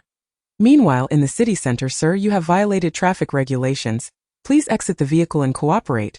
Having learned from the grapevine that Xingyue would attend the Zhang family's birthday banquet, Xia Yang was conscripted into directing traffic. As she attempted to sneak away for an investigation, she happened upon a speeding motorcycle. Simultaneously, Xingyue, eager to confront Xiang Fengyu, was halted by a policewoman who lacked the ability to read the room, resulting in equally unpleasant emotions. I'm in a hurry. If you're going to issue a ticket, do it quickly. Xiangqiu frowned in annoyance. Xia Yang raised an eyebrow, noting another spoiled rich kid. Sir, please present your identification. She remained unmoved. Xiangqiu scrutinized her from head to toe, suddenly letting out an ambiguous snicker. Fine. He tossed his driver's license to her. Upon opening it, Xia Yang was struck by the audacity radiating from the stoic photo of the man beside the name, Xiangqiu. Remembering that the suspected serial killer's fiancée also bore the Xiang surname, Xia Yang cast a scrutinizing glance at Xiangqiu. Are you heading to the Zhang family's birthday banquet? Xiangqiu first raised an eyebrow, then narrowed his eyes. How did you know? Xia Yang snapped the driver's license shut, tossing it back, her previously stoic demeanor vanishing as she flashed a carefree grin. Hey, give me a ride, and I'll pretend I didn't see you. Observing the stark contrast in demeanor from before, Xiangqiu smirked. All right. The two raced towards the Zhang residence, only to find that neither had an invitation, resulting in both being denied entry. Xia Yang cast a sidelong glance at Qiu. Aren't you the third young master of the Xiang family? Xiangqiu shrugged off his jacket, revealing a toned upper body clad in a fitted shirt that accentuated his abs. That I snuck out. I can't be discovered. Xia Yang stretched her limbs, and the two exchanged a knowing look, an unspoken agreement to climb the wall. They ascended quietly, not a sound escaping their lips. Observing the agile young policeman beside them, Xiangqiu's eyes sparkled with mischief. What type of man do you prefer? Xia Yang, oblivious to his gaze, replied. Black hair, smooth texture, fair skin, large eyes, a pert backside, and an innocent appearance. They both leaped down, but suddenly a gasp erupted from below. Xiangqiu, quick as lightning, grabbed the person who had turned to flee. Before him stood a black-haired youth in an ill-fitting tailcoat. Xiangqiu snickered, glancing at Xia Yang. Is this your type? Chapter 65. Xiang Fengyu was certain that Xiang Sherlan, that madwoman, had indeed sought out a fortune-teller for a change of luck. Otherwise, how could she be so unfortunate? Time rewound to moments before. Determined not to squander the life-saving favor of her faux fiancé, who had risked his life to divert those men in black, Xiang Fengyu donned male attire and a wig. Before long, the door swung open. The man carrying a tray froze upon seeing someone inside. Then, noticing the nervous look in Xiang Fengyu's eyes, barked, loafing around here. What's your name? I'll inform the supervisor. Xiang Fengyu reacted quickly. I am. The newcomer frowned. What did you say? Xiang Fengyu muttered again. The attendant, impatient, approached to hear better, only for the person who had been looking down to suddenly raise their head and deliver a swift kick. Bound and gagged, the attendant was easily stripped of his ID card. Yangwei, such a pathetic name. Dragging the unconscious attendant into a corner and obscuring him with clutter, Xiang Fengyu stepped outside. Stop! What are you doing here? Get back to serving drinks. Just as she had taken a couple of steps, a voice behind her halted her in her tracks. Where do you think you're going? I'm on my way now. Xiang Fengyu replied softly, lowering her head to turn away. Wait. The voice called after her once more. Her heart raced, she lifted her gaze slowly. To her dismay, despite her reluctance, she raised her head. The previous room had a faucet, and after changing clothes, she had washed the makeup from her face. The man issuing commands wore a finely tailored tailcoat, appearing more expensive than hers, with graying temples and a serious demeanor. Upon catching sight of Xiang Fengyu's face, the man squinted, a fleeting depth crossing his overly delicate features. No need to go to the hall. Deliver drinks to the esteemed guests in the room. A warning bell rang in Xiang Fengyu's mind. The elite circles were rife with peculiar preferences. This old man couldn't possibly be thinking Cursing inwardly, she maintained an innocent expression and nodded dumbly as the man turned to lead the way. Xiang Fengyu discreetly retreated, then bolted out. Am I foolish for following him? The man leading turned in shock as he realized she had fled. You, come back. Xiang Fengyu didn't catch what he was saying, focusing solely on her escape. Damn it, Zhang Jing must have been prepared. This cursed place had no signal and she couldn't even contact her faux fiancé. Ding Yan, my sense of direction is poor. Which way is the banquet hall? When they had parted earlier, her faux fiancé had instructed her to meet in the banquet hall, and no matter how audacious Zhang Jing was, he wouldn't dare make a scene in front of so many guests. Moreover, Xiang Fengyu had not forgotten the reason for her presence here. Yet, the vast Xiang residence resembled a labyrinth and Xiang Fengyu had no idea which way to proceed. Ding Yan quickly replied, Do you see that wall? Head towards its base, follow the wall, and you'll find the main entrance. Then you can follow the guests who arrive later. But the downside is, it's easy to get caught. Xiang Fengyu glanced around and felt her already numb body. Forget it, I'll just go this way. After a considerable struggle to reach the base of the wall, before she could catch her breath, someone suddenly fell from above, nearly landing on her. Catching only a glimpse of black, Xiang Fengyu spun around to flee, only to be yanked back by the collar. She heard a man's low, teasing voice from above. Is this your type? Xiang Fengyu looked across. A woman with striking short hair, unmistakably feminine yet not easily misidentified, stood there, her impressive figure catching Xiang Fengyu's gaze. As the woman met her eyes, a smile danced in her gaze. Is this your type? In a state of confusion, Xiang Fengyu thought, what are you talking about? Who is this? Kid, take us to the banquet hall. A warm hand pinched her cheek, and the man released her collar. Only then did Xiang Fengyu turn to regard her captor, her pupils widening in shock. Xiang Laosan. Sensing Xiang Fengyu's astonished stare, Xiang Qiu, who had been surveying the surroundings, glanced down. What's the matter, little one? His sharp features and defiant gaze contrasted sharply with the playful smile gracing his face, a stark departure from the memory of his childhood antics, where he would pull her pigtails and snatch her fairy tale books. Among the three Xiang brothers, Xiang Dongchen was the most indifferent, treating Xiang Fengyu as though she were invisible. Xiang Xian frequently belittled her, a source of her innate insecurity. However, Xiang Qiu, the youngest son of the Xiang family, was doted on by his older brothers, his emotions unabashedly displayed. Once the figure she most feared, now he seemed less intimidating. Open malice was far safer than hidden schemes, through the original owner's memories. Xiang Fengyu found his personality quite distinct. He was the type to respond better to softness than to force, display a little more vulnerability, shed a few tears, and Xiang Qiu would be repulsed. As Xiang Qiu scrutinized her with unwavering attention, he waved a hand before her face. Have you gone dumb? Hurry up and lead the way, or I'll strip you and let you air your backside on the wall. Xia Yang offered a succinct commentary. Crude. Then she smiled amiably. We're not bad people. Just take us to the banquet hall, and we won't cause you any trouble. Xiang Fengyu's mind raced. Clearly, Xiang Qiu did not recognize her as Xiang Fengyu. I'm also looking for the banquet hall, she mumbled, lowering her head. Xia Yang raised an eyebrow, scrutinizing her oversized tailcoat, her instincts as a policeman alerting her to the truth. You don't belong here, Xiang Qiu noticed too, teasingly adding, we look like we're up to no good. What about you? The sight of the scrawny little figure, so pitifully thin, made him dismiss any threat she posed. Yet, his gaze lingered on her delicate, attractive profile. A sense of familiarity struck him. Xiang Fengyu nervously tugged at her clothes. My girlfriend thinks I'm too poor to be with her, and she's giving me the cold shoulder. I don't want to disappoint her, so I wanted to sneak in and see the world. Her explanation had gaps, and Xia Yang noticed, though she chose not to comment. Perhaps she found the boy somewhat likable. Upon hearing Xiang Fengyu's stammered confession, the already impatient third young master lost his temper. Enough with the detailed explanation. Before he could finish, footsteps echoed from afar. Who goes there?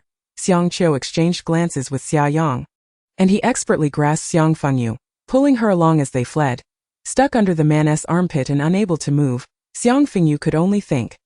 Chapter 66. These two had worse luck than Xiang Fengyu. Before long, they found themselves surrounded by men in black from all directions. Xiang Qiu released Xiang Fengyu. Little one, hide. Before he could finish, she swiftly ducked behind a tree. Xiang Qiu. She is surprisingly fast. Xiang Fengyu shivered in the cold, recalling that she was just a vulnerable girl suffering from her period, and for the sake of her health she couldn't help but complain. Can we hurry? It's freezing. Xiang Qiu, having just broken a black-clad man's ribs with a kick, turned back. What did you say? Summer Yang, having just executed a stylish throw, diverted her attention to this new development. Had she discovered something? Xiang Fengyu, hiding behind the tree, took a deep breath and shouted, I said, it's freezing here like a mistress thrown out naked by the rightful owner. Everyone.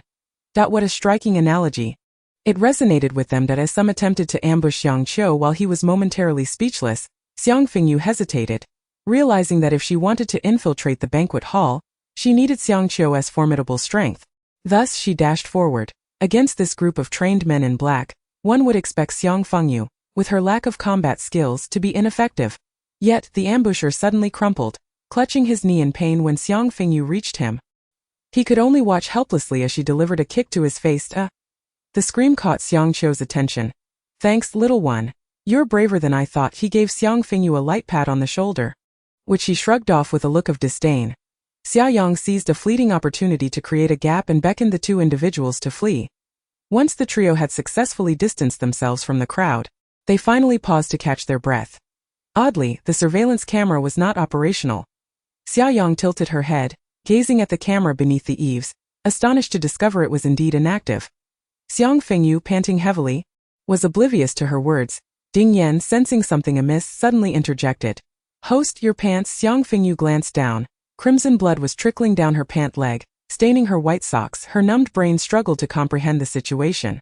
The thought of her long-forgotten monthly visitor resurfaced. Xiangqiu, noticing her unusual demeanor, followed her vacant gaze to the ground. A sudden jolt of realization struck Xiang Fengyu that it was over.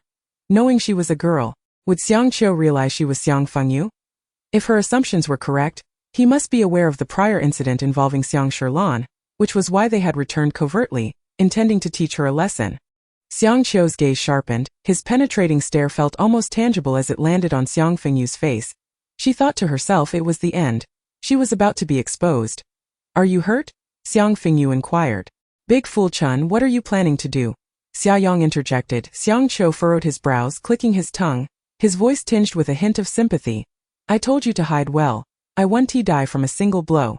Observing the pitiful sight of the little fellow, Xiangqiu caught a glimpse of the small dimple on her cheek, his gaze momentarily faltering before he shifted it away. This lad looked almost feminine. And now she had injured something so vital. How would she ever find a husband? Xiaoyang shot Xiangqiu a look of incredulity, realizing that the third young master was rather dim-witted. Come with me. Xiaoyang gestured for Xiang Fengyu to follow. The latter shot Xiangqiu a fierce glare before striding towards Xiaoyang. Feeling strangely disarmed by her round, innocent eyes, Xiangqiu pondered why a grown man would be so easily intimidated. This is for you. Xiaoyang handed over a packet of tissues. She had long since deduced that Xiang Fengyu was a girl, while only Xiangqiu remained oblivious. Xiang Fengyu murmured her thanks. Thank you. Just as she spoke, Xiaoyang's previously gentle expression turned icy as she and Xiangqiu simultaneously turned their attention to a shadowy corner. Who is there? Xiangqiu stepped forward, blocking the path of the two, and commanded sternly, show yourself. A figure emerged from the shadows, and as Xiangqiu recognized the individual, his eyebrows nearly shot up to the heavens. Dude, you're quite the enigma. Behind him, Xiaoyang, curious about his sudden change in demeanor, pushed through to take a look. Xiaoyang remarked, wasn't it said that after the founding of the nation, one couldn't attain spiritual enlightenment? Whose backside has transformed? Upon recognizing the individual, Xiang Fengyu's eyes sparkled, and she dashed forward. You're here. Didn't we agree to meet in the banquet hall? The faux fiancé's gaze lingered on Xiangqiu for a moment before shifting down to Xiang Fengyu. His words as sparse as ever. You're too slow, he then instructed her. Come with me. Xiang Fengyu, oblivious to his intentions, was unaware of her instinctive trust in her faux fiancé. Do you know where the banquet hall is? He nodded, yet as they spoke, Xiaoyang and Xiangqiu, both with keen ears, immediately followed suit upon hearing that he was familiar with the banquet hall's location. Little fellow, do you two know each other? Xiangqiu casually inquired from behind. Without looking back, Xiang Fengyu replied, oh, I'm his master.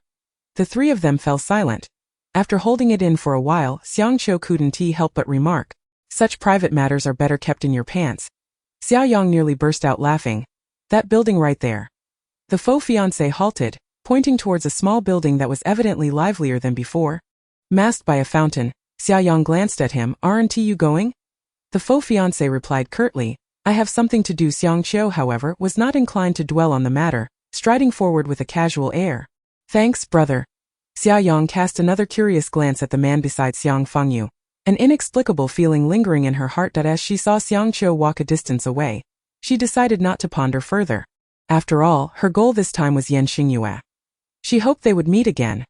Waving at Xiang Fengyu, Xiaoyang flashed her a smile, which Xiang Fengyu returned as the two prepared to circumvent the patrolling bodyguards and sneak in. Xiang Fengyu turned to her companion. What about us? The faux fiancé grasped her arm and swiftly led her into another building. This was the area designated for catering to the banquet hall, where the servants resided. He navigated through the space with the familiarity of one who belonged, guiding Xiang Fengyu straight to the restroom, casually flipping the door sign to read under maintenance. Go ahead. He retrieved a small lavender pouch from his pocket. Xiang Fengyu recognized it as the pouch she kept in her handbag for sanitary products. Just as she took it, he produced 2 bags from the last stall, which contained her evening gown, cloak and high heels. Dazed, she accepted the items and entered the restroom stall. Inside her handbag, alongside the sanitary napkin, was another pack of wet wipes, clearly a thoughtful addition from her faux fiancé. His attentiveness was almost unsettling. Xiang Fengyu contemplated this gesture as she tidied herself up. Once she had changed, she pulled out her makeup tools from the reclaimed handbag and hastily applied her makeup before stepping out. Outside, she could hear the disgruntled voices of the servants. Huh? Why has this restroom suddenly broken down? Damn it, I finally found a moment to relieve myself, and now this happens. I heard there are intruders causing trouble. They haven't caught anyone yet. What if they're hiding in here? Xiang Fengyu felt a chill run down her spine. Not you, buddy, are you Sherlock Holmes? Just as she felt tense, she heard someone impatiently urge. Hurry up, go next door. The young master just publicly rejected the dancing partner chosen by the lady, and she's in a foul mood right now. The two listened intently to the conversation outside. Once the footsteps faded, the faux fiancé said, Let us go. He turned to leave, but Xiang Fengyu unexpectedly grabbed his sleeve from behind, embracing him tightly, inhaling deeply, then looking up. Yeah. Chapter 67. The man being embraced spoke calmly. I'm not him. Xiang Fengyu released her grip and bent down to tug at his pants. If you're not, check the waistband of your underwear. The faux fiancé. He swiftly turned to safeguard his waistband, his expression comically incredulous as he continued to deny. I'm not. You've mistaken me for someone else. Xiang Fengyu adjusted her non-existent glasses, squinting her eyes. I refuse to believe there's another person in this world who uses hemorrhoid ointment scented wet wipes. The last time they were at the cake shop, a girl enthusiastically approached Xiang Fengyu, asking her to scan the QR code on her name tag to download an app, promising exquisite gifts. Though Xiang Fengyu intended to politely decline, Xingyue interjected, inquiring what the gifts were. The girl nervously revealed the contents of her bag, showing hemorrhoid ointment scented wet wipes, saying, caring for every part of you. Xingyue then asked for 10 packs. Initially, it was just 1, but the remaining 9 were given as a tearful gift for being the first to accept such a peculiar item. Of course, Xingyue didn't want them for their scent but merely sought to save on purchasing wet wipes for home. The faux fiancé. The atmosphere grew awkward and Xiang Fengyu shrugged. Fine, if you say you're not, then you aren't. She then patted him on the backside, linking her arm with his. Let us go. We have more pressing matters. Flipping her long hair, Xiang Fengyu strutted forward, casually mumbling, one touch and it's clearly a sun-producing backside. You dare say you're not? The faux fiancé. Watching for the first time in years as his son contradicted him in public, Zhang Jing felt an overwhelming urge to grab Xingyue and flay that little rascal alive. Zhang Ji, there are so many people here. Show your mother some respect. She offered an apologetic smile to those around her, embodying the essence of a mother helplessly dealing with a petulant child. The others exchanged knowing smiles and discreetly stepped away. Zhang Ji had just turned 21, still a child among these seasoned individuals, as everyone regarded him as a child. Zhang Ji coldly observed his surroundings. Mother, you promised to let Xiang Fengyu come. It had been quite some time since the banquet was supposed to commence, yet he had yet to catch sight of Xiang Fengyu and Xingyue. After a brief moment of contemplation, he surmised that they had likely arrived, but his mother must have done something to prevent their meeting. Zhang Ji's deductions were likely correct, yet Zhang Jing would never admit it. Who knew whether those two had even come? Perhaps they simply did not wish to attend, she sneered. Zhang Jing's expression when mentioning Xingyue was a venomous look Zhang Ji had never witnessed before, a sharpness that shattered his perception of her gentle demeanor.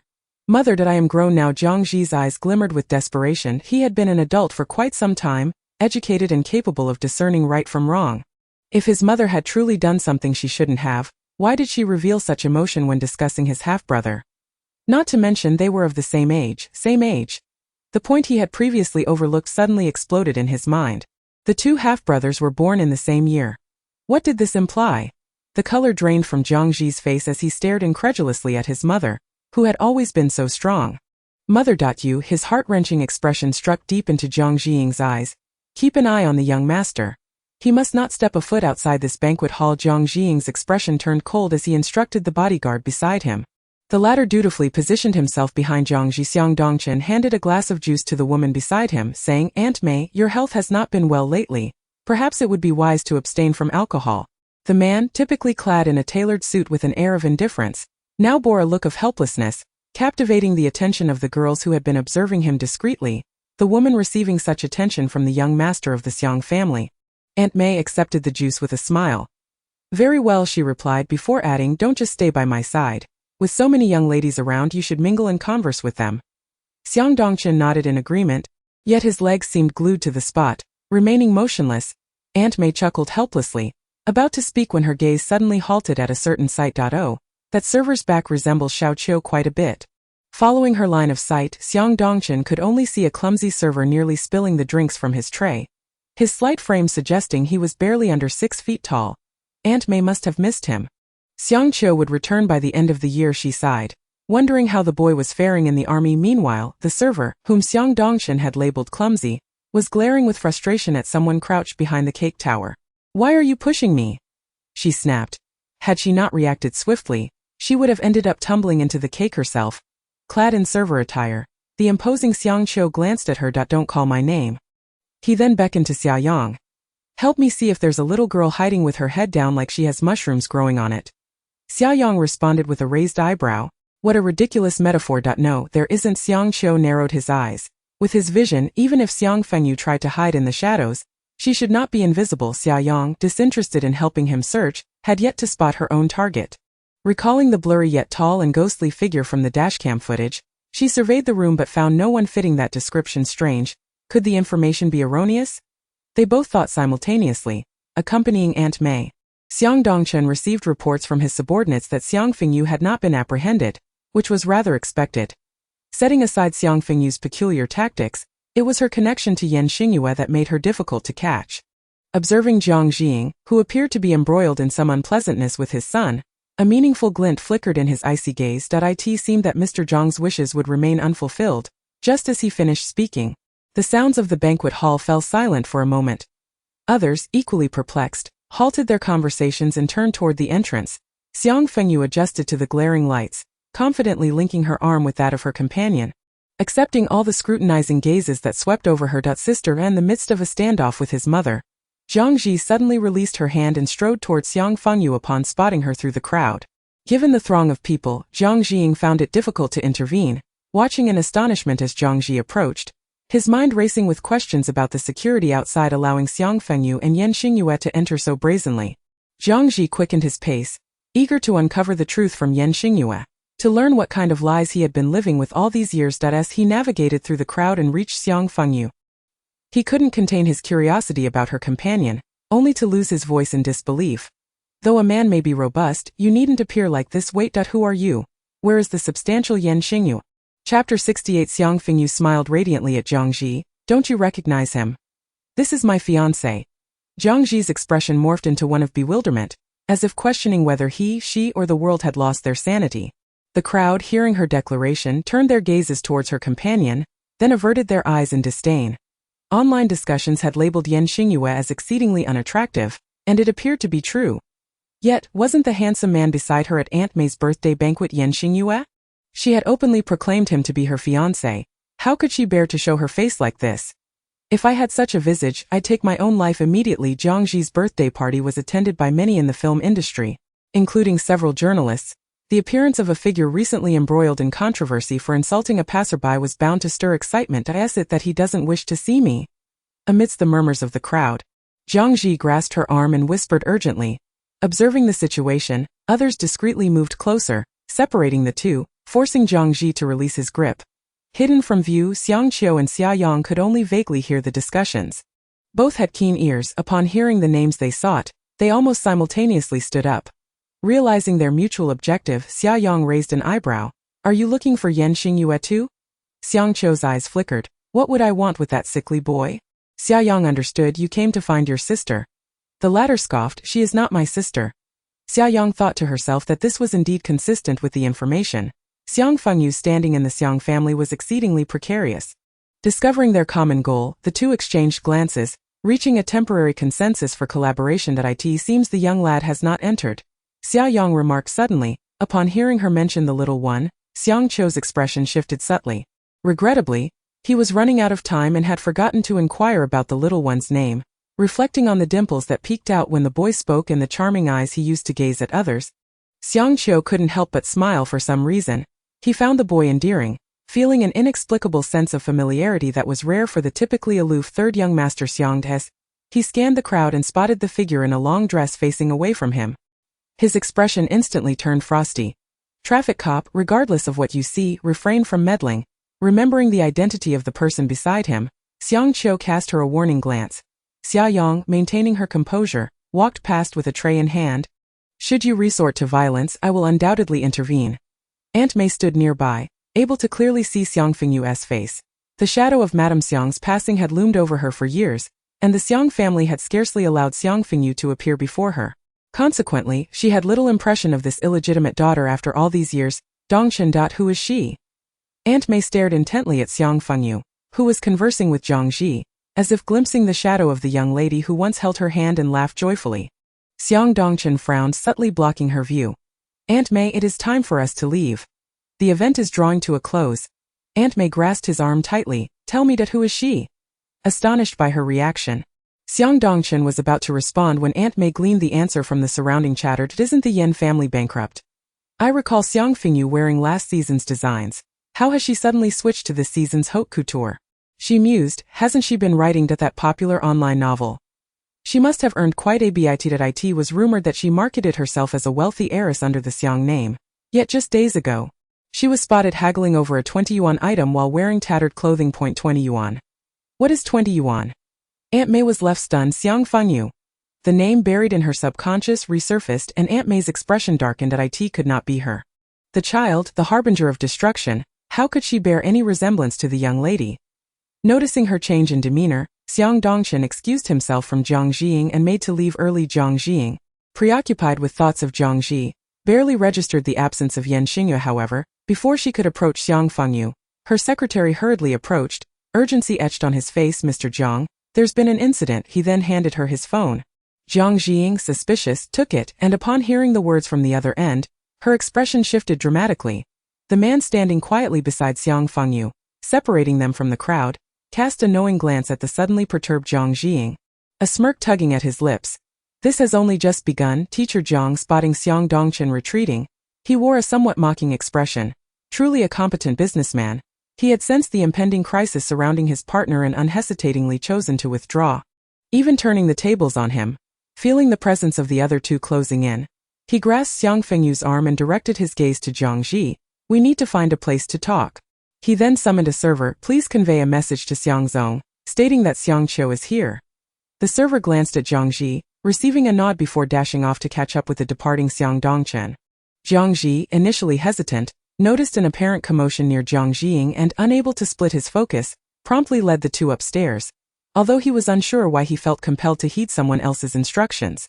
As Xiang Chou approached Xiang Fengyu, intent on executing his plan, several men in black suddenly surged forward, eliciting startled gasps from the guests. His quick reflexes ensured they posed no challenge to him. However, upon seeing Xiang Dongchen, he lost all desire to resist. My apologies for the interruption, Xiang Dongchen offered to the startled guests before swiftly being whisked away. His mouth covered as Xiaoyang witnessed him being taken away. She hurriedly made her way through the crowd. However, before she could take more than a few steps, a person suddenly blocked her path and exclaimed loudly, "Supervisor! She's the one who knocked me out. And she even took off my clothes." Right after, a man dressed in a manner that starkly contrasted with the surrounding tuxedos, approached saying, "Ah, finally caught you. Weren't you just running quite fast? Let's see you run again." Xiaoyang? Upon entering the room upstairs, Zhang Ji promptly locked the door behind him. "Sister, I do not wish to resort to such measures, but I am left with no choice." His dark, clear eyes gazed wearily at Xiang Fengyu, and given that he had lost considerable weight over the past few days, he appeared quite pitiable. Xiang Fengyu picked an orange from the fruit platter on the table. "It's all right if you run downstairs and give Xiang Dongchen a kiss. I shall forgive you." Zhang Ji, The faux fiancé remarked, just how obsessed are you with kissing? Chapter 69. Of course, Jiangji did not genuinely run downstairs to kiss Xiang Dongchen. It was only after a bit of bargaining that he made his way down. Upon learning that crucial confidential documents had been leaked, and that Xiang Dongchen had seized the opportunity to break the contract and withdraw his investment while also turning against them, Jiang Jiying was infuriated to the point of nearly bursting. Along with the matter of the leak, she placed the entire blame squarely on Xiang Dongchen's shoulders. Yet, even in her fury, when she heard the servant report that Xiang Dongchen had caused a commotion at the banquet and had apprehended a waiter, she had to rein in all her emotions and could only watch him leave with a heavy heart. For entrepreneurs in her position, maintaining face is of utmost importance. Even when faced with someone who has just stabbed them in the back, one must greet them with a smile. Burning with hatred for Xiang Dongchen, Jiang Jiying quietly instructed, "Bring Jiangji down." She observed her son ascend the stairs with those two little rascals. In truth, her people had been monitoring them in the shadows, ready to intervene and eliminate those two miscreants at the slightest hint of trouble. The aftermath could easily be explained as a conflict with thieves. Hesitantly, the secretary spoke up, "Madame Jiang. Young master has come down by himself." Jiang Jiying raised an eyebrow and turned her gaze towards the staircase. She saw her son swiftly descending, his long legs striding down. Yet he didn't even spare her a glance as he headed straight for the door. Confirming that the two little rascals were not following him, Jiang Jiying signaled for her bodyguard to follow. If he intended to escape, they were to bring him back and ensure his safety. The bodyguard nodded, and then Jiang Jiying, donning her high heels, gracefully made her way toward the guests. The bodyguard pursued Jiang Ji closely. Ever aware of his mission, that he watched helplessly as Jiang Ji caught up with Xiang Dongchen, who was about to get into his car, and silently cursed.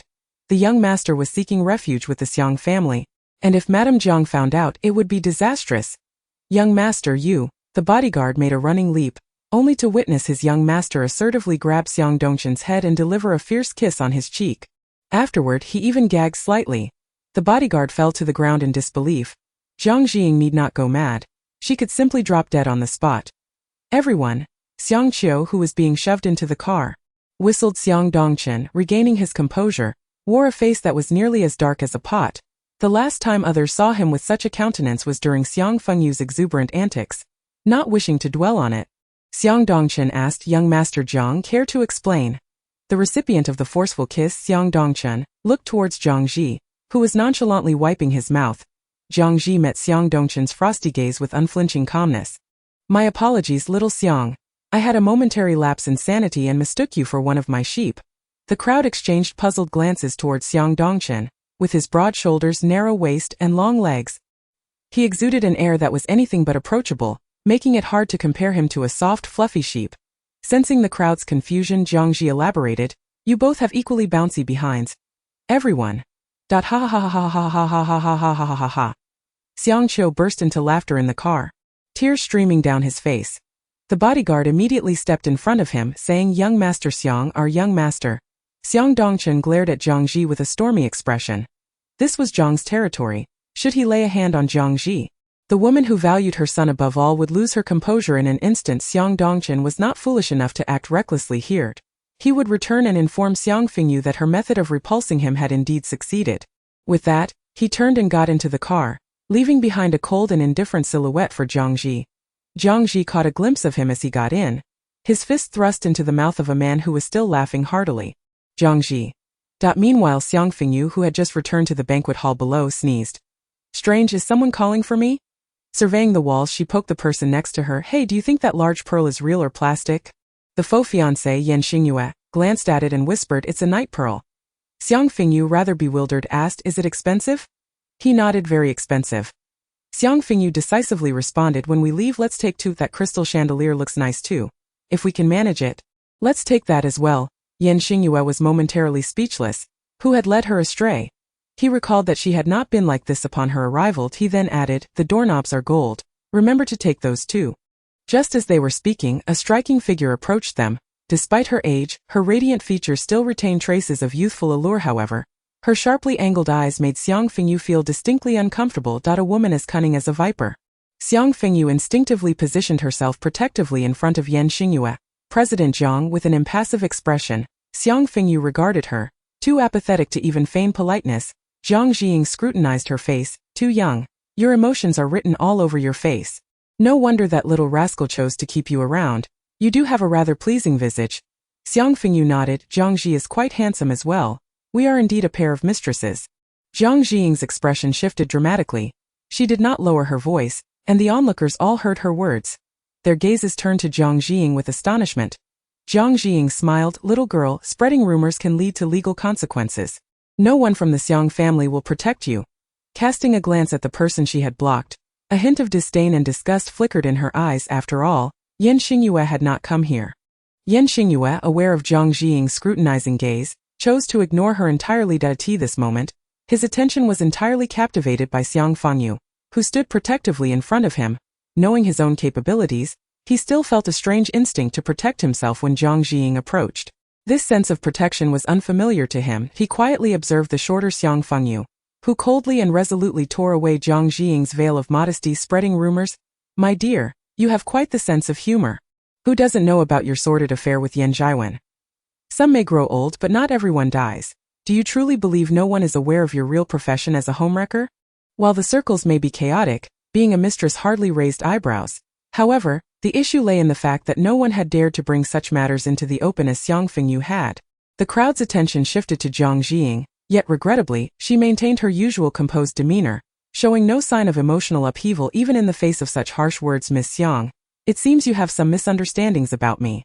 I indeed worked as a tutor in the Yan family, but that was long ago. Your accusations lack any evidence. Xiang Fengyu chuckled softly, as though she had heard a joke. A mistress is a mistress. Calling yourself a tutor is quite the lofty term. Zhang Jiying's forehead twitched with anger. Bodyguard. Show her out. Several burly men emerged from the shadows. The seemingly inconspicuous figure standing behind Xiang Fengyu suddenly stepped forward to shield her. Hey, I haven't said anything yet. Why are you getting impatient? Xiang Fengyu peered out from behind. Xingyue, no need to escort us. We can leave on our own. With that, she lifted her skirt, linking arms with Xingyue as they made their way outside. Just as she was processing the fact that Dian was indeed a system, she received a notification in her mind. Congratulations, host, you have achieved the accepted by the male lead achievement, increasing your survival rate in this world. Please continue to strive. Before Xiang Fengyu could fully comprehend that Dian was indeed a system, another prompt followed. Please visit the system to redeem a random reward. Just then she encountered Zhang Ji, who was hurrying back. Why are you leaving? Did you kiss Xiang Dongchen for nothing? Upon seeing Zhang Ji return, Zhang Jiying's gaze immediately swept over the bodyguard behind him. The bodyguard, wearing a face of despair, glanced back. Zhang Jiying raised an eyebrow. What happened?